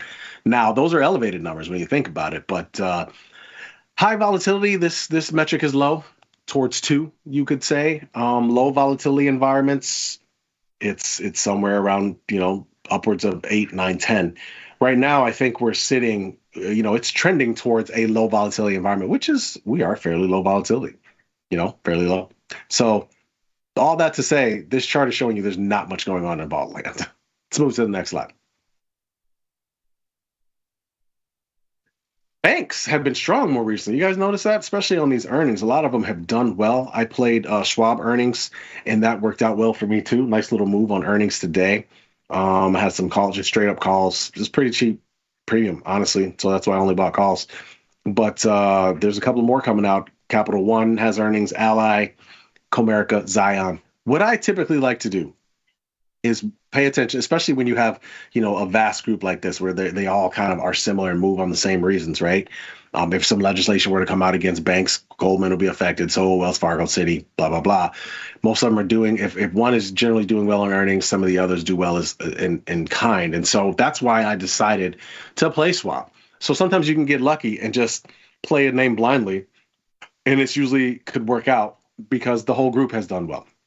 That's how it worked out in this situation. We used to do that a lot when I traded at a prop firm. If you'd see a bunch of banks consecutively have done well on earnings, play the next one and the next one to the upside, or vice versa. If they were doing, shitty on earnings and they all fell, play to the downside. Why not? So that's what I saw with Schwab. That's what I did. We'll see what the other ones have in store. Let's move to the next slide. So this is a cool little thing. Dr. Data just put it, created this in our personal research hub. It's pretty sweet. It's showing you the 10 most traded stocks by earnings date on these particular dates. Now I just happened to put the next. It was a little bit longer. I kind of condensed it just so it could fit on this slide pretty cleanly. But as you can see, obviously Netflix and Schwab are two of the higher. And United Airlines, 3 of the higher played names, most traded. I've played all 3. I'm currently playing UAL and Netflix for tonight. Tomorrow you got J&J. Honestly, a lot of those are not what I would consider traditional earnings movers. Therefore, I'm not interested in those. Johnson & Johnson is a fairly slow moving company. Same thing with Procter & Gamble and, the like. So no interest there, really. Texan and GE, I've noticed GE has recently moved on earnings quite a bit. UNP used to be a name that would move like crazy on earnings when I first started trading. Not as much anymore. Same thing with FCX. But it kind of quiets down for the rest of this week. And then, of course, it really ramps up the week after. You can see that I think January 30th is going to be super heavy on earnings. So is January 29th. So get your popcorn ready. And then, of course, after that, February 4th is going to be huge as well. But I thought this was pretty cool. Thought you guys would like this, showing you the most played earnings on those particular days. And honestly, that's kind of what I've done more recently in earnings cycles. I will play the most played names, not every name, not any random name. I want to play the Apples. I want to play the Googles. I want to play the Amazon. That's usually kind of how it plays out. And that's why I'm playing Netflix tonight. Let's move to the last slide here. So we just named off a bunch of earnings: Netflix, UAL, Interactive Brokers, Stix, Capital One, of course, and a bunch of other banks will be tonight. Samsung unveils a new flagship phone on Wednesday. That could be something that interferes with Apple. So don't get too bulled up yet. You never know. I mean, if their phone is awesome, you could hear, who knows? You could hear this could be a situation where Samsung ends up picking up some market share just because Apple falls behind. I doubt it. Everybody who's on Apple's thing. But, these things have a way of affecting a stock. So that's all I'm saying. I thought it'd be interesting. Of course, on Friday, we have the Bank of Japan policy meeting where they're predicted to raise rates. That's right. They're going counter to everybody else, but they're supposed to go up, I think, a 0.25 percentage point. We'll see. It's like, I don't even know if it's a quarter. It's like maybe 0.025, like really small. I can't remember. No, they might be a quarter. I can't remember. Anyway. The number of S&P 500 stocks above the 50-day moving average, this is one of the things that has changed the most in the past 3 to 4 trading days. It's at 50% now. This was at 30%, 22% over the last several weeks, and now it's climbed back up as the markets have been moving higher. Let's move to the platform real quick. We got a few minutes here to show you guys some of the things that have been cooking up more recently. Yeah, we can. What's going on, chat? How you guys doing, man? Netflix down 15%, I'm thinking. Is that what you think, huh? Somebody in the chat says 15%. Okay. All right. Grumpy Mike, I'm with you, bro. I am not, I don't know if I was feeling the same way. I said maybe after all this fuss, I would download TikTok. Yeah, I don't think I am neither. There's no reason for me to do it. I mean, whatever. Let's see here. So, positions I have on more recently. I'm going to take you through a couple. The Apple position, like I said, Apple started off with mostly calendar call spreads. I started off with the 250, started off with the 245, added a 240. As you can see, I've kind of been going after it as the stock has been, and then I'm, short Jan expiration here against those. As the stock has been going down, it's been an ugly fall here. And I think when did I first start putting these on?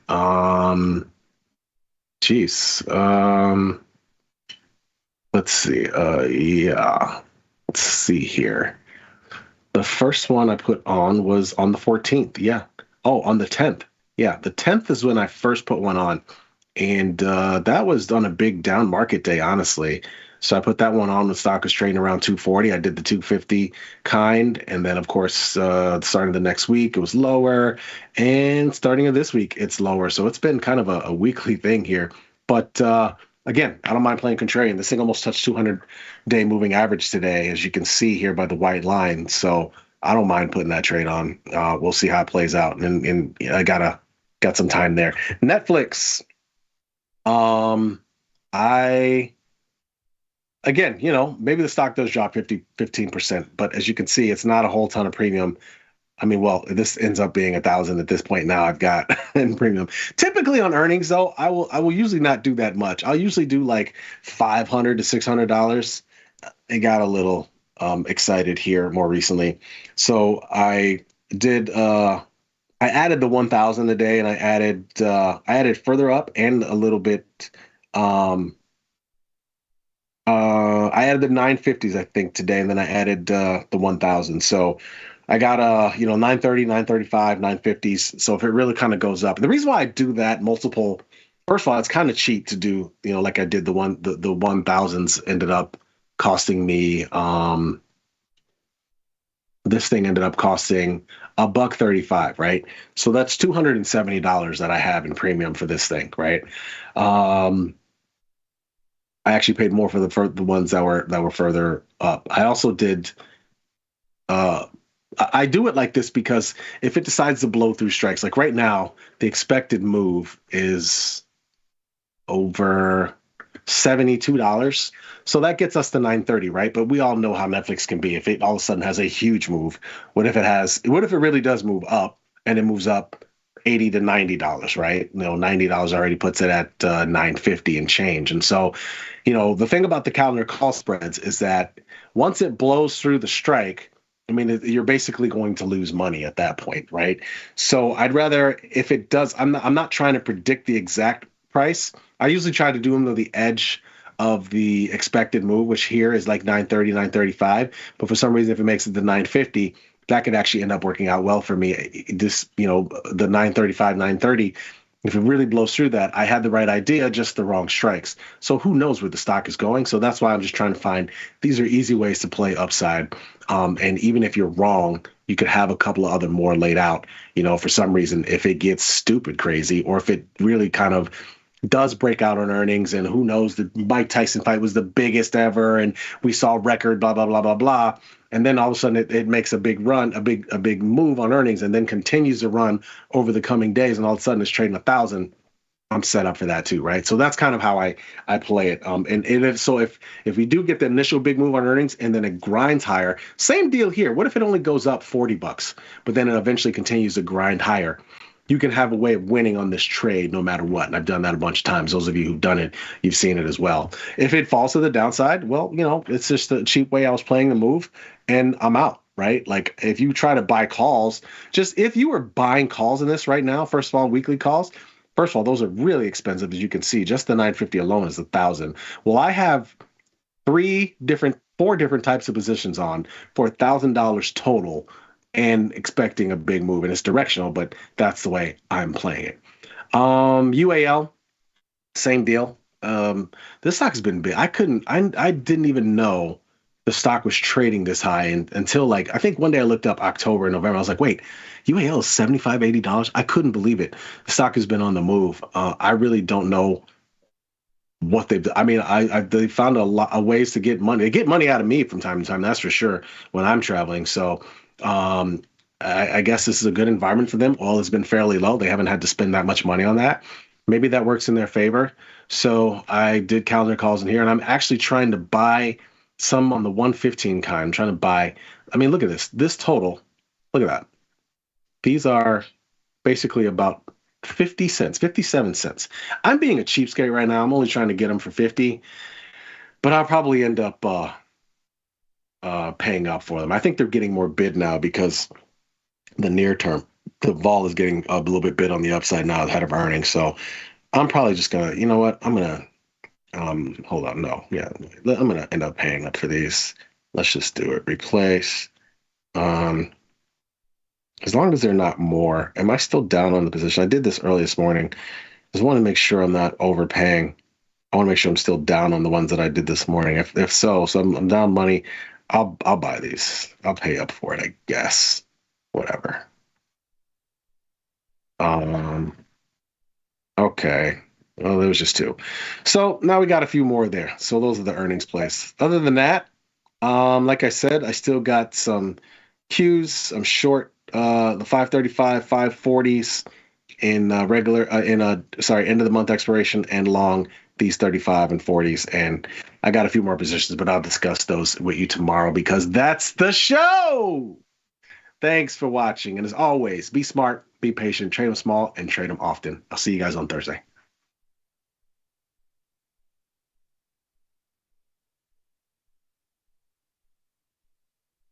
In the world of investing, a beast lurks between the numbers. Some watch from the safety of the sidelines, but others saddle up and ride that 1-ton rowdy ribeye for all he's got. If that's you, join us on Tasty Trade, named best online broker for options trading. Genius loves company. Forbes called us best online for options trading. Investopedia, best for options trading, period. With stockbrokers.com, we're number one for options and futures trading. The Motley Fool really likes us. And so does Business Insider. So what else can we say other than, boom, trade like a trader. Tasty Trade. Make your move. Got the need for speed? No problem. At Tasty Trade, you can turn smart ideas into real trades with just a few clicks. Wow, that's fast. Tasty Trade. Make your move.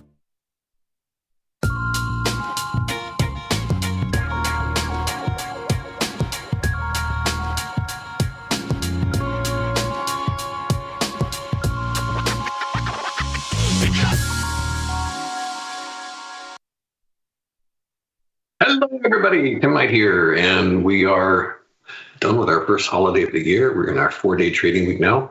We're in a new administration. I will say that there's not a lot of point, I don't think, in sort of trying to divine from the politics how that feeds into the financial markets. And here's kind of an analogy to help illustrate why I'm not going to be doing that. I love comedy. but a very small number of comics. George Carlin, the late great George Carlin, Dave Chappelle, Bill Burr, and David Cross, who I saw about a week ago, and Patton Oswalt. And a lot of them during the first Trump administration had kind of the same bit, which was essentially why they don't bother making up bits about Trump, because reality always tends to trump the, they can't make up a joke because whatever happens next makes parody sort of unnecessary.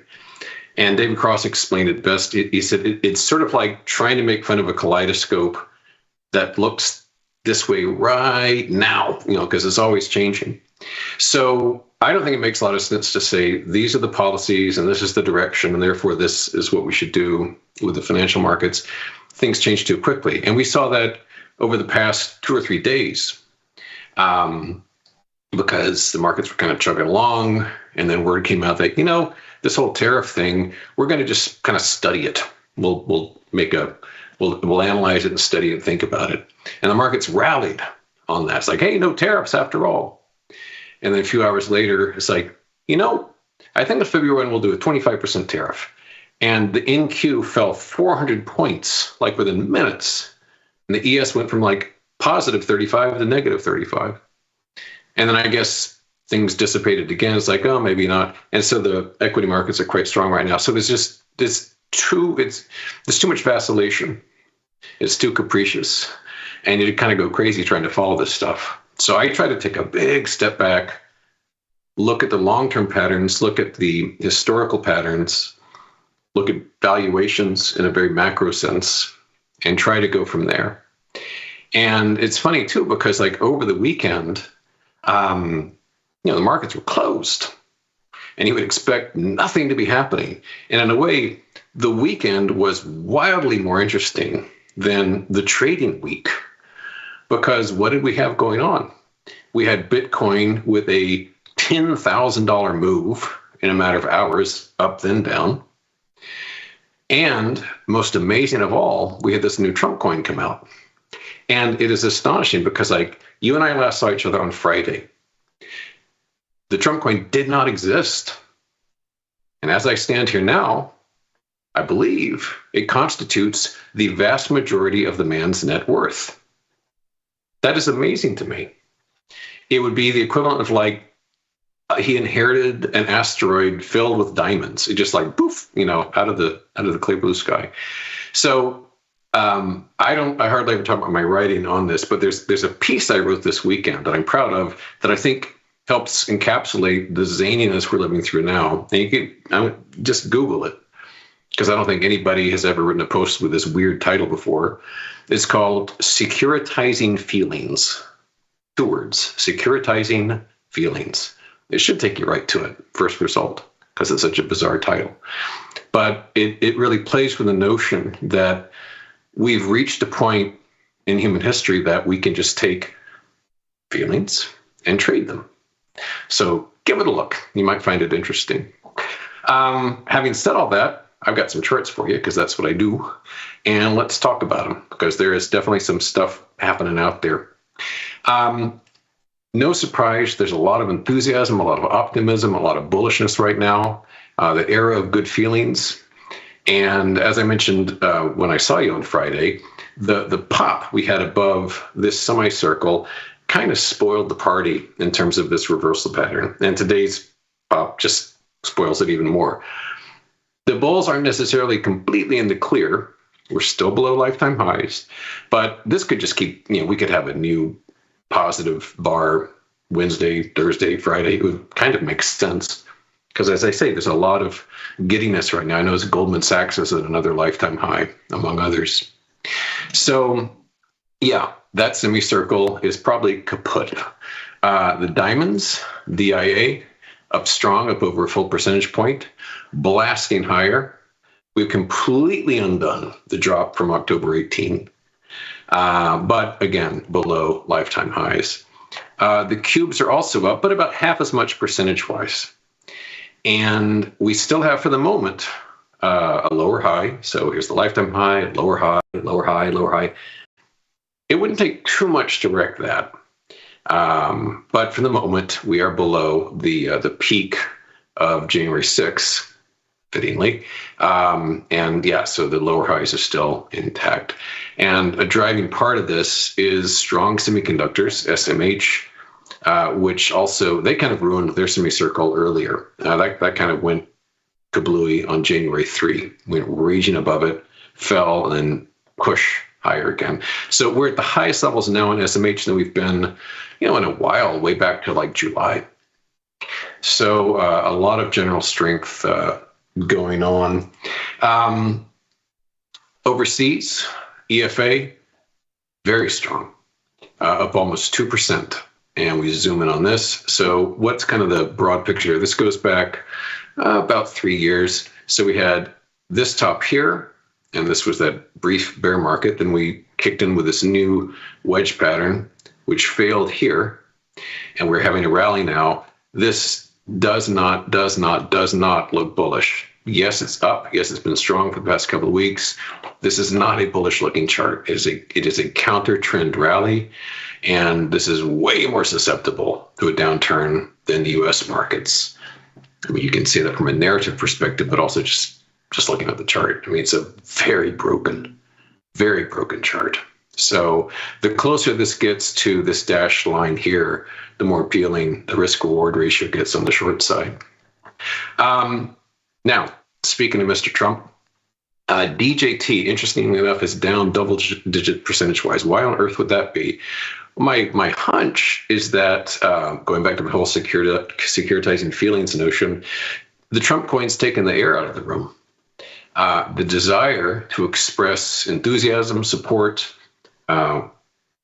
political allegiance, what have you. There's a new game in town, and that's the Trump coin, which is extremely dynamic, extremely valuable from being worth zero, on Friday. I think it peaked at like $75 billion sometime on the weekend. And so something like DJT, which was the former way to express it, that's kind of like old news and not quite as exciting because, you've got like the Melania coin, I think it was up 24,000%. That's kind of overshadowed something that's up 2 and 3% on a good day. I've also done a post about one fellow who apparently dumped his entire inheritance into DJT calls in anticipation of a rally that did not transpire. That's quite a tale. But it is kind of fascinating how one ticker has basically shunted aside another because there's something more fun to trade. Going back to it's not so much a feeling, but more a desire for something that's not there. SpaceX. I've mentioned before, people would love if SpaceX was public. It's a fantastically successful company. It transports the vast majority of cargo into space. It's got the Elon cachet to it, but it's private. And therefore, people are looking for anything else that has something to do with a rocket as kind of a proxy for that. And so just about anything with a rocket engine on it is doing very well. I just plucked out a few here. Here's the LUNR, Intuitive Machines, up almost 22% today. You can see how nicely it's zipped across above that basic pattern. Planet Labs, appropriately named. This is PL. This is also up about the same percentage amount, over 20%.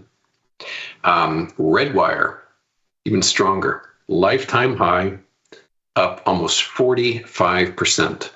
Very pretty base on that one. And one last one, Rocket Lab, RKLB, lifetime high. And I didn't even draw a pattern on this at all, but let's just kind of rough out what had been range bound. So you can see how this, it was kind of a do nothing stock. And then starting back, about 3 years ago, it became range bound, kind of bouncing between $8 and $4, bounce. And it bottomed here last April. And since then, it's gone from around $3 or $4 to 10 times that much. So yeah, rocket stocks, space transport stocks, quite the big deal. Sounds very science fiction-y, but it's true. In contrast to that, there was all those executive orders and the electric vehicle mandate has been tossed into the dustbin of history, and that's not doing great things for electric car makers, and even worse, kind of charging companies like your charge points and Blink and so forth. So Tesla, which is the king of the king of the king of the hill on this, even with that Elon cachet, is down.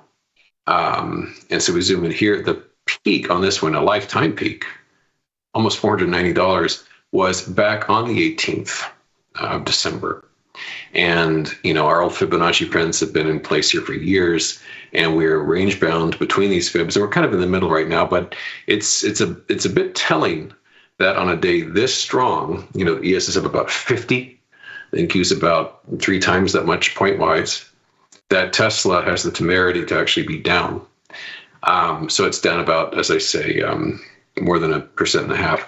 But that's doing great compared to some of its tiny brethren. Here's the Lucid Group, down over 6%. Rivian, down almost 7%, and we're getting one of those, should have been a breakout but ain't working kind of situations. And the most egregious of all, because it's going bankrupt, Canoe, GOEV. And this is an incredible chart, but on a reverse split adjust basis, it's gone from around almost $12,000 to 35 cents. So this one has just been, it's unbelievable. It looks like someone just tossed a lead ball off a cliff and tracked its path down to the canyon floor. Unbelievable plunge there.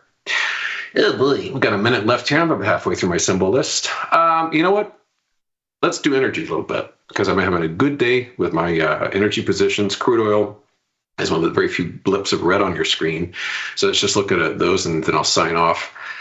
Here's USO, down not quite 2% on this. So we got up to this line we've been talking about, and we've been retreating away from that, and I suspect it'll keep retreating. And XOP, down about 1.3%. As I had hoped, we got into this zone here, because we've been bouncing around here for about 1.5 years. And we got up to here, and we've been reversing away from that. And again, I think that's going to continue. And some specific positions doing okay. BP's down about 2/3%, hammering below that topping pattern. Doing much better is DVN. We talked about last week, Devon Energy. This was a new position. On Friday, I think we're down 3 2/3% on this. So that's looking good. And then Occidental, down about 3%, here too, falling under its overhead supply. So the reason I'm not in crummy spirits is because my energy shorts are saving the day. You know what? It's the bottom of the hour, and I kind of gobbled up my own time with my little yammering there. But check out the post. I think you'll like it. And I'll see you here tomorrow. Hope you're having a good day. So take care, and see you then. Bye-bye.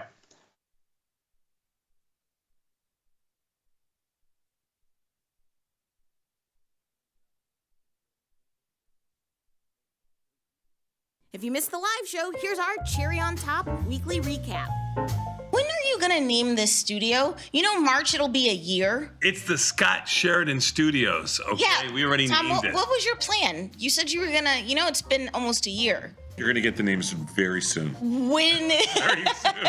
Okay, it's been literally long enough that your daughter has had a baby in the time. Your friend and mine, the very popular, the very demure. Demure? What do you say? Demure? Demi? Oh my God, you're rewarding stupidity. I can't take it anymore. Demi, Come on, son. Come on, son. Let's get. We're Dad, gonna do this in June, July. Hey, Let's just do it now. I got no issue with him. Oh yeah, you do. Oh, yeah, you do. Come on. You got a big issue. Bats are out. Jason. Oh, thank God. I left. Enjoy your show. You can apologize. You don't have to mean it. Beth, don't let those guys take over your little. You're gonna have a problem here. I'm not gonna. I said the same thing. He's not gonna have a problem. Do you know why? Tell him why, Sad. Wait a minute. If Elon Musk buys TikTok. I'm going to watch TikTok no matter what. But TikTok's TikTok. Don't mess with your TikTok. You Chinese would developers not even like flinch. You wouldn't even boycott for like a half a day. Well, I don't use TikTok every day. Really? You're going to say that? I don't. Our TikTok. Make a bump on you telling me how much TikTok you watch. There's the fact that you're lying to yourself. That's sad. So I'm going to tell you this right now. If I looked on my phone and said how much TikTok do you watch, it'd probably be less than like 15 minutes a day. I would like to take that. Me too. for 100. I'll buy that. There's all three of us. Will buy Give me that your phone. Now. On average. Give me your phone because I do not say on trust you. there? Yeah. Yeah. So you're saying an hour 45 minutes bet you a week? 100. Me too. Bet you 100. I'll bet you. Do we have a bet? Oh, now we don't bet. Now we don't bet. Now we don't bet. What do you got? Yeah, I don't know how to find it. See, I told you. You go to screen time. Yeah, screen time. Uh-huh. Yeah. And then it'll show you your app usage right under the daily average. What's your daily average? Oh my God. Daily average. Screen time today? Sure. Bet somebody, please. Yeah, we do need somebody to come in and do this. Screen time today? Yeah. Thank you. No. Oh yes, Beth, Mama please. Bear's here. Okay, right here. Look. Oh, Where? can I disclose this? Yeah. 4 hours and 5 minutes. For what? Average. Oh, that's just on my Screen That's in time. general. Yeah. Just on my phone. Y'all 4 hours and 5 minutes of TikTok? See that? What does that say? That number? Yes, that number. That's not right. Okay. What does it say? 1 hour and 59 minutes. Today? Most used. Daily average 39 minutes. There you go. I said it was triple. God, now that I know this feature's on here, I spend way too much time answering emails. Get the full scoop by checking out the archives at tastylive.com. Got the need for speed? No problem. At Tasty Trade, you can turn smart ideas into real trades with just a few clicks. Wow, that's fast. Tasty Trade, make your move.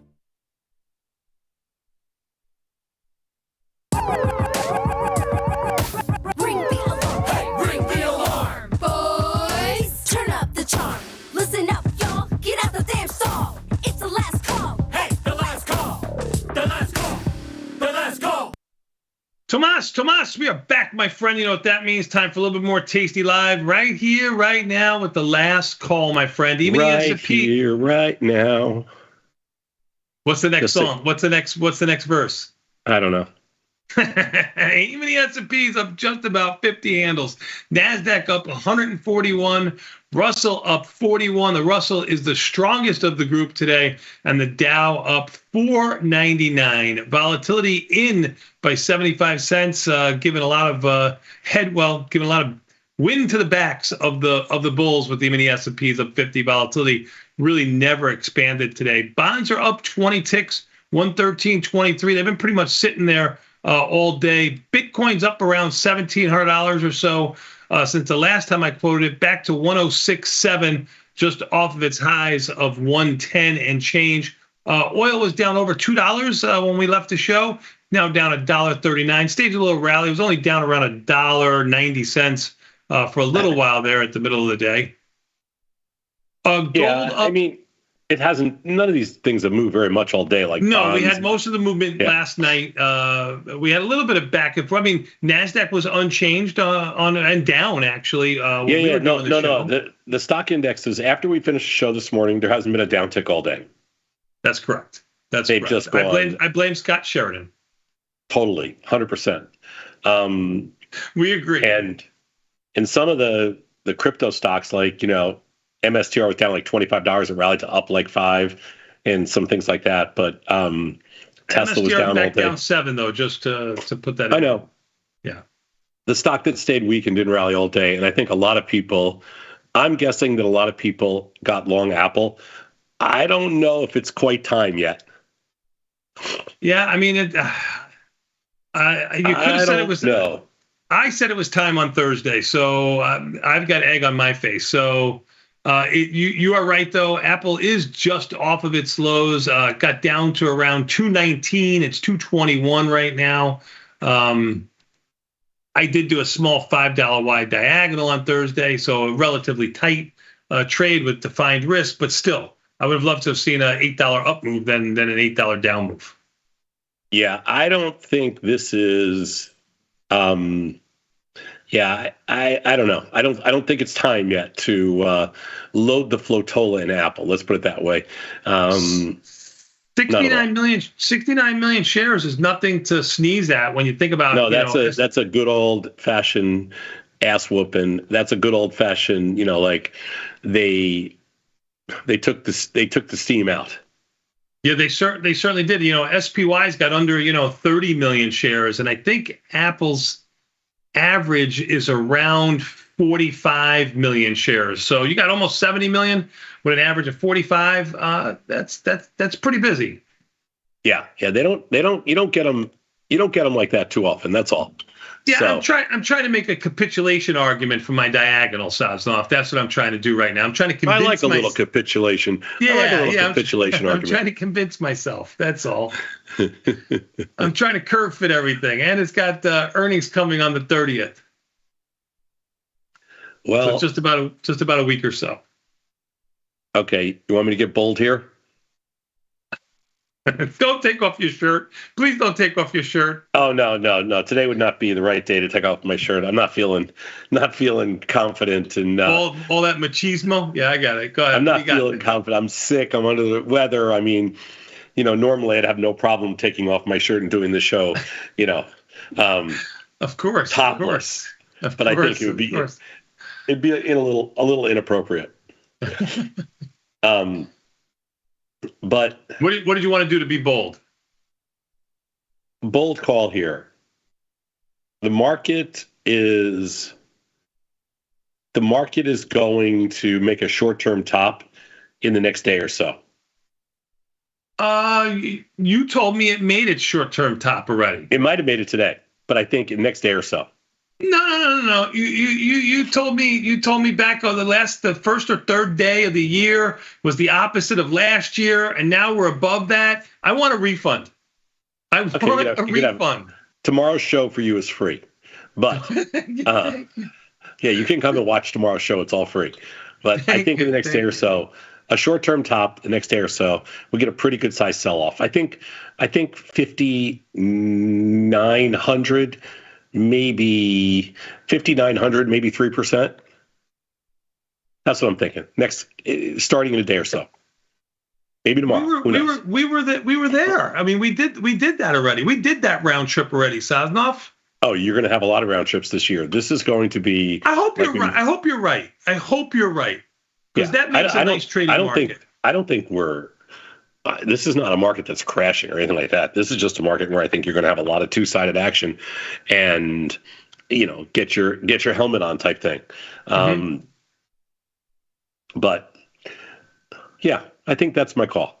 I think we're getting towards. I don't know what else has earnings for the rest of this week. I mean, obviously for tomorrow, Netflix is going to play. When is the earnings? After the close today? After the close today, NFLX, Netflix has earnings. It's up $12 and change. There's a lot of call skew, and I think the move is close to $70. $70 over the next 3 days. So take about 85% of that. Sure. I only made one trade in Netflix, and I'm embarrassed to say that I sold the 1050 calls. They're 180 points above where we're currently trading. And they're about $1.20, let's say, and that's all I did. I'm not selling any puts. You're not selling any puts in Netflix, only calls. Nope. And is that your bold move? Because that's about the boldest thing. No. I just don't like trading Netflix for earnings because I never made any money. But I am selling some naked calls in there, and I'm not selling any puts, and I'm doing them in the 3 days, which I don't usually do, because I'm sick and tired of having the stock run up like 100 points, and then and I don't want to deal with it.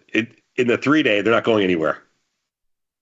In the 3 days, they're not going anywhere. Well, if the stock's up 100 tomorrow, in the 3 day, these are $200 out of the money. Where are they going to go?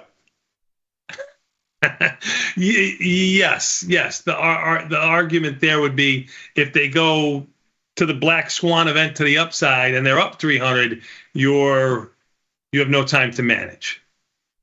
Yeah. I mean, Netflix, I get it. Netflix could pull a they could do something funky. Like they could easily. That's why I'm so far out of the money. They could easily split the stock here. I was gonna say stock split would be the big thing, right?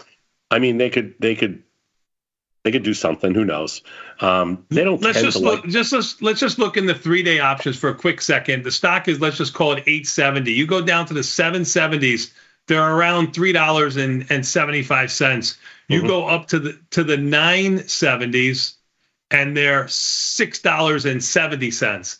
There's $3 more in the upside calls, equal distance away. That's about as skew-alicious as you can get. Yeah. That's call skew. That's where everybody thinks the risk in Netflix is. And I was watching Netflix trade a little bit today, and it opened up up around $10 or in this neighborhood, and all day it's traded right here, which is kind of weird. They've been playing tug of war with the stock up $10. You're right. It opened about $4 lower than where it is right now, but it's been in a tight range all day long, from 854 to 873. It's sitting right here. Yes, I agree with you. Yeah. Place your bets. Place your bets. Step right up and place your bets. Yeah, it was good. It was a good, busy day for the most part. And we talked a little bit about Tesla. You should have had a good day in Tesla. Volatility been coming in all day long. It was IV rank was in the 70s for a brief moment, about 78 or so. It's back up to 80, 81, but volatility came in nicely in Tesla, with Tesla down $4 inside the daily expected move. Volatility is going to contract. Yeah, it was one of my better stocks, so that's a good thing. Not a bad thing. Taking a look. NVIDIA leads the board, even though the IV rank is 5 in there. Earnings aren't until the middle of February, but you got almost 3 million contracts traded in NVIDIA today, option contracts. So NVIDIA continues with up $3.60, continues to be a player in the market. Yeah, I don't have an NVIDIA position on. Last time I looked, IV rank was really low. So it is I'm not 5. sure. It's 5. Yeah. That's why I don't have a position on in there. So when the stock's up a lot, I don't care. That's the good thing. I love the IV rank keeping me out of the problem children. More than anything else, that's where you get hurt. Stock moves $4 or $5 and there's no juice to come out. But all in all, we've kind of been sitting here for the last couple of hours. I don't really think there's much to, I think you're looking at the NASDAQ futures, and I think they'll be up 100 from here or down 100 from here after they're about 40 handles off their high. But I don't know. I mean, that's kind of, strongest index was the Russell. I thought that would be kind of the place you got to be with as soon as the bonds break out to the upside a little bit, which they did. But I got to feel like the NASDAQ's the most vulnerable here. That's why I think that Netflix could be a downside move. And there's so much bullishness in that call skew, but I'm not playing it.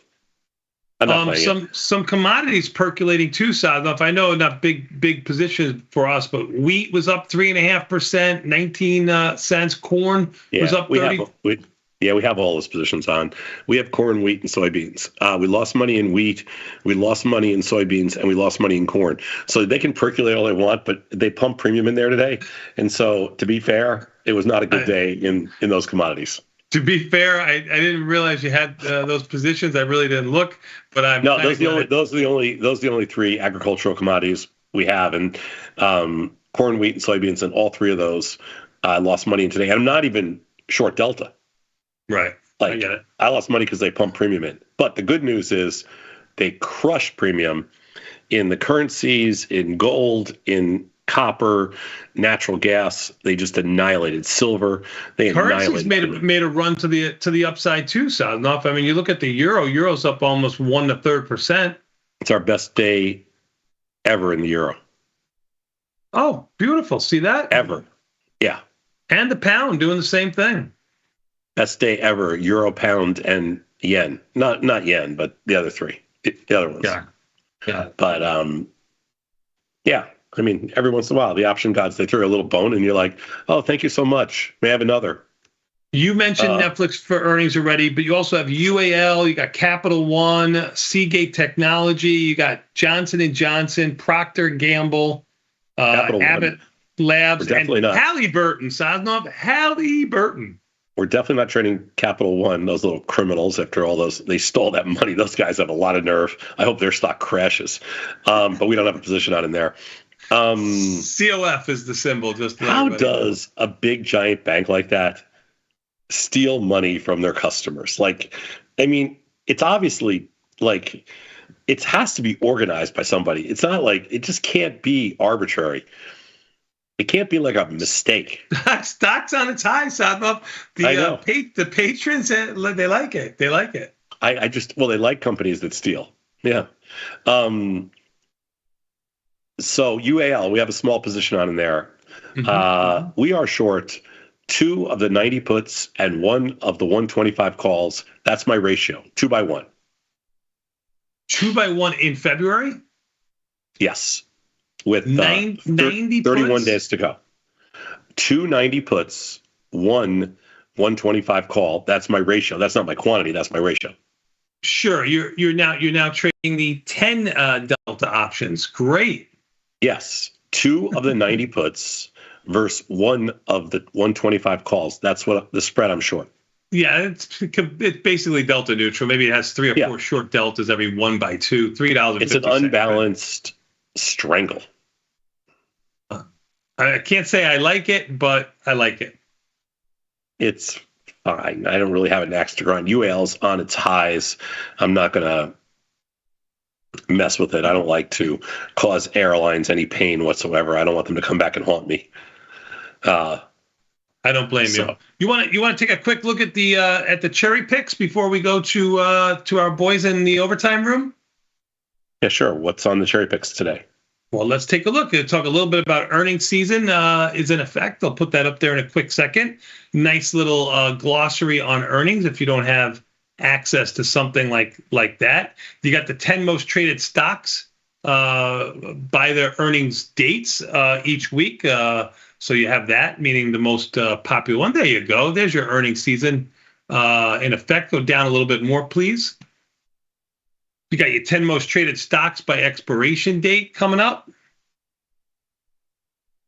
That is correct. There you go. And then you've got a gold and silver.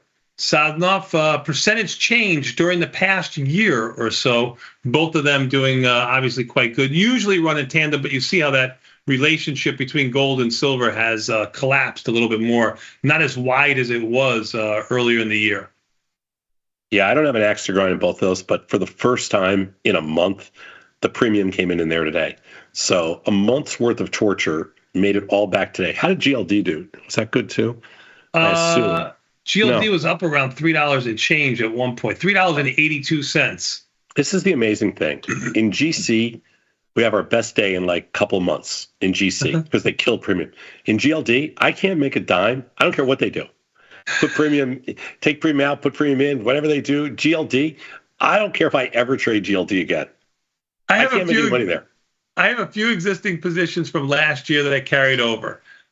Tesla, Marvell, Goldman Sachs. I'm just saying GLD. I can't make any money. Wait a minute. GLD is one of the worst. I agree with you 100%. Yep. GC, like Tesla, I'm doing well this year so far. GLD, I'm down money. Yeah, GLD sucks. So, yeah, I'll stay away from that in the future. It's a bad one. Agreed. Mm-hmm. Yeah. I'm going to avoid that at all costs in the future. I just can't make any money there. All right, let's see what else do we got going on here. Just a quick scan, and I'm going to say not much as we go into close. Who's up 50? They've kind of been here the whole time. I'm going to roll with my gut that says I'm going to stay a little tiny bit short NASDAQ futures into the Netflix number. Unchanged by when the back gave you that, right? Well, they're up 100 and change. You could sell them higher if you'd like to. No, thank you. Hey, hello, boys. All right, let's take a look at the overtime boys. Let's bring them on, please. Give them a little extra time today because they got all three of them. There they go. Dylan, Ilya, Chris, welcome, gentlemen. Hello, boys. I don't know. We've been sitting here all day. We're kind of bored. I mean, I did a lot of trades today, 100 trades, but I mean, I feel like I was a little bored. I was complaining I got that crude oil short on finally that we talked about on first call. That's there, and dollar's down. That's good. Bonds are up. That's good. Yeah, no, I did an oil trade too. I did a ratio spread in oil for my option trades today, every Tuesday and Thursday. Lucky for everybody, today was Tuesday. You are correct. I got a little short oil too. There it is. Boy, can you define lucky for everybody? Because that's lucky for everybody. Lucky for everybody. Tuesday and Thursday. Today happens to be Tuesday, even though it's the first day you've seen me this week. That is correct. What's good for the goose is good for the gander. Yeah. Yeah. This is true. I don't know. I'm up $40 already right now, Sosnoff. It's all there on the follow page for you to follow if you'd like to. Just when you thought your luck was running out, this has become a Paul Batista marketing symposium. That's right. Just when you thought you're running a little low, every Tuesday. Dylan, what did I do to you? I'm looking to buy a pair of shoes. What do you do? What do I need to do to get you into a pair of Italian shoes? What do I mean? Tuesdays and Thursdays. Special shoe deals. Hey, he'll trade you. He'll trade you a Tony Batista special trade for a pair of shoes. Oh, I think that's a deal for me. I get one trade for each pair of shoes. No, for each shoe. It's one trade. Also, I get two trades for a pair. That's correct. Because I got to go back to my shoemaking friends. Listen. This is not some easy shoe. You got to go out. You got to hunt a goat. That's a whole thing. They got over the rocks. Finally, get your hands on a goat. You got to take. And you got to sew them by hand. You got a lot of work. You got to stitch them. You got to set up. That takes months. You got to dry leather. Years even. You got to polish it. You care about IBKR for earnings. Just had to mention it. Sorry. No, I do not care. Got it. I mean, missed that. Can we just say I believe Mr. Trump had an incredibly nice time yesterday. From what I saw, he really enjoyed himself. I'm glad you enjoyed that, Mr. Radigan. I enjoyed watching his pleasure, his willingness to take a stack of executive orders while filling the gaggle of reporters and just shooting the breeze while he opens up each executive order like a Christmas gift. He's like, ooh, look at this. Remove ourselves from the Paris Accord. I love it. Where do I sign? Oh, exit. Gulf of America. I've been wanting to do that. I mean, you can't make it up. It was amazing. Anyway, everybody wins. Is okay with everybody wins. Market seems to be like, listen, though you got a different guy, different group, same story, different presentation, same BS. Same different new cast in the soap opera, same soap opera. I've been trying to say that all day, Dylan. Thank you for helping. What would you rename, Dylan, if you were president? What would you do? What would I do? No, what would you rename? My executive orders. Oh, yeah, goodness. no, just you don't have to go through all of your executive orders. Just your renaming of some body of water. Renaming. Yeah. See you later, Dakotas. There's only one Dakota now. Okay. That would be. Dakotas. And there's only one new also. New York. I would hire. Okay? You know how Trump hired just Jersey. Who's that kid that Trump hired? That's really scary. He's the immigration kid, Steve something or other. You know what I'm talking about. He's got some kid, smart kid. Stephen Miller. There you go. That kid. I would hire Chris Vecchio like my Stephen Miller, except for Chris would be a Stephen Miller for good. He's got citations and statistics. I'd be like, Dakotas. I'd be like, Vecchio, we got to rename something. Come, tell me what it is. But why wouldn't Trump combine the Dakotas? Rather than go Gulf of America, why didn't he just get rid of the new in New Mexico so we have Mexico? I mean, listen, I'm hoping this is the beginning. I'm like, why stop? Why not rename Christmas? Like call it one Trump of our Day. states is just called Mexico. I like that. Yeah, that's good. That's a great idea. And then you get some Mexico brand builds a confusion. wall. It's all What's that? It's all Mexican taxpayers paying for the wall. Actually, we just only tax the people who live in New Mexico to pay for the wall. Oh, Mexico That's right. at this point to pay for the wall. Yeah. Oh, okay. Anyway, Okay. you know, I'm with Ilya. Bonds get better, dollar gets weaker, stocks get weaker. It's the obvious but likely play. Oil gets weaker. Bonds get stronger, dollar gets weaker, oil gets weaker. For the next couple refuse months. to play, but I think Vecchio just needs Their to go stocks on will vacation. come around. They're all worked up because of the tech titty party. This whole thing, they got them so excited. They all got right up there on stage. We all Did saw you it. see the best That's thing? the most famous picture in the world is Mark Zuckerberg looking at Bezos' Beyonce's greatest breast. picture. No, the AI pictures are the It's a most picture seen around the world. fun. No. Tony.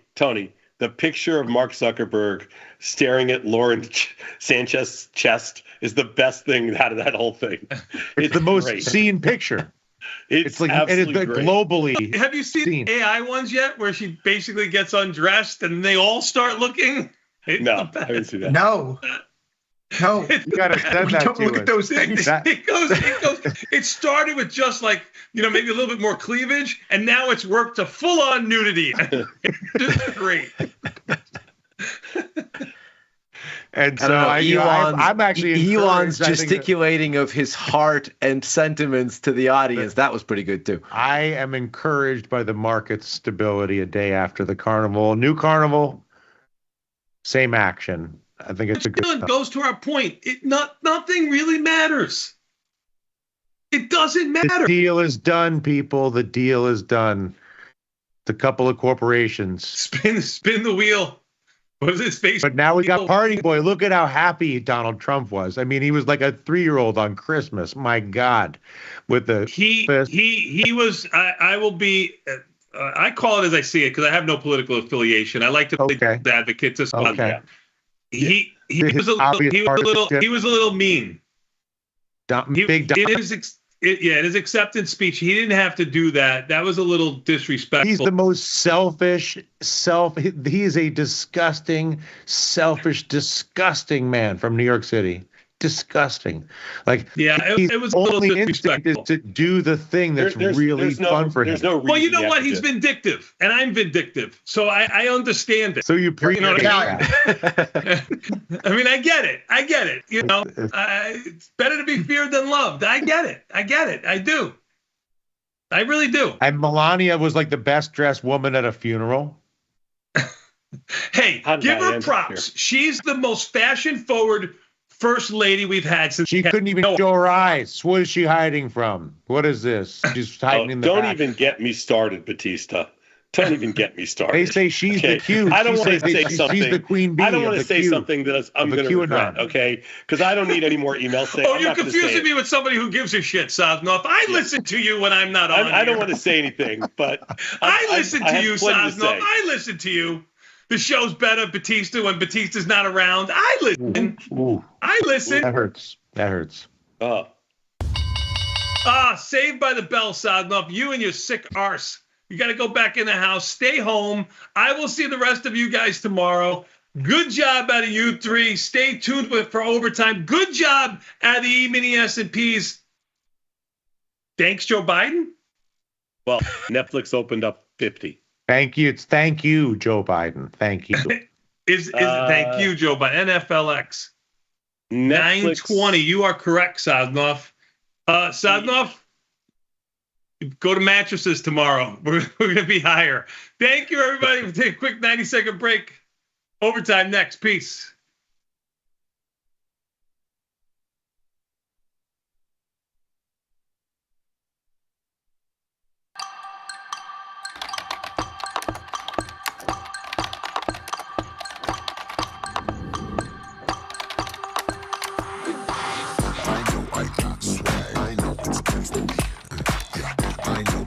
How much does it cost you guys to do simultaneous hair flips?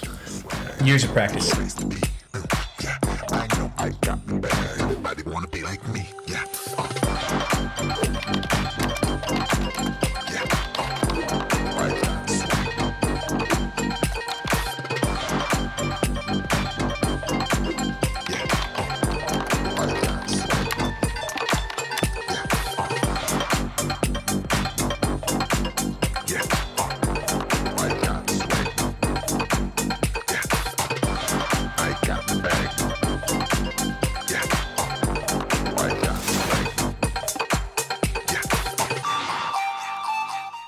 Looking for a better broker and a bonus? Sweet. Get up to $4,000 when you open and fund a Tasty Trade account. Plus, smart tech and a broker who's got your back at Tasty Trade. Make your move, genius. Tasty Trade.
Forbes called us best online for options trading. With stockbrokers.com, we're #1 for options and futures trading. So what else can we say other than boom? Trade like a trader. Tasty Trade. Make your move.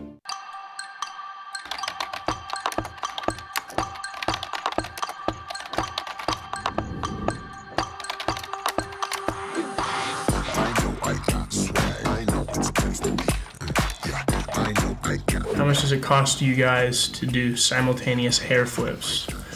Years of practice. Everybody wanna be like me. Yeah.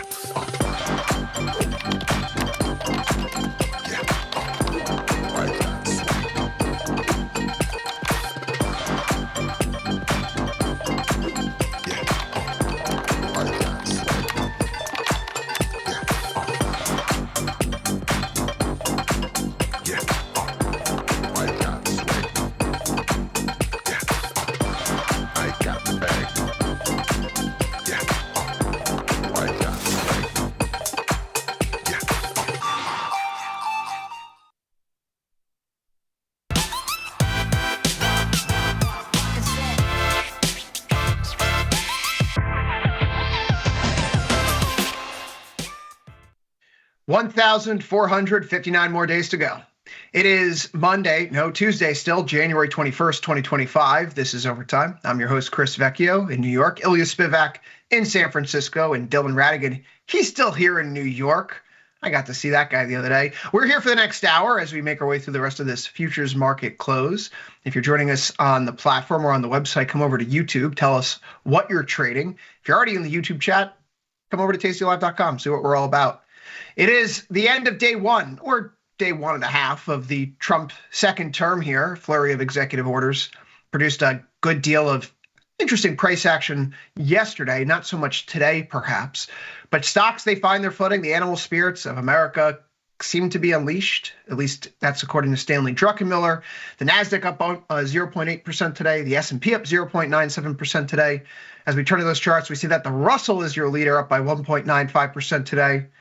Well, we do have talk of tariffs against Mexico and Canada. The ones regarding China are mysteriously missing. Perhaps the market sees that as a good sign now that Donald Trump has said he wants to go to China to speak to Xi Jinping himself to talk about the trade war, talk about a TikTok ban that's been pushed off. Trump a little bit softer here on China right out of the gates. And so bonds not fearing a struggle between the two world's largest economies. We're likewise in a week where there's not much activity on the calendar for the U.S. There's one bond auction of note, the 20-year bond auction tomorrow. Of course, the Fed is in its communications blackout window. Other than that, there's a big dollar turnaround and energy prices get slugged as we do get a drill baby drill EO. There's so much to talk about here, guys. I had a bone to pick with Tony at the end of last show. You know, I spoke to Tom and you too this weekend. The only guy from Overtime who didn't give me a call was Tony. We're going to have to solve that problem. But Ilya, we'll start with you. I'm feeling pretty good about today. I'm buying $6,200 calls or 6,200 calls in ES again. Am I wrong to be all giddy right now? I mean, if you look at the price action itself, there are reasons to think that there could be the next leg of an up move here. That's indisputable. I'm not a buyer. obviously.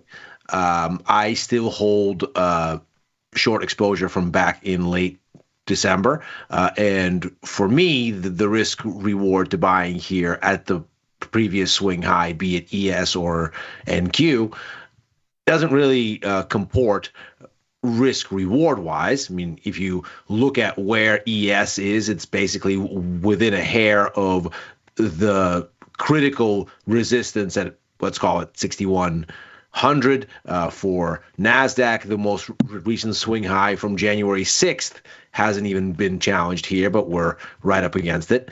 So the risk reward to going long here doesn't make tremendous sense if you don't have something that's already, unless what you're looking for is something very short term and very tactical, or alternatively something a little bit longer and you're looking for a move back to the all-time highs in both of these indexes. Because I think, to your point, this is now starting to look like a flag or a pennant of some sort that was completed with a bullish breakout. And these are continuation patterns. They do aim higher.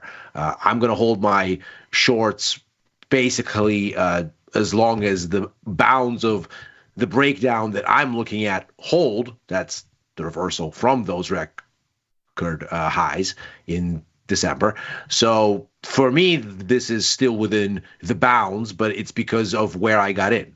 I would not be putting on new shorts here whatsoever. And obviously, it's a good thing that I'm short dollars and long bonds and long gold, all of which are working and offsetting the equity market backing higher. But for now, I don't see a reason to get out nor to flip the other way, which is not to say that there isn't a bullish structure here emerging. There seems to be one. Dylan, at the end of last call, you were mentioning how you foresee a potential world with a weaker dollar, lower bond yields, lower oil prices. To me, that sounds like music for the S&P 500 and the NASDAQ, but you seem to be taking a different point of view. Why? I know, but the stocks I have the least amount of confidence. Why is that? You just having been with you the other day. Because stocks have positive drift, and the tech robber barons have taken over the U.S. government, and they lead the stock market. So wouldn't tough that to be bet against them. Oh, so you're saying, okay, yeah. So stocks. I'm saying I'm the least conviction, like long bonds, short oil, short dollar. I have much more confidence than my speculative short stocks. Okay, yes. Well, it would require a lot of tariff madness and deportation madness. So let's talk about this, right?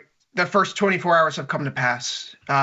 By my stretch, it seems that a lot of what we expected to occur did occur. Not that we like it or don't like it. That's not the point of this analysis. The point is, we're all the known knowns on the field of play today. I find myself looking at the executive orders and finding like two gaping holes, nothing really related to China tariffs and nothing on crypto. Do you think that the market is looking at this broad scope and saying that was probably the flurry of it, and now is really the more granular scalpel level activity? We shouldn't be worried about that 25% shot across the bow tariff worldwide. I mean, what's looking at this market today and saying, hey, that was it? Why not go higher? I mean, if you're talking to me, I agree with that. I think that's exactly what happened. I do think that basically everything Trump is doing up to this point politically is really performative. It's about the declaration. It's about the cock of the walk, and signing things and being seen at the desk and being seen as prolific and highly active, in high contrast to his predecessor, while at the same time actually addressing none of the core issues or none of the first principles outside of performative actions, generally speaking. I mean, I'm probably too dismissive. I'm sure I'm too dismissive when I describe it that way, because there's more consequences in some of these than I give it credit for. So I don't mean to be indifferent to those outcomes. But the real issues, which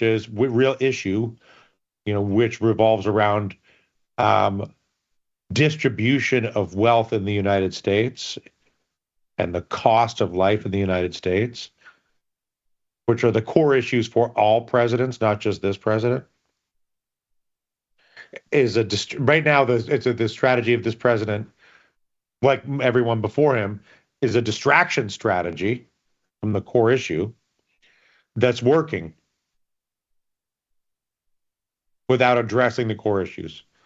That's what I think you're seeing from Trump. For me, it's a very simple sort of thing. If you are going to go long stocks here because you think this is a breakout and you're not concerned about the proximity to the immediate swing highs as a thing that throws off risk reward, and you're saying we're going back to record highs, I'm going to extrapolate this higher. And if your thinking there is contingent on anything that comes out of the election having been consummated, as it were, and the new administration being there now, I struggle to see how that makes any sense, because nothing has changed. From an economic policy perspective, it's going to take weeks and months to unpack anything that's going to have any kind of consequential impact on actual economic outcomes. So for me to believe that the move today in stocks has anything to do with the inauguration and with the new administration and this flurry of executive orders, I would have to believe that these executive orders mean something beyond what the markets have been baking in for months now, which is sort of the general idea that we're going to get a boost to growth. That boost to growth is going to be from deregulation and tax cuts. That's going to be inflationary. We might get some tariffs. That's inflationary. We might get some harsh crackdown on immigration. That's inflationary. So beyond that, what have we learned? Absolutely nothing. And so, okay, the dollar is down a bit because the tariffs didn't make it into the first batch of executive orders, maybe. But what is it that stocks are cheering beyond what they had to cheer since the election, and really since before that, once it became clear what the outcome was likely to be? Nothing. So I look at all of this and say, okay, well, bond yields are in, stocks like that. The dollar is in, stocks like that. We seem to have no real news to throw that off this week. Stocks probably like that. But they also don't have anything to keep it going necessarily. Meanwhile, the overall risk for this year, that there is too much inflation and too high rates in a year when everybody has to refi their COVID loans from 3 to 5 years ago, at 300, 400% the funding cost that they were incurred at, because, of course, interest rates have gone up quite a bit. That remains. None of that has changed. So the price action you can't argue with, which is why I wouldn't short anything else here beyond what I've been holding, nor would I initiate anything if I didn't already have it. So that much is clear. But I don't see anything about this inauguration beyond an initial kind of, hey, it's here now, 24 to 48 hour window that means anything, because none of it is not priced in. Before we continue, so what does it have to be, Ilya? What does he have to do? What does the president have to do to disrupt the the basically expected policy that's now priced in? Well, let's say we get that trip to China that Chris was talking about, and we come to some sort of grand bargain, or at least the appearance of a grand bargain, and greater tariffs on China are shelved for now. And he takes a big victory lap and says, see, I told you. Let's say that there is a peace deal done between Russia and Ukraine, or at least a ceasefire. Let's start there. Forget a peace deal. Let's say we agree to freeze the conflict in time and switch to talking from shooting. Much like the Georgia incursion that Russia ran in 2008 is basically a conflict that's frozen in time. Okay, that would change things. That would be a different sort of thing. Let's say some tariffs are levied, finally, on, let's say, Mexico and Canada and maybe the European Union. That would change things. But at this point, nothing has actually occurred. We knew about everything that we know now a month ago. What's new? I'm not sure. Nothing yet.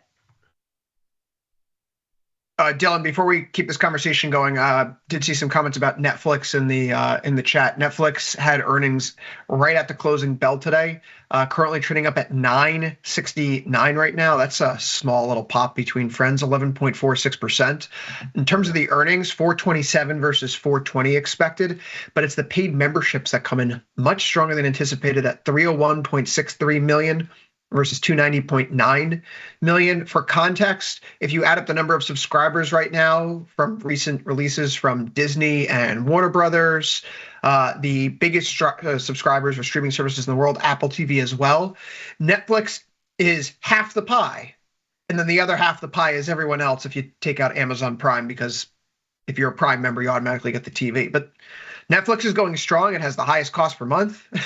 And the shares here are surging to the upside. So perhaps maybe helping equity indexes here a little bit after hours. But one thing that we did hear today, going back to Trump in terms of these after hours announcements, we heard this morning that it would be infrastructure week again, which people can search my tweets from 6, 7, 8 years ago. I used to have a lot of fun talking about infrastructure week because it was the tweet that kept on giving. Infrastructure week never really happened.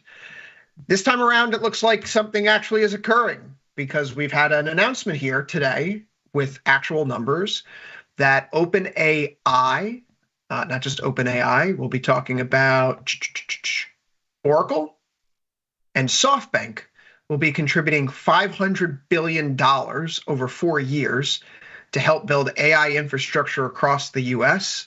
Masayoshi Son, Sam Altman, and Larry Ellison are all at the White House apparently right now for this announcement. This is going to be called Stargate. So $500 billion is a lot more than $100 billion that was announced in December. I know Trump was teasing Masayoshi Son to invest more than that, $200 billion. It looks like we're going to get a $500 billion number. I just want to put that in context of the fact that we have semiconductors breaking out here higher today, up 1.6%, leading the NASDAQ by basically double, up at 262.39 right now.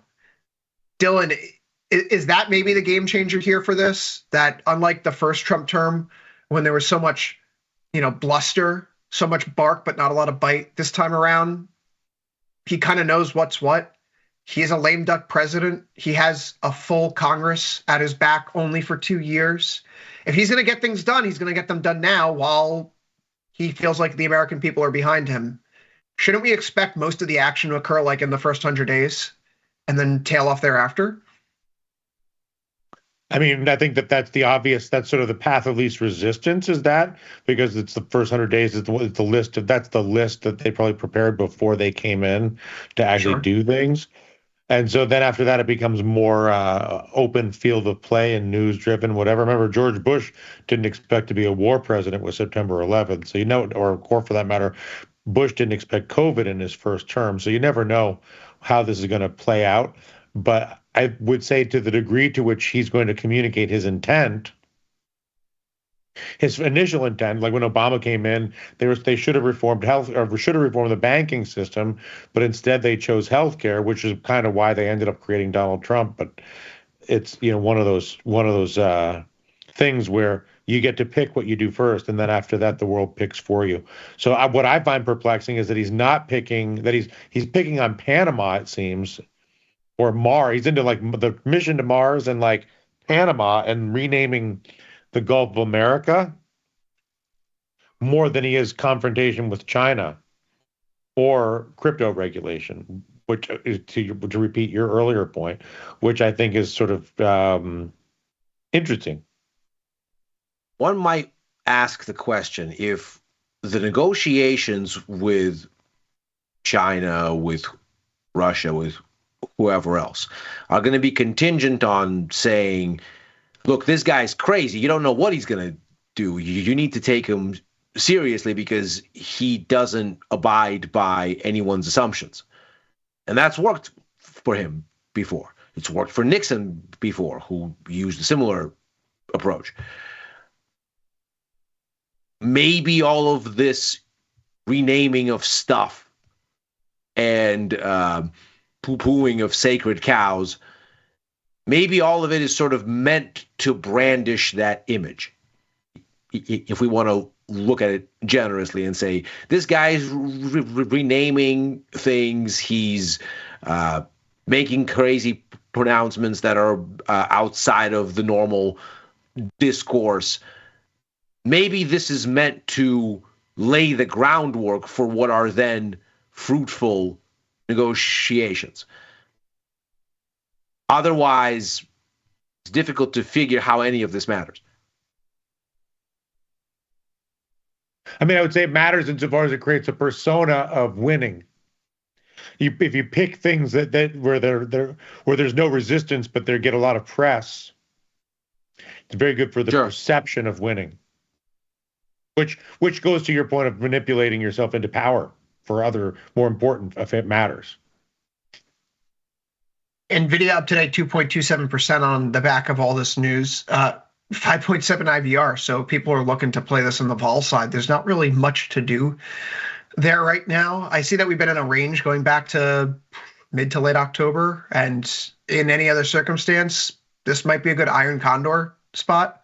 Play something directionally neutral, but you're not really getting compensated for it right now. So NVIDIA is a market unto itself. It is the options market now is basically a meme stock from the 2021 parlance. But there's really not much to do here unless you're going to be directional and take a bet up or down. I don't know if that's really worthwhile per se, but the way that the market structure is shaping up, it's feeling like it's going to be a pretty good day, all things considered. Dylan, you have been taking a pragmatically optimistic tone, trying to look at the glass half full. You've been doing your media rounds. I've been lucky enough to be with you in studio. What's the message that you're trying to get out to people right now? Because I feel like a lot of individuals are saying that, this is the end of the world, just hitting the fan, as people are wont to do, as we heard 4 years ago from the different crowd. The market doesn't care. Doesn't matter who's president. Why wouldn't we still go up now that this is all behind us?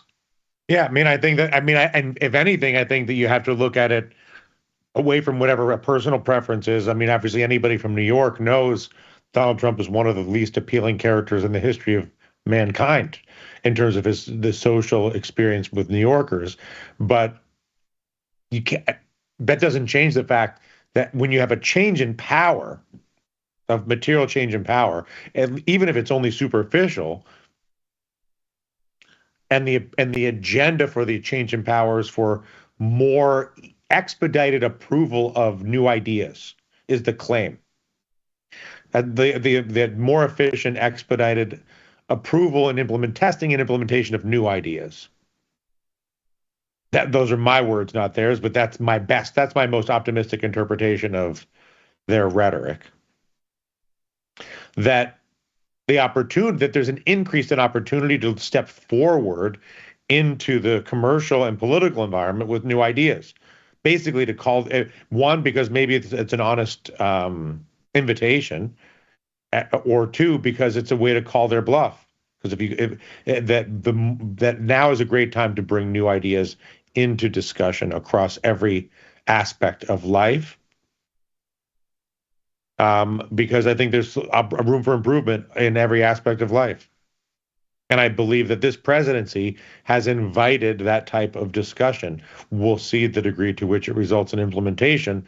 To Ilya's point, and I think for instance, if there was the expectation of a meaningful change in healthcare, Like if they really thought that RFK was going to make pharmaceutical advertising illegal, I think you would see a bigger decline in pharma price stocks.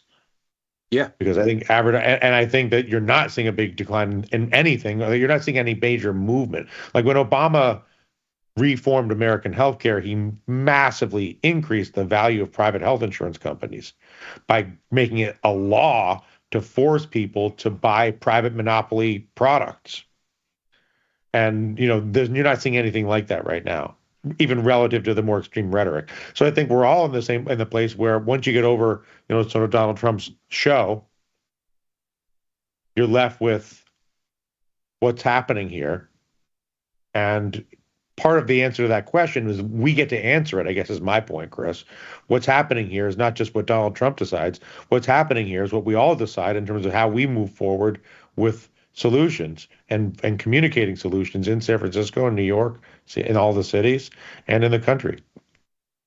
So I think that's my optimistic view. It's not that I have faith in Donald Trump. It's rather that I have faith in all human beings, and that Donald Trump, I think, at least breaks temporarily room for new ideas.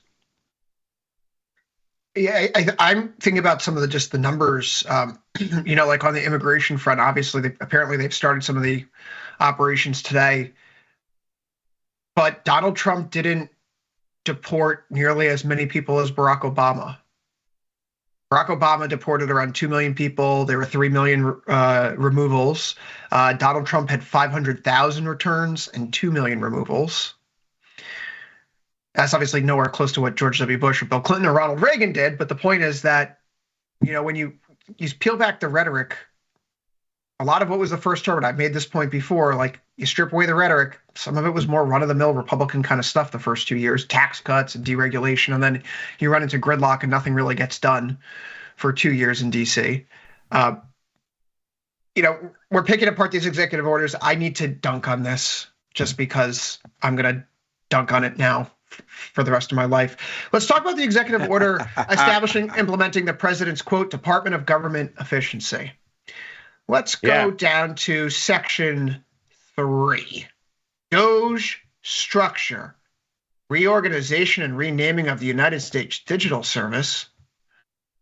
What now? That's an Obama-era institution that was implemented in 2014. That's odd. I thought Doge was supposed to be something special. Well, what does the U.S. Digital Service do? That's a very good question.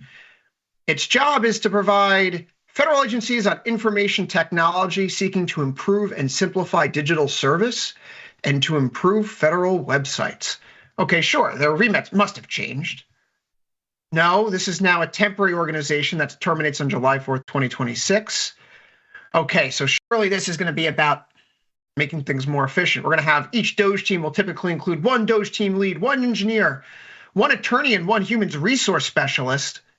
So to increase government efficiency, we're going to deploy these SWAT teams where 25% of them are HR representatives. We're going to modernize federal technology and software, general provisions, blah, blah. Oh, wait, there's nothing about big budgetary cuts in here.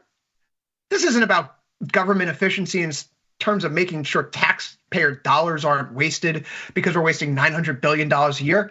This is making sure that when you go to USPS to find out where your local post office is, the website loads. This is making sure that federal contractors aren't wasting your money on IT infrastructure. This isn't going to take a cleaver to the federal budget. Dylan, but maybe this is a joke. Maybe this is an upgraded utilization of a pre-existing entity because it's more efficient than creating another entity. Did you ever think about that?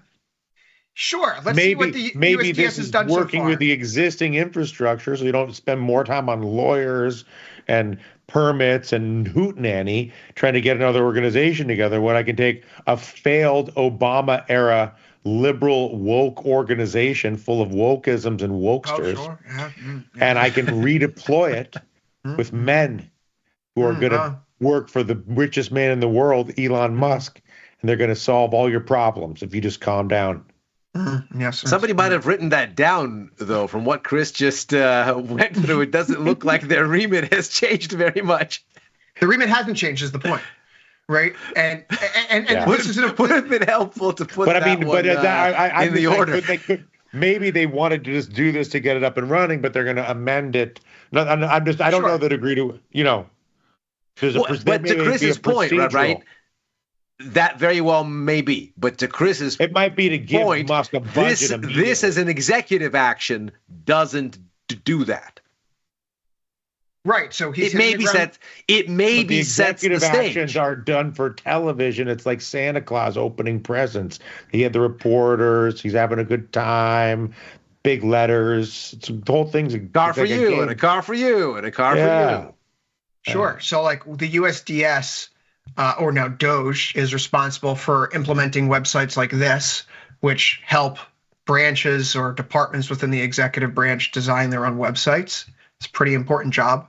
And I don't mean that sarcastically. It's an important job so people can get the information they need. Absolutely. The other thing that it's done, we can go to the Washington Post. I don't subscribe here, how the USDS can upend DC's IT vendor ecosystem. So it's basically about like making sure the money is going to where it needs to go in a cost-effective manner and the public's well informed. But my primary concern here from day one, the only thing I care about is the fiscal impulse. The fiscal impulse, how credit contracts, how it expands, the money's going up or going down, because the way our GDP is calculated and the way Federal Reserve officials look at it is basically the year-over-year contribution. If the deficit stays the same, government spending is not going up or down. It's not changing whatsoever. It's why when you're going to hear in a few weeks, when they talk about the Trump tax cut extension, they're going to say it's deficit neutral. Why? Because it's already the law of the land. So letting it stay the law of the land isn't going to change the trajectory of the deficit one way or the other, right? And originally, it was deficit negative. It's going to add more money to the deficit and to the debt overall. But this time around, it's not. It's a function of wordplay and wording. So why do we care about Doge? We care about Doge as it relates to the fiscal impulse, because if Doge is going to come in and identify $900 billion of spending cuts, you would see massive deflation in the United States. Tremendous deflation in the United States. The economy would fall off a cliff immediately. People point to Milei in Argentina for what he's done down here, all the regulatory overhauls, and how the economy is now growing and how the private sector is now growing. That wasn't before a very, very steep recession and a sharp rise in homelessness and a sharp rise in the unemployment rate. Right, a lot of other bad things. Well, and they had an inflation rate that was bananas. So for them, 1,000% year over year. Yeah. So for them, rapid disinflation is what was needed. We don't exactly have rapid inflation in the U.S. Frankly, we were nowhere near Argentinian inflation at the post-COVID peak. We stayed in the single digits. Argentina has been struggling with inflation beyond the double digits for ages. Double digits, triple digits. My point of all this is not to continually dunk on P.T. Barnum, the world's richest man, who clearly knows more than I do about how to make a buck in politics. But point is that we're looking at this being a non-issue.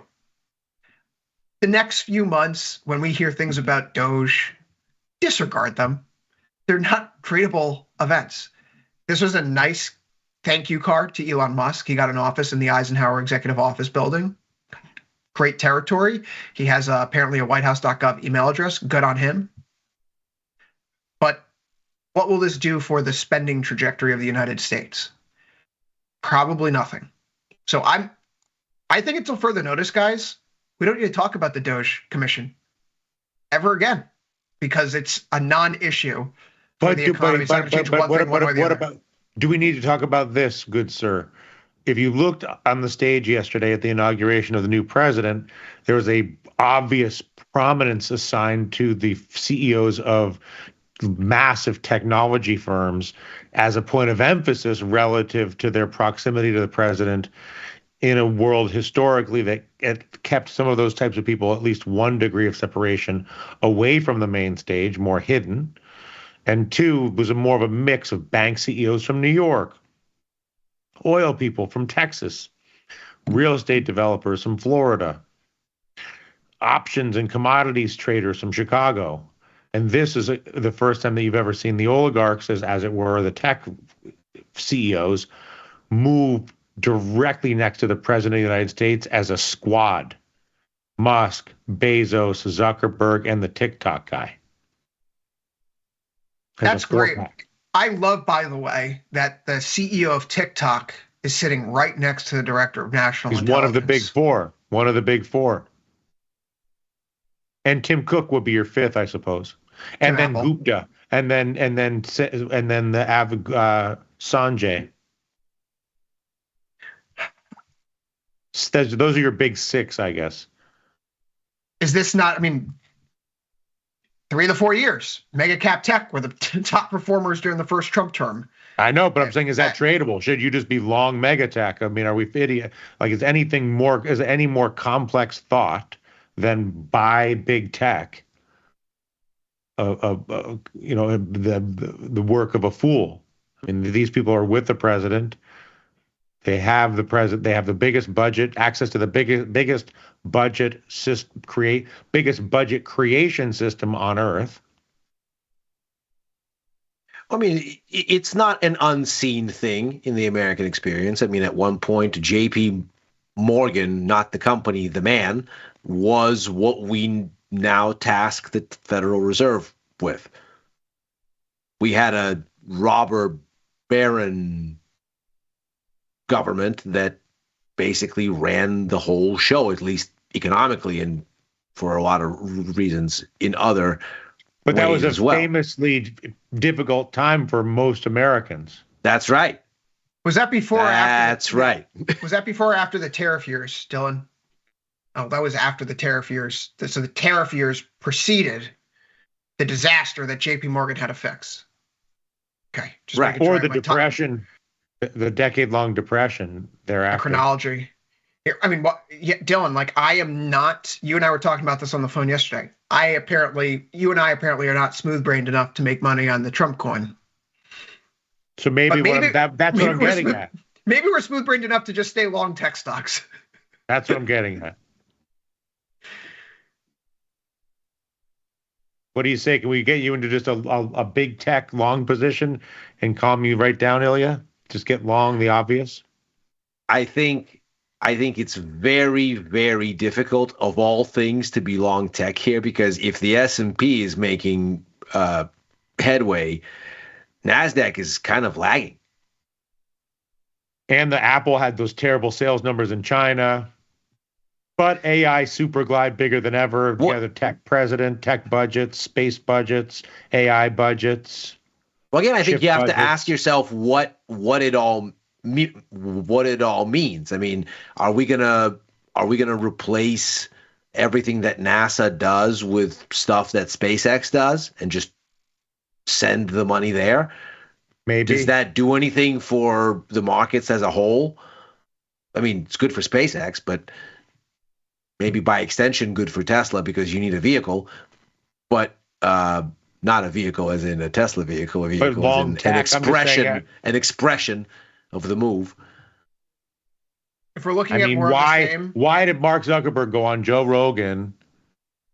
Like, all of them have made their move in the last 6 months. Mark Zuckerberg's been trying to avoid looking like Data from Star Trek. That's the problem.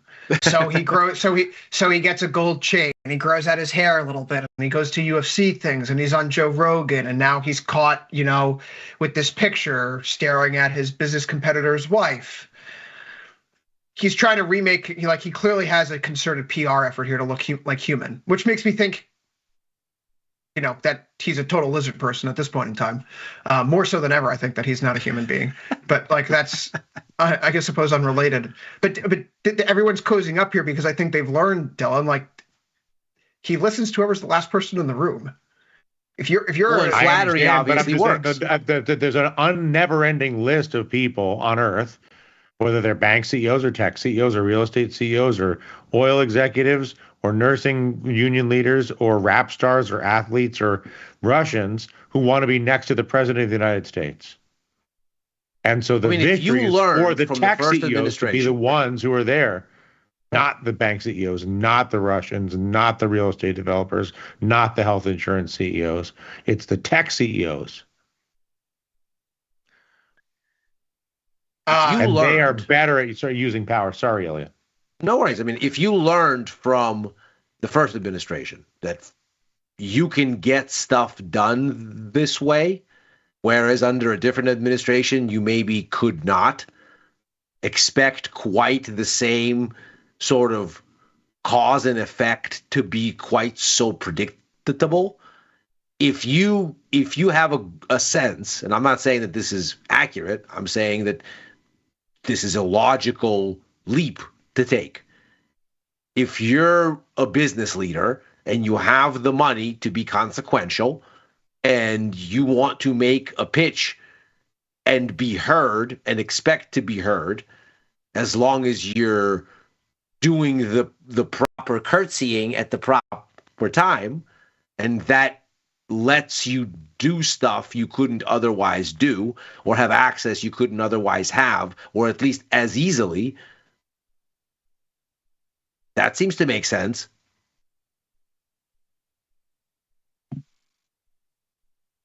Feels like tech is getting in bed with the Trump administration. We know that crypto's already in bed there, Dylan. I mean, how do you not just buy Amazon, Tesla, Trump coin, Melania coin?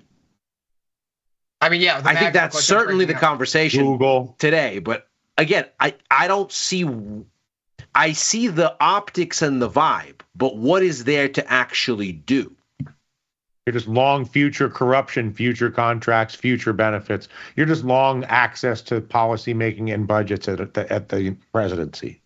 I think for me, the disconnect is you have to tell me what can Donald Trump give unilaterally without Congress, because that's a mess. Any way you slice it, what can he give Jeff Bezos that matters for Jeff Bezos, but also matters for the economy as a whole? The contracts that SpaceX is getting. And they could work together as a consortium to bid on these contracts. And so, they see that Elon Musk is cozying up and getting access to the trial that is the federal government spending. And they probably go to Elon like, hey, let's do this together. And Elon's like, yeah, if I use my position to elbow you guys out, you're going to say that I'm being corrupt. So let's just have everyone eat at the trough together. Let's all make money on it. Okay, so what can he give Mark Zuckerberg, who doesn't have a space program? Something to do with TikTok, social media, right? Force TikTok to sell itself to Zuckerberg. Which is my point exactly. Something to do with blah, blah, blah. Until it's real, we don't have a tradable thesis, and we don't know anything more than we knew a month ago. But when it becomes real, it's going to be too late. These are plausible things, but I don't think you can get these types of things done unilaterally, much less even put them on the table in a quick succession where boom, it's done. I don't think any of this stuff works that way. And there is a million things that can happen in between those things. I mean, just the Ukraine-Russia situation alone can tie up a presidential administration for 2 years without really a whole lot of time for much else other than tax cuts. Well, that's actually where I wanted to go after this, because this is one of the big charts that I noticed change over the past few weeks. Poly market. Yes. Will the war in Ukraine end in the first 90 days? Trump's been much more critical of Putin right out of the gate than I thought. He said that that Putin's being, I don't have the exact quote in front of me, but something to the extent that Putin's being foolish, risking blowing up Russia's economy, that he needs to come to the table and negotiate. Words that I never thought I'd hear from Donald J. Trump's mouth. The odds today fall fairly low. Yesterday we were talking about, a 36 cent chance of getting the war ending. Today we're now down to 29 cents. It's only 7 cents. It's not a huge shift, yet it feels like we're at the lowest levels that we've seen basically post-election. Dylan, the Donald Trump election, in a way, both scary and relieving for some Europeans. You've talked a number of times about how Europe is basically strangling itself with the sanctions. And so any ceasefire in the war that leads to a lifting of sanctions is perhaps going to be welcomed by German and Italian industrialists. I don't think the French. For sure, Germany. I mean, Germany's the bullseye of a beneficiary. The sanctions have been on Germany more than anything. Maybe France, but German car makers, all that. So they're we've been through this, but yeah, they're the beneficiary. But I do find it interesting as well that the odds went down a little bit. Although, again, interpreting any politician's rhetoric based on words is always sort of a losing proposition, especially this guy, but any guy really, or gal. Ilya, do you think that we need to change our assessment of our UAE, India, long gold, central banks buying more hard assets thesis that perhaps has been guiding us here as we think about some of the macro stories unfolding in 2025? Well, I think if we look at gold today and we look at it in the context of the weaker dollar and the pullback in yields, it's only right, even whether we think about all these other narratives or not, it's only right that gold is higher on sort of very classic gold dynamics. This is an asset that is a foil to paper currency that yields nothing. So if yields are coming in, that makes it relatively more attractive. If the dollar is coming in, that makes it relatively more attractive. I had 3 days to expiry on my GLD call vertical, and it finally made a good bit of money over the past 2 days and rounded back over the break-even point and actually was trading with a solid profit earlier today. So I just took it off. I'm going to be looking to reload likely because it looks like we might be making a bid to break out, especially if we look at the continuous contract or indeed the further out. Spot has broken out, which we don't have on the charts here. But if we look at spot gold, that seems to have broken out already. So we're maybe looking at the start of a thing. At this point, the risk reward to a trade running at the swing high is a little bit choppy. So maybe if we digest a little bit over the coming days or indeed make the next big leg higher, then we'll get the opportunity and I'll get back in. At this point, I'm just waiting for when the right time is to reestablish. Now's the right time. I'm not looking for exit liquidity. The water's warm, 35 days to expiration, long the 2850, short the 2900. I think that I'm actually wrong-footed here. I think that I need to readjust this and get more bullish. Not that I don't like being long the 2850, but if I'm really optimistic and confident, I typically blow out those strikes to give myself a little bit more risk, but ultimately higher upside potential. And so instead of this being something where we were just kind of like poking and breaking out and I got my foot in and we pulled back and sort of breaking out again, this now feels something different in gold. Mm-hmm.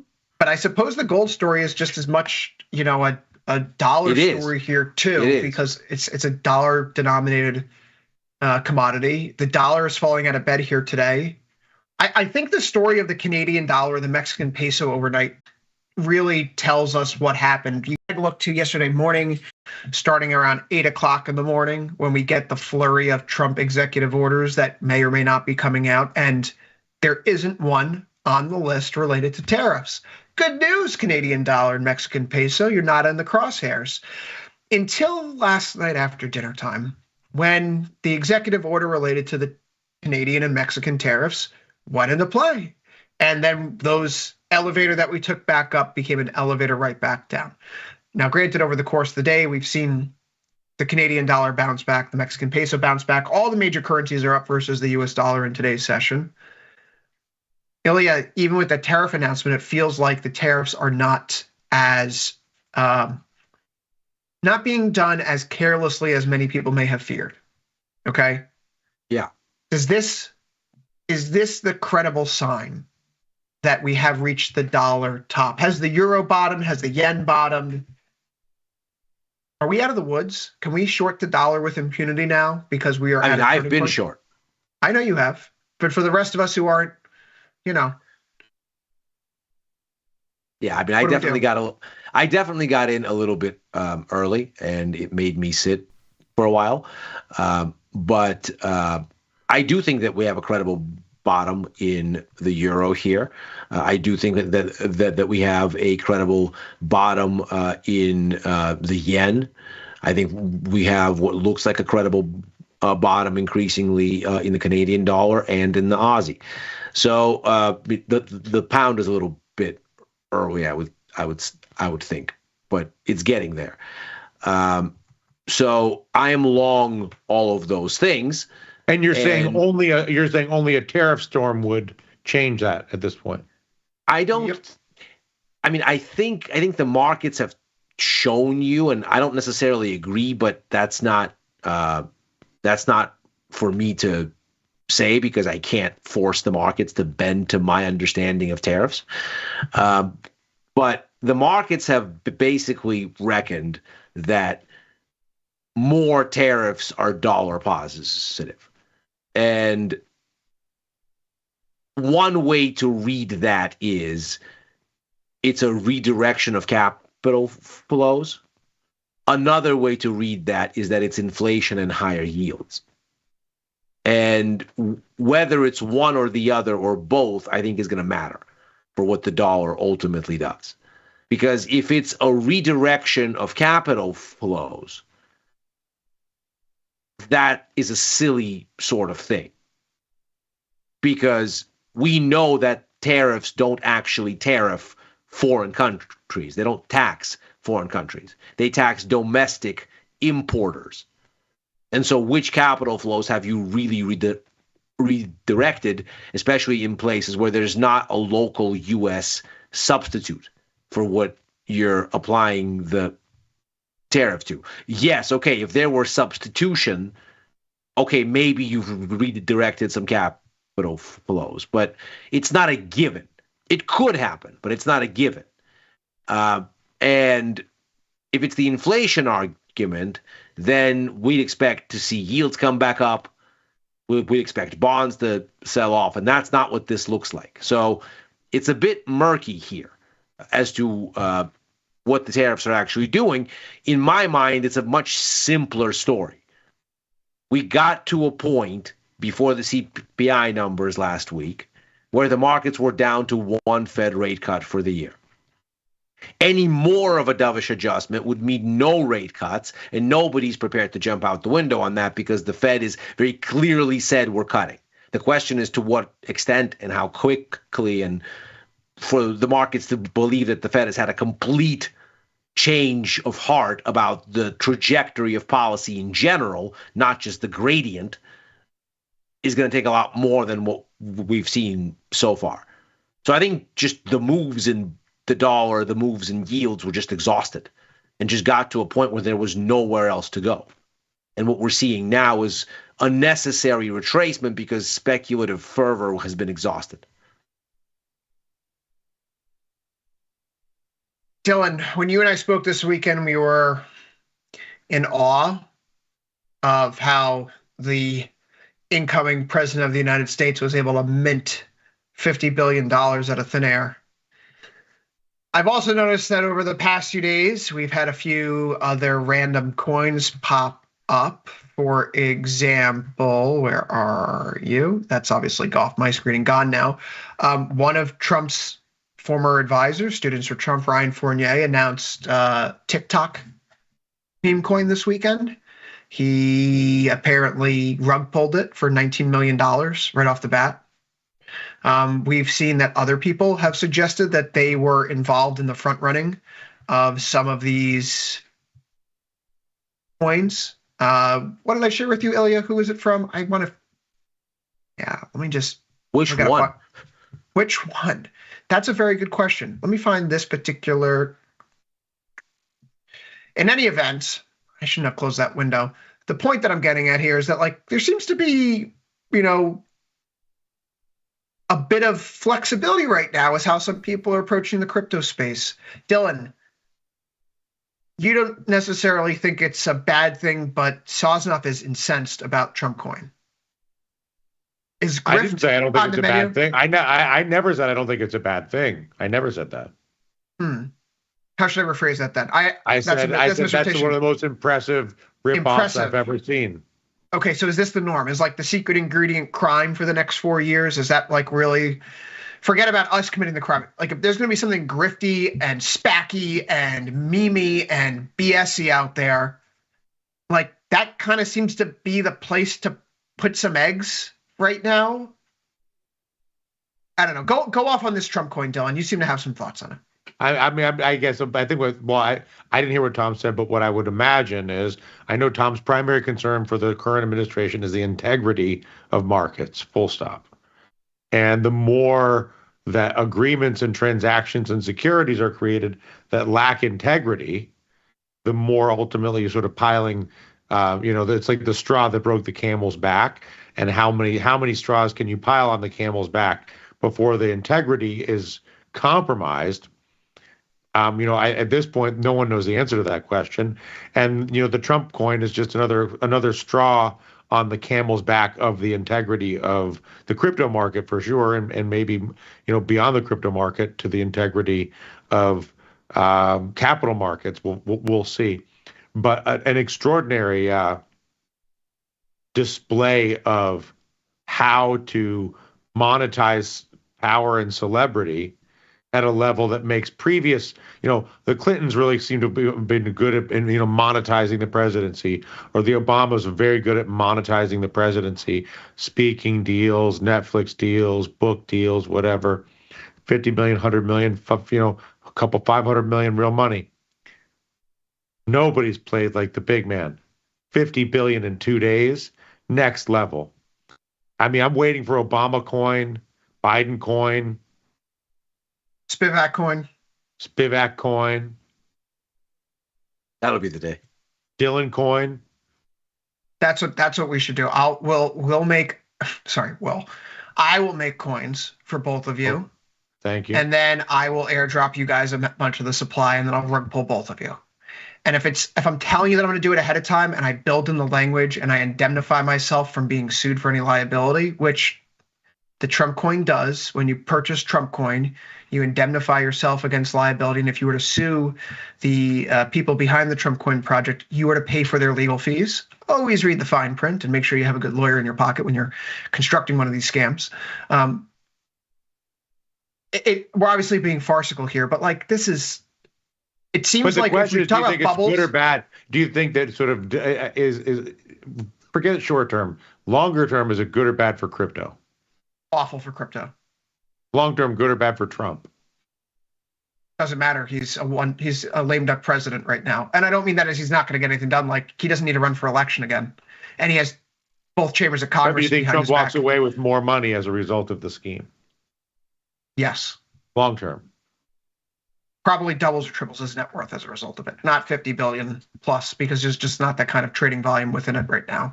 Is it good for non-crypto? Is it good for fiat? I don't think the Federal Reserve or any other central bank is looking at this, but I don't think it's a good thing that people who are in positions of power can just create coins, and if you want to win favor with them, you could just buy the coin and funnel money. I mean, listen, all the addresses are public, so how much corruption does it actually facilitate? I don't know, but look, I think, Ilya, and you probably are on the same bet as we wind this down. Mm-hmm. If we're going into, this is a market that has high valuations, and if we're in bubble territory, this is the exact kind of stuff that happens at the top. Yes. So stay frosty out there. I myself will not be buying any Trump Sol or Melania Sol or TikTok Sol. That's not my risk preference. I have a 5-year-old after all. Don't need to worry about losing the life funds, family funds in a Trump coin. But if you're going into these, just be aware of the risks. They fit all the characteristics of things that could be rug pulled, even if it's the president of the United States. But with that, We'll have to put a kibosh on this one because overtime is out of time. We'll be back tomorrow, same time, same place here on Tasty Live, right after first call. Nope, last call, 4 p.m. Eastern, 3 Central. We'll get it right one of these days. For Ilya Spivak and Dylan Radigan, I've been Chris Vecchio. Good luck trading. After this, a brief break, and then Tasty at Night with Macro Money and Ilya Spivak. See you there, everybody.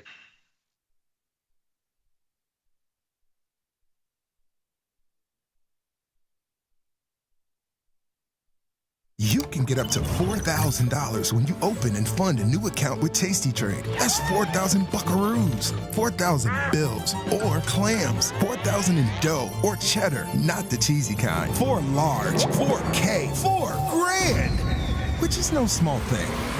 Open and fund a new Tasty Trade account and get on the platform for traders who just want to trade. And did we mention a bonus of up to 4,000 smackaroos? Tasty Trade. Make your move. I want to play a game. It's a relationship game. So I'm going to ask you each a question. Who loves the hardest? Yes, yes, yes. So are you ready? TikTok. Who's more stubborn? Who's more public?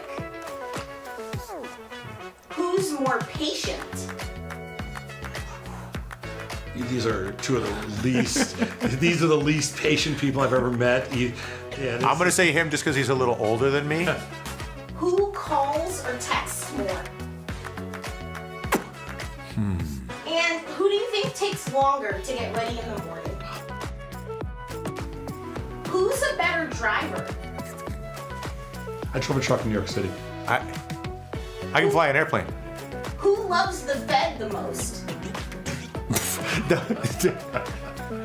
Who's the bigger spender, do you think? Me. Yeah. Who's the alpha in this relationship? Who is more spoiled? Oh, him. Who do you think is funnier?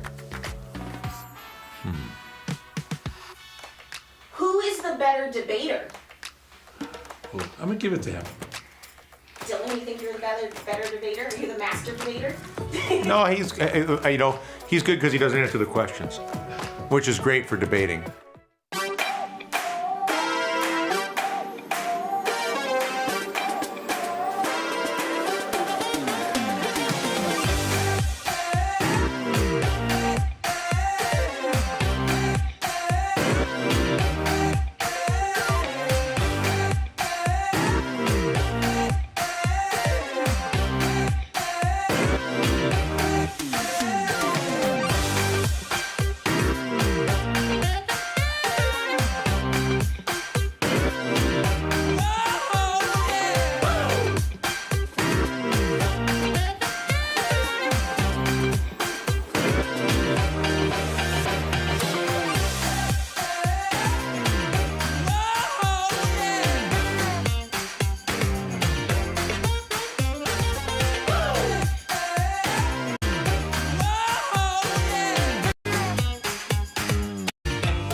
If you missed the live show, here's our cherry on top weekly recap.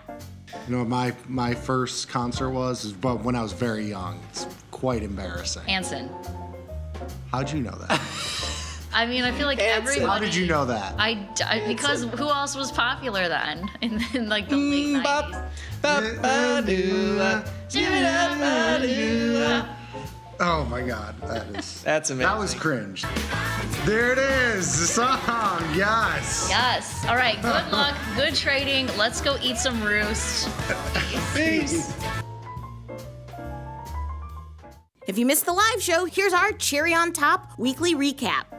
You are making it seem I want to go. I know you do. I know you do. Listen, there's a lot of things I want to do too. I'll be the time last night. I didn't have it in me. But back in the day, I could do it. I'm older now. You know. Omaha. Hold on. What did you want to do last night? I missed that. Don't repeat that. No. No. What did you want to do? I do this every time I'm here. I just want to know what every time I'm what did here, he say we gotta he go wanted down to this do? road. What did he say he wanted to do? Do you need me? Do you want me to? Because usually when he wants to do something, he just said, she says, go in the and do. Here you go. Here's the. Yeah, get in the. See you later. Nick is gonna be sick. The last 3 weeks I've been on this show on Wednesdays, it's gone down this rabbit hole. Nikki's about to throw up. What do you want me to do? I got 3 old guys talking about like, what do you want me to do? Nikki's about to throw the up. thought of you guys is like sickening. I'm sitting here like this, like, oh God. It's hot as hell in here. I'm like sweating, like it smells. The beauty of Thinkorswim was that we were different. From the name to the front end technology was clearly what we wanted as traders. Second time around, I think we did a better job. Yes, we are known for our ability to support complex derivatives traders, but we also have the tools for somebody who's brand new who wants to come in on the first floor and work their way up to the top of the building.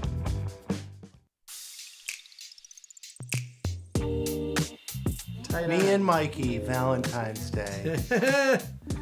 HR. Ready? 8 years and you say 9. Yeah. It's 8 to 9. Yeah. It's same thing. It was right there. Right when we started. He was my friend first, clearly. Met at work? Yeah, at Tasty. We met here. Mike interviewed me for a support role right when I was starting off. So Mikey was here. That was where the Mike and his whiteboard came. He's nervous. He gets nervous sometimes when we're this close together. What I remember about Nick was his beautiful brown hair and brown facial hair, which no longer... Say it, say it.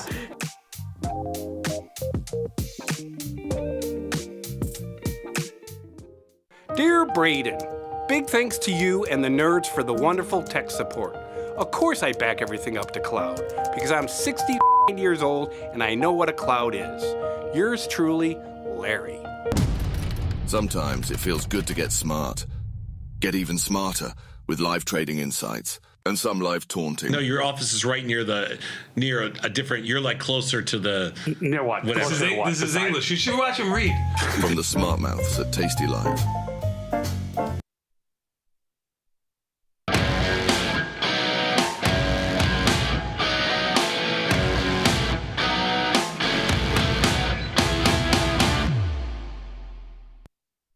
Stock markets are back on offense. Interest rates are coming in. The US dollar is weaker. Are we in the clear? That's the question that we're asking ourselves here on Macro Money. I'm Ilya Spivak, head of Global Macro here at Tasty Live. Back on this shortened week, looking at what the markets are going to do without big splash US economic data and what their default path will be.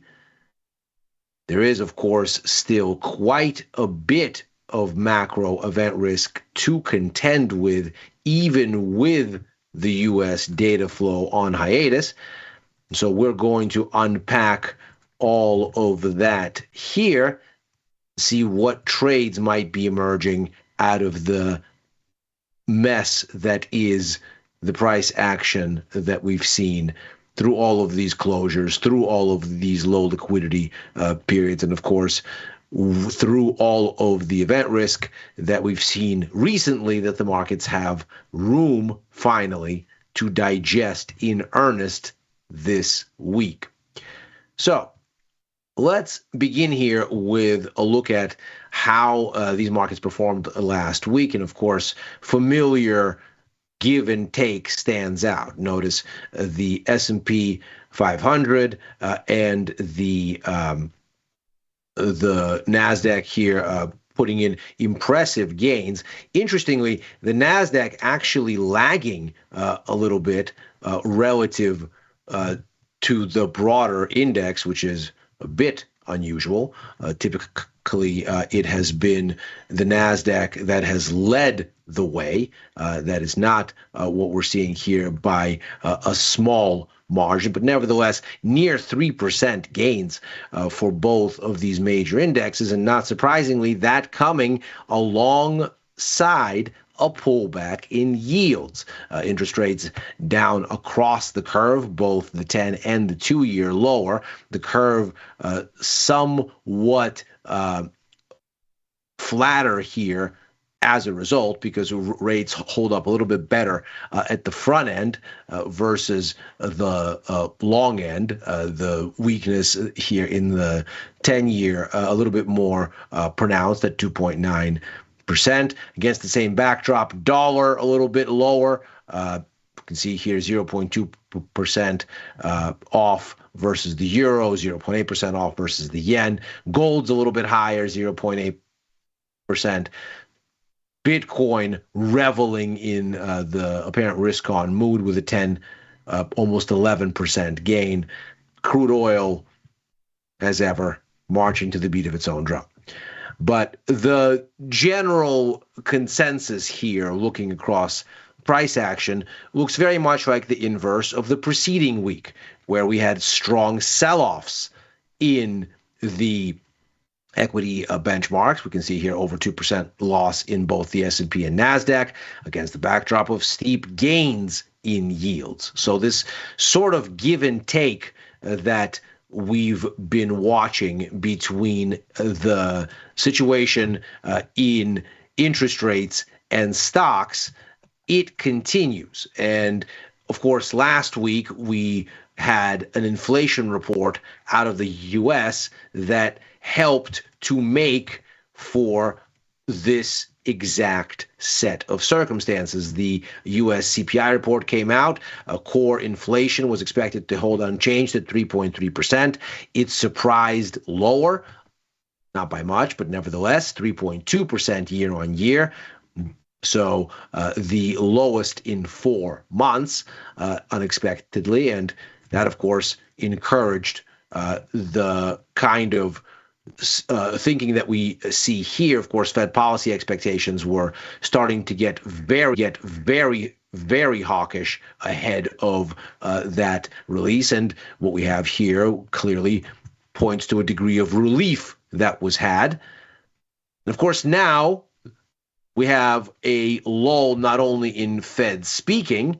They have a monetary policy meeting that's coming up, so they are staying mum this week, but a lull in big splash U.S. economic data too, at least until Friday, which we'll get to here in just a moment. But what this has done is it's given the markets some space to digest and consider and to find a kind of default. And what we're seeing here in the first day of the week is very much continuation of what we saw last week. Again, a little bit more strength from currencies against the US dollar, a little bit more strength in bonds, and a deeper pullback in yields, and an encouraging pop in stock markets. So it looks like the start of this week has been essentially just continuation of the last, but there is quite a bit of event risk on this calendar that maybe isn't in the US, but that is very much pertinent to the dynamics we're discussing, and that will, of course, filter into the conversation. And we start with the situation in Europe. Now, here we have a speech from ECB President Christine Lagarde. She's due to speak at the annual gathering of the World Economic Forum in Davos, Switzerland, and she's going to be participating in a panel called Beyond the Crisis, Unlocking Europe's Potential. Needless to say, this is going to be a conversation having to do with the steady fizzling of the regional economy, which, if we look at the PMI numbers expected later in the week, which we'll get to momentarily, we're eyeing a third consecutive month of contraction and significant underperformance relative to other major economies. At the same time, there is, of course, stickier inflation than the ECB would like, even as it continues to come in their direction. And so there's, needless to say, quite a lot on this panel from the ECB president that might be fodder for near-term guidance. Of course, the euro has already made a jump in a response, and what we see here is a situation that sets the table for what that kind of commentary would do, or at least against what benchmark it would appear. And we see the markets are pricing in 100 basis points in rate cuts from the ECB this year, no change next year, just 6 basis points on the menu. So what we're looking at here is already quite dovish in relative terms. If we consider how these rate cuts lay out, we can see the markets aren't expecting anything for this month. The ECB meets on the very last days of January. But come March, the markets are baking in a full 50 basis point adjustment. So of the 4 rate cuts, the 100 basis points that are on the menu for this year, we can see a big half is expected to happen in one shot.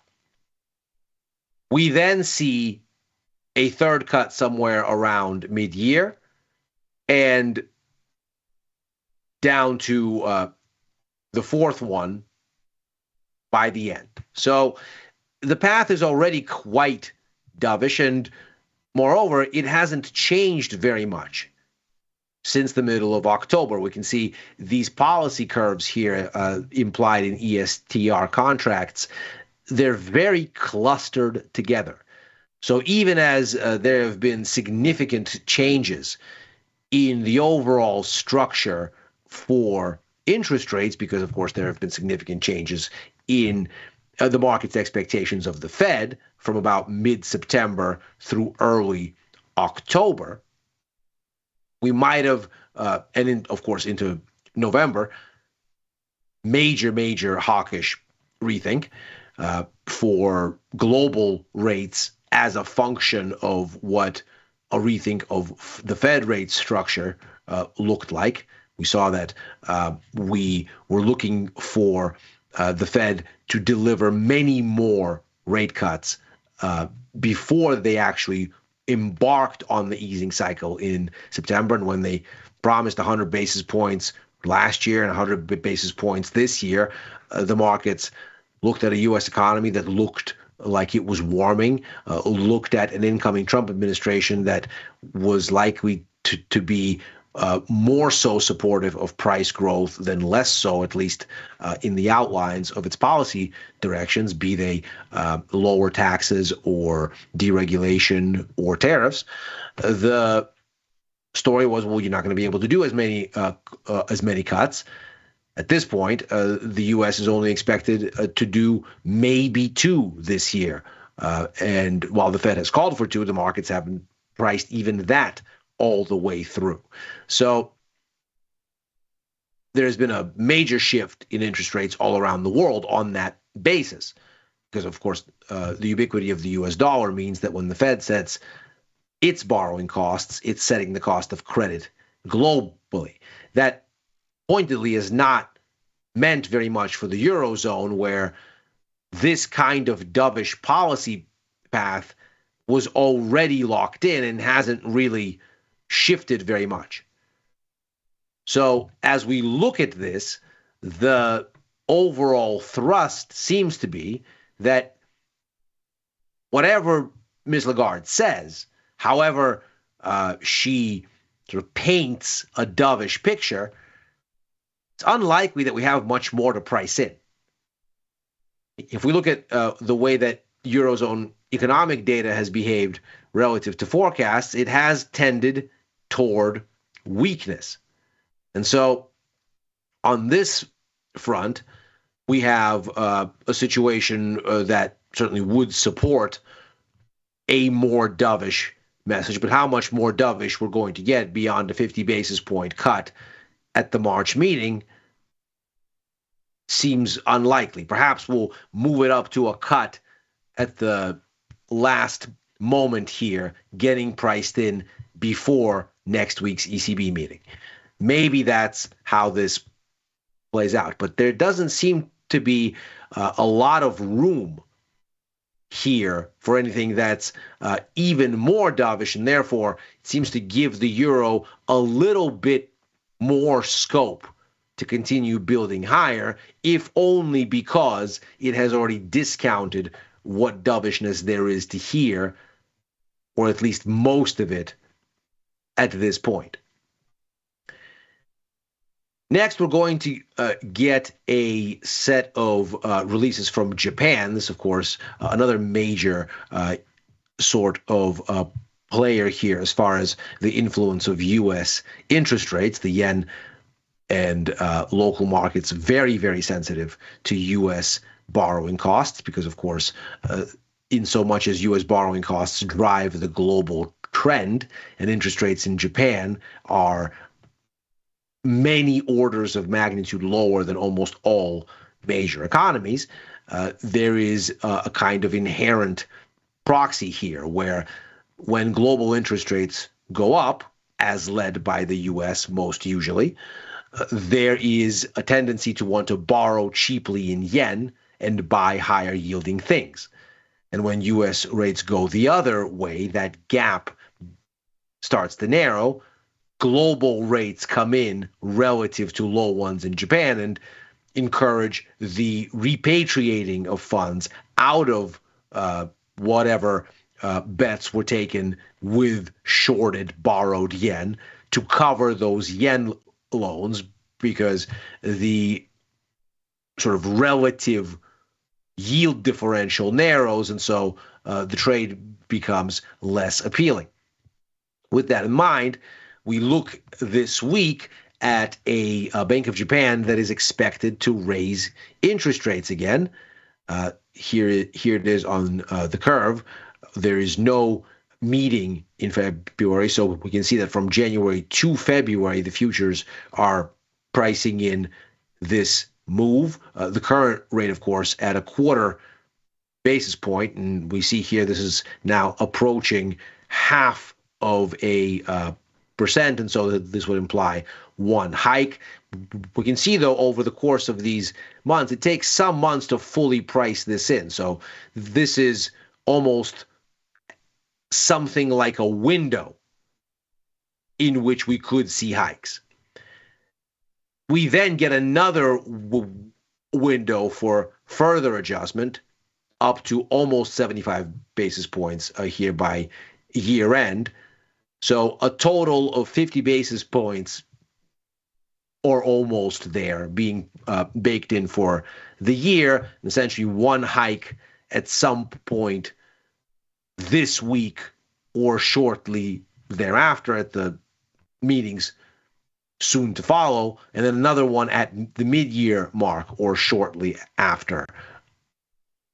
If we consider then the lead-in, before we get the Bank of Japan policy announcement, CPI data from Japan is due, and the expectations here are for faster inflation. The headline number seen rising to 3.2%.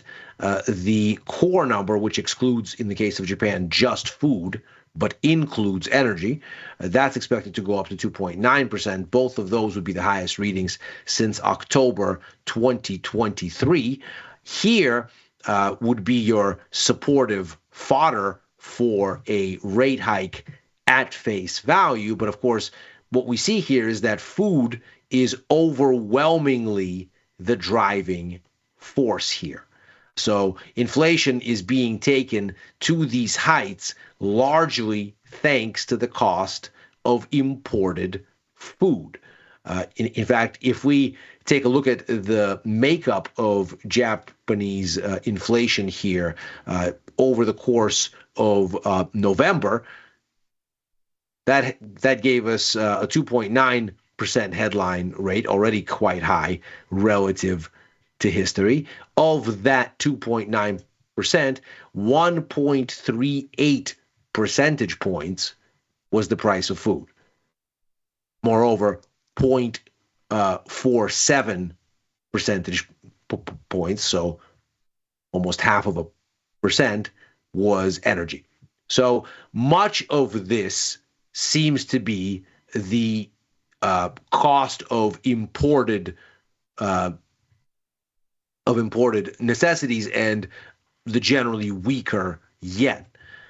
Now, if we consider these dynamics, we can see that Japanese CPI tends to respond to changes in the price of, in this case, we're looking at crude oil as a kind of stand-in for energy, and we're looking at the Brent benchmark, the global cost of oil, not the U.S. benchmark, which tends to run a little bit cheaper, as well as the FAO food price index. This is a global index from the World Bank here and the IMF. So what we're watching here, and to be very clear, they produce this data for the most part for the UN. We are looking at the pass-through, and very clearly here we can see there is, when you lag CPI 7 months or so, it doesn't line up perfectly, of course, but very closely, you can see how long it takes for these things to work their way into prices. And although food has been ticking higher, and perhaps there's room for that to continue here, energy has been going the other way.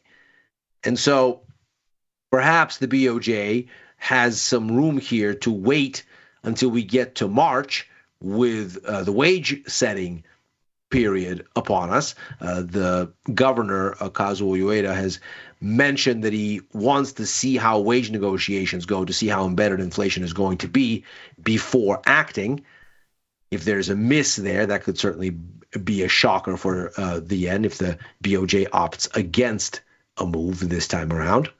Then finally, toward the end of the week, we are going to get the flash PMI data giving us an update on global growth trends from the major economies. And of course, the big story here is another contraction from the Eurozone.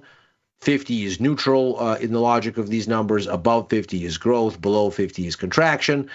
We can see the Eurozone here slated to register below 50 yet again for a third consecutive month, whereas for the U.S., the story is of ongoing outperformance. In fact, the pace of growth expected to pick up a little bit as we get slightly faster growth from the service sector.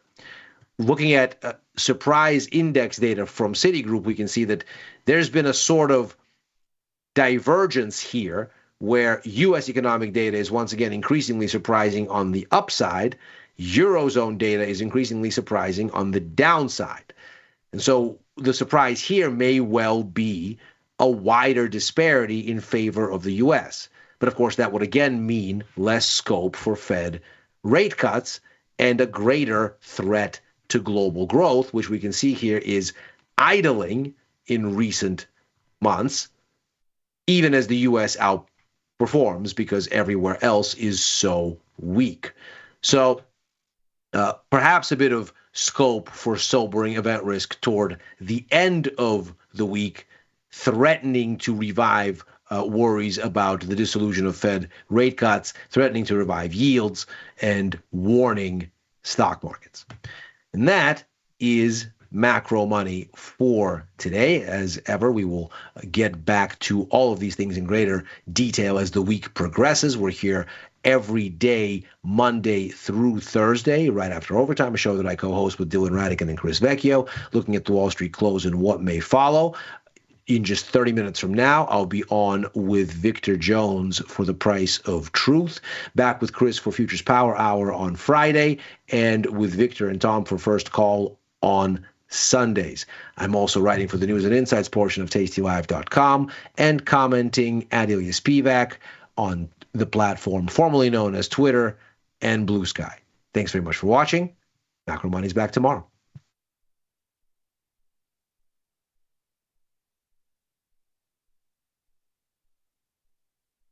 In the world of investing, a beast lurks between the numbers.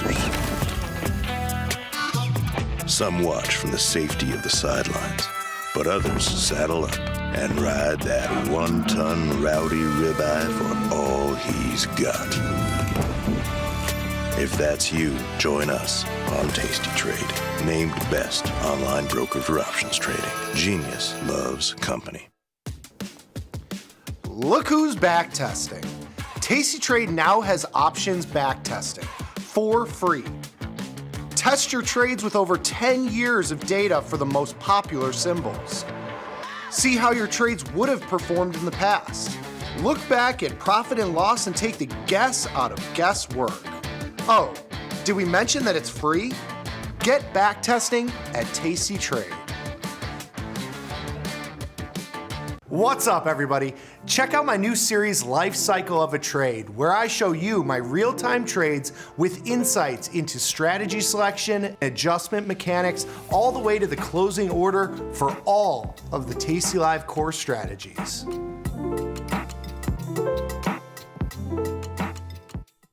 I think I've always been interested in finance.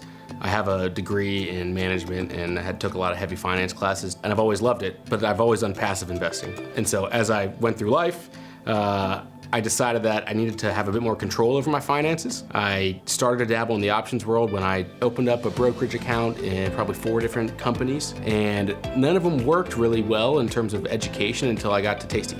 And Tasty Live in particular, because of the educational background that they tie in every single day on how to learn how to trade options. It started with the Where Do I Start series. It's outstanding.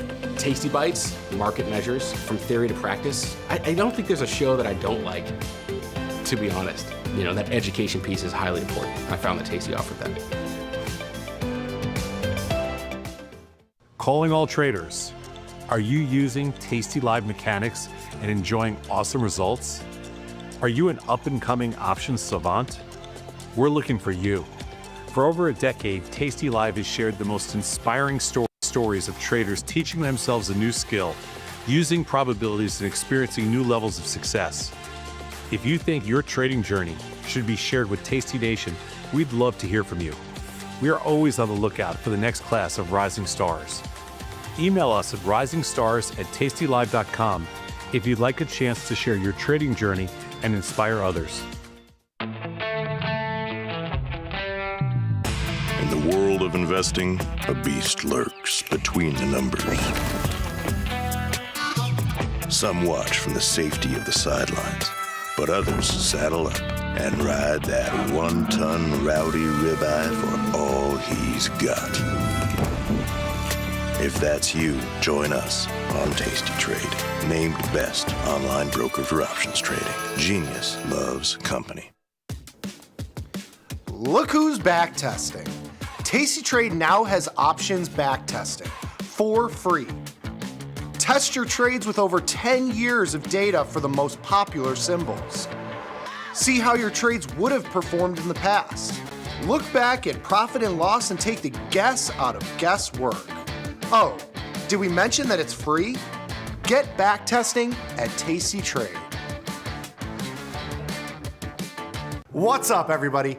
Check out my new series, Life Cycle of a Trade, where I show you my real-time trades with insights into strategy selection, adjustment mechanics, all the way to the closing order for all of the tastylive core strategies.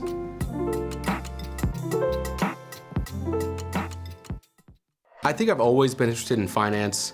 I have a degree in management and took a lot of heavy finance classes, and I've always loved it, but I've always done passive investing. And so as I went through life, I decided that I needed to have a bit more control over my finances. I started to dabble in the options world when I opened up a brokerage account in probably 4 different companies, and none of them worked really well in terms of education until I got to Tasty. And Tasty Live in particular, because of the educational background that they tie in every single day on how to learn how to trade options. It started with the Where Do I Start series. It's outstanding. Tasty Bites, market measures, from theory to practice. I don't think there's a show that I don't like, to be honest. That education piece is highly important. I found that Tasty offered that. Ready to take your trading skills to the next level? Dive into the world of stocks, options, and futures with Tasty Trade courses. Whether you're a beginner or more advanced trader or a potential product for your portfolio. To find our courses, go to the Manage section of our web platform or head to courses.tastytrade.com. Start taking control of your financial future. Visit our courses today.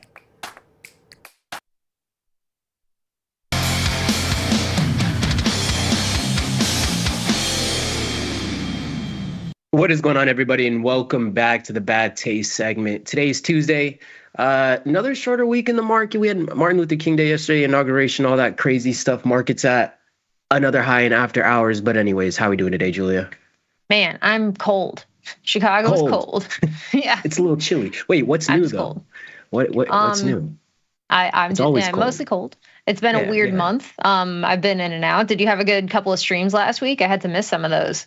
I did. It was good. Hopped on with Gus. Got him with some of the trivia questions. Threw some curveballs in there, but no, nonetheless, it was a good time. The trivia continues.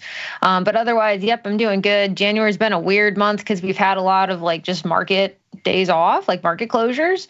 So getting into the groove of it's been a little weird in 2025. How about with you?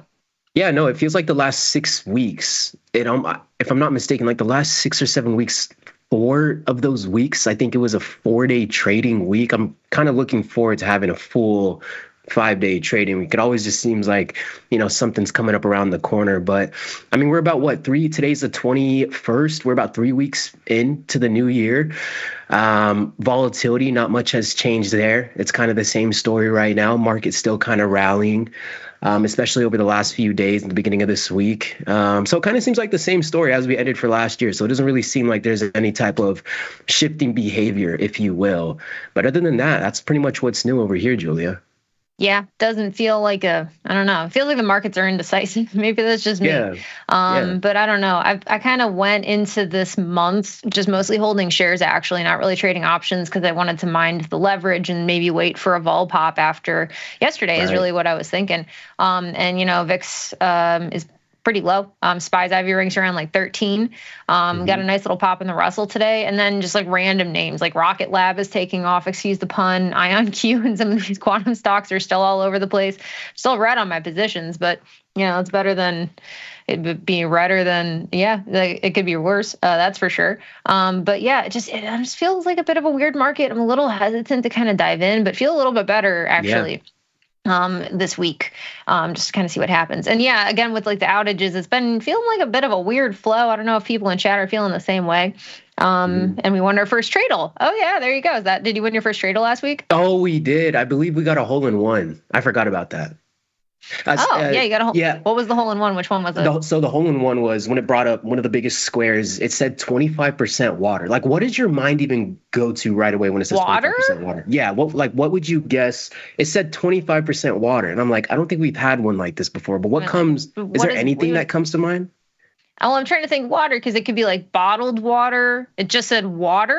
Valid. It just said water. It did just say water. It could be like bottled water. It could be like, fresh water. Right. It could be like industrial water. I don't know. Water. No. You got it in one go. It's very vague. It's vague. We did with help from the chat though. And somebody said Fiji. Somebody said Fiji, and we put it in, and it was holding on. I was like, it's got to be Fiji. So shout out to, I forgot who it was in chat, but it was a good one. Lone is over here in chat also said Fiji. I'm like, that totally makes sense, but I feel like that's a joke. I don't know. It's like, the Fiji water. It's got to, but that would make total sense actually. Now that I'm thinking about it. Yeah, we read over it at first because we were like, oh yeah, Fiji, and then we ended up typing it in, and that's exactly what it was. So that was a fun one. That does sound like a fun one. Oh well, I'm glad you guys. I would have There's no way. That seems like anyway, you know what? I would have gotten that wrong for you guys. I would have messed y'all up. I'm glad you got it in one go. But otherwise, we got Lone over in chat. We got Darren. We got Dav. We got Luis over in chat. How's it going? What's going on, guys? Huge beat on subscribers with Netflix. Some of those shows are just really coming in clutch, apparently. But otherwise, yeah, my IonQ, I am still holding on to it against my better judgment. Hey, it's up on the day, though. What's up about that, Julia? It's working out today.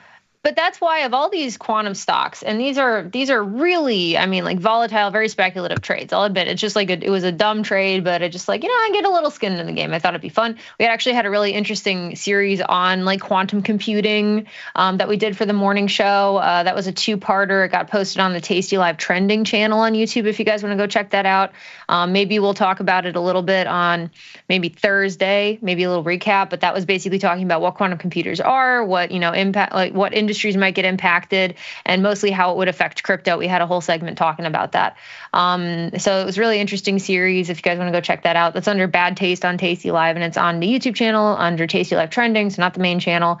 But IonQ, I got into this one of all the other ones because it's actually as crazy as it's been, it's actually had kind of more stable growth from a risk return perspective compared to some of these other names like Rigetti, which is just, I mean, now it's looking pretty correlated, but at the time it was a more gradual increase. Okay. So that was kind of basing that decision. So I'm still holding it. Rigetti's up 42% today. Man, these names are nuts.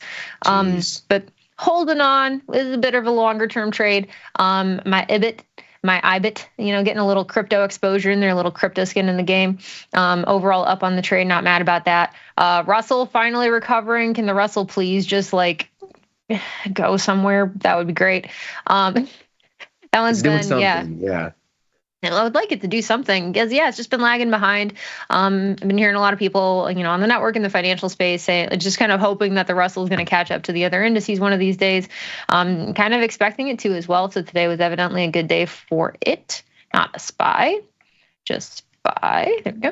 But otherwise, no financials, man, it's fine. But otherwise, no, it seems like this seems like a bit of an indecisive market to me. I kind of thought we'd have more, just more action to the upside or to the downside, but no, it's been good and truly sideways for the last couple of months now. So a little bit surprised about that. It's looking like all-time highs might be around the corner on SPY. I don't want to speak too soon or anything, but I mean, from a visual standpoint, just looking at this 1 year, 1 day, it's not too far off, Julia. So I don't know what your thoughts are on that. Yeah. Well, it's just, here's the thing. I don't mind a sideways market, actually. I don't mind a sideways market. It's really like this kind of stuff that irks me a little bit. When you have these kind of crazy strong rallies, sort of like we had in August, I guess in hindsight, it's not that strong. But it's mostly like just a very, a directional aggressive price action that I have a little bit harder time adapting to. Sideways, I actually don't mind so much. And honestly, I was expecting a little bit more, directional bias after, this week. So I'm a little bit more comfortable getting into the options for 2025. No, I hear you. One of my recent losses at the beginning of this week. So had a pretty good start to the year, was up about 10, 11% within the first 2 to 3 weeks. I'm like, let me just no, I think I was getting short. Was it U.S. Steel by any chance? No. Oh, I'm over U.S. Steel. We don't talk about U.S. Steel in 2025. No, but I know I was caught in U.S. Steel a couple times last year when one of the deals didn't go through, and I happened to be in it while it halted to the downside twice. Was able to get out unscathed the second time, but U.S. Steel is another story. But I was looking at the futures market when it opened up Sunday. And I understood the next day is MLK Day, Inauguration Day. I wanted to get short, so I shorted one contract because I had a pretty decent cushion already too. So I'm like, you know what? Let me do that. I legitimately wake up in the middle of the night. The market's rallying. I wake up in the middle of the night. The market's rallying. I'm like, of course it's rallying. So I just cut the position and then gave back about 3.5% of the account. So some of the work that was put in the first 2 to 3 weeks, I was like, I'm not swinging any of those futures contracts anymore. So other than that, no, the market definitely caught me off guard heading into the beginning of the week. We had a pretty massive rally, and then we had a pretty aggressive sell-off, I think, within the last 24 hours. Now we're rallying again. So it seems like that's kind of the market we're in right now, just very indecisive. And I'm just looking to see how the market's going to digest, even just the inauguration yesterday. I mean, I don't know. I haven't really been trading long enough to see or trade around many inaugurations, or if that's even going to have much of an impact on the market. I don't know. Not something that happens every year, every day for that matter. So it'll just be interesting to see how the market digests everything and all the new moving pieces, economically speaking. Yeah. So that's that's why I was kind of expecting a little more volatility, but looks like we're getting some delayed response. I don't want to say delayed responses. Maybe this is the right response, but now I'm going to be looking out, those macro events with a lot more caution. I just played this generally pretty safe, kind of, going into it with no options. Now I'm kind of going to, which is like naturally the time when you get the big vault pop is right when you get in, anyway. Of course. Like right after you open the trade. Yeah. Anyway, some interesting pieces of news today. Walgreens is just getting no love at all. Sold off another 9% after it's two interesting pieces of news, actually a whole bunch of interesting news, but pertaining to stocks, we we got a bit of a kerplunk today after this one finally had a bit of a rally up from like $9.50 to, I think it was trading around like 11, almost $12. So nice rally from Walgreens a couple days ago. And then it sold off pretty much 10% today on a DOJ decision around opioid prescriptions. So that didn't go particularly well. And then another bit of a sell-off that we had today is Apple, which actually got 2 downgrades, which I don't really keep up with upgrades and downgrades too much. But yeah, when it sells off 3%, and you notice that a little bit more. Yeah, with Walgreens, I have a little bit of a bone to pick with Walgreens. I was, excuse me, I was in the Walgreens in Chicago last week, right? So I'm in the hotel, go to Walgreens real quick. I was like very thirsty, want to get a couple waters. I go to Walgreens and I'm checking out, and I could have swore he asked, do you want your receipt? And I said no. And then we check out. And then I'm like, can I get a bag for this? Because it's freezing outside. I'm like, can I get a bag for this? Yeah, you got to put your hands in your pockets. Right, got to. And I'm holding 2 waters. And he's like, I just asked you if you wanted a bag. And he's like, it's 10 cents. I was like, oh, I thought you asked me for the receipt. I was like, that's fine. Can I get the bag? He's like, oh, no, I'm sorry. And I'm like, oh, I'll pay for it. I'll give you the 10 cents. Can I get the bag? It's freezing outside. He's like, and he just nods his head no. Like, doesn't even think, he's just like, mm-mm. I'm like, what's going on right now? He's like, no. Well, you can blame Chicago for that one. That's on Chicago. It's the bag tax. Oh, yeah. And I was like, I'll pay for it. And he's like, no, they're watching the cameras. I don't want to get fired. And I was like, you tell me there's nothing I can do to get a bag right now. And he's like, pay 10 cents. I feel like I was I said I would pay it. And then I was like, you can't, I have to like ring it up a certain way. I was like, so there's no way I can't even pay for it. So anyways. Gum and get a bag, maybe, I don't know. Yeah, I said I would buy something else. But anyways, it was just very odd. I felt like I was in a fever dream. But anyways, Walgreens, Apple downgrade. They look very similar over the last 24 hours. I guess we got all this other news, but those were the 2 pieces of news that I found interesting today, with Apple especially, and then Walgreens, mostly just because Walgreens had this like kerplunk, had a really strong day earlier in January, closer to mid-January, and then just not quite right back down, but just, yeah, it's a rough year for Walgreens, rough years for Walgreens, I guess. Yeah. But otherwise, and then Walgreens, I understand why a lot of people are long it, just because, again, it's sold off like so hard. Finally had a nice little pop in there. Yeah. But one piece of DOJ news can just screw that all up. Although, it's not a complete reversal, if that counts for anything. Yeah. But that being said, we do actually have more trivia than usual. So do you want to hop over into that? Yeah, let's do it. I had to act like I didn't see one of the answers when we were pulling it up, but I'm not going to lie. I did kind of forget what it even is. So I just had to come clean about that. That's okay. Thank you. Okay. Thank you for being honest. Of course. So let's go on over to the slides. We already kind of went through the news, so now we're going to do our bad trivia. First things first is we do have an app. It's over on the App Store and the Google Play Store. So we like to hang out there sometimes in the chat, sometimes posting over there. And if you want to go find that, it's on the App Store and the Google Play Store. If you want to come throw your trivia answers in chat, I fixed the issue that we were experiencing 2 weeks ago, so I can award you points for your correct trivia answers. I think we have 5 that are upcoming, a couple multiple choice, and then some free response that are still pretty softball, I think. But we do have an app if you want to come download it. That's where you can find it. And then as well, if you want to come chat with us, you can find us on Tasty Live's YouTube channel at Tasty Live Show. You throw your answers in there, or you can throw your answers into Bad Trader Chat, and we'll award you points for correct answers. So what is the theme for your trivia questions, E? The theme for the couple trivia questions that we have is facts that you might have not known. That's what we're going to roll with. Facts you might not have known. A broad category at that. Okay, y'all. So. Let's get into it. Number 1. Amazing. Number 1, what is the primary calculation method used to determine the weighting of stocks in the S&P 500? And we have 4 options here. We have equal weighting, price weighting, market capitalization weighting, and revenue weighting. What do we think, chat? What do we think, chat? H. Montero, awesome to see you. Other people in chat, awesome to see you here. What do we think? Primary calculation method used for the weighting in the S&P 500. Although this is appetizer, by the way. Yeah, an appetizer. This is appetizer. What is a moose bouche or whatever? What were you saying though, Julia? So I was going to say that this is actually generally how it's weighted, but it's actually done by committee. That might be an interesting piece one day to figure out like what actually goes into the S&P, because there's a couple different factors, but there's one prominent weighting method that's generally considered to distinguish the S&P from the equal weight RSP, which is, I think, the answer you're going for here. I hear you. Got a few answers in chat. We got a few answers in chat. Chat, what do we think? We got also Jay Sala over in Bad Trader Chat. We got market cap from them. We got C, which is market capitalization weighting from pretty much everybody. It seems like this appetizer was well digested. Emmett Moore, I believe it was Emmett last week that had guessed Fiji. I could be wrong, but I believe it was you, Emmett. It might have been you. Let me know if that was. But anyways, looks like we got a common answer in chat. Looks like we got a common answer in chat, so I'm going to go ahead and give mine as well. It is market cap weighted. Is that correct? Amazing. Let's look into it.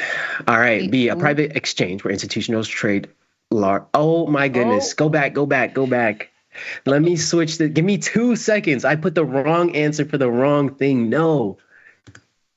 Well, maybe now we know one of the other answers. I know. Who could it possibly be? You know what? Chat, honestly, I'll confirm Julie, it to you. It was market cap weighted. Yeah, we can just go to. Let me just shift it real quick. Give me 2 seconds. Man, I really love the second. Well, now I want to. Question I want to know your explanation. You bothered to write it up. No, I know. Wow, no, I fumbled that, but absolutely, it was C. It was a market capitalization. Market capitalization weight.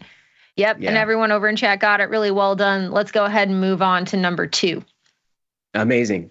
During the historical event, was the Securities and Exchange Commission. During what historical event was the Securities and Exchange Commission established? Was it the stock market crash in 1929? Was it the Great Depression under the New Deal? The 2008 financial crisis? Or the dot-com bubble burst? Which one was it? What do we think, chat? What could it possibly be? And yes, Jay Sala, or Jalsa, I've been mispronouncing your name, brought up an interesting point, which the S&P doesn't actually have 500 companies in it. I think last time I checked, it had 503. Fun fact. But chat, how well do we know our market history? During what historical event was the SEC established? The stock market crash in 1929, Great Depression under the New Deal, 2008 financial crisis, or the dot-com bubble burst? From Emmett again, we got A. We got the Great Stock Market Crash of 1929. Now I'm trying to remember my history. Steve is saying A or B, so we're hedging our bets. Ranch Rhythm Michael Mike saying A as well. David saying A. We're seeing a little consensus with the exception of Steve, who's hedging their bets, who's saying B. I also thought it was the 1929 crash. But I might be misremembering because the Great Depression under the New Deal, didn't that happen like around the same time? Well, what I'm hearing so far is you're on board with Steve here, Julia. As well, I like that Steve's hedging their bets. I would have my payout for twice the number of possible responses. VW Dieseldorf, awesome to see you saying A as well. I'm gonna say A. I'm gonna go with the chat. Is it A actually? We can jump to the next one. This one's actually going to be B. The Great Depression under the New Deal. The SEC was established in 1934 as part of the President Franklin Roosevelt's New Deal following the stock market crash of 1929. So you kind of mentioned that, Julie. It was following the crash of the stock market in 1929 and the Great Depression. Its purpose was to regulate the securities markets, enforce laws against market manipulation, restore public trust by ensuring transparency and fairness in financial markets. As we know, even with the SEC being present, we still get some questionable things going on in the market still. But it was shenanigans, that's for sure. Some shenanigans, but it was made to reduce that at least. But I think like Steve kind of got it right because you said both answers. Ranch Rhythm Michael Mike, which is a hilarious name, actually changed it to B, and then someone in Bad Trader Chat actually got it as well. So good job, guys. Hell yeah. I think we're pretty good. I got that wrong, so I'm at 50-50, but now we get to move on to some of the other freeform responses. Are you ready to get into it? Let's do it. Hell yeah. So this is based on a category. It was caused by a diesel dork, so that's a very good point. They're very much connected. But so this was a category that was actually suggested by a Bad Trader viewer. I think it was Big Deal Donuts, actually, back when we were playing trivia on Thursdays. And this is famous quotes. So I decided to change it a bit and make it famous trader quotes. So you ready for the first one? Let's do it. Okay, famous trader quotes. Here we go. I have to return some videotapes, was said by which famous fictional banker? One of my favorite movies of all time. Okay, this is one of your favorite movies. Is it a fairly popular movie amongst the trading and investing crowd? I don't know if it's especially popular among traders. I think it's just generally a pretty popular movie. It is based on a book as well. Okay. Which famous fictional trader said, I have to return some video, or I'm sorry, famous fictional banker, I guess, said I have to return some videotapes. What are we thinking, chat? What are we thinking here? I can give a hints as well. We would love a hint if we could do one of those. Okay, let me think. I would call this movie a psychological thriller. A psychological thriller. Okay. It came out in the 90s, I think 90s. Let me double check. Okay, a psychological thriller. That's a pretty good hint. Came out in 2000. It's a psychological thriller. Okay. I'll give you a third hint, but I want to give Chad a second to maybe throw some answers in. Which famous fictional banker said I have to return some videotapes? Gordon Gekko. Gordon Gekko? Who's Gordon Gekko? I feel like I should know that. Oh, Ranch Rhythm Michael Mike. Sounds pretty convicted right now. Great name, right? Said the whole thing out loud. Oh, yeah. All right, so we got Gordon Chad, Gekko. what do we think? We got Gordon Gekko, American Psycho, the movie. So Gordon Gekko is the person. American Psycho is the actual movie, not the person. Famous Shark Coats, I have to return some videotapes was said by which famous fictional banker? So you're not just asking for the movie, you're asking for which individual this was. I'm asking for the individual, but you can give the movie as well. Okay. Oh, I'm really surprised people don't know this. We have. Do you want to go ahead? I'll give you like a third hint, but now I'm not sure it's going to help. The third hint, it's played by Christian Bale. Man, I might have not seen this movie. You need to see this movie yesterday. I might have not seen this movie. I mean, it's pretty screwed up, so don't maybe like if there's kids in the room, but okay. What are we thinking, chat? We got Gordon Gekko. We have American Psycho. I don't even know if Gordon Gekko is in American Psycho, but I'm gonna go American Psycho for the movie. Psycho. Okay, at the very least, okay, I'm going to give you all the answer because people have not seen this movie. It is Patrick Bateman from American Psycho, is the name of the character. Okay. And if you have never seen this movie, at least go watch the scene where they're exchanging business cards. Okay. It's hilarious. And it's a pretty intense, dark movie. But if you're into that kind of stuff, I love this movie. Okay, so maybe we'll stay away from fiction. Oh, the memes are everywhere with this. The memes of the business cards are everywhere. Yes. The thickness. Okay. Eggshell white. Okay. Y'all, I'd give up. It isn't Gordon Gekko. That's true, Emmett. But Andrew got it at the very last second. It's Margin Call. Pretty close, but no, it's American Psycho. I still have to see Margin Call. And Trading Places, which I've heard is a great movie.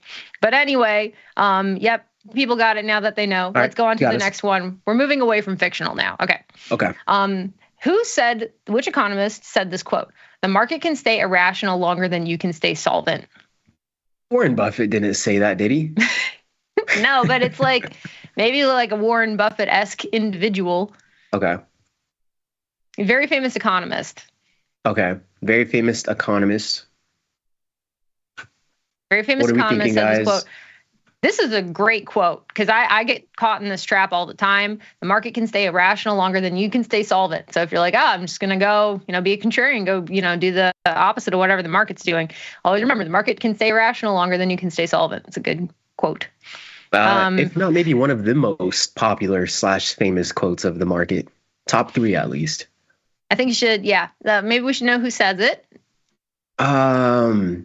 Mr. Buffet? I don't know, but I don't think it's that one. Mr. Buffet? I don't think it's that one. Orange I don't Juice know. Futures. I learned that lesson the hard way. That's right, Lone. Yeah, no, I did too. Oh, yeah. Same. I'm in the same boat. Alan Greenspan? Maybe I should have made this multiple choice. Alan Greenspan is actually a great guess. He's a very famous, I don't want to say like the most famous modern branch of economics because I'm not an economist, but a lot of people probably know this form of economics who study economics. Anyway, Right. do you want to give a guess? I don't know. Well, I want to go Alan Greenspan, but just based off of that response, I'm getting the hunch it's not Alan Greenspan. But I'll lock that in if we don't have anything else. Okay, well, let's go ahead. What's his first name? What is his first name? Blank Lennon. Damon. Blank What is the Lennon from the first Beatles, name? anybody? Maynard. Ben Thomas Sowell. This is driving me nuts. You're really close. We're gonna go. Oh, we have some Friedman. At least we have a great pool to choose from. We're gonna go with. That's what I was thinking. Maynard Keynes. Is it Maynard Keys? You're getting really close. I'm gonna have to give it to you. Okay, let's go Maynard Keynes. Ranch Rhythm Mike should get extra points because it's got the middle name. It is John Maynard Keynes from Keynesian Economics. There we go. Who said I actually didn't know that he was. Now you do.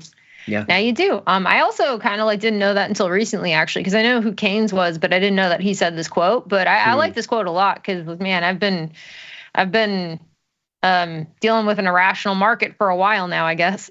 Yeah. But it looks like we're just about out of time. I guess we'll have to save the next one for next time. But it was a fun little trivia sesh. We got some points out over in Bad Trader and some good engagement over on YouTube. So thank you everybody for participating in that. Is there anything that you want to leave on before we get out of here? No, that'll be it. Thanks for taking the time to hang out with us, and we'll see you guys back here on Thursday. Hell yeah. Thanks everybody for joining. We'll catch you guys later. Peace.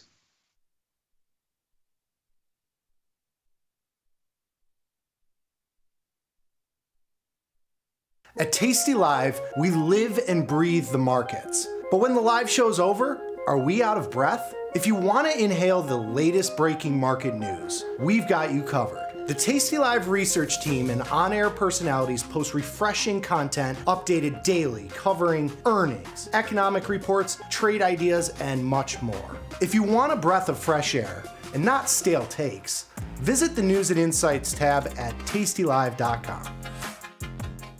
You can get up to $4,000 when you open and fund a new account with Tasty Trade. That's 4,000 buckaroos, 4,000 bills, 4 large, 4K, 4 grand. Get on the platform for traders who just want to trade. Tasty Trade. Make your move. This is Chicago. We invented the skyscraper, the Italian beef, and the standardized options market. SIBO is not only the birthplace of options, it's also where Liz and Jenny got their start. In an industry first, 2 female former floor traders broadcast live from the floor. Hear the sounds of live market action and feel the electricity as they present real-time trade ideas and research-backed market studies live from the SIBO's SPX pit. Watch Liz and Jenny live from the SIBO, only on Tasty Live.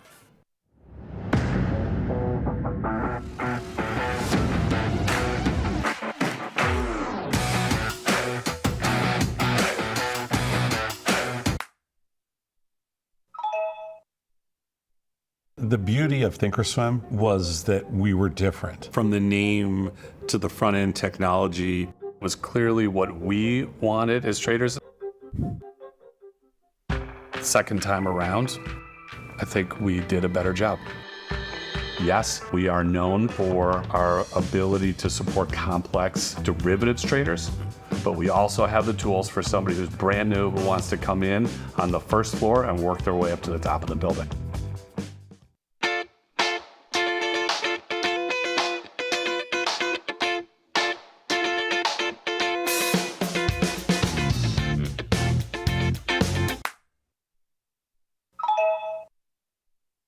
The amount of time I spend interacting with our customers via email or anything else is pretty much my entire life. To be so powerful and so valuable, and then to be that approachable, just amazing. Where else are you going to be able to email a CEO, get response back? But you know what? Before he even knew who I was just some idiot trying to learn how to trade.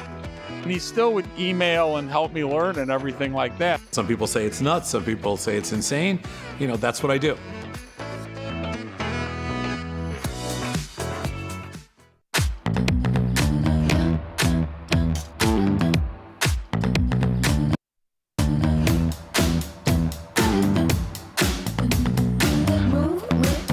Shake it up, stop when the clock hits 13. Sing 1, 2, 3, 4.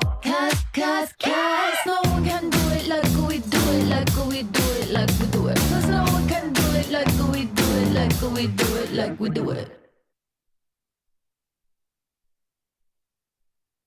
At Tasty Live, we live and breathe the markets. But when the live show's over, are we out of breath? If you want to inhale the latest breaking market news, we've got you covered. The Tasty Live research team and on-air personalities post refreshing content updated daily covering earnings, economic reports, trade ideas, and much more. If you want a breath of fresh air and not stale takes, visit the News and Insights tab at tastylive.com.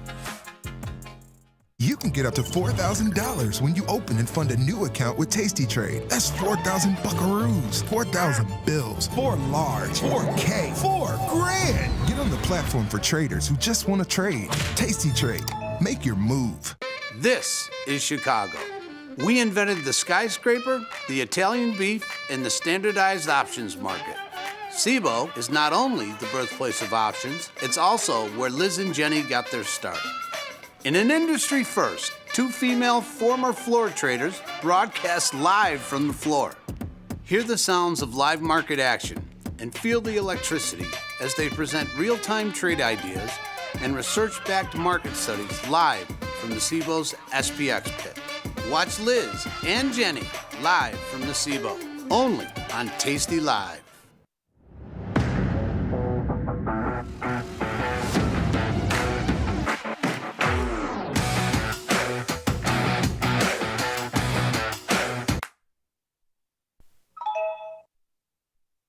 The beauty of Thinkorswim was that we were different. From the name to the front end technology was clearly what we wanted as traders.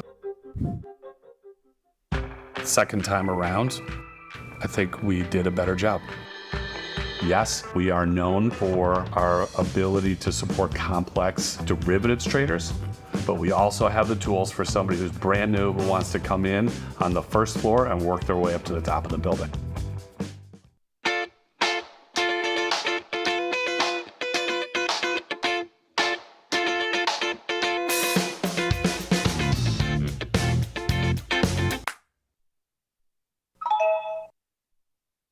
The amount of time I spend interacting with our customers via email or anything else is pretty much my entire life. To be so powerful and so valuable, and then to be that approachable, just amazing. Where else are you going to be able to email a CEO, get response back? But you know what? Before he even knew who I was just some idiot trying to learn how to trade.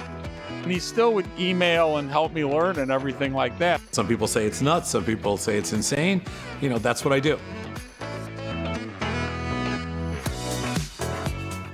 In the world of investing, a beast lurks between the numbers, ready to pounce. Some traders hide from it, some ride it. If that's you, join us on Tasty Trade. Genius loves company.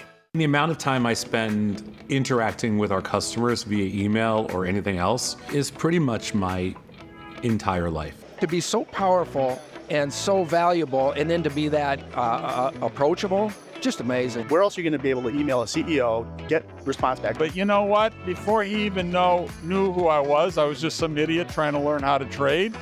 And he still would email and help me learn and everything like that. Some people say it's nuts, some people say it's insane. You know, that's what I do.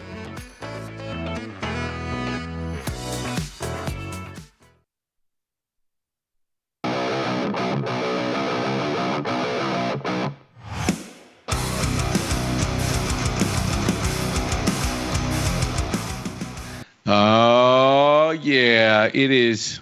What the funk? Mute your mics, people. What's up? It is Tuesday, January 21st, a little after 5 p.m. Central Time. The best time, you know what that means. It's time for Tasty Live's evening show. The Price of Truth. The Price of Truth, a little show where we like to explore the incentives that govern our world. And man, did we get a lot of incentives over the last 36 hours or so. More on that later. It is Tuesday, and for all of 2025, God willing, we will have this man with us, Ilya Spivak. Ilya, Global Head of Macro, great to see you again, my friend. How are you? Always a pleasure. That was quite the entry. I think we should have a little bit of echo every time we come in, just for pomp and circumstance. The thing is, I don't know if the audience heard what I heard in my headphones, so I just might say, to them, I might sound batshit crazy. They're just like, what? Which is pomp and circumstance as well. We'll take it. Yes, it is, my friend. I'm looking forward to having a spirited conversation with you, I'm sure, today. Oh, let's do it. But before we get there, we should say what's up to the people. Shout out to everybody watching on tastylive.com. Shout out to everybody watching on Tasty Trade desktop and mobile applications. And though our good Russian friend here doesn't make a New Year's resolution because he lives by the motto, you stay ready so you don't have to get ready. That's not all of us, though. A lot of us have new year, new me type philosophies. And if that's you, add Tasty Trade desktop and mobile applications to that new you. You owe it to yourself in 2025. That being said, if you're watching on any one of those apps, you got to head on over to the Tasty Live YouTube if you want to be part of the conversation that's somewhere right here. I don't know how the mirrored camera works, so I point in both directions, but I was right with one of those fingers. So if you want your screen name as well as your comments, appropriate or otherwise, to be featured on the stream, you got to go over to the soon to be reformed. I don't know, maybe they're just, Google's just part of a new world order that I saw assemble in Washington. They looked like it, didn't they? Over the last 24 hours. You got to head on over to Google, YouTube's, and find the Tasty Live channel. Hop in the chat. That said, Ilya Spivak, I suppose before we get to the fun stuff, we got to talk about price action. The least, such as there was, the least interesting, which is something to be said on a day where the S&P is up nearly 1%. The NASDAQ up 0.5%, the laggard, but that doesn't necessarily surprise in a catch-up environment. The Russell up nearly 2%, and the Dow Jones putting in some work as well, 1.25%. My point is, it's a pretty interesting day. Also, kind of an interesting technical day with getting above, or I should say at, I don't know what you would call this, not necessarily a high, but a previous peak in price action. A swing top. Swing top, thank you very much. The resident technician helps the bumbling idiot out with his language here. The point is, it's an interesting technical day. It's also an interesting point of view from a magnitude of move day with the Russell moving 2%. And to say all that is the least interesting of all the topics that we could talk about. That's saying something. So let's start with price action. My friend, sure, Ilya, how do we get to 6,100 S&P and knocking on the door 22,000 NASDAQ and the Russell looking like it wants to play as well? Well, it seems like we got a continuation of basically what we had last week, right? The story last week was stocks bounced, yields came in, bonds bounced, the dollar started coming in. And of course, it's since accelerated. And that was, of course, at least to some extent,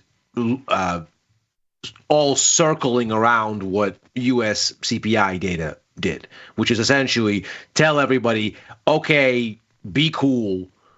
We're still going to get rate cuts. It's not out the window. Personification of the market through the lens of like Pulp Fiction dialogue. That's right. That's right. I always personify the market because that way it starts to make much more sense than looking at the data, because really it is sentiment first and foremost, and it is the personalities and the herd first and foremost. And so if you didn't see the price or the net change of the market, today was a okay, be cool type day. Right. Or I suppose the CPI report was okay, be cool. Right. I mean, the expectation was we were not going to get any more disinflation. The markets got themselves all kinds of frothy with concern going into that number. They got down to a single rate cut being baked in for this year. Yeah. And like we talked about into the numbers last week, if you go from 2 cuts to 1, that's an easier transition than from 1 cut to none. Because from 1 cut to none, that's a different Fed. That's a Fed that's giving you fundamentally different sort of a lens on where it thinks things are going. A Fed that formally goes neutral is the Fed that says, well, we could hike next. Who knows? Which at some point was, I think, did I see they were toying with maybe going there. Probability is where I think we're currently priced, somewhere in that ballpark. Yeah, they were toying with that idea. But of course, that would be a very different Fed. And everything the Fed has said has been, look, we're looking to cut. We're not saying we're cutting for bad reasons, but we need to adjust because inflation expectations have come in. We don't want real rates to surge. This is maintenance, but it's necessary maintenance. We're in a cutting cycle. And we're going to tinker with how much and when and what time frame we're going to do and et cetera. And the markets were seeing so much hot U.S. data from the ISMs to the NFP data that they were saying, wait a second, we maybe are hitting a wall here. We're down to one cut. Any more hawkish than this, and we have a game-changing kind of environment. And the CPI numbers, I think, relieved that concern. Game-changing environment, meaning everyone's off sides, because the lens with which the Federal Reserve told everybody to view the world, which was maybe less cuts, maybe more cuts, that all of a sudden could change into none, or we might need to hike. Yes. We were wrong about neutral. And in that world, you need to rethink risk to a large extent. And I think you and I had 100% agreed on this the last time we talked. It said, I think we're approaching peak hawkishness. Yeah. You had said you had laid out that exact same case. That was one of the reasons I was long bonds and getting my face ripped off. Luckily, we've recovered like nearly 6 points or so. But I would, the hard part here, when I'm skipping into bonds a bit, the hard part here is figuring out, is this a dead trade? Do bonds really just trade sideways here? Or is it, are you getting a decent, was that 3-point lift from 110 to 113 in the long end of bonds, was that the trader's bounce? Is that the extent of it? Or do we have a little bit more here? Do you have an opinion on either the 10-year, the 30-year, the 2-year, the curve, the 210? Like, do you have an opinion on bonds here now that you've gotten a little bit of a lift, a trader's rally here in the long end of the curve? You think there's more upside? You're a momentum guy, right? So this is probably just the beginning of the trade for you. It is. So this is finally starting to do the thing that I was waiting for it to do. I'm long a little bit of a TLT call spread here, and I've been in it now for about a week. So I got in basically toward the lows, and I'm looking for this to continue. I think we've gotten to a place now where there's not much more hawkishness to price in unless everything about the Fed is different. And one of the interesting things this week, and I think this is probably why today was kind of a continuation of last week, nothing has really changed. What did we see last week? Yields came in a little, dollar came in a little, stocks took that as relief and rallied. What do we see here today? Extension on stocks, but we don't cross any major Rubicon. Bonds are up again. Dollar is down again. Gold is up. Sort of all of those same things. Because we did have an inauguration, but has anything actually changed economically? We did? Where was I?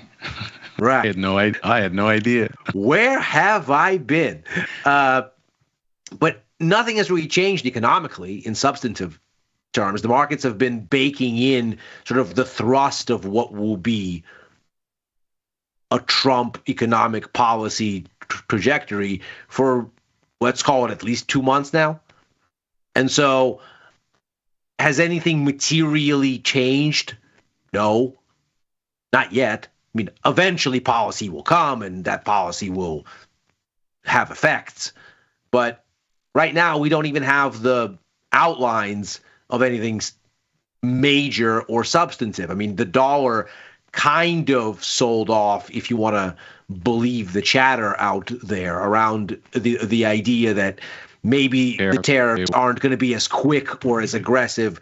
They didn't appear substantively in the executive orders. They were more like implied rather than actually enacted. So the relevant agencies were sent to go to think about them. But we didn't get any action. Maybe that was a thought process in the dollar's move. I think the yields part was probably more important in my mind, because the tariffs can be dollar positive, dollar negative, depending on sort of why. I think a lot of people jump to the conclusion that more tariffs is dollar positive because of the impact on capital flows, but I don't think that impact is a given. And then it becomes a story about inflation more and the Fed, and that's again a yield story. So I think nothing has really changed substantively. And so all of these moves to me still look like the give back of basically the entire reflation rethink that happened from mid-September through essentially early last week. So I think that has more room to go here. So to reframe that just a little bit and check my understanding of your point of view is, inflation had looked like it had bottomed, like we had found a bottom. We weren't going to go straight to 2%. 2.5% was sort of the sticky bottom. We looked like we were starting to reinflate. Yeah. At some point, there became some fears here about growth domestically and abroad, and what that would mean, what that potentially means for the market momentum. And that's sort of the reflation rethink that you're talking about. Now, what you're saying is likely that's over, and you get back to the path of thinking about the market through the lens of growth and inflation, not the painful inflation, not like 4 or 5% inflation where rates need to go skyrocketing higher. We need to crush the marketplace, or the Federal Reserve is under pressure to start hiking. But if you think about the world through sort of that 4-quadrant grid that Ray Dalio and that all-weather portfolio is sort of famous for, you have growth and inflation up, which is sort of your best case scenario. That's kind of what you want. And growth and inflation down, that's your worst case deflationary scenario. And then there are the mixed, the two other scenarios. When you have decent growth and positive but not painful inflation, which it seems at some level the market's willing to accept 2.5% instead of 2% now. Sure. That you're in a quasi, I don't want to call it Goldilocks, but it seems like some portion of a Goldilocks scenario, which is a reason for optimism. And here's why I need to know whether or not you believe in that optimism, because the VIX is down 15. /VX or VIX futures are at 16.5. I just read in IBKR's earnings, Interactive Brokers, that their margin has never been as high, meaning they're running very large margin loan levels. So fear in the market as expressed through volatility is low. Leverage through the system as expressed through margin, at least through one anecdotal data point, is high. And the sort of the lens through which most people are looking at the marketplace is sort of this new golden era of growth, growth up, inflation up. So Ilya, why shouldn't I get on board with that narrative? Why shouldn't I look at underpriced assets like the Russell? Why shouldn't I look at underperforming assets like healthcare or other things that have been recently sort of kneecapped and are now recovering? Why shouldn't I look for opportunities to go long? Why should I be cautious in this marketplace, or should I not? Which one? So to me, it's less about growth per se. To me, it's about the relative cost of money. And this is a year where the relative cost of money matters more than average, though, of course, the cost of money always matters, and in my mind is the most important thing all of the time. Because the question for any kind of capital outlay, be it I'm a business and I'm going to go expand, hire more people, build a new factory, build another call center, whatever it is. I am a fund and I'm going to allocate more money to stocks, to risky assets, to pro-cyclical things, whatever. I am an individual and I'm going to feel freer to spend and drive consumption, feel freer to borrow and drive consumption, which boosts growth. All of those things are a function of the cost of money. Am I prepared to part with cash to do those things? Do I feel good about my future prospects such that I'm feeling like I can spend this cash because the economy is growing, things are going well, and I'll have more later? And this is fine. Or am I defensive?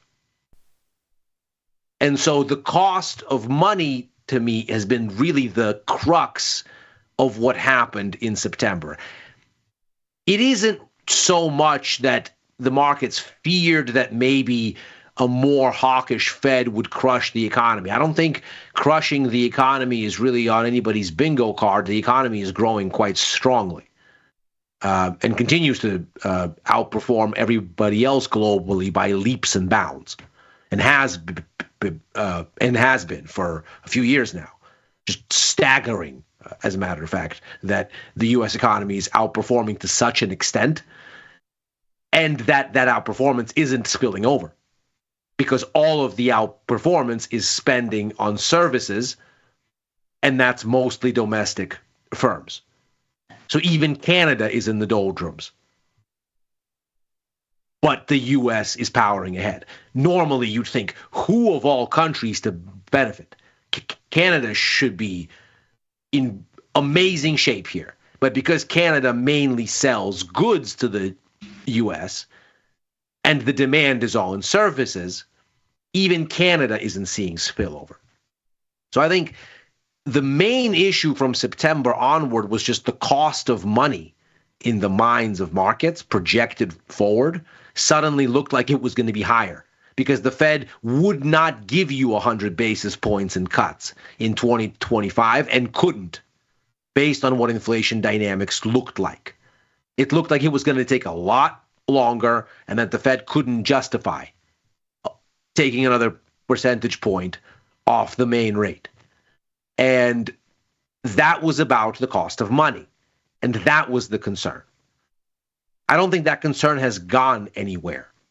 The main issue, as ever, is that this is the year when everybody's 5-year loan money, incurred at 0% basically during COVID, or very cheaply, let's say, is having to be refinanced this year and next 4 times more, 5 times more. And the question will become, who survives that? Are we adequately prepared? And given how jumpy the markets have been, about 50 basis points here or there on the Fed funds rate, it seems to be that the market sniffs that we are not ready.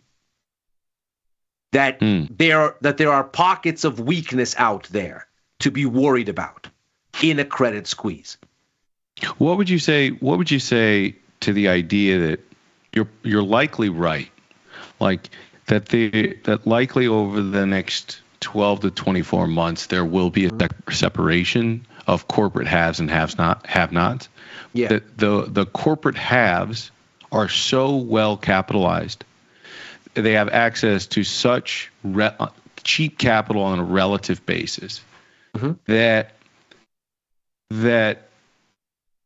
there will be M&A activity, there will be bankruptcies, but there is enough corporate capital to sort of resolve those issues without the need for monetary policy disruption or big fiscal spending.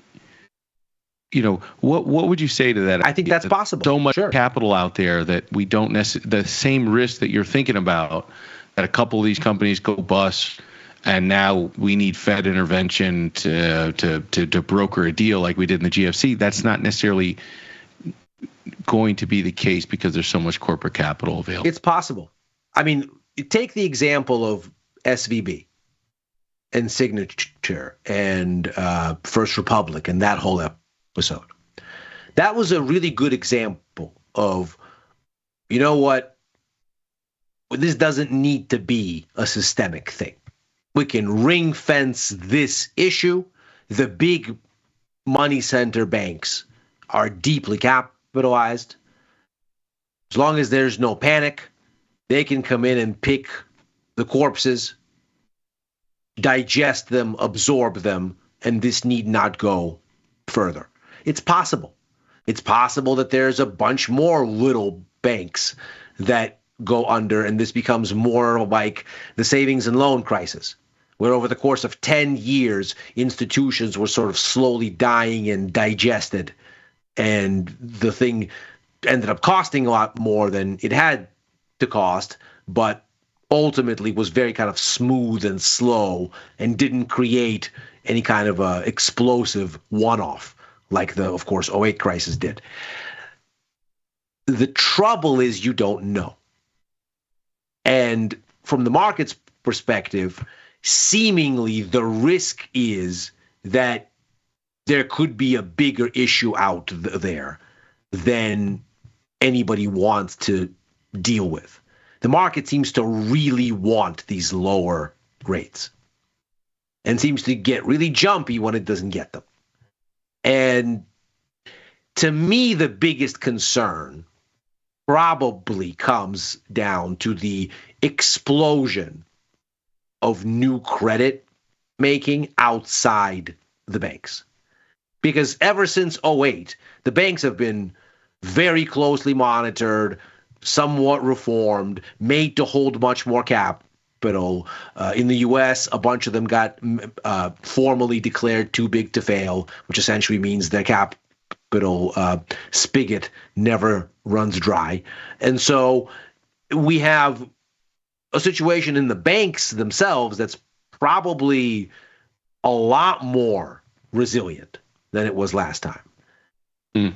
But there is an ocean of private credit out there. I mean, PE firms have become giant lenders on an astronomical scale with none of the banking safeguards. And so you have what is essentially an unknown shadow of an issue, the likes of which you have no idea of how to measure, or at least I have no idea how to measure, except to say this is a bunch of illiquid assets that are going to be very difficult to unload if anybody ever wants to unload them. And the likelier thing, if anything runs into trouble over there, is rather than unload, companies unload other things to raise cash, to cover whatever sins lurk in the unrefinanceable. And then what that means is a generalized sell-off. Very, very fair response. I respect that response. Let me ask you, let me go a different direction then. At risk of going politics, which I just spent 10 days in Bali, and I deleted all the social media apps off my phone, and just basically threw my phone away for 10 days. And I came back, and I had this vision there, like, not that I was meditating or doing ayahuasca or something like that, but I had this thought. I would do ayahuasca. I probably will soon. I had this thought, like, of a koi pond. You ever throw food in a koi pond? Yes. I had this thought that basically, like, in Bali too. Oh, really? Ironic. Yeah. That throwing and not in Bali, but I digress. Thank you for that aside.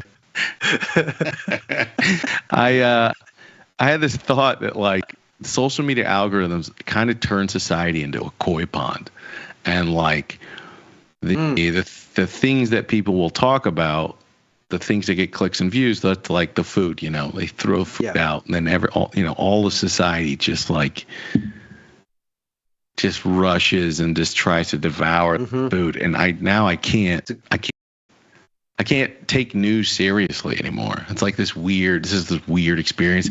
So it's this weird thing to come back and have likely one of the most newsworthy couple of days, and you like don't care about news. You don't want to deeply engage with a lot of this stuff. But anyways, that's the frame with which I'm going to address these issues. But I'm curious, the last couple of days has been highly newsworthy, to say the least. There's been a lot of executive orders. Sure. Yeah, there's been a lot of executive orders made, a lot of proclamations made. I don't think any new proclamations. I think they were extensions of things we already heard.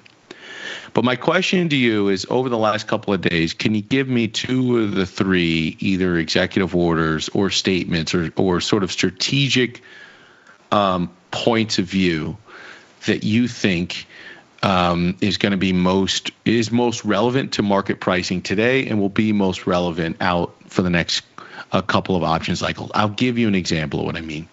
Sure. Clearly, the whole drill, baby, drill mantra and the idea of adding energy security or declaring a national emergency in energy right out of the gate. Clearly, that has an impact on how the markets are going to think about energy companies, about long-term profitability, about supply. And then on the other end, you get today this big infrastructure announcement, which ended up really just being because Trump is a marketer first and foremost. It ended up being is already in flight sort of a project between Oracle, OpenAI, and what's his name? Masa-san. What's his SoftBank. SoftBank. Sort of a joint venture to build new gigantic data centers. Okay. And so for that reason, you see XLI, so the industrial sector, is the leader today.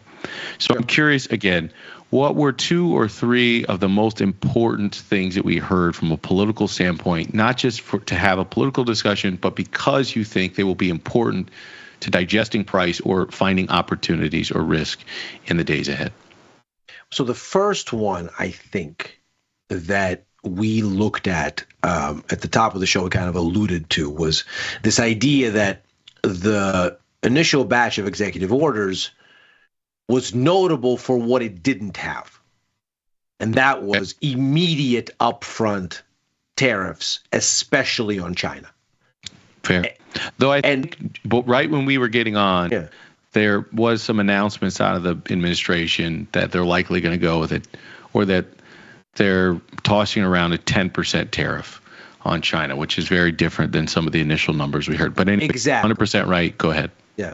Well, exactly. Right. They're tossing it around. They'll think about it. They'll do it. It's smaller. Trump wants to go and talk to Xi directly, maybe have a grand bargain. But this idea that we're just going to come out and put the gun on the table, as it were, we didn't do that. And I think everybody was concerned. Oh, bro. The way you paint a picture with words sometimes, I swear, it tickles me. Agreed. We did not do that. I think we did not do that. In your typical sort of clever way of approaching things, I asked you what was the most interesting, and you take a contrarian point of view and you say one of the most interesting is what was not there, and I think you're 100% right. There's one more like that as well. Before we get there, let me pull the thread on this one. Sure. How, if anything, how do you trade this?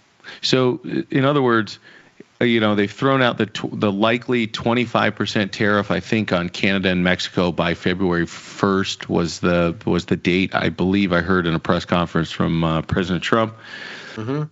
Is there a way to play that, whether it's directly through currencies, or is there a way to play, okay, likely they do a deal. It's not going to be 25%. Maybe it ends up being 10% because they give in something. Where is the opportunity here, if there is any, that you can see on the table for us retail traders that hasn't been gobbled up by the HFTs and big money?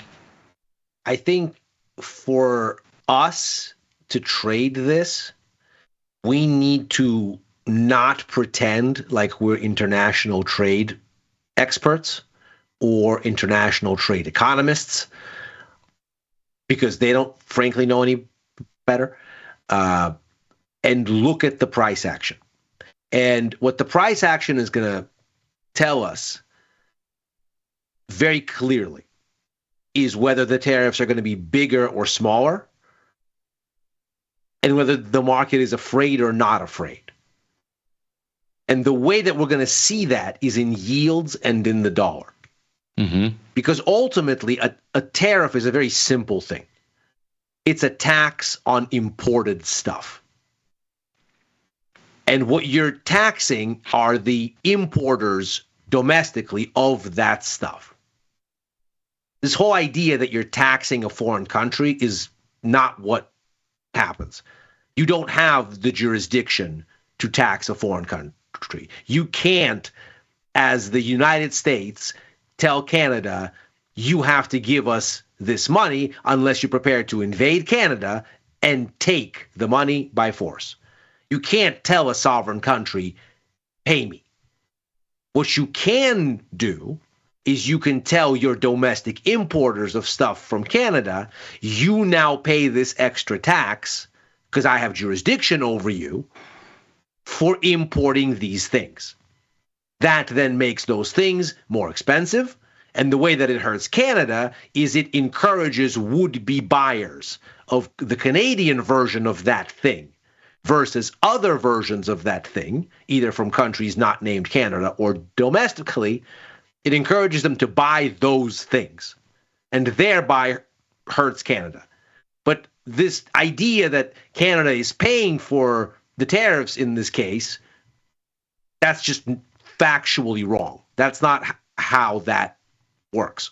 Agreed. It's more an incentive disincentive thing. Right. And the way, and it's from my understanding, people might think otherwise. From my understanding, it's all the bigger picture in it is to create the incentive to build some part of your business in the United States, which that's right, offers some jobs here. So if you build some manufacturing part of your business, some marketing part of your business, something here, to produce things that offers jobs to Americans, you can get around these tariffs and taxes.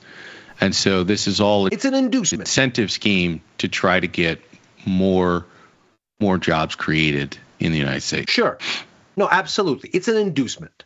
It is a way to say, look, I can make things painful for you by making your stuff artificially expensive for our consumers or not. And if you do more in the deal, then I won't. So and from that perspective, reasonable people like Scott Bessent, Howard Lutnick in the new administration say, you know what? Yes, tariffs, but not for tariff's sake. We're using these as inducements. And so, or we think of these as inducements. And so what that means is if they're actually levied, right, the whole idea is to make the imported good more expensive. That's inflationary until demand adjusts, if it can adjust. Sometimes substitutes don't exist. And so the price just goes up. And so you end up essentially cutting off your nose to spite your face to some extent, depending on how you implement the tariffs, what you implement them on, etc. Let me ask you a nuanced question related to this. I've seen some data put together, some report. I wish I had it offhand. I'd just throw it up in front of you. But I saw some report that I think it was arguing that tariffs are not inflationary. The reason being that in the past you've seen there's a one-time price adjustment. In other words, there's if a product or service is long-term deflationary, once a tariff is imposed, you'll see a one-time price adjustment, and then over the long term, that you continue to see a deflationary price trajectory, just a new price adjustment. It's a nuanced question. Would you call that inflationary because you get the one-time price bump? Like, how do you think of that language in that? This is where I think I'm very happy you raised this, because this is where I think people get in trouble. Is they start to get into the weeds of this level of economic theory nuance. And the bottom line is, who knows? It depends on the goods. It depends on the context in which the tariff is done. It depends on how readily available are substitutes and what they're priced at. For us as traders, though, that's just noise. What matters for us is tariffs get implemented or are very close to being implemented such that the market sees the news with clarity and is willing to react. Do yields go up or do they go down? Does the curve steepen or does it flatten? Does the dollar respond? Because for us, we don't ultimately care what the tariffs do. We care whether the market is afraid of them. And if the market reads them as inflation, that's what matters. Whether they actually turn out to be inflation 6 months later, a year later, because that's how long it takes for all of this stuff to work its way through. Whether that actually occurs or not is secondary completely. Because what might happen eventually is you hit the economy with tariffs, there is expected inflation out of it. That expected inflation nudges up rates. Rates go up, dollar goes up, squeezes the economy. The Fed's got to respond. By the time you're actually looking at the economic effects of the tariffs, you're already through a monetary policy readjustment that's already moved assets months ago. So for us as traders, it doesn't behoove us to try to pretend to be economists. That doesn't make us any money. What makes us money is going, okay, well, this is how this could be inflationary. So now that's what I have to look for. And if the markets react as though it is, I see what they're doing. And if they're not reacting, I see what that is. And then last question on the tariffs then, before we move on to the second and third things that you feel are most consequential that we've heard from the last 36 hours into price, risk, and opportunity in the days ahead. Last question would be how to ask this. If tariffs are implemented, with their sticker prices, who's the biggest winner and loser? And if they're not implemented at all, assuming it was all a big bluff, not implemented, who's the biggest winner and the loser? And you can go company or you can go country, and you can just pick a winner, you can just pick a loser. But do you have on that bingo card, in the way this plays out on the path dependency, do you have any winners and losers depending on how this shakes out countrywide? I think the best vehicle to trade this is currency, because I think that gives you kind of the narrative both in terms of capital flows and in terms of the implications for monetary policy such that they are. And the market's going to decide ultimately how it reads, a tariff of 10%, okay, maybe it's not the end of the world for inflation. 25, okay, hold on now. Take it easy. Maybe this is more. So we'll have to see. We do know that the market very clearly thought that the Trump election was something that was going to be inflationary. Now, that's looking at even just the bond market on the day of. So we do know this much. And by the way, that's not the tariffs by any stretch of the imagination by themselves. Deregulation and tax cuts, in boosting growth, as they tend to do, also boost inflation, because growth and inflation tend to go hand in hand. So this is not just sort of bad inflation, quote unquote, or good inflation. The sort of the full menu of Trump policies, at least as advertised, were seen as inflationary because they were, on one hand, supportive of growth through deregulation and tax cuts, and on the other hand, disruptive of cost structures through tariffs and through maybe a significant crackdown and a significant disruption of labor markets through some sort of a deportation thing. So, which would make the cost of labor go up. So, all of the menu is inflationary. Some of it is good inflation, some of it is not so good, but all of it's inflation. So, for me, the tariffs specifically give you that element, which is if the market is concerned that what the inflation that there will be inflation that comes from adjusting up the price of things for this extra tariff piece, and we'll see if yields respond, but there's that element. And then there is, well, if the tariffs work as they're intended, what they should be doing is dissuading capital flows outside of the U.S., and if they are done in a way that is clever, then they are done on those goods that are produced domestically and shift demand domestically. And so fewer dollars exit, as it were. And if fewer dollars exit, if capital flows abroad are reduced as a consequence of these tariffs, that's a stronger dollar.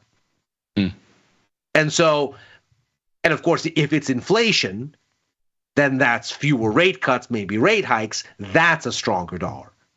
And so I think the dollar gives you the most kind of direct tariffs on, tariffs off exposure. The tricky bit about the capital flows is, let's say the substitution goods to the ones that you've tariffed aren't domestic. You've just said, you know what, I can't get lumber from Canada because we've tariffed Canada. I'm going to get it from Brazil now. Well, that's still dollars going abroad. So net, is it dollar positive? Who knows? And that's where things get muddy. So for me, the most critical thing will be to sort of have the tariff-related headline of the day on one hand, and the dollar response on the other hand, and to say, do markets care about this? Is this a thing? That's a great answer. I think so. You know, even more simply, if we apply a tariff somewhere, the potential retaliation could be to devalue their currency as a response, which has the same impact that you're talking about here. So the blanket trade on a world where tariffs are implemented across the board in lots of different places would be a stronger dollar, just for the reasons you've articulated and just because of the potential retaliation that comes along with it. So I think through that, you've distilled a really clean way to think about this on the tariffs on, tariffs off scenario. Let's go to second. So of the things you heard and did not hear yesterday, what else do you think was, and today I suppose, what do you think was most consequential to price action, to risk and opportunity in the days ahead? One thing I thought that was actually very positive for risk appetite was the Doge announcement, the executive order that created the Department of Government. Not stop texting me about that. Yes. Oh yeah. Did he text you? He wasn't texting me, but he and I are basically of the same view. So we both read the executive order, and this could be any number of things, ultimately. But here's what we know today from the information that's established today. This thing does not have a significant thing to say about a fiscal headwind. Ostensibly, cutting of government waste, right? Which is what this thing is supposed to do. This thing is supposed to find savings, reduce the deficit, make the government more efficient, cut wasteful spending. Elon's been talking about trillions of dollars that he wants to cut, which is he's since walked back conveniently. Probably saw the numbers. It's not final. Go ahead. There's just not that much to cut. But unless you go after some sacred cows, and those require an act of Congress. Correct. An agency cannot do these things. Correct. And this thing, if you read the fine print on the executive order here, first of all, this was not a new agency. This was the renaming of an existing agency. An agency that is basically charged with putting government agencies on the internet, so websites. It's the U.S. Digital Agency, so creating websites and a lean, easy online presence, making the U.S. government more online, more transparent, easier to find things for people there, better working websites, more digitization. It's essentially something that was created during the Obama administration to modernize the government's face and its services to the general audience. And as somebody that perpetually sits on government websites because I'm constantly extracting data from either the BEA or the BLS or the Census Bureau or something else, it's gotten better over the past, let's call it 10, 15 years. It's not great, but it's better. It's easier to follow. It's easier to get the data. It's a little bit more organized. So, okay, they've renamed that into Doge. And if you read the fine print, none of it is really tasked with reducing government waste. That's not in the executive order. Moreover, this thing doesn't have any statutory power, doesn't have any executive power. So it can't actually do anything. It can recommend things, and I'm totally open-minded to the idea that, look, they thought it was easier to rename an existing agency rather than make a new one. Maybe that was administratively faster. Okay. They thought that they can use the existing budget for this thing to get started quicker. Okay, I get it. I'm not saying that they're not going to use this thing for what they said, but its powers don't allow it to actually implement anything. It can only say things, and then that's an act of Congress. So the way that this has been structured, the way that it's been rolled out, this is, at this stage, and we'll see how it goes, but at this stage, closer to a marketing exercise than anything of substance. And for me, what that means is we're going to get the fiscal head rush of tax cuts without an offset.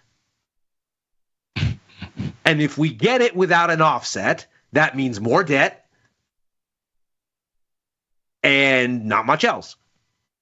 And that's again, inflation and rates being higher than you want them at a time when you don't want them to be higher because there's this giant refi cliff for everyone.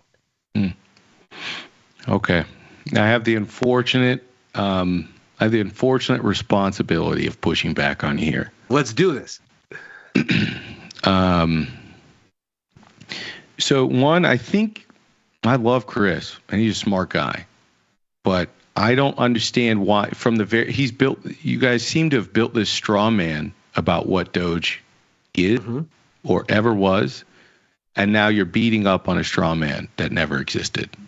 The only thing that is true about what you just said is that Elon gave a number at the Madison Square Garden rally, because to me it seemed so ham-fisted that Lutnick he introduced him on stage, and then he didn't walk off like everyone else did. He stayed there in this awkward two-person moment.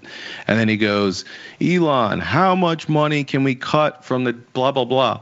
And then Elon threw out this $2 trillion number, and then Nick exits the stage. It seemed like such a spur-of-the-moment backstage, come up with a BHAG number, and it was unnecessary because the general voter didn't need that. They don't have any way to conceptualize $2 trillion over a decade or whatever the case may be. It was unnecessary. And the people who do know were like, that's bullshit. You're not going to find $2 trillion unless you, to your point, you get to go to the sacred cows, which from the very beginning, this commission was never going to be allowed to touch. That was that's right. Always, here's your red line. That's right. You can't touch Social Security. You can't touch defense spending. You can't touch Medicare, Medicaid, or entitlements. What you can't touch the interest spending on the debt. Yeah, you could try. Yeah, nobody can touch that. What you definitely can't touch that. Is find efficiencies or what you believe to be sort of waste grant money, whatever, and expose that and put that together into a report in 18 months. This was never supposed to be a report. No, I agree with you. From its outset, it was supposed to be something that would come up with a comprehensive report that would be delivered in 18 months to the president. Why? In my personal opinion, I'm an idiot when it comes to politics. I've never been a part of this stuff, especially in the way that Chris Vecchio has. And you have, you've probably forgotten more about politics than I have. But in 18 months, you're getting ready to go into the midterms. So I'm certain you don't want to make a bunch of cuts in the first half of this that can be used against you as a political weapon, and then those cuts that would be beneficial you can use as sort of this token as you go into. I think you and I agree on that. Running your midterms. So here's my only point. My point was this agency was never supposed to have teeth. It was always to do a report. It was always to give it to the president, and it was always known that this then would have to be negotiated with Congress to get some of these things implemented. So the idea that you build it up into this thing that was going to put downward pressure on yields or fix the deficit problem, it was never going to be that. And if anyone believed that that was the case, it was only because I don't know why. I don't know who actually said that. There was nothing I read that ever sort of alluded to that idea. Bond yield never alluded to that idea. The president himself never alluded to that idea. Vivek Ramaswamy, who I don't think is even going to be a part of this thing now that it's going, never alluded to that. So the idea there was this big agency that was going to fix the deficit problem, I just don't know where that premise is even coming from. Oh, I'm definitely going to have to push back on that, because I think the general pitch from Elon and from the president and from everybody kind of in their sphere was that we are really going to drain the swamp this time, that we are really going to go after wasteful spending, that we are really going. But Doge was never sold as the single arrow that fixes that. And what you're doing is you're putting all of the campaign political rhetoric into this one. I'm not sort of blue ribbon commission. Right. And that is only one arrow in the quiver. And I think so. Then seeing the executive action that goes, oh, this isn't this gigantic, very powerful oversight agency. It's like, yeah. Well, that was clear. What did you expect? I don't think that's what I'm highlighting. And renaming the agency, by the way, an existing agency, turning an existing agency into an agency that's only around for 18 months is, if you look at it, it's a way to kill an agency, because this thing is only going to be for 18 months. And after 18 months, this thing no longer exists. So another thing they just did was kill an agency. So the renaming thing is lost on me too. Well, so again, for me, I mean, obviously we knew that this was going to be a blue ribbon commission before this executive order. That's not news. What's news, and all of the logic with creating a report that magically appears right in time for the midterms so that you can run on it and say, okay, now we really know what we want to do. Here's what we're going to do in the second half. You should vote for us, so we do it, and give us the votes in Congress to actually pass some of this stuff. I get that. That was in the zeitgeist for months already. What we do know, however, from the executive order that is different, is that it doesn't even have the mandate to do that. Even that is absent from the executive order. Dude, and so always an 18-month report. Right. From the very beginning. It's not in the executive order to go and find ways to eliminate government spending and to report on that. So again, my question is, what is this thing? Did they just kill an agency and that's it? And if that's it, then again, what it represents is very simple. It's a headwind from the fiscal side, unrealized.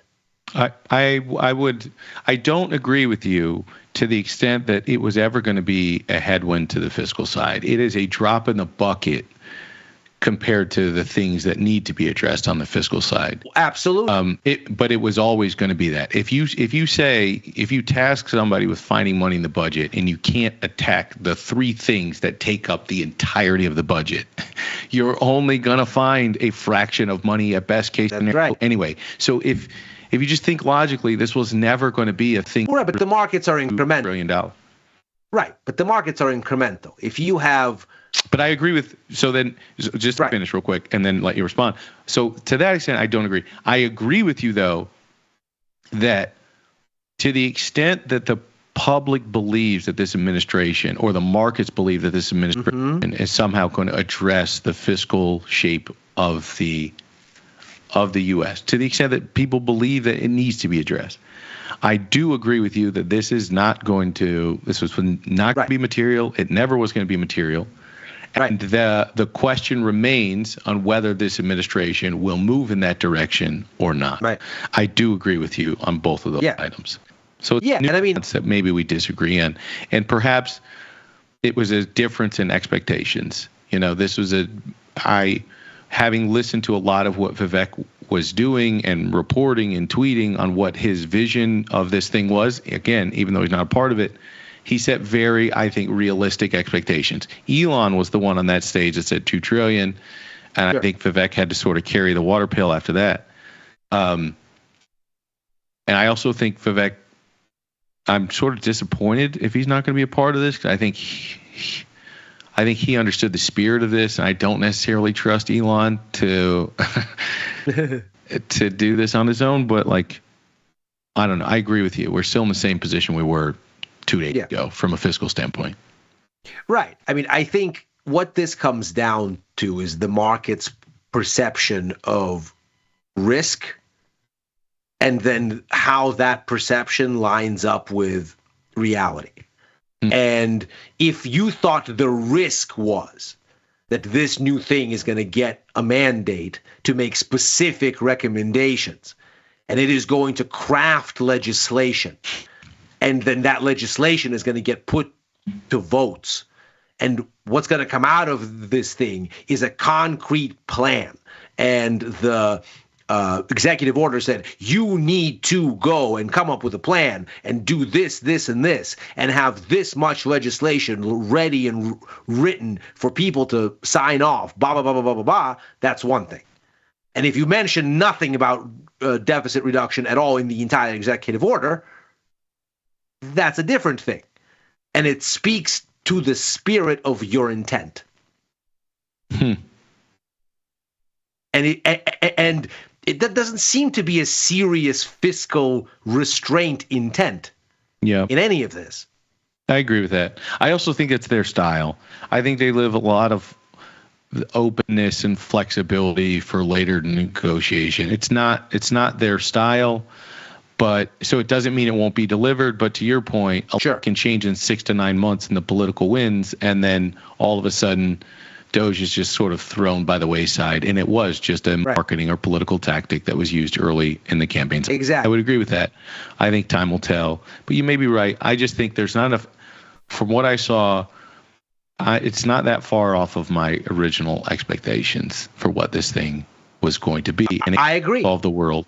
And Congress needs to actually solve our real problems. That's right. More on that. And if you don't touch the sacred cows, don't even bother, because you're tinkering with pennies and you have issues in the trillions. Yeah, exactly. All right. Is there a third? Is there a third either item, executive order or otherwise, that you heard in the last 36 hours that you think is material for thinking about risk or opportunities?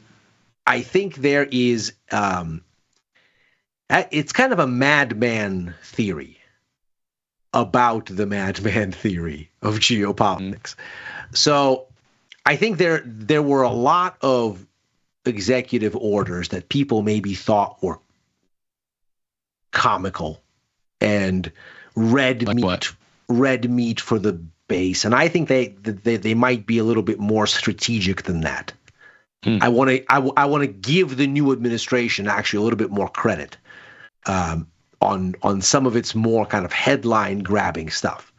I mean, what does it do to rename the Gulf of Mexico the Gulf of America, right? It does nothing. It is a completely meaningless performative exercise that does nothing for anyone. Who cares? The immediate sort of thing, and renaming Mount Denali back to Mount McKinley, probably pisses off a small amount of Alaskan Inuits. I get that. They were calling it Mount Denali long before Obama renamed it from Mount McKinley to Mount Denali. They will keep calling it Mount Denali because that's what it is for them. How much do they really care that the U.S. map says Mount McKinley? I don't know. But from an economic perspective, from a sort of global macro perspective, from a geopolitical perspective, these things are headlines that to some people may look like, you know what, Donald Trump loves a show. He loves a news cycle. This is part of the way that he keeps his base engaged, part of the way that he refreshes his mandate all the time, and creates helpful smoke and mirrors to actually get stuff done. So maybe it's just that. I think that's the kind of common answer. Much like the wall that Mexico is going to pay for in the first administration. Yeah, we're going to build the wall and Mexico is going to pay for it. Yeah, okay. Right. So people, I think, were thinking about that in those terms. I think this might actually be a little bit more. If you're going to make your adversaries believe that you're unpredictable and crazy, and you should not be trifled with, because who knows what you'll do, because past red lines are not necessarily red lines for you, then you are going to talk about things like, I want to buy Denmark. Or like, I want to buy Greenland from Denmark. Yeah. Excuse me. Buying Denmark, that's more expensive. I want to take away the Panama Canal, even though we run the Panama Canal. We call all the shots at the Panama Canal. We dug it. We created it. We get all the benefits without paying because we call all of the shots there. Panama basically takes care of it for us. So we get all the benefits without it coming out of pocket. There's no reason to do anything here. No gain to be had from taking it over. We already call all the shots. So there's all of these pronouncements that seem like, well, what are you doing? Why are you shaking the apple cart to this extent? But to me, I start to think about, well, who's the audience for this? And if the audience for this is Putin, if the audience for this is Xi Jinping, And they look at this and go, well, who knows what this guy will do if he's going to do this. We need to tread lightly. That has value. And I look at that and say, okay,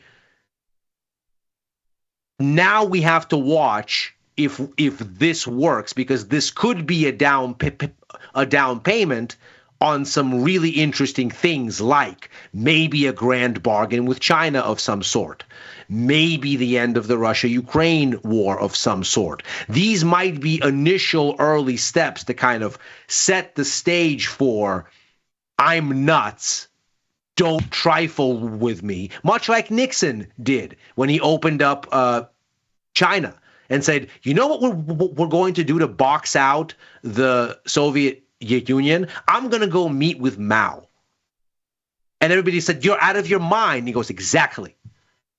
Who in the world would do this? But I will. And boy, did it work.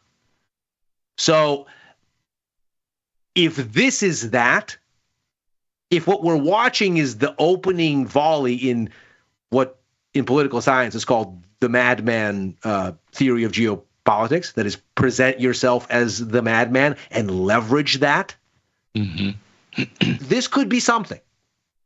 And this could be, again, a signal of intent that is worth watching. Let me ask you a weird sort of question.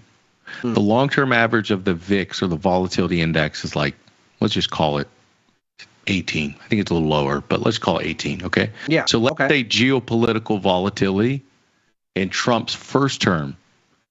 Let's baseline that at an 18 VIX. So the geopolitical vol between the U.S. and China, we're going to baseline that at 18, or we could say 100, right? Yeah. If we want to index to 100. Does the geopolitical volatility index in your mind in the second term, would you, if we're at 100 right now, or would you buy it, meaning you expect this to have more back and forth and be more volatile than the first term, or would you sell it at baseline, meaning you expect less volatility than the first term, again, between the U.S. and China? Which one of those two things would you bet? I would bet on less volatility. I would bet on less volatility. I don't think China wants the smoke. I don't think we ever wanted the smoke in a way that was disruptive. I think we just wanted the inequities of the playing field adjusted, and for people to understand that they're not going to overreach. Because at this point, they've upset everybody, not just us. They upset us, they upset Europe, they upset Australia, they upset Japan, they upset Korea. Because under Xi, they've been very, very assertive in the pre-COVID era. But now in the post-COVID era, all of their many issues have kind of struck them at the same time. And we see now how hollow the house of cards actually was. I don't think China has any appetite for a grand confrontation. I've heard this said as well, or described, that sort of a desperate adversary is a dangerous one. So that, I suppose that's sort of the wild card that's out there. That is. I'd be on the same side of the trade as you. I'd probably sell the geopolitical vol between the U.S. and China for the second term. Again, this is a baseline relative to the first term, and the first term was rocking with tit-for-tat trade wars. Sure. For like 2 years. So take that for what. Well, and now look. Never mind the TikTok ban. Hold on. I know. Hold on. Let me go to Beijing. Let me go talk. Let's see. Take it easy. Well, this is my issue is some issues are not transactional, right? Like some things can't, in my mind, some things are principle and can't be solved with money. So if I have an issue with something and a company and something it's doing to society, making me half owner of that thing doesn't make me go, okay, I'm okay with this now. So my sort of issue is at the executive level, while on one end, I understand if U.S. companies wanted to do business in China, they effectively had to do a joint venture. They had to give up ownership in that entity. They had to give up a lot of their intellectual property then to that joint venture company, to that local company. And that this is basically doing the same model at home. That, okay, this Chinese-owned company has found a way to be successful here, and the only way we allow this to continue is by the state owning 50% of the company. It's wild to me. I feel like it's hustling backwards. It's like we should be exporting our method of sort of open borders and open control versus importing sort of state control. 50% state control. On the other end, it is tit for tat. It's like, okay, we're not going to let you take advantage of our open system while you advantage yourselves in your closed system, and we have to somehow find some sort of fairness. I understand the issues there. But the TikTok thing to me is like, if it was a national security issue, if it was an educational issue, if it was a societal issue, those things don't go away just because some American or American entity is making 50% of the money now. So I have an issue with that. Anyways, let me end on this because we only got 9 minutes. Bitcoin is up big time today, up nearly 5% at 106. We hit a high at 109 the other day. I don't know. Even though I talked about the food in the koi pond, no, I'm a glutton. I'm in the pond just like everybody else, and I can't help it. The Trump coin and the Melania coin. Yes. What do you think that means? Do you think this is sort of a show of support for cryptocurrencies, altcoins in particular? Or do you think this is just a massive grift or something in between? What's your opinion on that whole deal over the last week? If you are a student of history, and especially economic history, you look at things like this and you go, this is what happens at the top. This is what happens at the end. This is what happens when everything is standing on the cliff's edge and the cliff is crumbling and you're about to fall. These are the kind of excesses, the kind of capital misallocations. Whether, by the way, you support the president, don't support the president, support crypto, don't support crypto, whatever. Just completely disconnected from any of those conversations. You look at what is the motivation for the jump in value of this set of instruments in particular. What are you buying when you buy these things? All you're buying is other people's enthusiasm for buying the same thing. So you're buying sentiment. You're buying hopium. But that's it. There is no other anything. I mean, at least with Bitcoin, and I am very much a Bitcoin skeptic, not a crypto skeptic. I think that the technology is disconnected from the token in my mind. But I'm a Bitcoin skeptic, and Bitcoin has tremendously more economic value than these things. Clearly. But when you look at the kind of moves that you see here and the kind of upswell and the kind of speculative chase that these things are showing you, I think you go and you say, wow, capital is untethered from reality. It is going to chase things on the premise that there is a greater fool that will buy it higher. This is exactly what happens before things collapse. This is exactly the kind of ridiculous froth that occurs at peaks in markets. Does that mean the peak is tomorrow? Of course not. But this is precisely the kind of excess that you go, oh, they're going to buy nonsense? and spend real money on it for no reason, this is bad.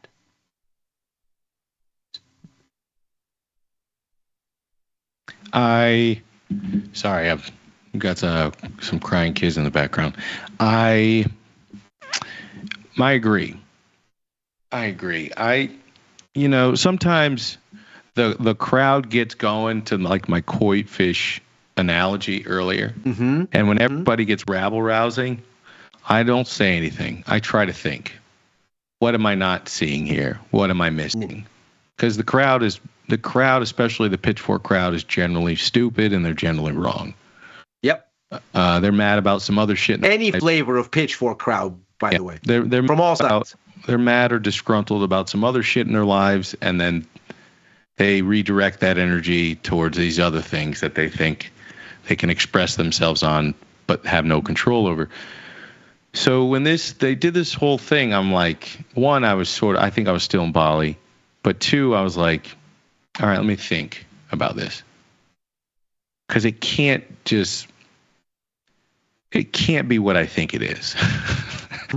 Because the worst thing you can do as an incoming administration is to rug pull the American people as you get ready to go into office. It's the worst possible story that you could have. Assuming that past rules apply, which I don't think necessarily do here. No, it doesn't. It would be very difficult. It would be a horrible media landstorm. I think that would kill a lot of because their most ardent supporters likely are going to support stuff like this, and you're going to kill those people. It just wouldn't make any sense. So I said, let me look at the tokenomics. Yes, and I don't have enough cachet in this space to know what is a rug pull tokenomic altcoin launch look like versus what is one that maybe is slightly successful. I think all these things are jokes. I think we shouldn't be doing this shit. I don't know how we got this far with altcoins. Bitcoin is one thing, Ethereum another, maybe stable coins some other thing. But where altcoins are, I have no idea why this is still a thing. So their family owns 80% of this. They give 10% to liquidity providers, 10% to the public. Mm-hmm. I'm like, okay, as long as your liquidity providers are on board, I'm guessing then that the Trump family's smart enough to know that they own 80% of